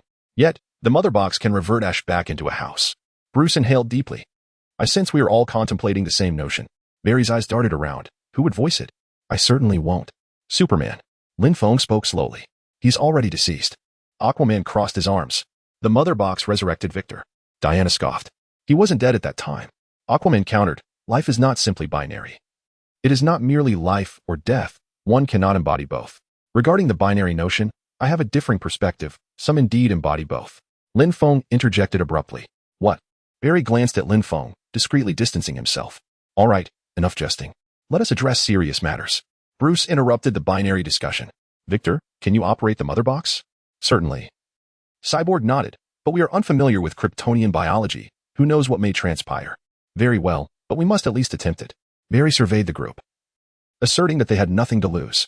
We must awaken the mother box to try. Diana leaned on the table, warning that once it awakens, the enemy will detect it and come forth, completing the Trinity and heralding the apocalypse. Bruce echoed Diana's sentiment. However, we have no alternative. It is merely a matter of whether we perish sooner or later. Lin Feng stood up, insisting that they must seize control. Indeed, we cannot simply surrender the Earth to those alien entities intent on destruction. Barry concurred. Even if Superman returns, who dares to claim he can defeat them? Aquaman shrugged. The mother box itself conveyed this to us. Lin Feng extended his hand, stating that after Superman's demise, the mother box received this information, prompting it to send a signal to the wasteland wolf out of fear of him. This is our sole pathway. Bruce gazed intently at the group, his resolve unwavering. This team comprises 7 members, not 6. Without him, we would not exist. As night fell, the prospect of exhuming Superman from his grave was indeed chilling. Barry leaned on a shovel, suggesting they could accomplish it in a mere second. I believe using our hands to unearth him would be a fitting tribute to this hero. Lin Feng remarked with a shrug. Then why must I do it alone? Barry exclaimed in frustration. Lin Feng remained silent, standing motionless with a shovel. Very well. Barry took a deep breath and resumed digging, one shovelful at a time. On the other side of the vehicle, Aquaman and Diana sat together, united as Atlanteans and Amazons in their struggle. Diana lifted her eyelids slightly. Half Atlantean, Aquaman corrected. Our kin have not communicated for millennia. Diana raised her chin defiantly. I do not know. I have little connection with my people. Aquaman shook his head. I harbor the same disdain for Atlanteans as the Amazons do. Hatred is futile. Diana replied, shaking her head. Yet, at times, hatred can serve as a catalyst.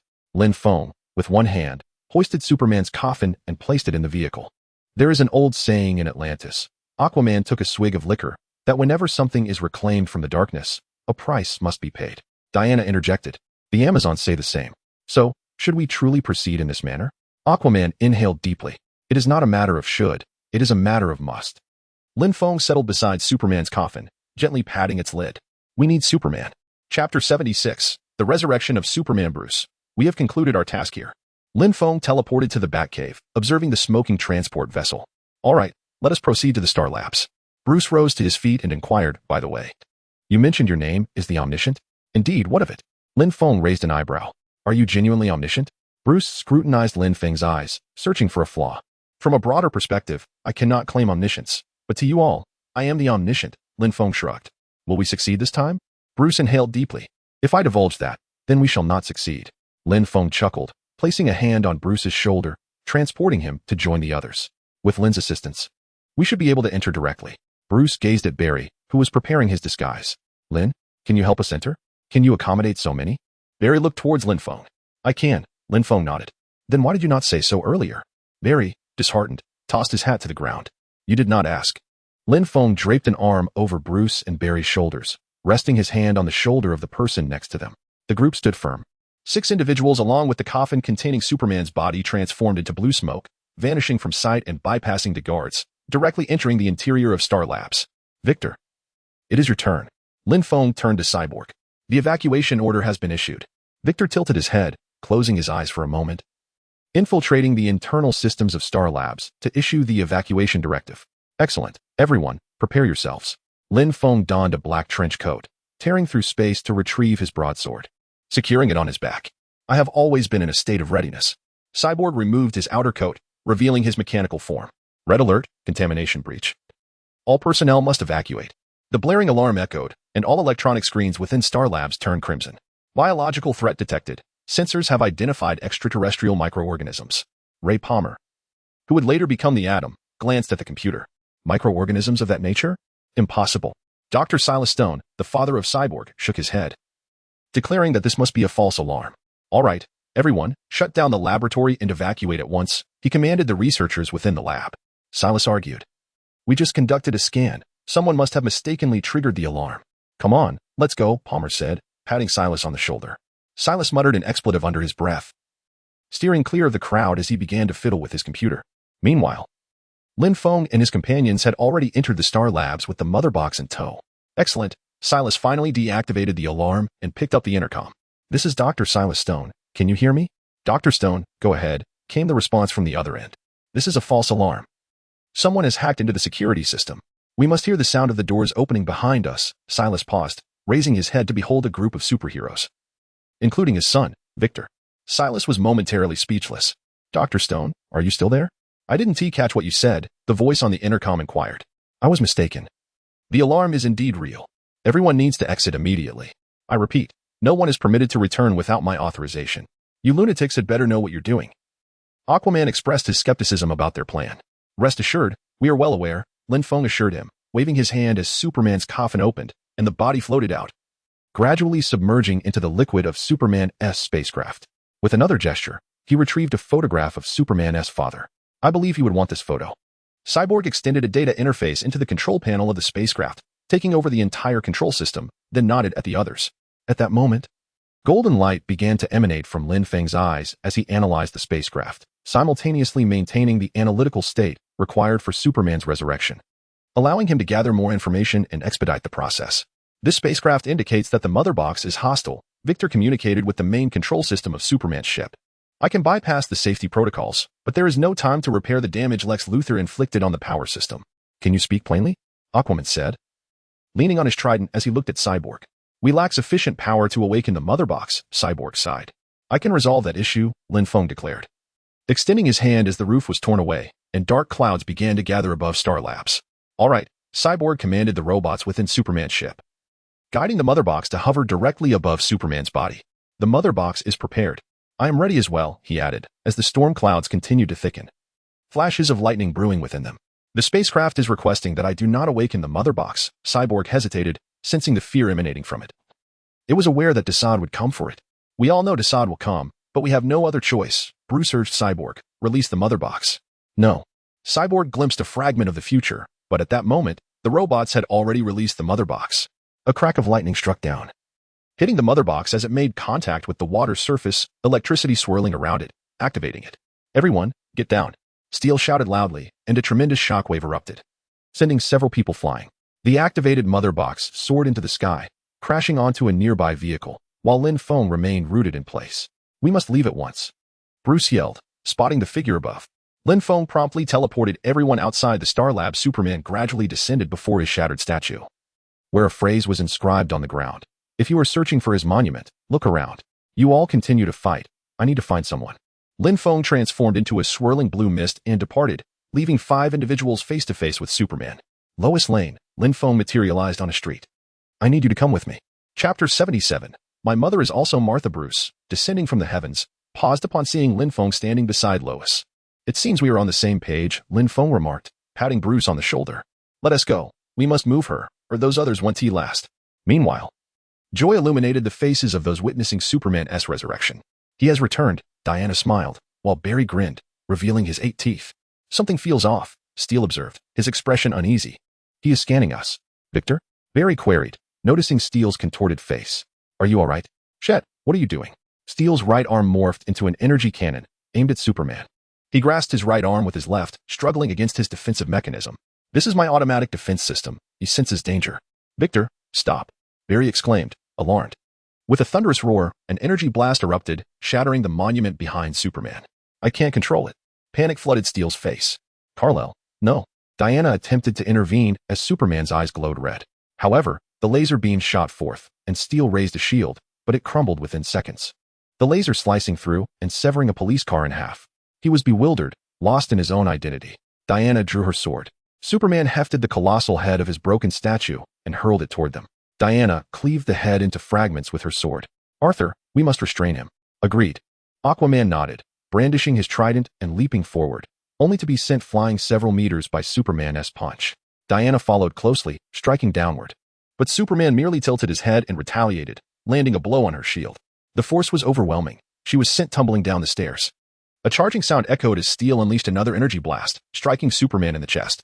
Superman staggered back slightly, glowing blue, and shook his neck, unharmed. Diana tossed her lasso of truth, ensnaring Superman's arm, but he effortlessly yanked her closer, his feet pressing into the stone steps, creating 2 small craters. Kal-El, the last son of Krypton, remember who you are.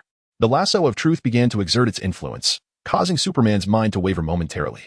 Tell me, who are you? He demanded. With a huff, Superman regained his composure, emitted a cold snort, and forcefully yanked Diana towards him, seizing her shoulder guard. Meanwhile, Aquaman rushed back, striking at Superman with his trident, which was firmly caught. Steelbone also surged forward, grasping Superman's arms, yet he could not budge him in the slightest. Observing the scene, Barry was enveloped in a surge of lightning, unleashing his super speed as he circled around and charged towards Superman's flank. In that fleeting moment, he distinctly noticed Superman's eyes shift towards him, turning his head, which filled Barry with dread. With a powerful grip, Superman utilized Aquaman's trident to send Steelbone flying, then hurled both Diana and Aquaman away, before delivering a punch aimed at the approaching Barry. Barry bent low to evade the blow, but lost his balance and fell to the ground. Superman leaped high into the air, crashing down towards the earth. Barry hastily dodged, taking refuge against a monument, narrowly avoiding several of Superman's punches, only to be ultimately sent flying by a shoulder charge from the crouching Superman.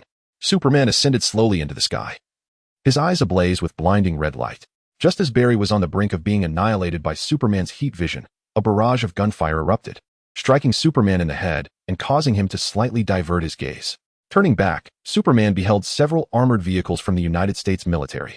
Standing resolute against the hail of bullets, Superman unleashed his heat vision, cleaving 2 of the armored vehicles in half.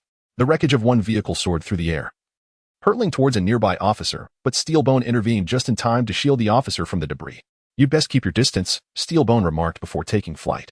At that moment, Batman arrived on the scene, aiding a soldier who had been knocked down by the explosion and casting his gaze towards Superman. Upon seeing Bruce, a flicker of anger crossed Superman's face as he advanced step by step in Bruce's direction. Witnessing this, Steelbone soared up. Yet Superman seized both of his hands with a vice-like grip. From behind Steelbone, 2 additional arms sprouted, frantically striking at Superman's face, but to no avail. Superman leaped up, slamming Steelbone into the ground and casting him aside. Aquaman and the Flash prepared to flank Superman, but their cooperation proved ineffective. Superman merely tilted his body slightly, effortlessly sidestepping the Flash, who, unable to stop, collided directly with Aquaman, sending them both flying several meters away. Don't force my hand, Diana declared as she landed, raising her hands to activate her wrist guards. However, Superman was quicker, rushing in to pin her arms, preventing the guards from colliding. With a resounding crack, Superman pried Wonder Woman's hands apart and charged forward, delivering a headbutt that left her momentarily dazed. shaking her head to dispel the dizziness. She retaliated with a headbutt of her own, causing Superman to tilt his neck backward. Superman twisted his neck, grasping Wonder Woman's hands and lifting her off the ground, then forcefully collided his forehead against hers, embedding her into the earth. He then hovered before Batman, his eyes glowing with a crimson hue. "No, Clark, don't." Batman shook his head, but before he could finish his words, Superman's heat vision was already unleashed. Batman raised his arm to shield himself. The gauntlet served its purpose, absorbing the searing energy for a brief moment before being overwhelmed and sent crashing into a nearby police car. "Clark, no, this world needs you," Batman uttered weakly as he leaned against the vehicle. "If the world needs me, should I rise to the occasion?" Superman's face twisted with rage as he grasped Batman by the throat, lifting him off the ground. The heat vision began to build again. "I remember you. You wished for my demise, yet now you deny me death. What do you truly desire?" "Clark." A woman's voice echoed from afar. It was the tardy Lois Lane. She looked up at Superman. "Clark, please. I know you." Superman's heat vision retracted, and he cast Batman aside, slowly descending before Lois. "Ah, the power of love," Lin Feng remarked, smacking his lips. "By the way, I have an important secret to share with you both. My mother is also named Martha." Chapter 78. Resolving your troubles before departing what? Superman and Batman turned to Lin Feng in unison. "Have you forgotten? You almost pierced someone with a kryptonite spear. Yet you spared him simply because his mother shares the same name." Lin Feng shrugged, draping his arm over Superman's shoulder. "Clark, let me tell you. We three are like brothers, though we have different fathers and mothers. But our mothers are all named Martha." As Lin Feng rambled on, Superman shook his head vigorously, attempting to expel Lin Feng's nonsensical chatter from his mind. Finally, expressionless, he picked up Lois and soared into the sky. Boom. The moment Superman departed, the ground trembled violently as a beam of light descended from the heavens. Moments later, the light dissipated and Darkseid emerged, seizing the mother box before turning away without pausing even for a second. What was that? Back at his base, Darkseid was filled with dread. The instant he teleported near the Star Labs, he felt an overwhelmingly terrifying presence locking onto him, one he had only encountered in the realm of his master, the Dark Lord. Darkseid. Well, at least Cyborg's father remains alive, Lin Feng mused, retracting his aura and gently twisting his neck. "The mother box has been taken. This is our responsibility. I warned you that awakening the mother box was a terrible idea." Aquaman pointed at Diana with his trident. "That was not a bad idea," Diana retorted, glancing back at Aquaman. "We need Superman, even now. Regardless of what we awakened, that was not Superman. Perhaps it bore his body and abilities, but it was not him." Aquaman shook his head. "That is him." Batman slowly rose to his feet. He knew Lois Lane. "Who?" Aquaman turned to Batman. "She is his beloved," holding a status in his heart akin to that of Martha. Lin Feng leaned against the wall, fiddling with his nails. "Who is Martha?" Aquaman's tone began to grow impatient. "Martha is Clark's mother." Lin Feng straightened his back, addressing Bruce and my mother. "So, you are brothers?" Aquaman turned to Batman. "You never mentioned this. Don't misunderstand. It's merely a coincidence of names." Lin Feng waved his hand dismissively. "Did you intentionally bring Lois Lane here so late?" Batman glared at Lin Feng with a hint of malice. "I simply did not wish to miss such an exhilarating battle," Lin Feng declared as he retrieved his camera. "Look, Clark looks so dashing in this. Is this all just a game to you?" Aquaman questioned, pointing his trident at Lin Feng's eyes. "In a certain sense, indeed it is," Lin Feng replied, adjusting his hair slightly. "However, from another perspective, I deliberately wanted the anti-monitor to seize the mother box." "What?" Wonder Woman unsheathed the sword she had just sheathed. "Ladies and gentlemen, can we allow someone to finish speaking?" Lin Feng raised both hands. "The mother box must be gathered by the anti-monitor, and the Trinity must be completed. Otherwise, Darkseid cannot breach our realm. Frankly speaking, Superman can handle the anti-monitor with ease. But against Darkseid, he is insufficient, at least for now. So what is your purpose in luring Darkseid?" Batman inhaled deeply. "Quite simple. I cannot remain here for an extended period. I cannot babysit you all indefinitely, and I am unaware of the location of Apocalypse. So I must compel him to seek me out." Lin Feng yawned. "After all, if we do not defeat Darkseid promptly, it will be problematic once I depart." "Do you possess the capability to defeat Darkseid?" Aquaman scoffed. "Are you stronger than Superman?" "At present, yes," Lin Feng nodded. "What? Do you wish to test me?" "I think not." Aquaman retracted his trident, having sensed a formidable aura from Lin Feng capable of obliterating him entirely. "Very well, seeing is believing. It is best you witness this firsthand." Lin Feng waved his hand, and the sky suddenly darkened, the sun completely obscured, flickering with red light for a few seconds. "Do you believe it now?" Batman inhaled deeply. "What shall we do?" "Quite simple. Clear out the minions, hold off the anti-monitor, and maintain the Trinity in a state of readiness for the portal to open without fully erupting. Then, just applaud for me." I can manage the Trinity's control, Cyborg nodded. But the question remains, who can hold off the anti-monitor? Did you not just awaken that individual? Lin Feng chuckled, patting Cyborg's shoulder. Rest assured, he will return to fight alongside you. We do not know his base's location, nor do we know how much time we have left. Aquaman looked at Lin Feng. Completing the Trinity will likely take a few hours, Lin Feng replied, pursing his lips. As for the location, Chernobyl? Cyborg suddenly gasped, looking up at Lin Feng. Precisely. Lin Feng snapped his fingers. You entered my mind. How did you accomplish that? Cyborg regarded Lin Feng seriously. It is simple. My prowess in the digital realm surpasses yours. Or rather, exceeds that of the Mother Box. Lin Feng clapped his hands, signaling everyone to prepare for an impending fierce battle. We must return to the Batcave, where I can utilize satellite scans to generate fundamental terrain data. Bruce took a deep breath, the topographical map already etched in his mind. Cyborg's gaze remained fixed on Lin Feng, a gift from him. Wait, Barry interrupted Bruce and Cyborg. You have a satellite?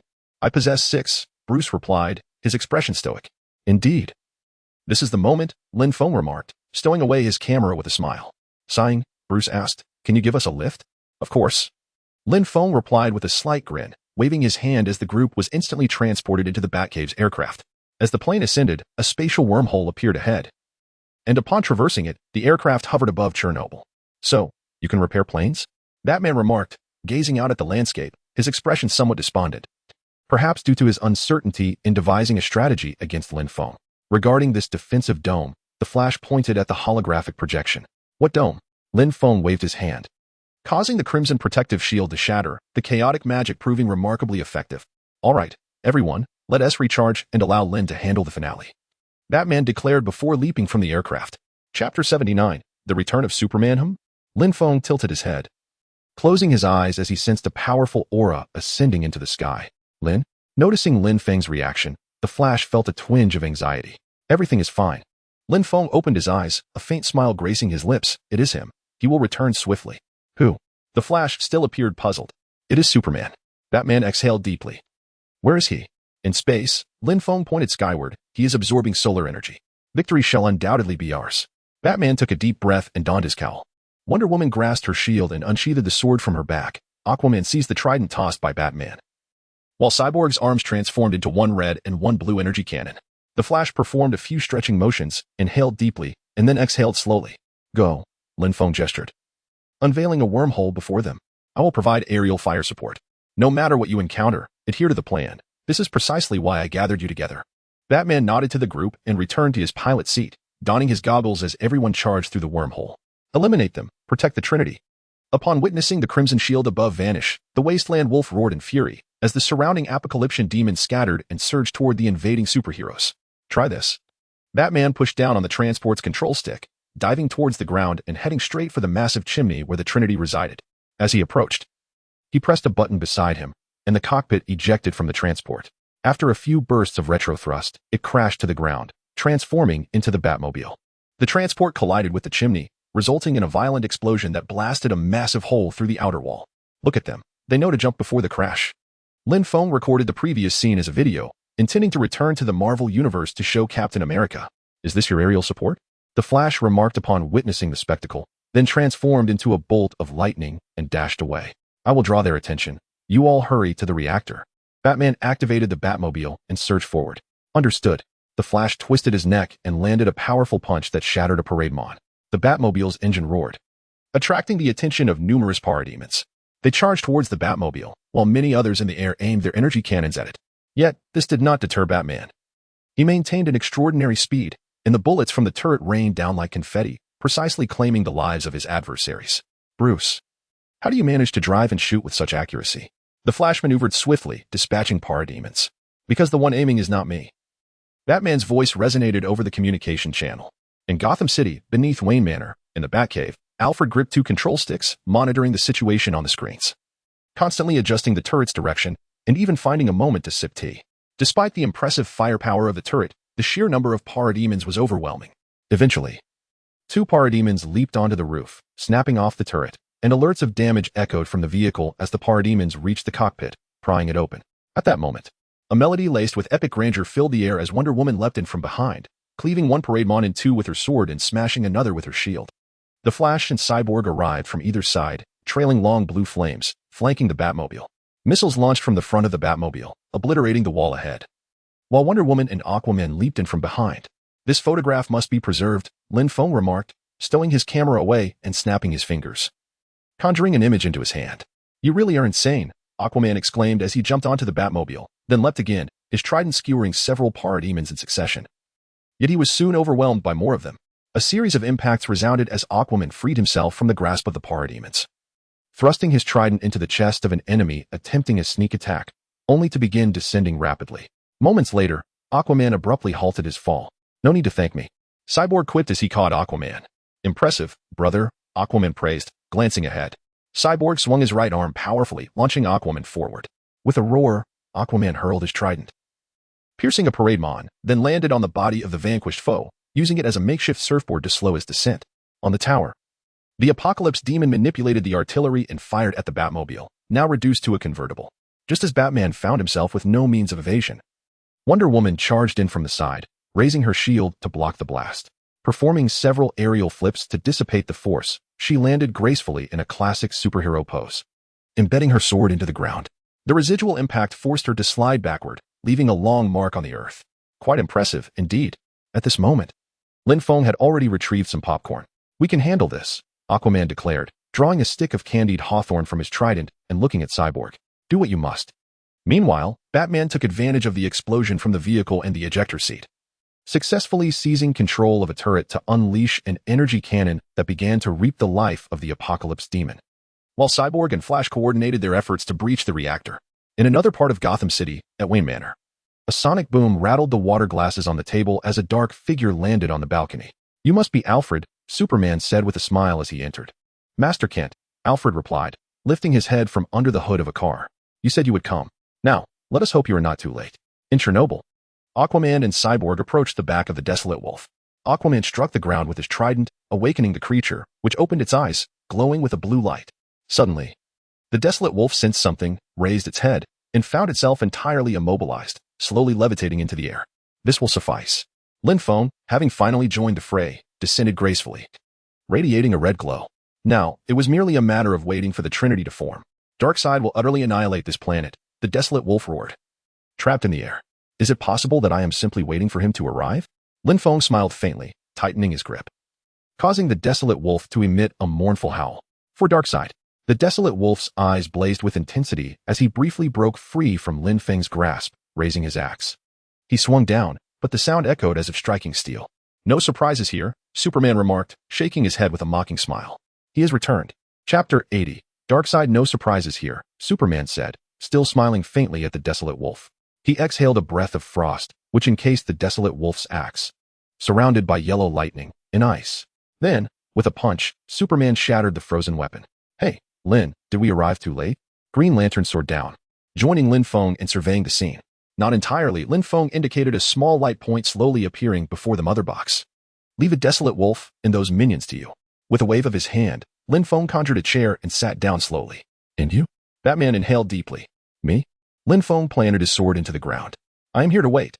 "Wait for what?" "Waiting for a challenger who can barely be considered an opponent."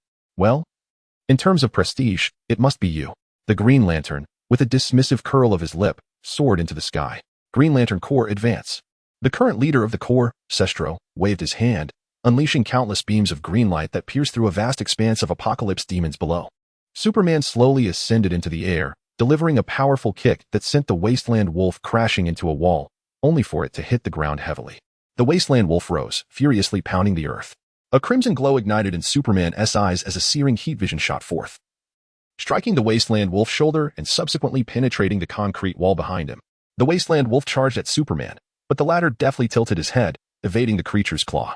Just as the Wasteland Wolf prepared to strike, Superman retaliated with a punch, sending him crashing down onto the ground. Wonder Woman and Aquaman leapt down, watching as the Wasteland Wolf approached. Wonder Woman forcefully clashed her two bracelets together, releasing a fierce shockwave that sent the Wasteland Wolf flying. As the Wasteland Wolf regained his footing, he barely had time to stabilize before a trident struck him in the kidneys, erupting in a white shockwave that propelled him once more, this time into the path of Superman's fist, which sent him soaring upward, embedded into the wall. Superman ascended, tracing an arc through the sky, and dove down to collide with the Wasteland Wolf, who had just freed himself from the wall's grasp, crashing him down behind Lin Feng. Boom, boom, boom. Superman descended in a spiraling assault, each strike unleashing a wave of impact. Yet Lin Feng, seated calmly just 2 meters away, remained unaffected by the onslaught. Superman unleashed an intense heat vision, slicing upward from the wasteland wolf's shoulder, ultimately severing one of his horns. Are you done playing? Lin Feng observed the glowing point gradually expanding into a portal and slowly rose to his feet, gazing at Superman. That should suffice. I look forward to the next adversary. Superman dismounted from the wasteland wolf, casting him aside. Don't discard him. He still has utility. Lin Feng gestured, causing the wasteland wolf to rise from the ground. His limbs twisting and contorting under the tightening grip of Lin Feng's fingers, emitting a spine-chilling wail. The portal widened, revealing Darkseid's figure emerging from the other end on Apocalypse. Darkseid, initially facing away from the portal, turned to witness the increasingly agonizing cries of the wasteland wolf. Consider this a welcoming gift. Lin Feng clenched his fist sharply, silencing the wasteland wolf's screams, transforming him into a mass of half-metal, half-organic matter, which Lin Feng hurled towards Darkseid through the portal. Humph! Darkseid scoffed, his eyes igniting with omega beams, unleashing a twisting red laser that obliterated the wasteland wolf's remains, scattering them across the ground. Darkseid, are you pleased with this token of our meeting? Lin Feng smiled slightly, gazing at Darkseid, his eyes shimmering with golden light. Once the Trinity is complete, this planet shall harbor no life. Darkseid showed no reaction to Lin Feng's words. This matter seems impossible to complete. Lin Feng raised his right hand, and the fusion process of the mother boxes came to an abrupt halt, then began to reverse, ultimately transforming back into 3 individual, dormant mother boxes. It appears that you two are a cosmic deity. My apologies for the offense. Darkseid shook his head, turning away as the portal behind him gradually closed. The 3 mother boxes flying into the portal, returning to Darkseid's grasp. Did I permit your departure? Lin Feng stepped forward, extending his hand to halt the closing portal, expanding it back to its original size. Are you intent on engaging in battle, my lord? The jet apparatus behind Darkseid activated, propelling his body out of the portal. As a recently ascendant new god, it is rather embarrassing that you cannot fly and must rely on mechanical assistance. Lin Feng gradually floated upwards, reaching the same altitude as Darkseid, for it is well known that even divine beasts possess the ability to soar. How is it that you lack such a skill? Isn't that right, Groudon? My ability to fly is of little consequence. However, my lord, are you prepared for war with Apocalypse? Beneath the surface of Darkseid's voice lay a simmering fury. Huh. Lin Feng chuckled softly, suddenly darting forward and colliding with Darkseid, lifting him into the sky, while countless parademons surged forth from the portal below. Clark, is it acceptable for you to handle the situation down there? Lin Feng called out. Certainly, no problem at all. Superman cracked his neck, his eyes igniting with a scarlet glow, unleashing heat vision that obliterated a vast number of parademons before charging through the portal, decimating the foes upon Apocalypse. That is reassuring. Lin Feng propelled Darkseid forward with increasing speed, traversing through wormholes, vanishing from the sight of onlookers. Chapter 81, The Wall of Origins. You have sought your own demise. Observing the unfamiliar surroundings, Darkseid inhaled deeply, a flicker of crimson light igniting in his eyes as an omega beam curved and shot toward Lin Feng. TSK, how predictable. Lin Feng clicked his tongue, his figure flickering as he vanished from the trajectory of the omega beam, reappearing behind Darkseid and delivering a powerful kick. Bang! Darkseid was sent sprawling by Lin Feng's kick, hurtling through the vacuum of space and crashing through several planets before finally coming to a halt. Do you not think that this form of close combat is far more exhilarating? Lin Feng teleported before Darkseid, a hint of mockery gracing his smile. You are correct. Darkseid discarded the remnants of his shattered armor, flexed his wrist, and his eyes gleamed with malice as he unleashed a punch. Indeed, just as such. A glimmer of excitement danced in Lin Feng's eyes as he slightly sidestepped, using his arm to deflect Darkseid's fist, then striking toward Darkseid's chest. Darkseid's expression hardened as he raised his left arm to shield his chest. Lin Feng's immense force struck, causing Darkseid's left arm to collide with his own chest, forcing him to stagger back several meters, before pivoting and driving his shoulder toward Lin Feng's chest. Lin Feng swiftly withdrew his arm, crossing it over his chest to brace against Darkseid's shoulder. He then executed a knee strike that collided with Darkseid's pelvis, followed by a swift kick that struck Darkseid's back, sending him hurtling away once more. Darkseid, who had just shattered several planets, coughed violently, spitting out a mouthful of blood. Wiping the crimson stain from the corner of his mouth, he stretched his body, excitement flickering in his eyes as he beckoned for more. There's little point in continuing this. In terms of strength and martial prowess, you are inferior to me. Continuing this battle serves no purpose, Lin Feng stated, shaking his head. Your willingness to fight is merely bolstered by the protection of some ancient deity, ensuring you do not face true death. Your reluctance to engage does not imply the end of the conflict. Darkseid snarled as he charged forward, but Lin Feng regarded him with an impassive expression. A crimson glow coalesced in his eyes, and he unleashed Darkseid's own Omega beams, striking him squarely in the chest and sending him flying again. How could you? A flicker of terror crossed Darkseid's countenance. The inherent flaw of sentient beings is their fear of the unknown. Lin Feng shook his head. Let us see how this fares. Grasping the nape of Darkseid's neck, Lin Feng traversed through several wormholes until they arrived before a semi-transparent wall of air. Is this the wall of origin? Darkseid paused, gazing at Lin Feng. What do you intend to do? Nothing of consequence, merely releasing someone, Lin Feng replied with a smile. Leading Darkseid into the wall of origin. Upon arriving at the edge of the universe, Lin Feng's initial task was to analyze the wall of origin, which had only just completed its analysis of Superman's Kryptonian heritage. However, while Lin Feng had acquired the ability to traverse the wall, Darkseid did not. As Lin Feng released his grip, Darkseid found himself immobilized and ensnared within the wall of origin. Behave yourself while I fetch someone. Lin Feng patted Darkseid on the shoulder and soared deeper into the wall of origin. Upon locating a figure, Lin Feng smiled gently, floating over and placing his hand on the individual's shoulder. The space around them shimmered, restoring the figure's ability to move, and their eyes fluttered open. Who are you? The rescued figure's expression hardened upon realizing they could move within the wall of origin again. I am merely a passerby. Here to rescue you primarily, so you may keep a close watch on your son, Lin Feng chuckled, teleporting away from the wall of origin while simultaneously extracting Darkseid. Father. A raw fear radiated from Darkseid's eyes as Lin Feng revealed the individual he had rescued, Darkseid's father, Yuga Khan. Thank you for your assistance. Yuga Khan bowed slightly to Lin Feng before turning to Darkseid. Father, Darkseid's body trembled slightly. Come with me. Yuga Khan inhaled deeply, grasping Darkseid by the nape and nodding at Lin Feng before vanishing from sight. Ah, so this is the bloodline suppression from a father, Lin Feng mused. Lin Feng smacked his lips, recalling that in the comic lore, Darkseid harbored a profound fear of Johns, possibly stemming from a significant psychological trauma during his childhood. He needed to leave behind a physical form in this realm. After a brief moment of contemplation, Lin Feng teleported to a nearby asteroid belt, activated Ego's abilities, and began to attract surrounding matter to envelop himself. Simultaneously, he created a doppelganger and once again stood before the source wall. What lay beyond the source wall? Lin Feng pondered, stroking his chin as ripples emanated from his body, allowing him to step inside the source wall. Had the Kryptonian bloodline analysis been completed?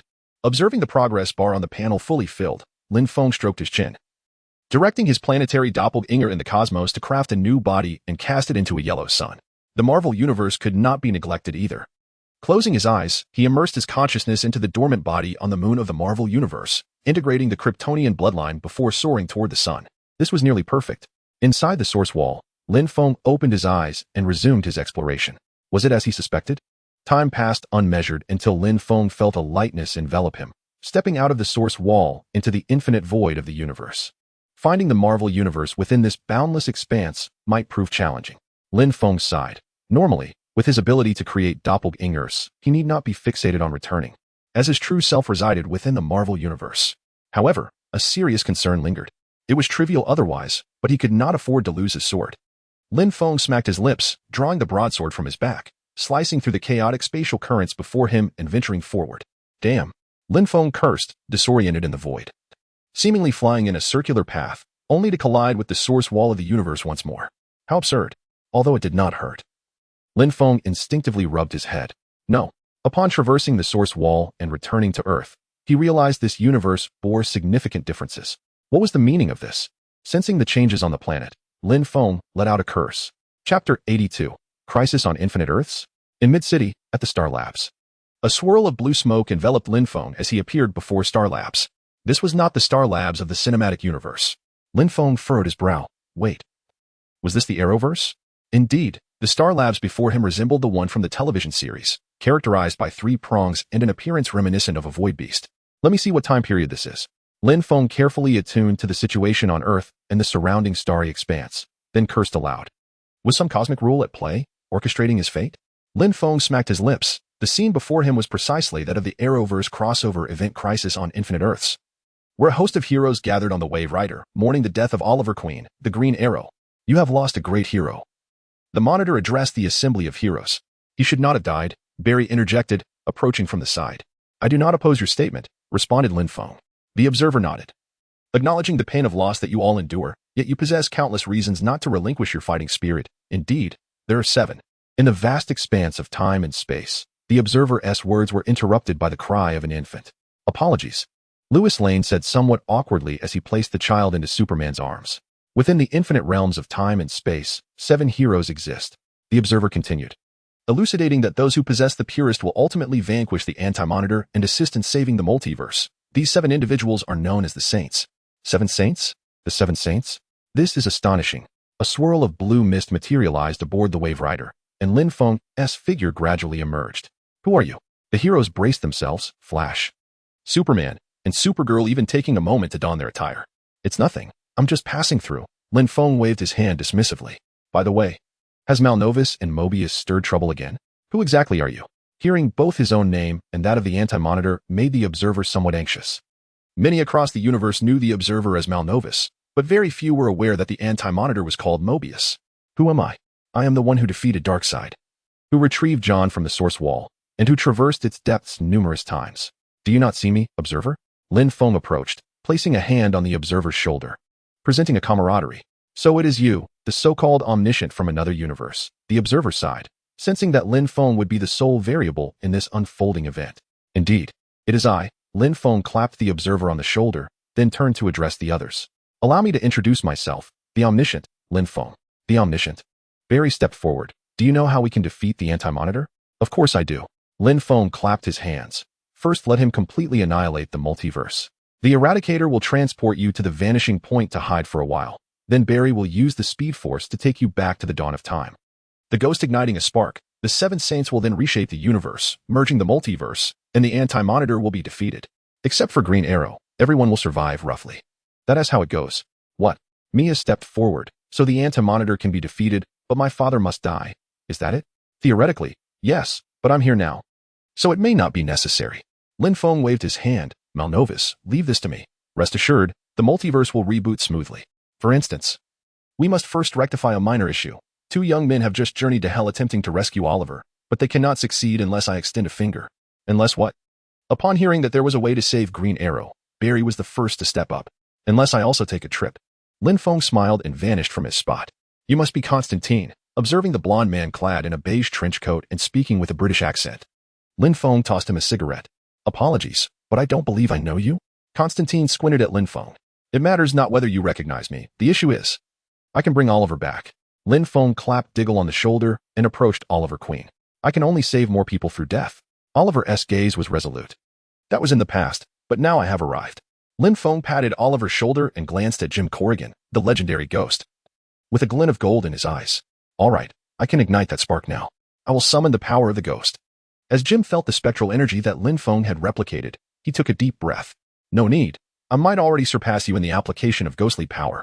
Lin Feng shook his head, placing his hand on Diggle and Oliver's shoulders. As for you, Constantine, I trust you will find your own way back. A sharp intake of breath erupted as Oliver suddenly sat up in bed, gazing at the people surrounding him as if he had emerged from another world. We can save the emotional farewells for later. First, let's vanish and then transfer to the beginning of time. Lin Feng waved his hand, transporting the group to a dilapidated location. Who exactly are you?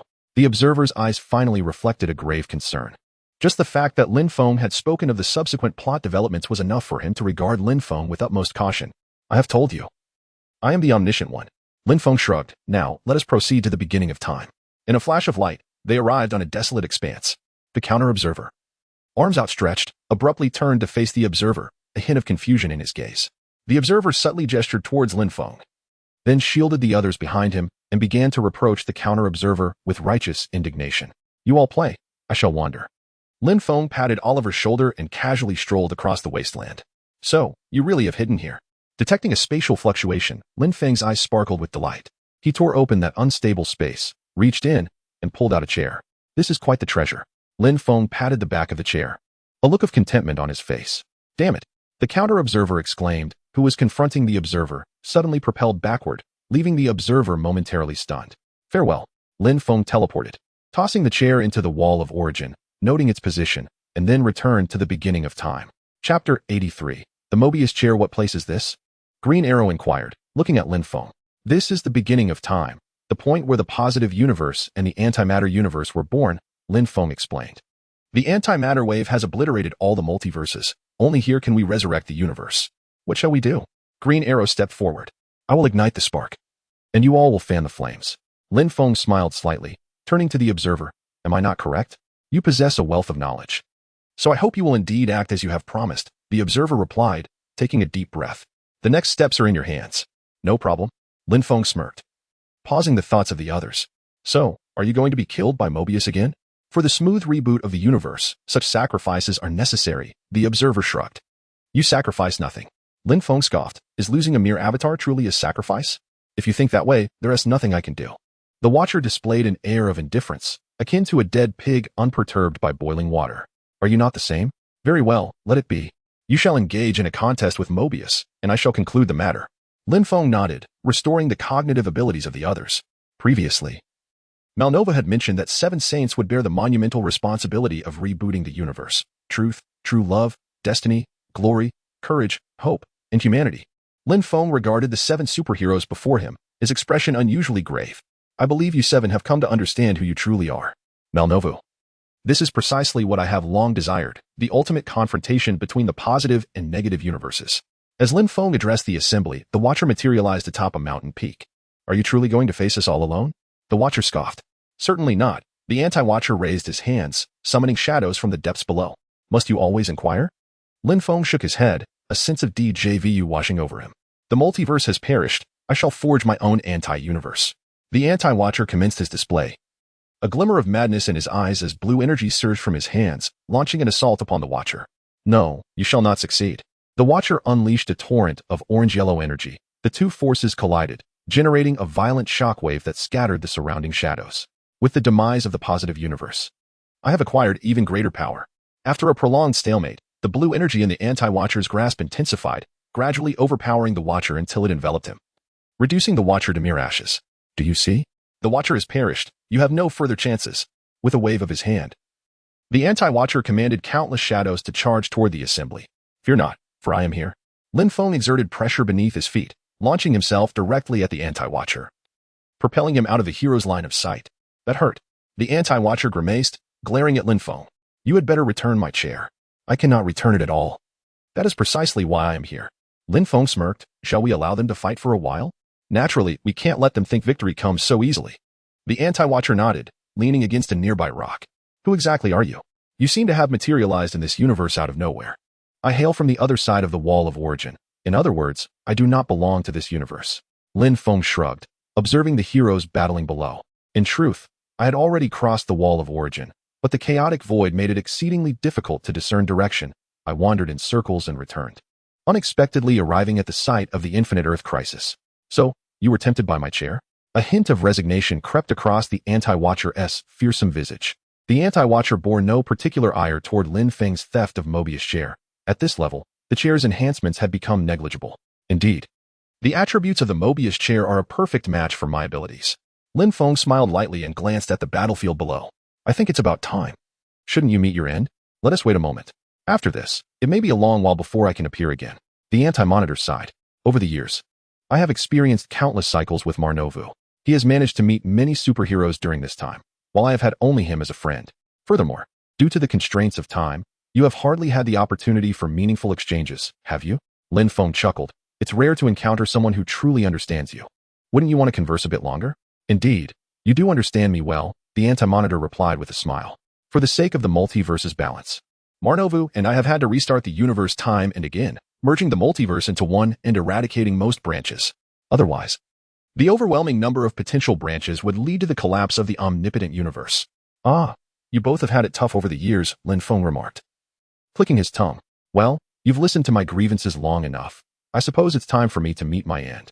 The anti-Monitor rose to his feet, reflecting on his years as a villain. Occasionally, I too wish to play the hero, but unfortunately, Marnovu has shamelessly taken that role every time. I can still hear you. The Monitor's resigned voice echoed in the air. Create some commotion, disperse this body, and ignite that spark. The Monitor inhaled deeply, blue light erupting from his hands. Very well. Lin Feng also stood, raising a shield to block the anti-Monitor's blue radiance, stepping forward to grasp the anti-Monitor's shoulders.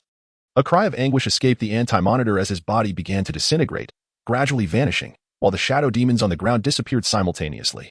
Lin Feng smiled gently, a fierce light bursting forth from his brow, soaring into the sky as a vortex slowly materialized, bringing Lin Feng before the 7 heroes.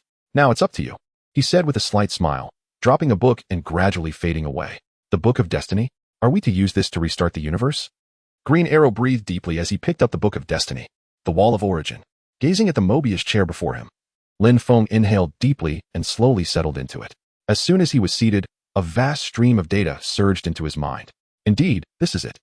A glint of excitement flickered in Lin Feng's eyes as he gently closed them. Chapter 84. Return to the Marvel Universe. Knowledge flooded into Lin Feng's mind the moment he sat upon the Mobius chair. Had it not been for his advanced development of cerebral capacity, merely this influx of knowledge could have overwhelmed him. The method for locating coordinates in the void? While processing this knowledge, Lin Feng suddenly stumbled upon a term. By placing anchor points in 3 or more universes, multiple signals can interact, allowing one to determine their temporal and spatial distance from each anchor point in the void, thus approximating their position. Triangulation? Gazing at the entry's explanation, Lin Feng paused momentarily. Wait, if this is indeed feasible, could 2 signals be employed to ascertain a straight line, thereby allowing this corporeal form to return to the Marvel Universe? It is worth a try. Lin Feng inhaled deeply, seated upon the Mobius chair, and drifted towards the direction beyond the Wall of Origins. The individual signals could be directly manifested through my 2 planetary avatars. Closing his eyes, Lin Feng attuned himself to the locations of his 2 bodies, utilizing the positioning provided by the Mobius chair to initiate the localization process. Success. Moments later, Lin Feng excitedly opened his eyes and sped forth in a specific direction. After an indeterminate span of time, a semi-transparent, iridescent membrane appeared before him. Lin Feng unsheathed the sword from his back and cleaved downwards, slicing through the membrane and propelling himself into the unknown. I have returned, sensing the familiar cosmic loss. A smile graced Lin Feng's face as he swiftly pinpointed the location of his true self, discarded the Mobius chair beside his original form, and, having located himself on Earth, activated his spatial abilities to teleport directly. Breathing in the well-known air, Lin Feng's eyes glimmered momentarily before he teleported straight to the Muling Mansion. 0. How long have I been in seclusion? Upon returning to the Muling Mansion, Lin Feng summoned 0. You have been absent for 1 year and 6 months. 0 entered, welcoming him back, Master. Indeed. Lin Feng smiled faintly and nodded. He had departed at the juncture of the events of Avengers, Age of Ultron, having eradicated Ultron's influence, which caused the narrative of Age of Ultron to vanish entirely. Now, a year and a half later, the timeline had progressed to 2016, coinciding with the unfolding of Doctor Strange's story. It seems I have returned at just the right moment. Lin Feng smacked his lips, speculating that the Ancient One would be quite displeased. Kamartosh, so you chose to return after all? Upon seeing Lin Feng, the Ancient One smirked, her expression tinged with a hint of reproach. Wasn't my return timely? Lin Feng chuckled. How has Doctor Strange fared? Observe. The Ancient One gestured, projecting an image of Stephen Strange driving. Ah, you commenced without waiting for my return. Lin Feng watched the scene with keen interest. What else could be done? Unable to receive any news from you, the body you left here was cast into the sun. What other options did I have? The Ancient One huffed. Very well. My inquiries. Lin Feng sighed, yet there was little to be done. After all, I had engaged in a battle with eternity. Wait, it is commencing. Now. The Ancient One's gaze sharpened as a vehicle abruptly collided with the rear of Strange's car, causing the speeding sports car to lose balance and plunge down the cliff. Unbeknownst to him, a magical shield mitigated a significant portion of the impact, leaving only his hands gripping the steering wheel to endure the brunt of the damage, while injuries elsewhere remained minor and far from fatal. You truly are cunning. Lin Feng chuckled, casually reporting the accident to the authorities. Has Caecilius already fled with the book? Lin Feng raised an eyebrow. Very well, the task of training Stephen is entrusted to you. The Ancient One smiled slightly before vanishing from sight. TSK. Lin Feng smacked his lips, realizing that he could not escape the fate of becoming a caretaker. Come on, show me your strength. Days later, Lin Feng had transformed into a Caucasian caregiver, sitting beside Strange, assisting him with rehabilitation exercises. This was utterly futile. Strange strained to extend his fingers. This is certainly not in vain, Lin Feng patiently encouraged. Brother, you can do it. Answer me honestly, as a top undergraduate. Have you ever witnessed someone with such severe nerve damage recover through this method? Strange performed mechanical movements. Actually, there is one. Lin Feng scoffed, recalling a work-related accident. A back injury that left a man paralyzed, one leg completely incapacitated, confined to a wheelchair. Despite his shoulder pain, he attended rehabilitation thrice a week. Eventually, he stopped coming, and Lin Feng presumed he had perished. Years later, he passed by Lin Feng on the street, walking. Yes, walking on 2 legs. Lin Feng nodded. Impossible. I need to see his medical records. Strange shook his head. Do you think obtaining medical records is that simple? Lin Feng snorted, but to silence this arrogant bastard, he was willing to take that risk. All right, That should suffice. After Strange left, Lin Feng vanished from the spot, discreetly procuring Jonathan Pambone's medical records without anyone noticing. It was a straightforward task. Days later, Lin Feng affixed a shipping label to the medical records, inscribing, "I told you so," before using a spatial wormhole to send the document to Strange's residence. Now, he awaited Strange's arrival at Kamar Taj to seek out the Ancient One, allowing him to play the role of the expert. Lin Feng stretched, leaning against the table. All-knowing technology. I know your mechanical prosthetics can assist me. Why not? Strange trembled as he approached all-knowing technology, hoping to utilize their prosthetic technology to repair his hands. As we mentioned, our production of mechanical prosthetics is limited. We must prioritize those in greater need, a young girl transformed from Zero said to Strange with a prepared smile. Am I not in need? Strange raised his trembling hands, which were uncontrollably shaking. At least you still have hands, Zero maintained her sweet smile. If you must occupy a spot, what about those who have no hands at all? Furthermore, I advise you not to make self-harming decisions. All-knowing technology will not provide prosthetics for patients who amputate due to self-harm. Zero's words stifled Strange's last thought. Then I shall give it a try. Strange gritted his teeth, using his last savings to purchase a plane ticket to India. Chapter 85. Broadening Your Horizons. Modu. Go. In the tea house of Kamartosh, sensing that Strange had been cornered in an alley, Lin Feng nodded to the mage Modu beside him. Yes. Modu placed his right fist over his left chest, bowing slightly to Lin Feng before departing the tea house. Is this the place? Saved from the clutches of a petty thug by Mordo, Strange cast a glance at the wooden door before him, then at the opulent temple behind him, which struck him as more akin to Kamartosh. I had posed a similar question once, back when my understanding of decorum was lacking. With a smile, Mordo opened the door for Strange, offering a piece of advice. Forget everything you think you know. Strange, perplexed, nodded in agreement and stepped across the threshold. This is the sanctuary of our master, Mordo introduced as they entered. The antique decor exuded a tranquil ambience. I trust you will recognize our teacher. Recognize? Strange queried, bewildered. Our teacher is quite renowned beyond these walls, Mordo replied with a subtle smile, gesturing for him to proceed. Thank you for seeing me, Strange said, bowing slightly to the elderly man engrossed in his reading at the table. During this exchange, his coat was removed, and he found himself with a teacup in hand, while a teapot seemed to pour tea of its own accord. What is this? Strange stepped back, his fingers trembling violently, yet the tea remained remarkably steady, showing no signs of spilling. Just a little trick, Lin Feng remarked as he entered the room, prompting the elderly man at the table to rise and bow slightly alongside Mordo before departing the tea room.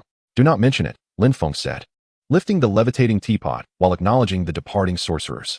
Thank you, Master Mordo, Master Hammer. Mr. Strange, Lin Feng smiled slightly. Dr. Strange, thank you. Strange took a sip from his cup. For now, you should not consider yourself a doctor, am I correct? Lin Feng shrugged. Isn't that the reason you were here? You have performed quite a number of surgeries lately, 7, if I recall correctly. Omniscient one, you are omniscient. Strange finally recalled where he had seen Lin Feng before. Indeed. That would be me, Lin Feng chuckled, settling into the seat previously occupied by Master Hammer and gesturing to the opposite side of the long table. Please, have a seat. You healed a man named Pang Bowen? Strange remained standing. That was not my doing. It was the previous master of Kamartosh, Master Gui, who retired. And I became the successor, Lin Feng shrugged. However, in a sense, I did assist in the healing. You enabled him to walk again? Strange's expression was one of disbelief. You could interpret it that way, Lin Feng nodded. How did you completely heal the severely damaged C7 and C8 vertebrae? Strange felt his worldview shatter. I did not heal him. He healed himself. Master Gui provided the guidance, and I supplied the tools. Lin Feng poured himself a cup of tea. This is impossible. Strange shook his head. There is nothing impossible in this world. I would have thought you realized this when we announced the establishment of the mystic realm over New York. Lin Feng smiled. This is different. You are all superhumans, but Pang Bowen possesses no superpowers. Strange argued and then suddenly realized, could it be that omniscient technologies had developed the means to bestow ordinary individuals with superhuman abilities? Is that why you are conducting research here? Potentially concealing numerous illicit experiments? Your understanding is profoundly flawed. Lin Feng shook his head, asserting, I will not grant anyone superpowers. However, I comprehend how to heal the body through the soul, even acquiring certain extraordinary capabilities akin to superpowers. Healing the body through the soul? Strange swallowed hard. Well, how do we proceed? Where do we start? Have you seen this? Lin Feng raised his hand, and a book soared towards Strange, opening automatically to reveal an illustration of human acupuncture points. Are you certain you haven't mistaken your book? I have only encountered this in gift shops before, Strange remarked, raising his hands in bewilderment. And what about this? Lin Feng flicked his fingers to turn to the page depicting acupuncture. Acupuncture? Splendid, Strange replied, his patience waning. Let us look at this. Lin Feng turned another page. You are showing me an MRI scan. I am not convinced by this. Strange shook his head. I spent my last savings on this one-way ticket, and you tell me my hands must rely on faith for healing? You perceive the world through a keyhole, striving throughout your life to widen that aperture to see and understand more. Yet now, when you realize that the whole can expand beyond your wildest imaginings, you reject that possibility. Lin Feng smiled. This is a common flaw among humanity. You eternally refuse that which you do not fully comprehend. My refusal stems from skepticism towards myths like yin and yang or the five elements, as well as disbelief in chakras, psychic energy, or the power of faith. Strange countered as he approached Lin Feng. There is no such thing as a soul. We are solely composed of matter. Superpowers are merely a form of genetic expression. And you are but a minuscule and inconsequential speck in this universe. You underestimate yourself far too much, and you underestimate me even more. Lin Feng responded with a slight smile. Oh, you believe you have seen through me? I recall you possess the ability to read minds, Strange said, pointing his finger at Lin Feng's chest. Yet, even without superpowers, I can see through you, Strange asserted. Even if you dismiss the notion of the soul and faith, you should not point your finger at someone who could reduce you to ashes with a mere gesture. Lin Feng grasped Strange's wrist, twisting it aside, and then struck out with a palm. A soul essence erupted from Strange's body, floating in midair. The spectral figure gazing in disbelief at its translucent hands before being drawn back into its corporeal form. What have you done to my mind? Strange exclaimed. Terror etched on his face. I merely ejected your soul from your body, Lin Feng replied, his hands clasped behind his back, a smile gracing his features. Why would you do this to me? Strange gasped for breath. To enlighten you. There is an abundance of knowledge you have yet to grasp. Lin Feng approached Strange, pressing his thumb to his forehead. Open your eyes. Stephen Strange felt as though his mind had instantaneously exploded, his soul soaring from his corporeal form, traversing the vast cosmos to the quantum realm, from various external dimensions to the chaotic void. It was as if he had grasped the entirety of the universe's knowledge. Yet, in the fleeting moment his soul returned to his body, all that wisdom vanished without a trace. Kneeling before Lin Feng, Strange extended his trembling hands. No, Lin Feng replied, shaking his head, and with a flick of his wrist, he cast Strange outside and shut the door. Chapter 86. This has nothing to do with your hands. He had been waiting outside for 5 hours. Mordo approached, observing Lin Feng, who sat calmly sipping tea, exuding an aura of resolve. It's time, let him in, he said. Lin Feng blew gently at the floating tea leaves and took another sip. Bang, bang, bang. Strange persisted in his relentless knocking. After a few moments, he suddenly felt the ground beneath him give way, tumbling into the room. Thank you. He managed to utter just before he fell. Take a bath, rest for a while, and if you have the time, try meditating. The all-knowing one will summon you shortly. Mordo said, lighting a candle and handing Strange a slip of paper. What is this? Strange inquired, gazing at the note inscribed with English letters. Is this my spell? That is the password for this place, Mordo shrugged. We are not primitive, especially with the chairman of the world's largest internet company as our leader. The language of mystic spells has existed since the dawn of civilization. In the tea room, Lin Feng and Strange sat facing each other. Long ago, the sages referred to this language as spells. If that term confounds you, it can also be perceived as a program, the source code constructing the fabric of reality. We gather energy. Lin Feng extended his hand, a vibrant red line crackling with sparks materializing in the air. Using this line as a diameter, he traced a circle with his hands, continuously manipulating it to form intricate geometric shapes, drawing energy from alternate dimensions of the multiverse. He recited incantations, forging shields and weapons to cast spells. Yet, even if my fingers can accomplish such feats, my hands merely tremble in the air, Strange lamented, raising his quaking hands. What I mean to ask is, how does one transition from a novice to a master like you? How do you repair damaged nerves and realign a fractured spine? A faint smile graced Lin Feng's lips.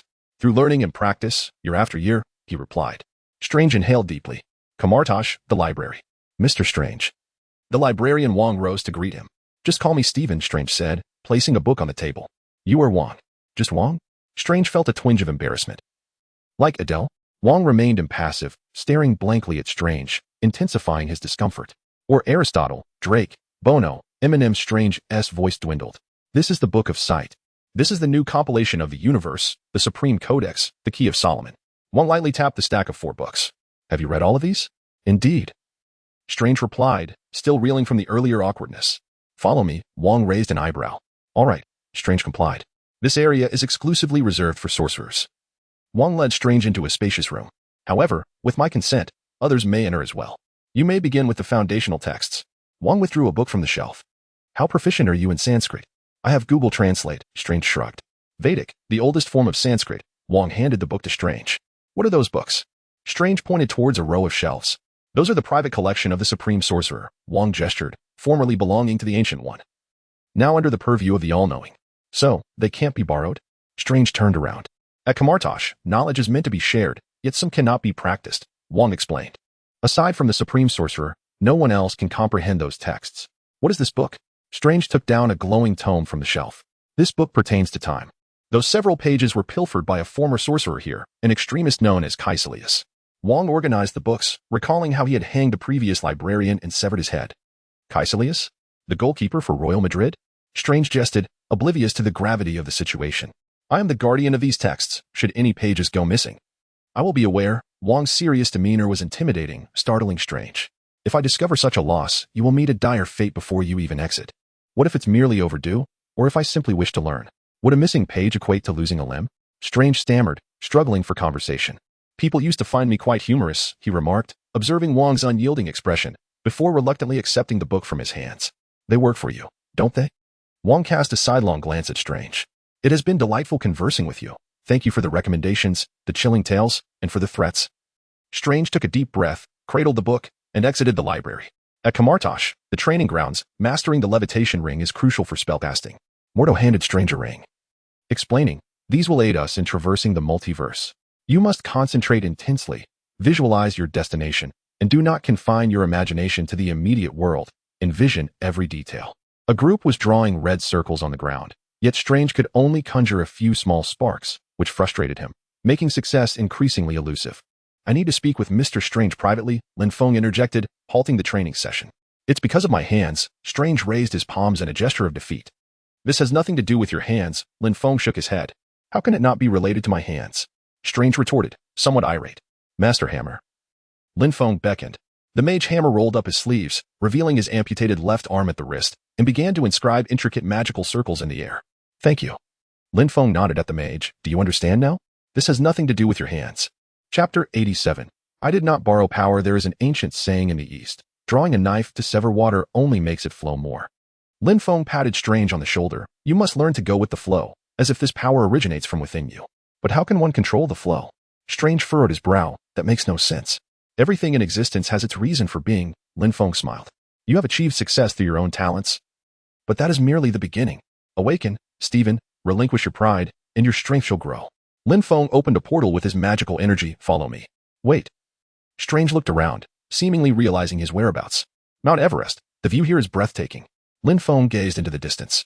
Indeed, it is beautiful, Strange shivered, his body trembling from the cold. However, it is frigid. If one remains in this temperature for over 30 minutes, their organs would begin to fail, leading to life-threatening danger. Lin Feng approached the portal. You might not last 2 minutes before succumbing to shock. What? Strange was taken aback. Yield, Stephen. Lin Feng smiled faintly as he stepped through the portal and closed it behind him, leaving Strange on Mount Everest. He will be fine, won't he? A portal opened, and the bald figure of the Ancient One emerged from within. Will he be all right? You should know better than I, Lin Feng chuckled. In another timeline. Didn't you employ the very same method? Yet, there are always concerns. The Ancient One shook her head. Even when the outcome is known, the process can still yield unimaginable variables. I understand, which is why I prepared in advance. Lin Feng projected Strange's image atop Everest. I infused him with a thread of energy that will keep his mind alert in the face of death, preventing him from truly dying. How is he faring? Mordo approached, bowing to the Ancient One. We shall see shortly. Lin Feng indicated the image above. I have faith in him. Do you? Oh, spare me. Mordo seemed to recall some unpleasant memories as he observed the scene above. At that moment, a soft sound echoed, and a spark appeared in the square. The spark gradually expanded into the shape of a portal, and Strange, with his eyebrows and beard frozen, tumbled out, collapsing unconscious. Not bad, right? Lin Feng glanced at Mordo, waving his hand to heal Strange's frostbitten injuries before opening another portal to return him to his room. See? He's a genius. Watching Strange master numerous spells in just a few days, Lin Feng smiled. A few days later, at Kamartosh, in the tea room. A few days ago, you knelt here, beseeching me to impart knowledge, and now you question all the lessons, opting for self-study? Lin Feng raised an eyebrow. Within these walls, you broaden my horizons. Yet now you expect me to abide by utterly unreasonable regulations. Strange descended the steps. Are you referring to the prohibition against using suspended charms within the library? Lin Feng regarded Strange. Did Wang report me?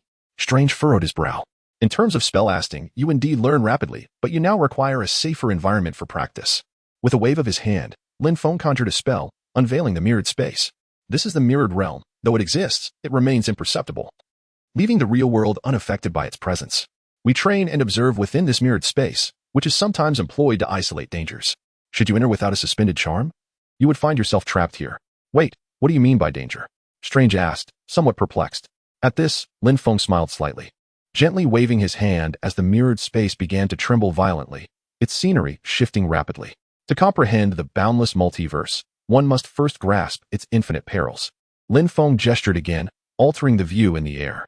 If I were to disclose something unknown to you now, you would surely be frightened away. Just how old is Lin Feng, truly? Observing Lin Feng supervising the mages in training, Strange furrowed his brow and glanced at Moda beside him. His age aligns perfectly with what the outside world perceives. Moda tightened his shoelaces. The all-knowing one has not endured the passage of extensive time. Yet the knowledge and formidable power within his mind bestow upon him an extraordinary aura. Very well, that seems reasonable, Strange nodded. But how has he acquired such immense power at this age? No one knows the source of the Supreme Mage's strength. We only understand that he is formidable enough to protect us. Modu retrieved a staff from the shelf. This is a magical artifact. Some spells are too potent for us to endure, so we infuse these spells into objects, transforming them into magical implements. This is the staff of the Court of Life that we utilize. Modu extended the short staff, transforming it into a long whip, which he cracked against the ground, producing a burst of sparks. Wait, the staff of the Court of Life? The Court of Life? Lin Feng turned back, his eyes shimmering with golden light as he surveyed the staff. Indeed, it bears a portion of the Court of Life's power. Observing the manifestation of the Court of Life on the panel, Lin Feng smacked his lips. The loaning capabilities of successive Supreme Mages have been quite formidable. Even drawing from the Court of Life? Master Strange, follow me. Lin Feng beckoned to Strange, leading him into the room.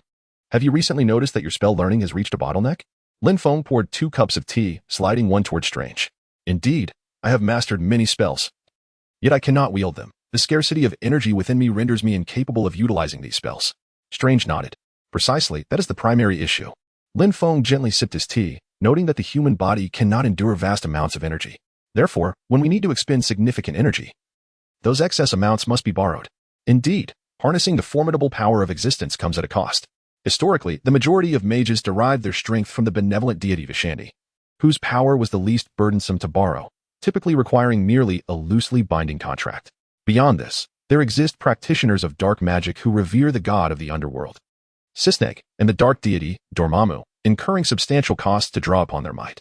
In theory, any powerful cosmic deity could serve as a source of magical energy, for instance. The previous supreme sorcerer, Agamotto, utilized energies from various deities, including Vishanti, Dormammu, and myriad dimensional gods, even extracting a measure from one of the 5 primordial creators, Eternity. And you? How much power have you borrowed? Strange gazed into Lin Feng's eyes. Me? Lin Feng chuckled softly. I have not borrowed from any deity. And this is precisely what has elevated me to the status of this generation's supreme sorcerer. Chapter 88. The most gifted mage you haven't borrowed any power? Strange paused, astonished. How then do you possess such strength? Take a guess. I have not borrowed the power of any deity, yet I remain the supreme sorcerer of Kamartaj. It's quite easy to deduce. Lin Feng smiled as he sipped his tea. To possess formidable strength without borrowing power, and still be the leader of Kamartaj? Strange pondered for a moment. Wait, could it be speak that thought aloud? You are not mistaken. A smile graced Lin Feng's face. You are, in essence, a deity, the very source of power for the mages of Kamartaj, who all draw upon your strength. Strange set his teacup down upon the table. Indeed. Lin Feng wore a triumphant expression. There is another question I do not comprehend. Strange inhaled deeply. How did Pangborn regain his mobility? In my recent studies of various tomes of magic, I have not encountered any spells capable of healing such an injury. After a period of training in Kamartaj, Pangborn mastered the power of space, the very essence of the portals you previously studied. He infused this spatial energy into his own body, granting him the ability to walk once more. Lin Feng set down his teacup, locking eyes with Strange. He is walking through the use of magic. Strange's eyes lit up, and he conjured several sigils, a barely perceptible glow flashing as his hands ceased to tremble. My hands have returned to me. A glimmer of excitement shone in Strange's eyes. Will I be able to return to the operating table? Theoretically, yes. Lin Feng nodded. However, you have acquired such knowledge. Do you truly wish to abandon your exploration of magic and revert to your former life? Lin Feng had discerned Strange's mindset, in essence. He understood the psychology of all intelligent individuals. They possess an insatiable thirst and yearning for knowledge. compelling them to strive to absorb every fragment of information until they reach their utmost potential. Certainly not. A faint smile curled at the corners of Strange's lips. The realm of magic is vast, and I yearn to learn more. Let us venture to the library, Lin Feng suggested. Invoking an ancient Eastern adage, a master may guide one to the door, but the journey of mastery lies within oneself. With a graceful wave of his hand, he vanished from sight. In the sanctum of Camartage, Dr. Strange wandered aimlessly among the shelves until a glimmer caught his eye. He had discovered the time tome, albeit with several pages missing. Thus began the unfolding of events. Lin Feng, sensing the moment, smiled subtly. The eye of Agamotto awaited him at the center of the room. Strange lifted it from its pedestal. Very well, he murmured, adorning himself with the eye around his neck before engaging its powers. He positioned his hands before him. Fingers forming a diamond shape, crossed his arms, then slowly spread them apart. A faint hum resonated as the internal mechanisms of the eye spun, revealing the time gem within. Excellent, Strange shrugged, his hands performing the intricate motions of an incantation as a verdant circle of light emerged between them. He retracted his left hand, allowing the circle to extend and envelop his right arm. Then, he directed his right hand toward a half-eaten apple on the table, moving it gently to the left, watching as the apple reverted to its original, pristine form. As he shifted his hand to the right, the restored apple appeared to be devoured by an invisible mouth, progressively decaying and spoiling. Wait, he said, flipping to the missing pages of the book and pushing forward, restoring the purloined content. Dormammu, he read aloud, inhaling deeply. The dark dimension? Eternal life? Hey, what are you doing? Stop. Wong's voice boomed, startling Strange and disrupting his spell.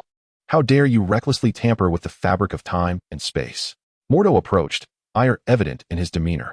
I merely followed the instructions within the book. Strange indicated the time tome. Did the book mention the dangers of such actions? Wong's face was a mask of fury. I'm unsure. I haven't reached that section yet, Strange admitted, shaking his head. Time manipulation can create temporal branches, an exceedingly unstable realm fraught with paradoxes and loops. Do you wish to be ensnared in an endless cycle, repeating the same moments ad infinitum, or worse, never to exist at all? Mordo berated, jabbing a finger at Strange. Shouldn't warnings precede the incantations? Strange murmured, his voice barely above a whisper, tinged with trepidation. Your insatiable curiosity may cost lives, Wong snapped, slamming the time tome shut. Your actions did not manipulate time, they threatened to unravel it. We must uphold the natural laws. How did you accomplish that feat? Mordo suddenly inquired, his gaze fixed intently on Strange. Where did you learn such elaborate incantations? You even comprehend them? I possess a photographic memory, Strange replied, a hint of pride in his tone. Otherwise, how could I have earned my doctorates in physics and medicine? However, what you accomplished just now is unattainable through mere memory. Mordo's gaze was grave. Your innate talent is destined for the role of a sorcerer. Indeed, you are the most gifted sorcerer in history, though I, as a cosmic deity, do not count in this regard. Lin Feng materialized within the library. What exactly are these entities? Strange fixated on Lin Feng's eyes. When will you reveal the truth to me? Follow me, Lin Feng replied with a smile. I shall elucidate everything for you. Chapter 89, Immortality? Come, I will explain everything. Lin Feng guided Strange to a room with 3 doors. This world is rife with threats. The Mogu resist dangers from the tangible realm, while the sorcerers of Camartage fend off perils from the magical domain. Lin Feng projected a model of Earth into the air. The title of Supreme Sorcerer has been passed down through generations. My predecessor was the Ancient One, and now it is I. Camartage has existed for millennia.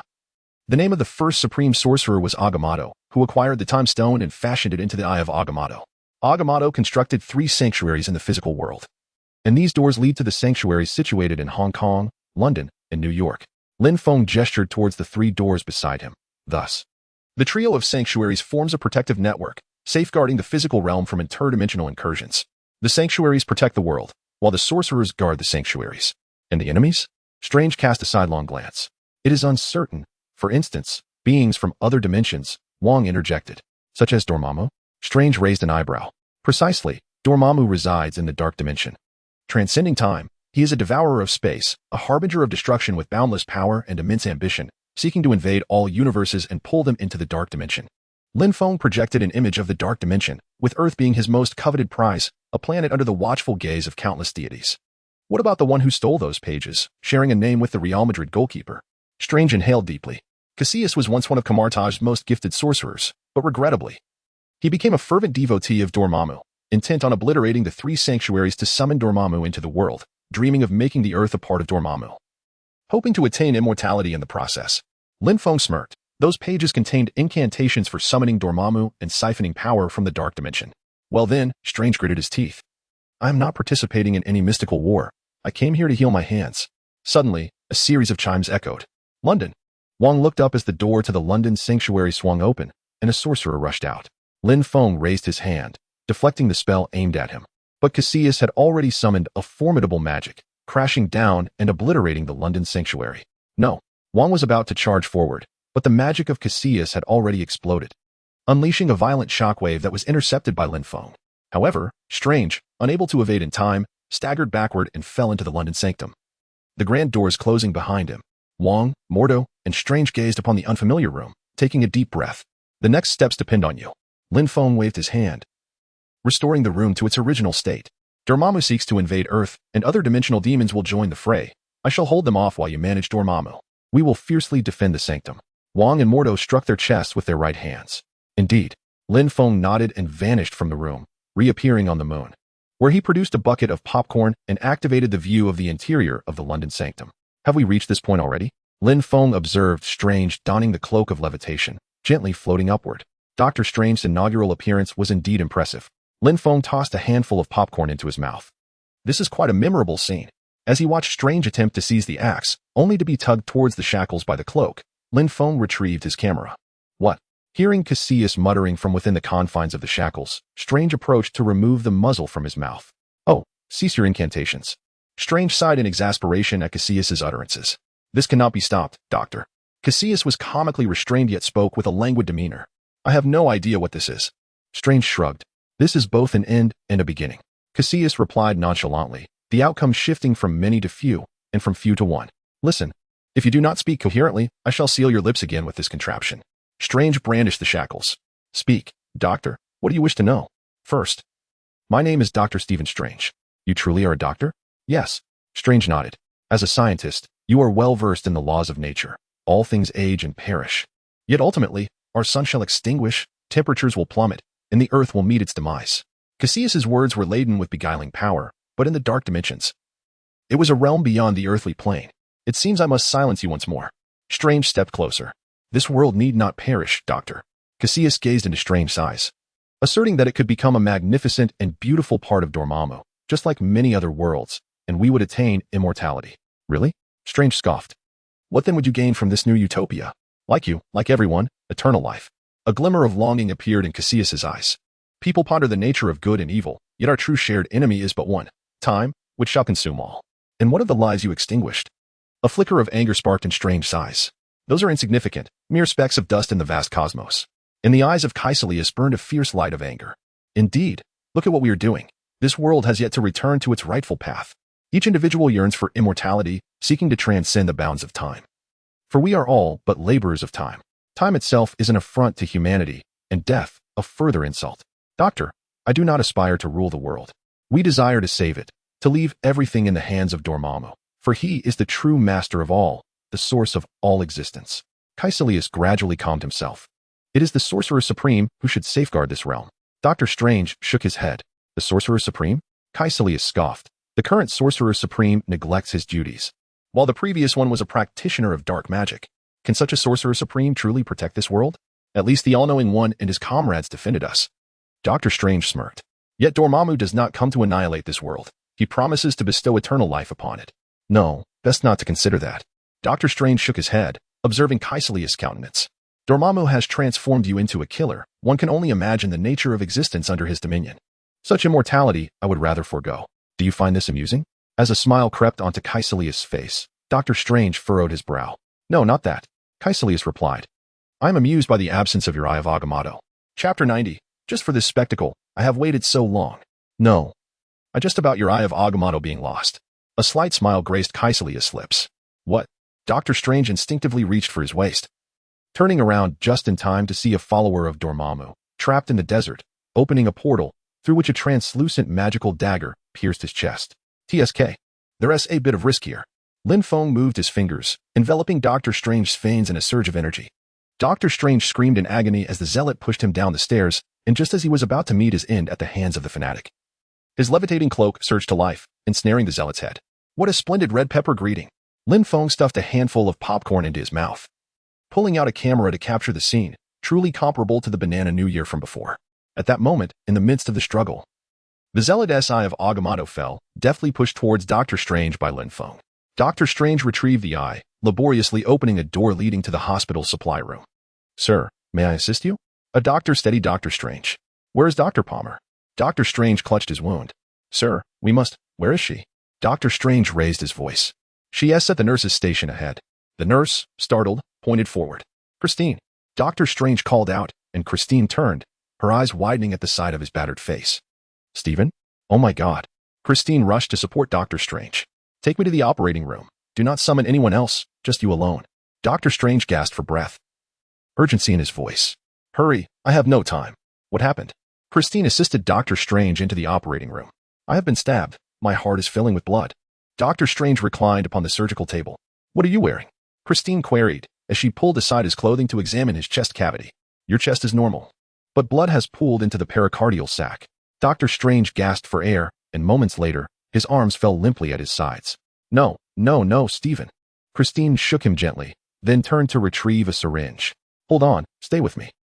We need to change perspectives. Lin Feng waved his hand in the air, casting a pale blue glow over the scene. Suddenly, Dr. Strange's astral form leapt from his body, half of it lingering between realms. Christine shrieked, stepping back and colliding with a medical cart. Be careful with the needle. Dr. Strange's astral form pressed its hands downward, signaling that it posed no threat. Stephen? Christine gazed, wide-eyed at the half-emerged spirit. What am I witnessing? This is my soul, Dr. Strange replied, a wry smile crossing his lips. Are you dead? Christine's voice trembled with a hint of tears. Not yet, but I am close. He pointed his astral fingers toward his chest cavity for her guidance. I've never seen a wound like this.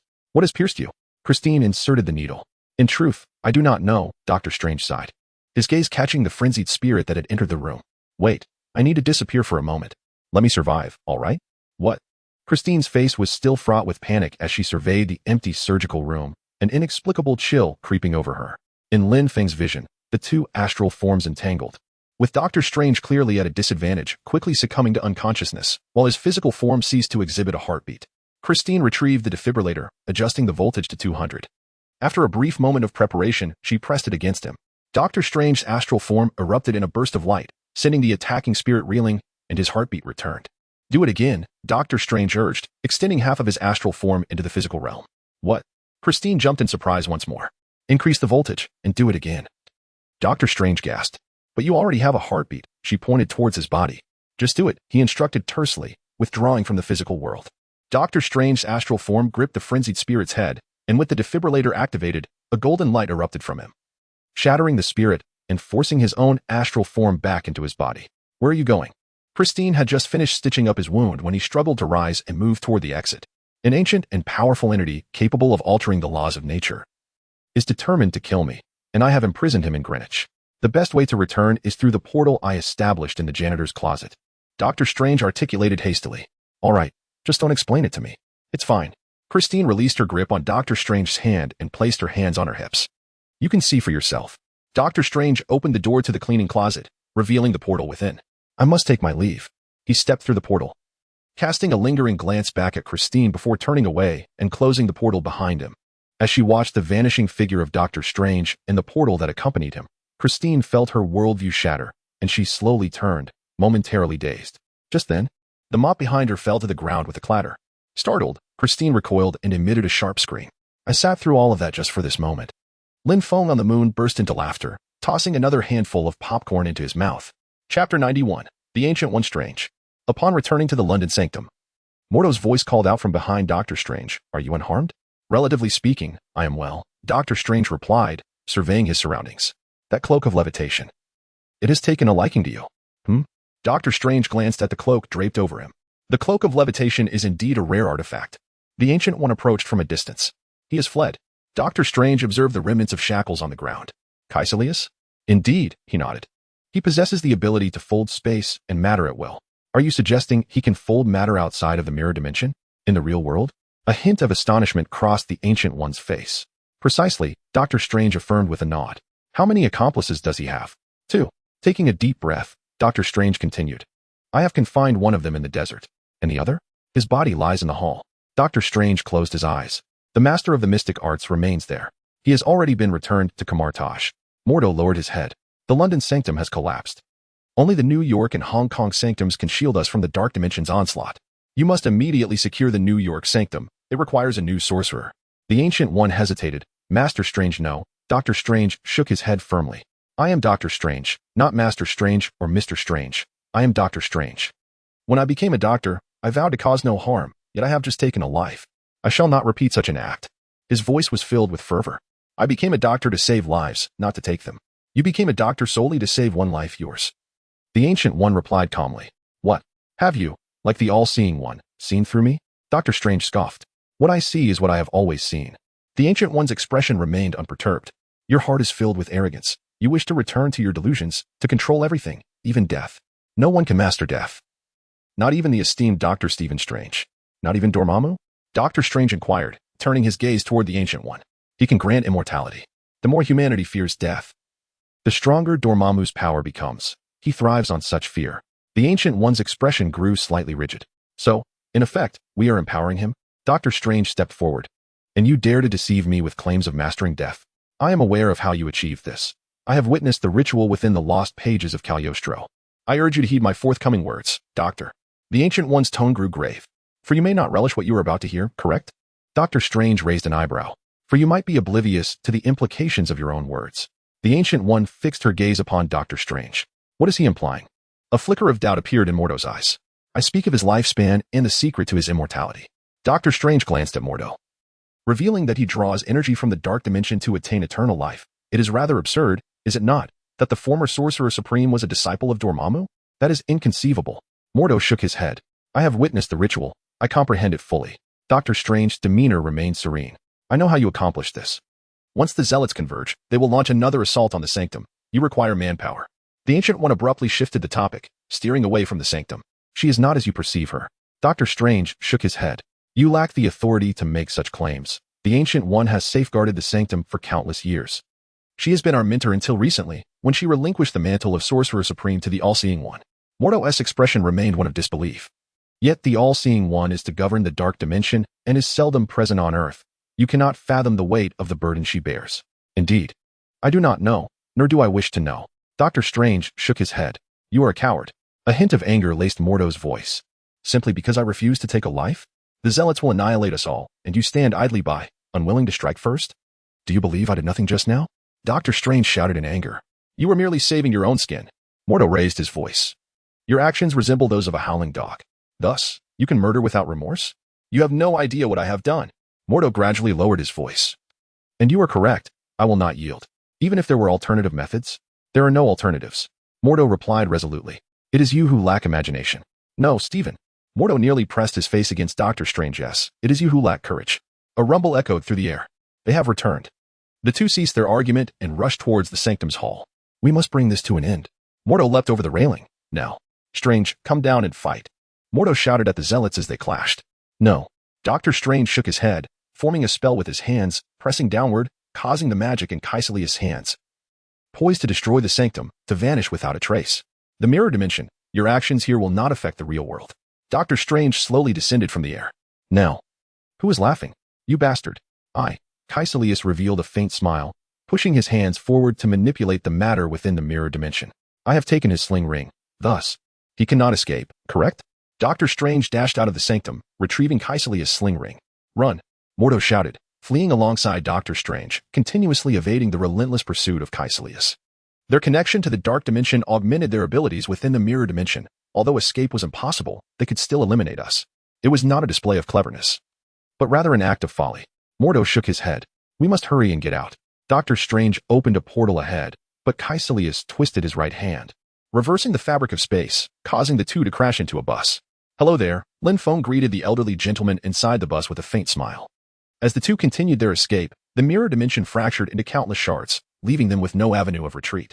Just as Caecilius was about to stab Dr. Strange, the steel plate beneath them suddenly gave way, sending them drifting backward, away from Caecilius. Indeed, this is the place. Lin Feng stood up and activated the recording. This scene undoubtedly epitomized the greatest reason for the demise of the Ancient One, a consequence of budgetary constraints. The Ancient One stood at the center. As the segments of the mirror dimension began to shift, gradually transforming into a gladiatorial arena. With a wave of her hand, she conjured a fan of magic, relocating Dr. Strange and Mordo to the side. Chapter 92. The Death of the Ancient One. She had indeed siphoned energy from the dark dimension. Mordo gazed at the ritualistic markings on the Ancient One's forehead, which symbolized her acquisition of power, his expression one of disbelief. Caecilius. The Ancient One directed her gaze toward him. When I sought you out, I was enveloped in despair, confusion, and helplessness. I trusted you, revered you as my mentor, only to be deceived by your lies. Caecilius' eyes bore a trace of hatred. I was protecting you. The Ancient One and Caecilius circled one another on the arena floor. Protecting me from the truth? She countered. Protecting you from the harm of your own actions, she said earnestly. I have a new teacher now, Caecilius shrugged. Dormammu is deceiving you, she warned. The ritualistic markings on her forehead began to dissipate. You have yet to see his true nature. His eternal existence is not paradise, but rather a descent into hell. You are a liar. Caecilius, flanked by two zealots, summoned magical blades, charging toward the Ancient One. She conjured two magical shields, successfully parrying their assault and swiftly gaining the upper hand. Seeing the tide turn, Caecilius raised his right hand and struck the ground forcefully. The arena undulated like flowing water. The Ancient One leaned back, slamming her hand against the ground, amplifying the tremors which sent the three adversaries flying. She leaped forward, engaging the two zealots in combat, while Caecilius, with a glint of malice in his eyes, donned a suspended ring. In a flash, the sound of steel-piercing flesh echoed as Caecilius' blade, intended for his own minion, found its mark in the Ancient One. Her movements faltered momentarily, and Caecilius opened a portal, kicking her into it. No. Doctor Strange and Mordo leaped into the portal, attempting to seize the Ancient One, but her descent was too swift. She shattered a glass pane and crashed to the ground. Christine. In the hospital, the voice of Doctor Strange echoed. Oh, no. Christine sighed as she turned around to see the gravely injured Master Gui being wheeled in on a stretcher.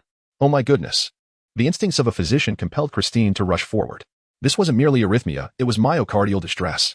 As he ran, Doctor Strange elucidated Gui's condition. Neurogenic? Indeed.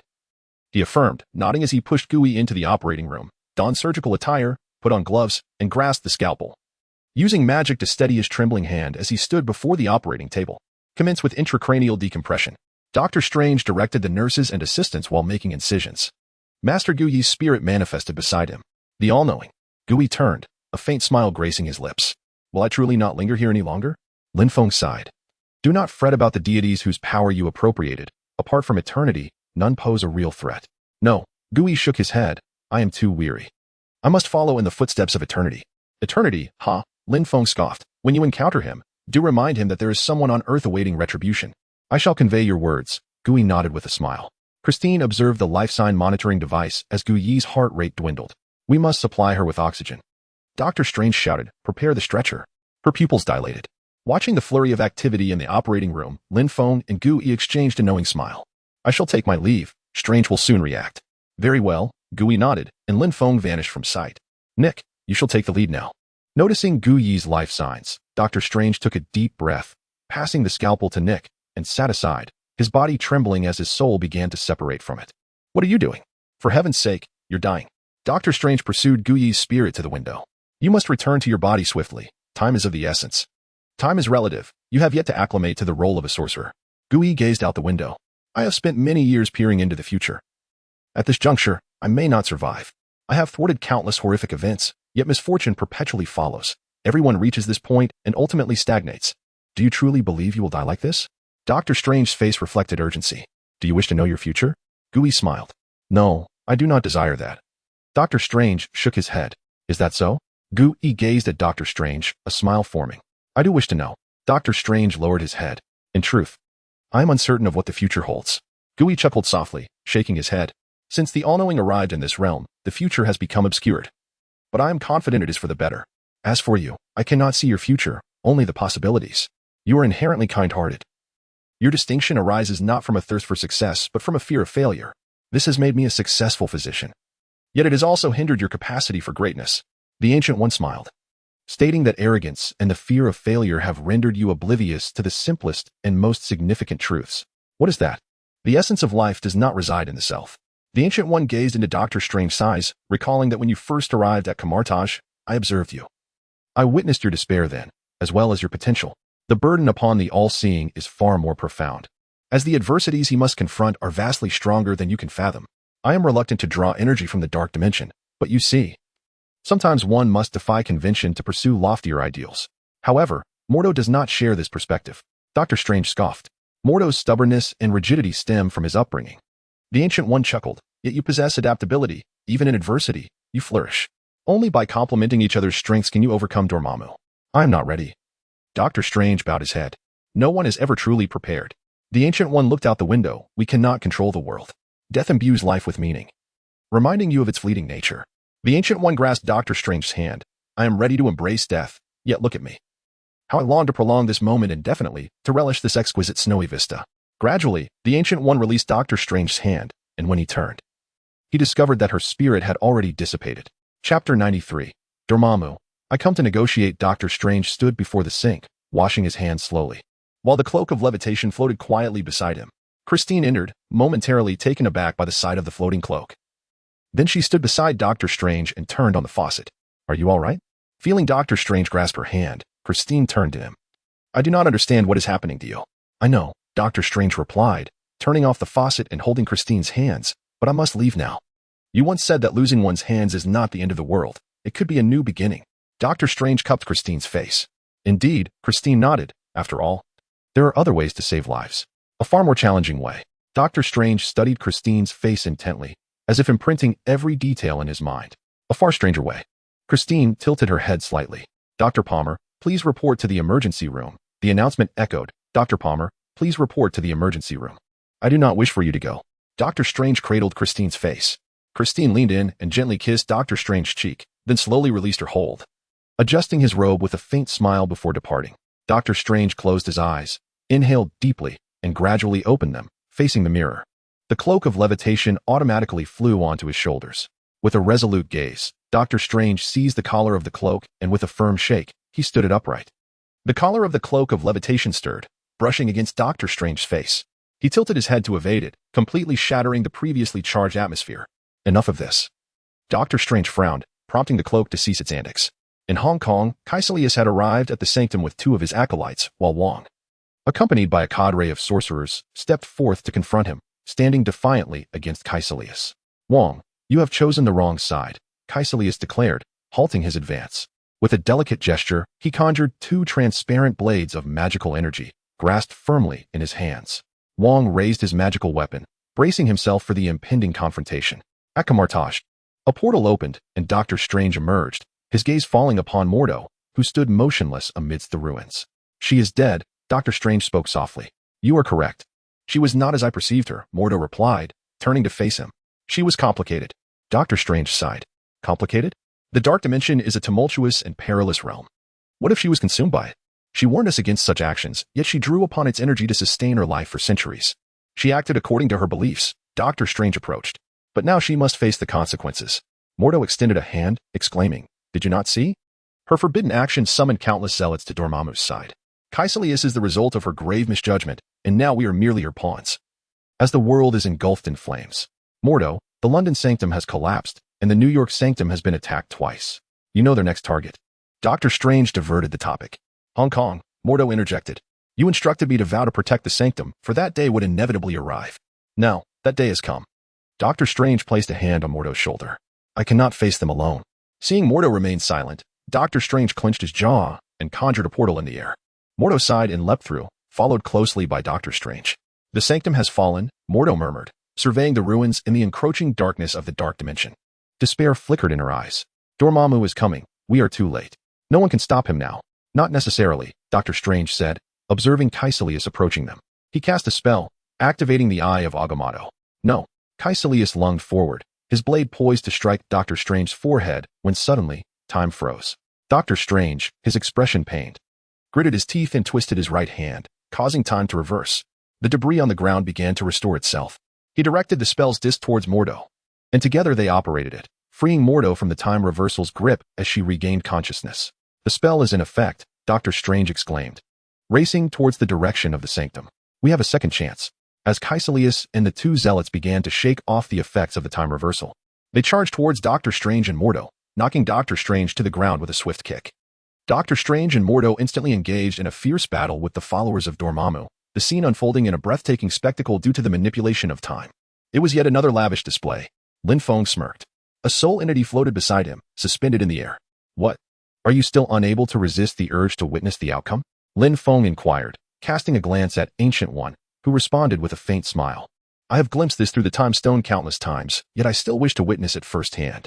Then let us observe, Lin Feng replied, magnifying the scene and even generating a pocket of air to carry the sounds, allowing Ancient One to hear what had previously existed solely in Lin Feng's mind. As the battle raged on, Dr. Strange was once again sent flying, his spell scattered, and time came to a halt at that moment. Pull yourself together, Strange. Get up and continue fighting, Mordo urged, brandishing the staff of the living tribunal as he faced Caecilius. We can bring this to an end. You cannot overcome what is destined to occur, Caecilius declared, stepping forward and gazing at the dark dimension above. Is this not beautiful? A realm that transcends time and death. Transcends time? Dr. Strange struggled to rise, pondering this statement, and suddenly a light illuminated before him as he soared into the dark dimension.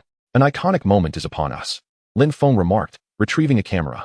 Dr. Strange landed on a star engulfed in darkness, casting a spell that conjured a green magical bracelet upon his wrist. Meanwhile, the terrifying visage of Dormammu loomed behind him. Dormammu, I have come to negotiate. Dr. Strange stood before Dormammu.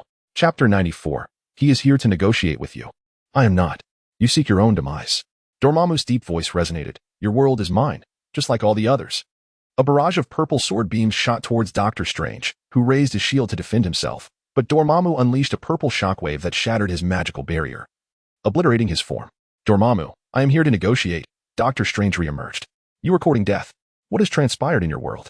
Dormammu paused, perplexed. No, this is reality. Dr. Strange shrugged. Then so be it, Dormammu scoffed, two spikes piercing Dr. Strange's chest. Dormammu, I am here to negotiate. He emerged once more. What is happening? Dormammu inquired. Bewildered. Just as you bestowed Caecilius with power from your world, I have brought a touch of my own abilities. Dr. Strange raised his hand, gesturing to his green bracelet. This is time, limitless, cyclical time. How dare you? Dormammu bellowed, delivering a powerful punch. Oh, Dr. Strange smirked, getting pummeled into a state of disarray. Dormammu, I am here to negotiate. Time reversed once more, and Dr. Strange stepped forward. You cannot continue this cycle indefinitely, Dormammu stated gravely. In truth, I can. Is this not the current state of affairs? Dr. Strange spread his hands. You and I, ensnared in this temporal loop, endlessly. Then you shall die countless times. Dormammu scoffed. Yet the people of Earth shall endure. A resolute glint shone in Dr. Strange's eyes. Then you shall suffer. Pain has become an old companion of mine. A faint smile graced Dr. Strange's lips. Humph. Dormammu unleashed another torrent of violet energy, shattering Dr. Strange. Dormammu, I have come to negotiate. Cease this. A dark celestial body crashed upon Dr. Strange. Dormammu, Dormammu, Dormammu. As time flowed, Dr. Strange faced innumerable deaths, mastering the art of magic with each repetition, prolonging his resistance each time. You will never triumph. Dormammu knocked Dr. Strange to the ground. This time, he did not perish. Indeed, Dr. Strange rose. Yet I can't afford to lose, time and again, endlessly. This shall render you my prisoner. No, stop, cease it, let me go. Dormammu once more pierced Dr. Strange's form. Yet in the next moment, Dr. Strange reemerged. No, I am here to negotiate. Dr. Strange advanced slowly. What do you desire? Dormammu conceded. Remove your zealots from Earth. Halt your invasion, and never return. Dr. Strange conjured a spell, stating, once I accomplish this, I shall cease. What have you done? Sensing Dr. Strange's presence behind him, Caecilius turned. I made a bargain. Dr. Strange shrugged. What is this? Observing his skin beginning to peel away, Caecilius' eyes widened with terror. Oh, this is everything you sought. Dr. Strange raised an eyebrow, stepping forward, as part of Dormammu, to relish eternal life, which you shall undoubtedly detest. The Dormammu ritual marks upon Caecilius and the two zealots glowed crimson, their screams echoing as their bodies began to disintegrate, drawn into the dark dimension. To be honest, you really should have stolen the entire book. Dr. Strange gazed at the receding dark dimension, for the warning lay just beyond the incantation. Ha ha ha. Suddenly, laughter erupted beside Dr. Strange. Wong, leaning against his waist, laughed heartily, unable to contain himself. Oh, how amusing. Dr. Strange raised an eyebrow, once more activating the Eye of Agamotto, twisting his wrist. Time reversed, restoring the collapsed sanctuary, and the dark dimension vanished entirely from Earth. Well, it is over. Dr. Strange smiled, exhaling in relief. You succeeded. Wong nodded at Dr. Strange. Yes, you succeeded, yet defied the natural order. Mordo inhaled deeply. Look around, it is all concluded. Dr. Strange gestured to the surroundings. You still believe there will be no repercussions, do you? Mordo shook his head. We have broken the rules like her, and we shall inevitably pay the price. No, in certain circumstances, defying the laws of nature may indeed bear no consequences. Lin Feng abruptly materialized on the street. asserting that your transgressions were undertaken in the name of safeguarding nature, a concept legally recognized as justifiable defense. Lin, where have you been? Upon seeing Lin Feng, Dr. Strange visibly relaxed. Me? I ventured into a 1 against 7. Lin Feng chuckled, revealing that apart from Dormammu, 7-dimensionally malevolent entities were coveting Earth. He had vanquished one, seizing his dimensional space, while the others fled. Indeed, I did engage in such a confrontation years ago, Lin Feng mused inwardly. Acknowledging that at least one thing Mordo had stated was not incorrect, Lin Feng raised his gaze. What is it? This matter is far from over. Some actions demand a price be paid, he declared. Gradually ascending, Lin Feng resolved that an invasion of his domain could not be dismissed so lightly. In a flash of brilliance, he found himself within the recently vacated dark dimension, fixing his gaze upon the colossal Dormammu. A deity? From Earth? Dormammu's expression grew serious. In a sense, Strange is also my apprentice. It is unacceptable for him to have slain me so many times and simply walk away. A crimson glow emanated from Lin Feng's hand, with a hint of golden light flickering in his eyes. I have already struck a bargain. Indeed, you have brokered a deal. You depart, and he allows you to leave. Lin Feng smiled faintly, adding, however, he has negotiated terms with you, while I have not.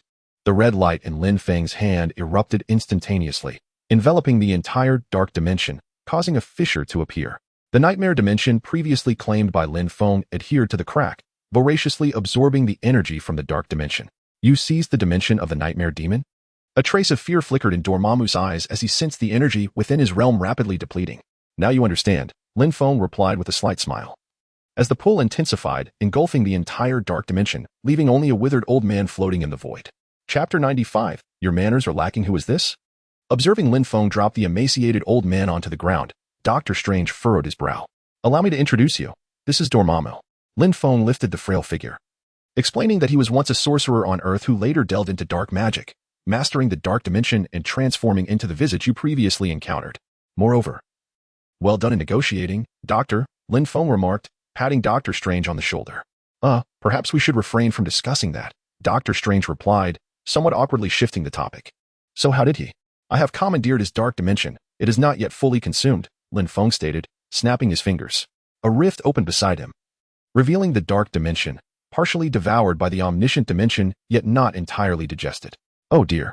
Witnessing the exposed corner of the dark dimension, Dr. Strange took a step back, his expression tinged with alarm. Fear not, it is under my control, Lin Feng reassured, waving his hand to close the rift.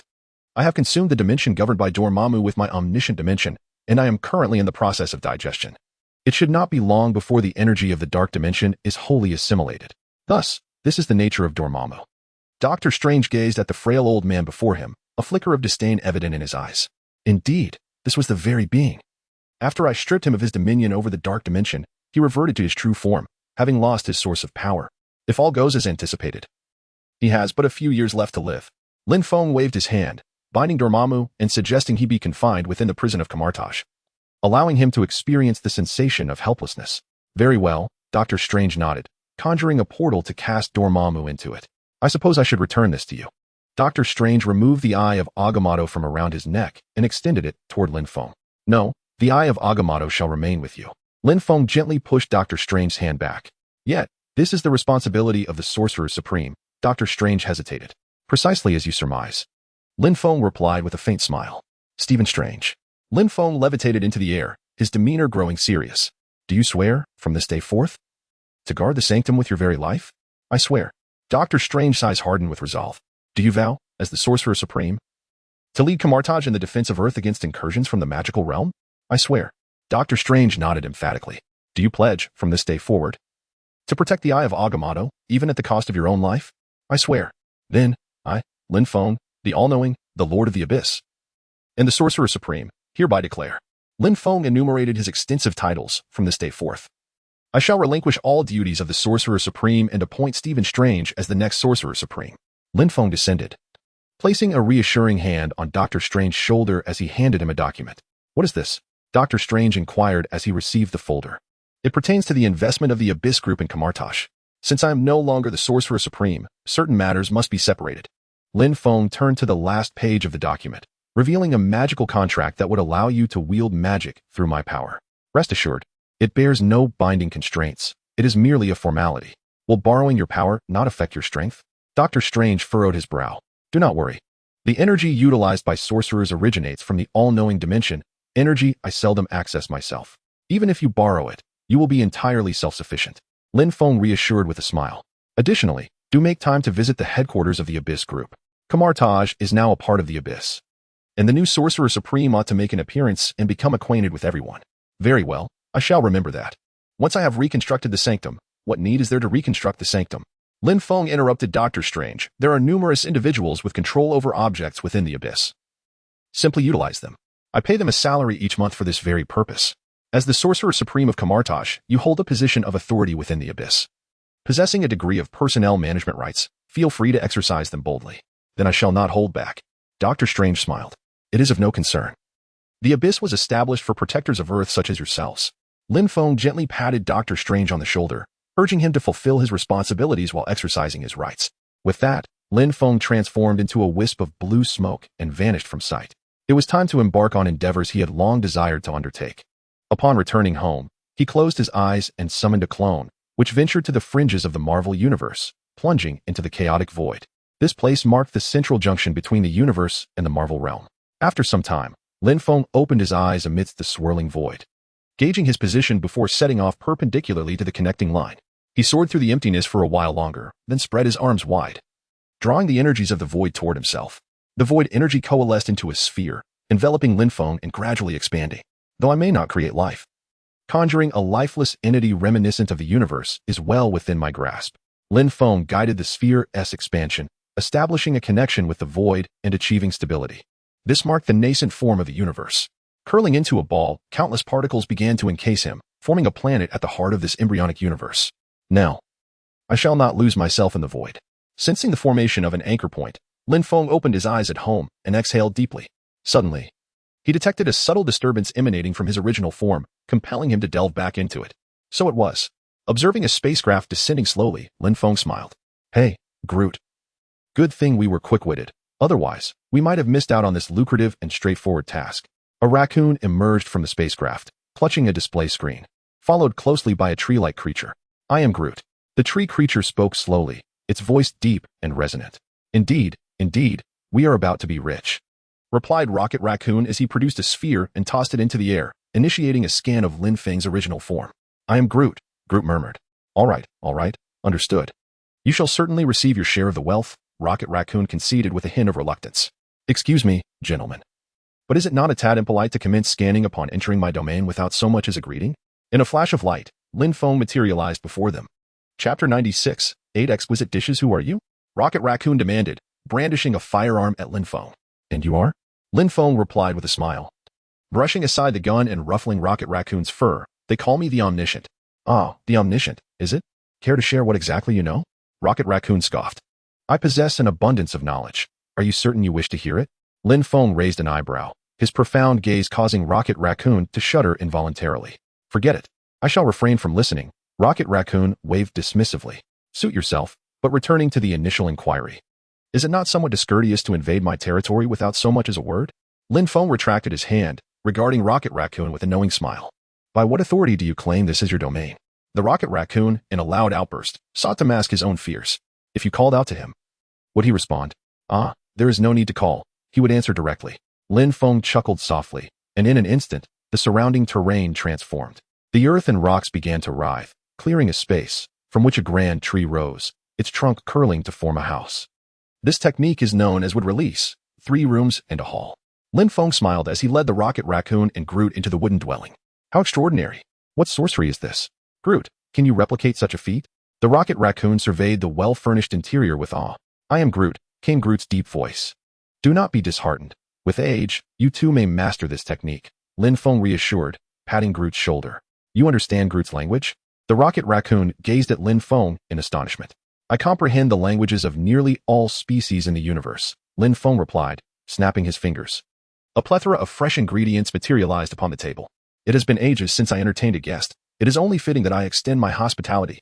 But there are only a few of us. Surely we cannot consume all this? The Rocket Raccoon observed the bounty of ingredients Lin Feng was preparing.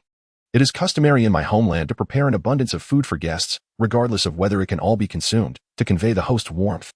Lin Feng smiled gently, drawing a dagger to begin processing a fresh wild boar. What is this? The rocket raccoon poked a mass of tentacles nearby. Oh, those are the tentacles of a dimensional lord's eye demon.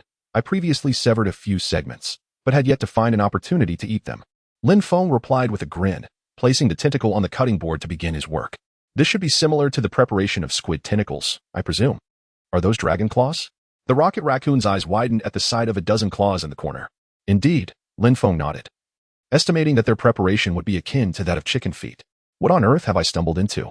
A hint of panic flickered in the rocket raccoon's eyes.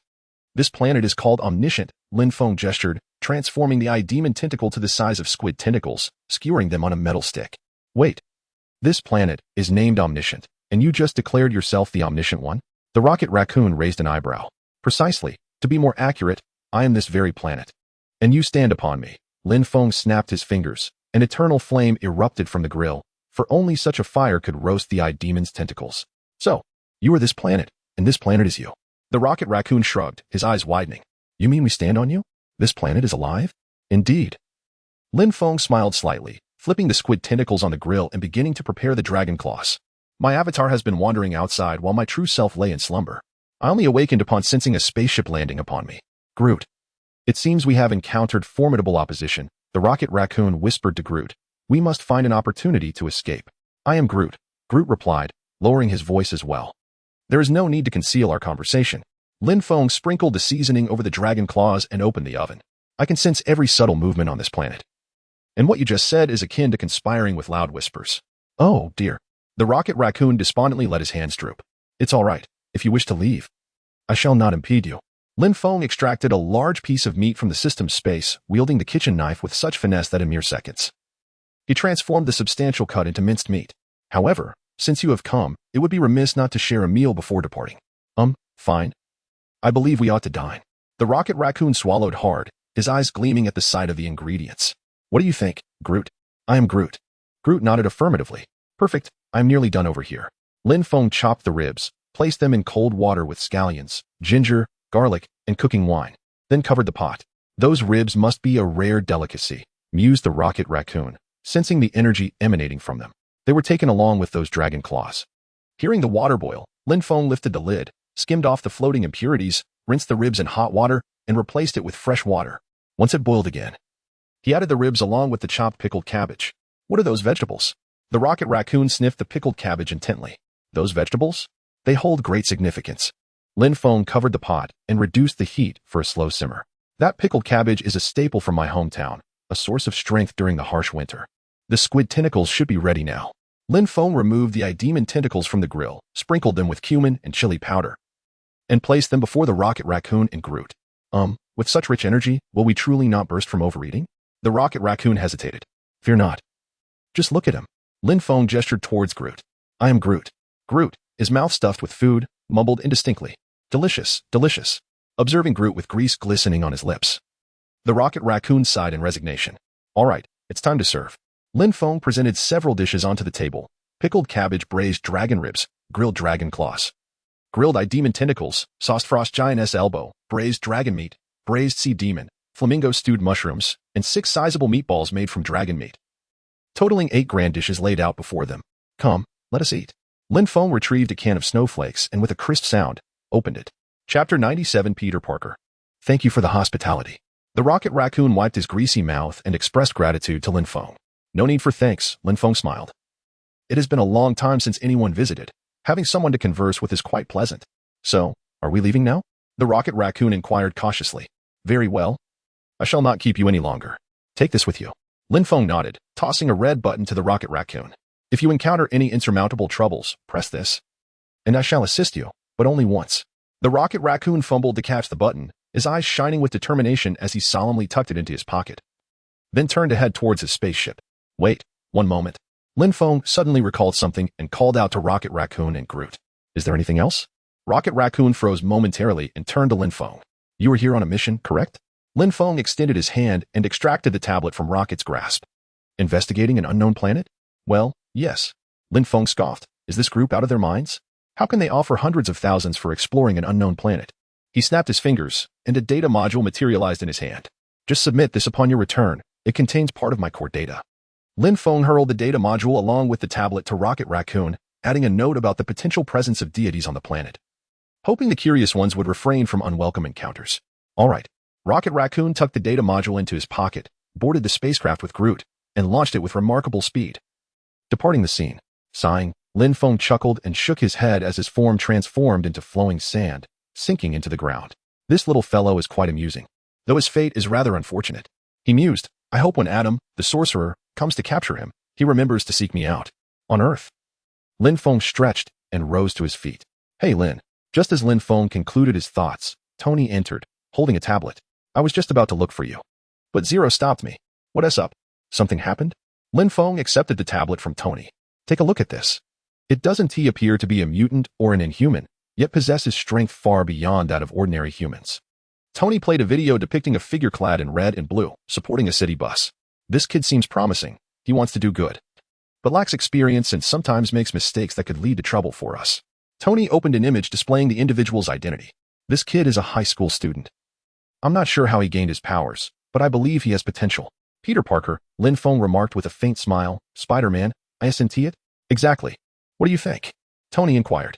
If you want to cultivate him, just bring him in. Why come to me? Lin Feng returned the tablet to Tony. I wish to mentor this child personally. I aspire for him to reach the level of a core member. Tony hesitated. What's this? Planning to retire? Lin Feng chuckled. Are you hoping this child will be your successor? Pepper is pregnant. Tony scratched his head. That's wonderful news. Lin Feng exclaimed. Surprised that after Captain America had a child, little Morgan was on the way too. Wait a moment. Let me check if it's a girl. Really? That is fantastic. I've been thinking, if I have a daughter, I would name her Morgan. Tony's face radiated joy. I'm not short on money now, and once little Morgan arrives, I'm ready to retire. That sounds reasonable. At middle age, one should focus on family, Lin Feng smiled. I'll accompany you to find this little spider. Great. Tony and Lin Feng fist bumped. This kid lives in Queens. His parents are deceased, and he resides with his aunt. He is currently attending school, and she should be home. Then let us go. Lin Feng patted Tony's shoulder. Driving is best. Using superpowers would attract too much attention. New York, Queens. The sound of the door creaking open heralded the entrance of a boy who held a keyboard in his hands. Hey, May, Peter greeted Aunt May while donning his headphones. How was school today? May turned her gaze towards Peter. Not too bad. Peter placed the keyboard and his backpack on a chair, noticing a luxurious car parked outside. Oh, Mr. Parker. Lin Feng, seated on the sofa, turned around and raised a hand in acknowledgement. What brings you here? Peter removed his headphones. Glancing at Tony and Lin Feng on the sofa, feeling somewhat perplexed. I'm Peter. Tony nodded in response. Lin Feng also offered a brief introduction. What are you doing here? Peter's small hands fidgeted awkwardly. Well, it seems we should introduce ourselves, Tony stated, having prepared his words in advance upon noticing Lin Feng's nod. You should have received my email, right? Yes, I did, Peter stuttered. It was about you didn't mention the fund. May interjected with a smile. The September fund. Tony shrugged. Do you remember applying for it? Yes, I did. Based on your grades and overall performance, we've approved it. It's settled. Lin Feng stood up. So, you have a secret from me now? May raised her hands. I didn't even know about this. I just wanted to surprise you. So I thought I'd detail you later. Peter frantically sought excuses. By the way, the application is. That's what we're here to discuss. Tony also stood up, incredulous. She is already an aunt, and this walnut red date bread is delicious. Could you pause for a moment? Peter frowned. Is this fund related to money? Of course it is. The funding is quite ample. Don't you see who we are? Lin Feng pointed at Tony. Can we talk to him privately for 5 minutes? Of course. May stood up. Peter led Tony and Lin Feng to his room, where Tony closed the door and locked it. Lin Feng moved his fingers, and a blue aura began to spread. Considering it's walnut red date bread. This isn't too bad. Tony discarded the bread he had in his mouth into the trash bin. What is that? Peter's expression grew serious. A soundproof barrier. Lin Feng shrugged. I believe the matters we're about to discuss are not something you wish your aunt to know. Chapter 98. Do not measure others by your moral standards. What is this? Retro technology? Tony pointed at a nearby signal receiver. Second-hand store? Salvation Army? All of this was salvaged from the junkyard. Peter shrugged. So, you're a dumpster diver? Lin Feng sat on the adjacent swivel chair. A hint of amusement in his gaze directed at Peter. Whatever. Peter shook his head. I'm quite certain I never applied for your fund. Stop. Let us discuss. Lin Feng turned to Tony, tilting his head. We have a counter question for you. Tony pulled out a mobile phone and projected an image. This is you, right? No. That is not me. What do you mean? Peter appeared flustered. Look at your movements. Tony switched to a new video, exclaiming in admiration at the impressive feat of a 3,000-pound vehicle cruising at 40 miles per hour. Truly remarkable. You are quite impressive. This is on YouTube, right? You found it there, didn't you? Peter began to make excuses, claiming it was all fabricated, mere computer effects, you understand? You're just like Barry. Lin Feng chuckled, snapping his fingers, causing the exhaust fan in the room to activate, and the spider suit to descend from above. What is this? This left Peter at a loss for words. You're still a bit lacking. There was a young man who once claimed that a suit made of aerospace materials was simply an ice skating costume. Lin Feng leaned back, asserting that when it came to the art of wide-eyed deception, you still have much to learn. So, you were that spider kid? Tony mused, pondering the titles. Crime-fighting spider. Spider-boy? Spider-Man, Peter shrugged. Wearing this onesie, and still a hero? Tony scoffed. This is not a onesie. Peter shook his head, declaring that today had gone rather smoothly. Mr. Stark, Mr. Lin. I didn't miss the subway, stumbled upon a high-quality find, and even passed my algebra exam. Who else knows about this? Lin Feng stood, asking if anyone was aware. No one knows, Peter replied, shaking his head. Not even your exceptionally charming aunt. Tony raised an eyebrow. No, she doesn't know. She would go mad if she did. You know what I find most impressive? It's this web. Tony detached a small device from the web shooter, marveling at its tensile strength. Who made this? I did. Peter caught the web storage canister tossed by Tony. Climbing walls. How do you manage that? Sticky gloves? Tony sat on Peter's bed, inspecting the suit. That's a long story. Good heavens, you can see with this thing? Tony adjusted the goggles on the mask, declaring he was blinded. Yes, I can see, Peter retorted, snatching the suit back. I can see, all right. Ever since that incident, my senses have become extraordinarily heightened. Receiving far too much information. Wearing that helps me focus. What incident? Tony furrowed his brow. He was bitten by a spider with a unique gene, granting him wall crawling, heightened senses, superhuman strength, and other abilities.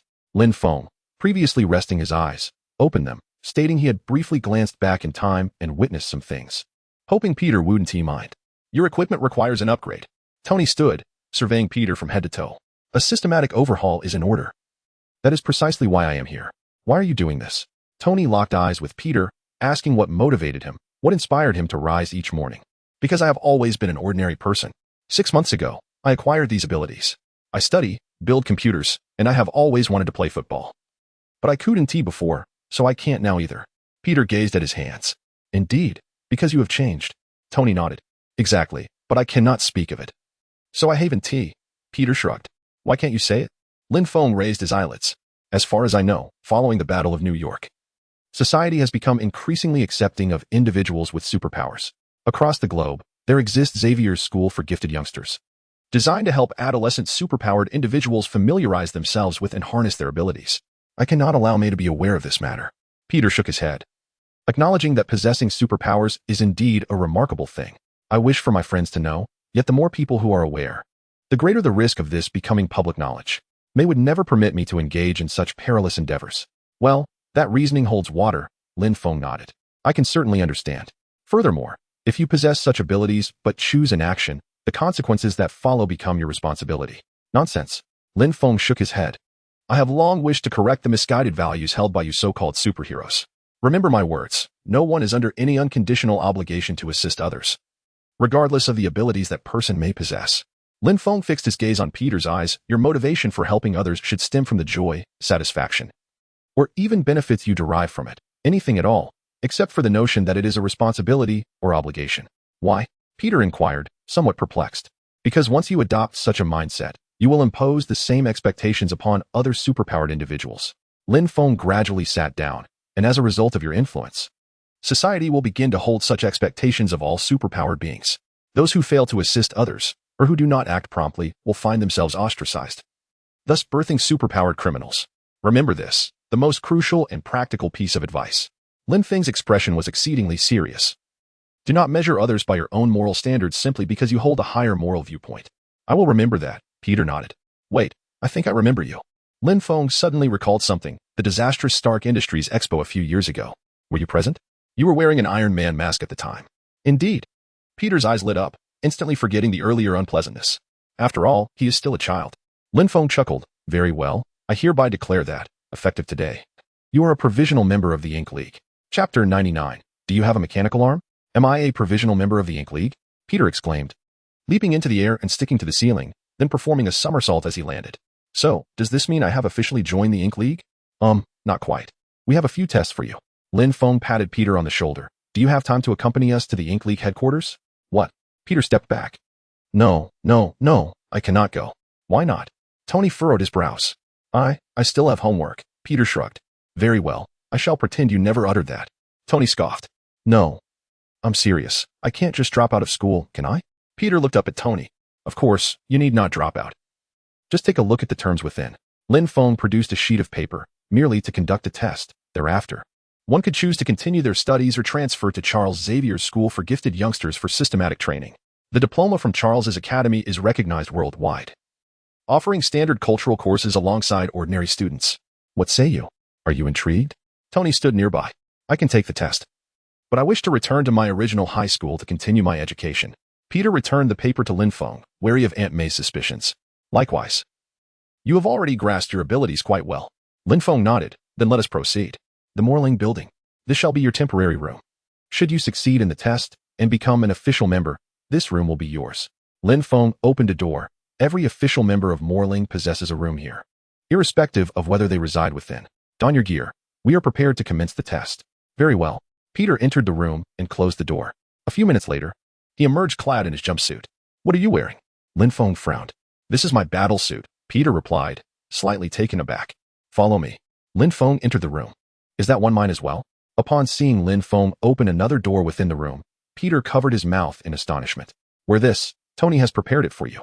Lin Feng tossed a box into Peter's arms before exiting the room. What a surprise. Peter opened the box to reveal the Spider-Man suit lying quietly within, adorned with a note, equipment upgrade. Tony. Excellent. Very spirited.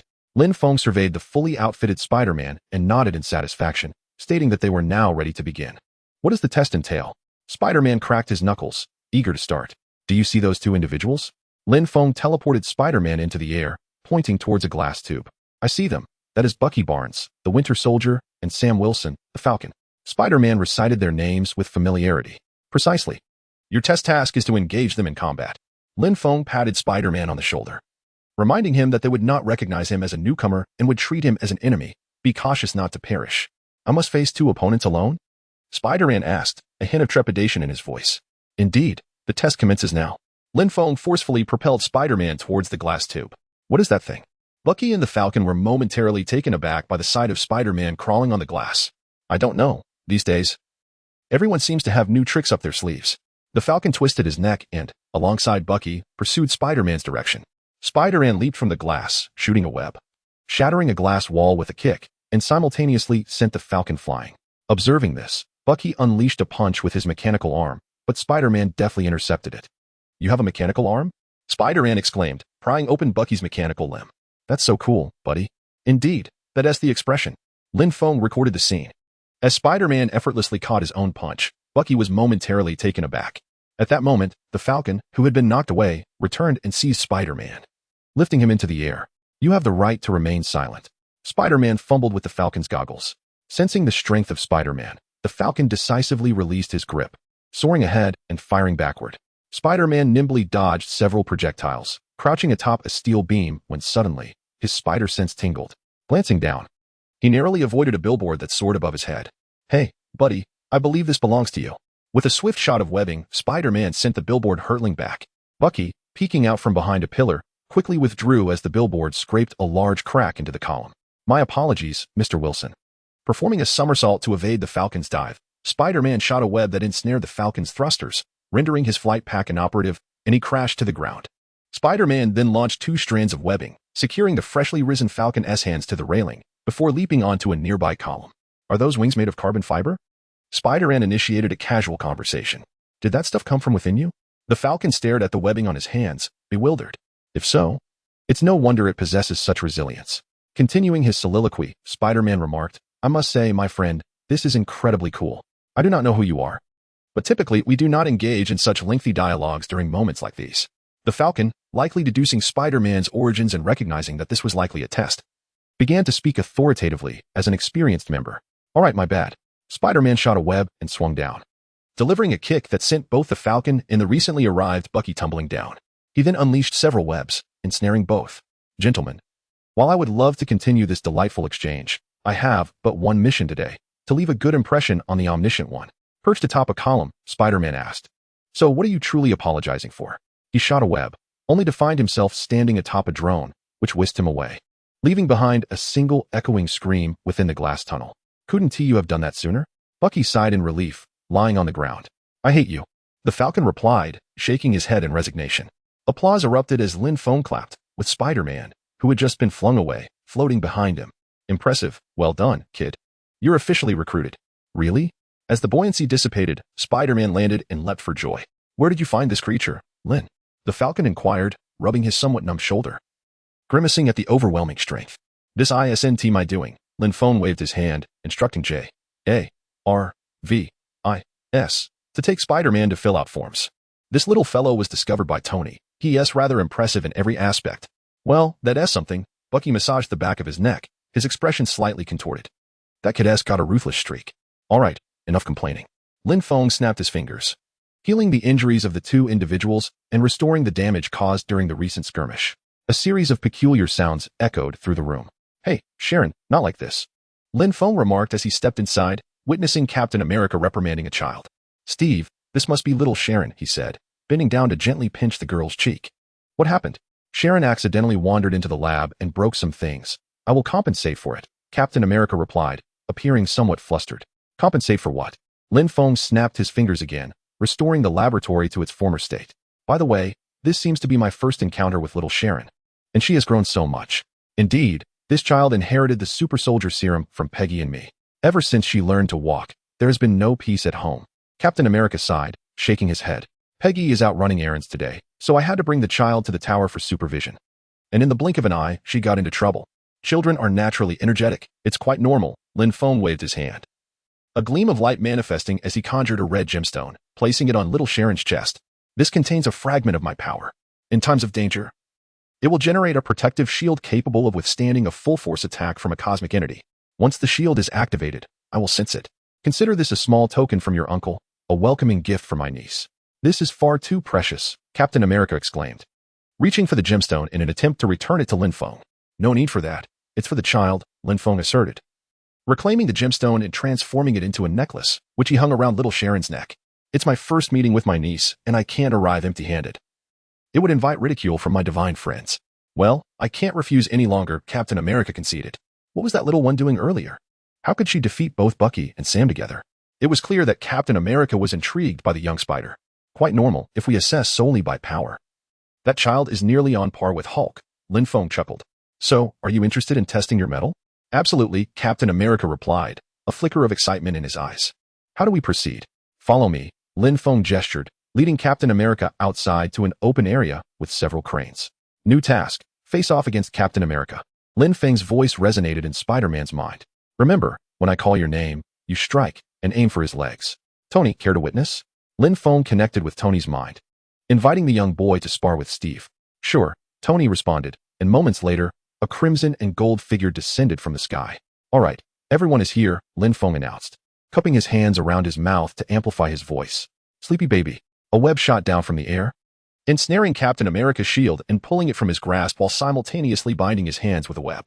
A figure clad in red and blue, wielding the shield, executed a somersault in midair, landing in a superhero pose atop a vehicle. Well done, kid, Tony applauded, marveling at Captain America's surprise encounter with an opponent. Thank you. The landing wasn't ideal. I'm still adjusting to the new suit, the young hero replied. Spider-Man promptly opened his mouth to speak. Wait, Mr. Stark. This is certainly not an issue with the suit. The suit is impeccable. Thank you. Lin Feng chuckled, deftly using his fingers to free Captain America's hands from the webbing. Very well, Captain, Spider-Man saluted with a somewhat unorthodox gesture. I am Spider-Man, your ardent admirer. Greetings to all. All right, rookie. Let me impart your first lesson. Engaging in idle chatter during a battle is not a commendable practice.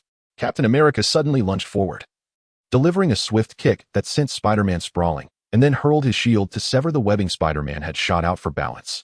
That contraption of yours defies the laws of physics. As he watched the shield return to Captain America's grasp, Spider-Man landed atop a tow truck. Child. There is much you do not comprehend, Captain America remarked, lifting his chin.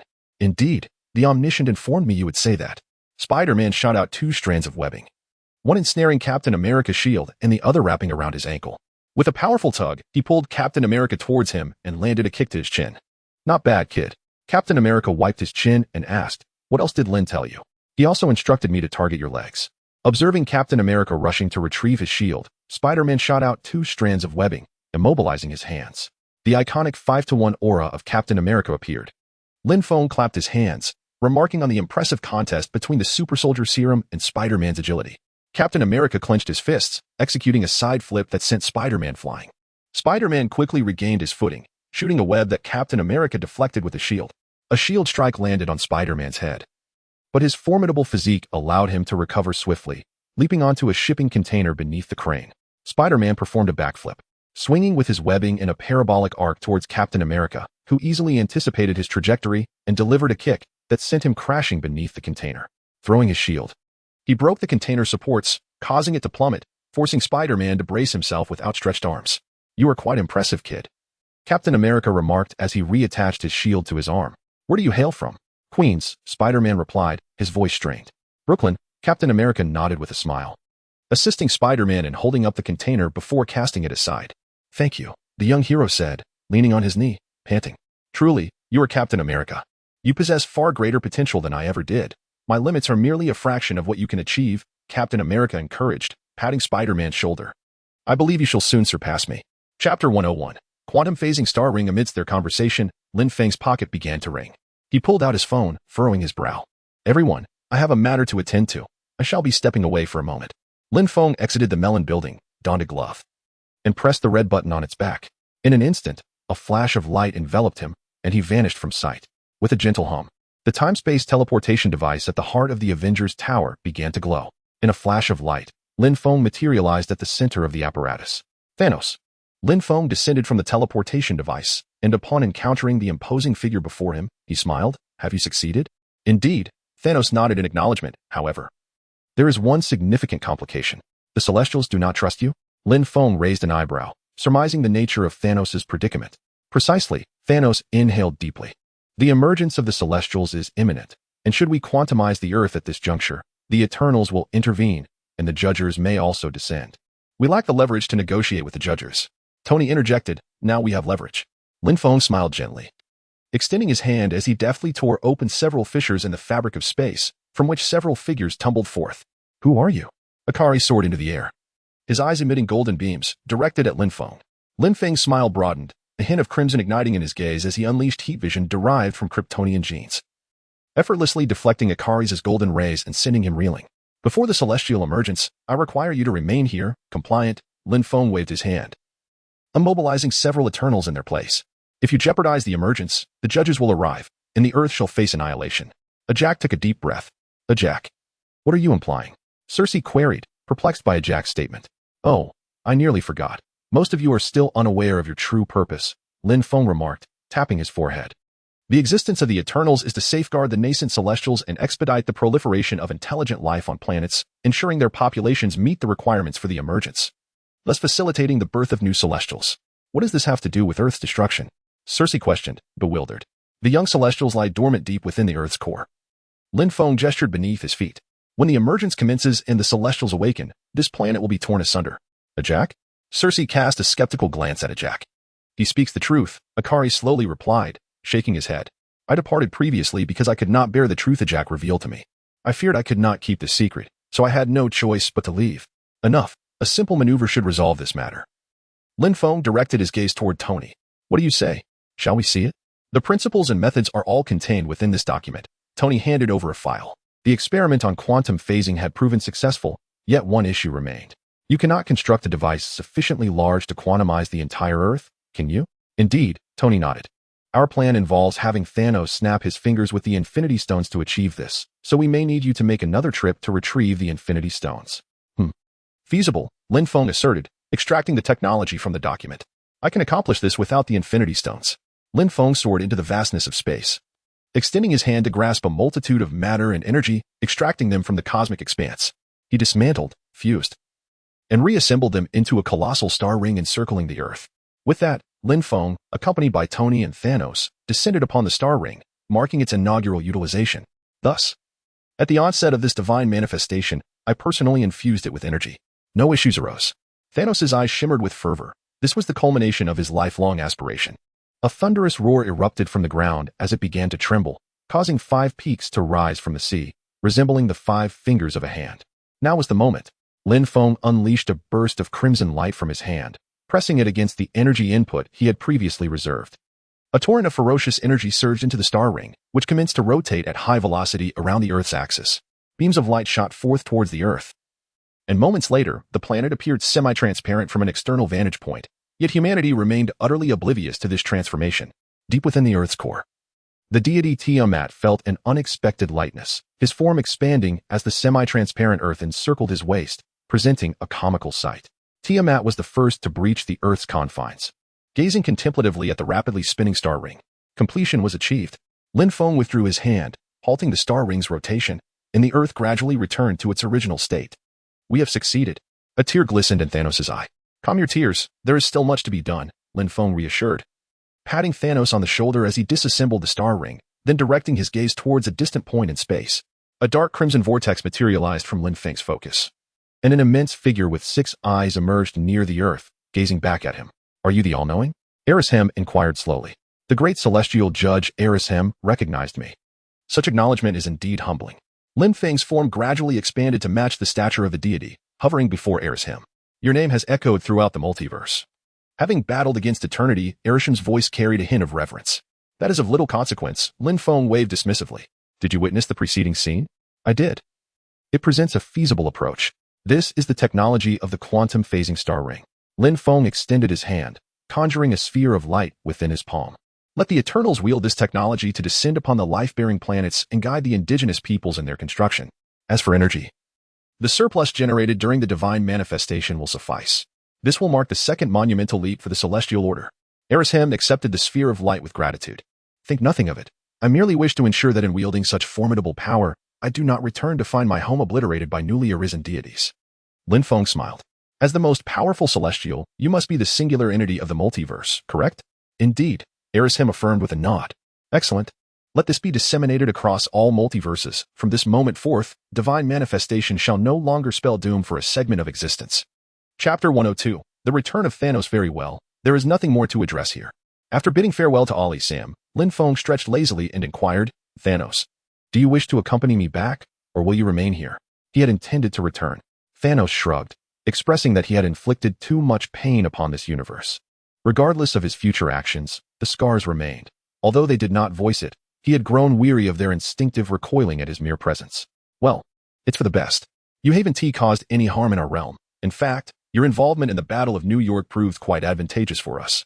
The original universe suits you better, Lin Feng remarked, nodding. Shall we bid them farewell? Very well. Thanos inhaled deeply and followed Lin Feng back to Earth. Go ahead. Lin Feng gestured with a slight tilt of his chin as he ascended aboard the Sanctuary 2. Gamora, Nebula, have you made any acquaintances? Lin Feng inquired, observing Gamora and Nebula adjusting the ship's controls from his throne.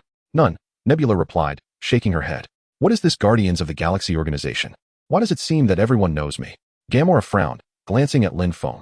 Because in this universe, you were one of them, but you perished, Lin Feng shrugged. On this timeline, Thanos cast you from the cliffs of Vormir to obtain the Soul Stone. That certainly sounds like him, Gamora scoffed, returning to her dashboard. Do you not feel even a hint of discomfort? Lin Feng leaped from Thanos' throne and approached Gamora. What Thanos did in this universe has no bearing on the man he is now, Gamora replied, a flicker of confusion in her eyes. Well, fair enough, Lin Feng said, clicking his tongue before vanishing from sight. Rocket. Lin Feng called out to the raccoon. What? Rocket turned around. In the event of danger, press this. Lin Feng tossed a red button to him. My presence has altered your future. Gamora was meant to stay, and without her, there's a crisis you might not survive. Couldn't you just tell me what the danger is? Rocket pocketed the button. Trust me, you would not want to know what it entails, Lin Feng chuckled. What if I've altered the timeline significantly enough that the crisis never occurs? The danger I'm not supposed to know about? Rocket raised an eyebrow. Oh crap. I think I might have an idea. Lin Feng smirked. As long as you have a semblance of understanding, being mentally prepared is beneficial. Should any issues arise, call for me immediately. Understood, Rocket nodded. So, is this goodbye? Indeed, let us depart, Lin Feng confirmed with a nod before vanishing once more. Is that it? Lin Feng raised an eyebrow at Thanos, who had returned to the Sanctuary 2. The only one I could truly consider a friend is Stark. There's nothing else to say to the rest, Thanos replied with a shrug. Then let us go, Lin Feng said, stretching once more as he settled into his seat. With a snap of his fingers, Lin Feng transported the entire Temple No. 2 to the edge of the cosmos. A flash of brilliance illuminated the space as Lin Feng appeared outside the temple. Drawing his sword, he struck at the cosmic barrier, cleaving a massive fissure through it. As Lin Feng's form expanded, he used both hands to brace against the rift, tearing it wide enough for the entire temple number 2 to pass through. "Done," he remarked, brushing off non-existent dust from his hands. He gestured toward the temple number 2, and a translucent crimson membrane enveloped it, following him as he traversed the cosmic barrier. In one final act, Lin Feng enlarged again, grasping the edges of the cosmic rift, and sealed it back together, running his hand over the surface. The cosmic barrier restored itself to its original state, appearing as if it had never been torn. "All right, we're back," Lin Feng announced as he re-entered temple number 2, only to find Thanos staring in disbelief. "Hey, what is going on?" "Snap out of it," Lin Feng said, waving his hand in front of Thanos. "We returned." Oh, we're back." Thanos blinked, regaining his composure. "That thing you tore apart, it was the cosmic barrier, wasn't it? You directly used absolute power to rip open the cosmic barrier and brought us to the parallel universe?" Yes," Lin Feng replied with a wink. "It was about that simple.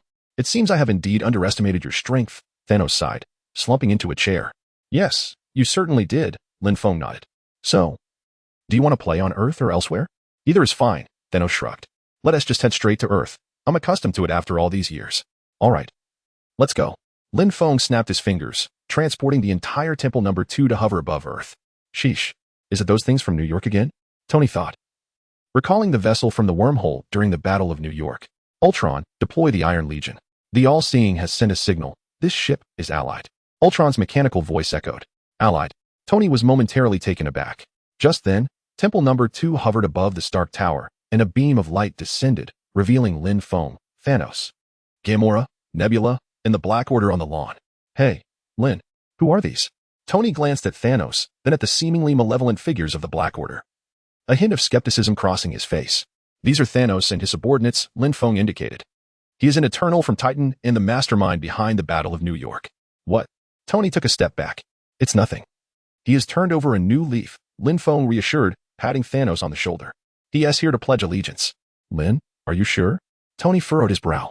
"Rest assured, his objectives have been fulfilled, and he currently lacks any further ambitions," Lin Feng smiled. "Well, okay then."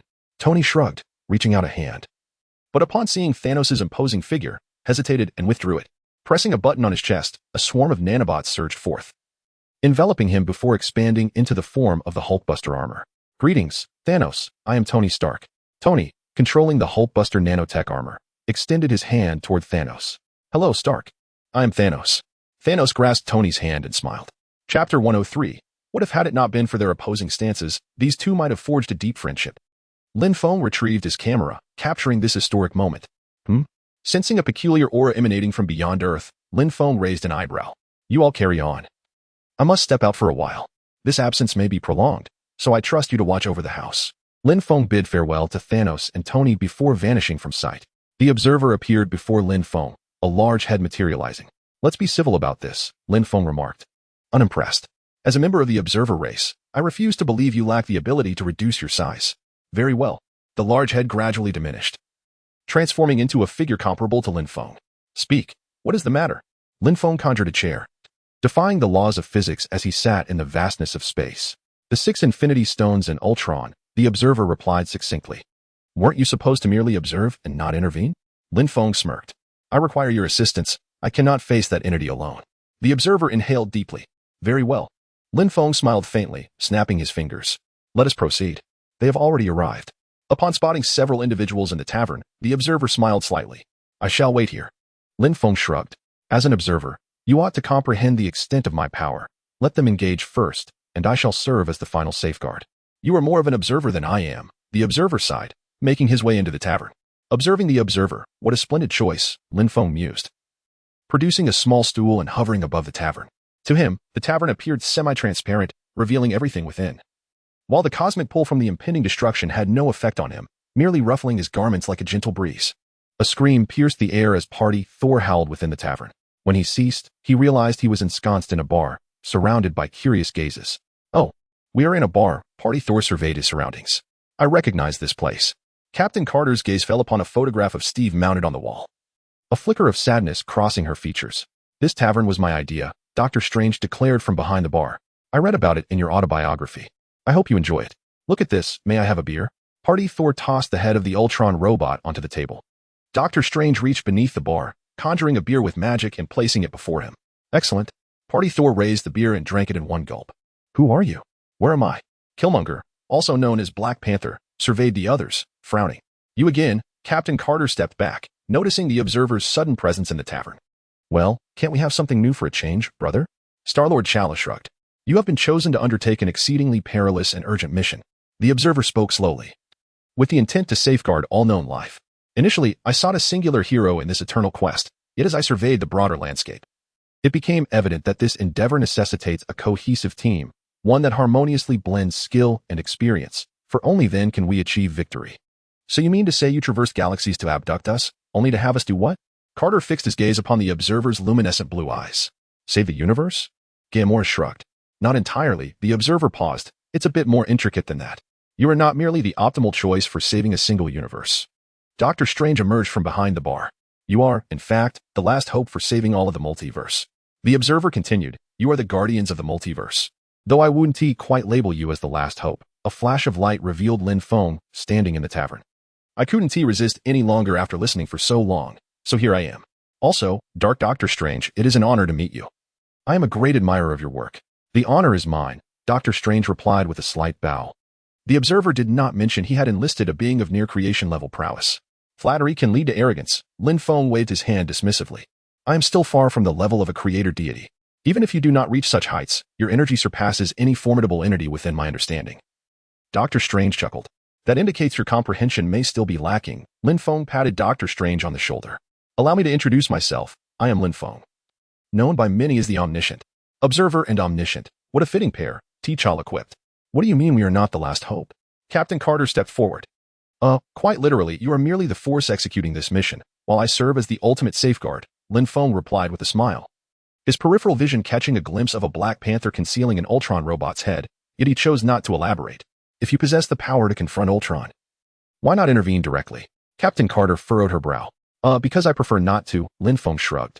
I tend to be rather lazy, and I wish to avoid experiencing the euphoria that comes with altering the world. Such exhilaration could lead to an addiction, resulting in me traversing various universes, whimsically rewriting the narrative of each one. That would be exceedingly perilous. So, if we cannot contain Ultron, you will intervene. But the cost of your intervention could potentially unravel all universes? Gamora raised her sword. Did I summarize that correctly? Indeed, you did, Lin Feng nodded. Now please continue. Do not mind me. My greatest passion is observation. In that regard, I may be even more proficient than the observer. Observation? I presume you mean watching a performance? T'Challa scoffed. I should introduce you to Rhodey, Lin Feng mused as he found a seat. If that is the case, I would not object, he added. Alas, we cannot rely on him, so we must depend on ourselves. T'Challa shook his head. My friends, do you have any thoughts?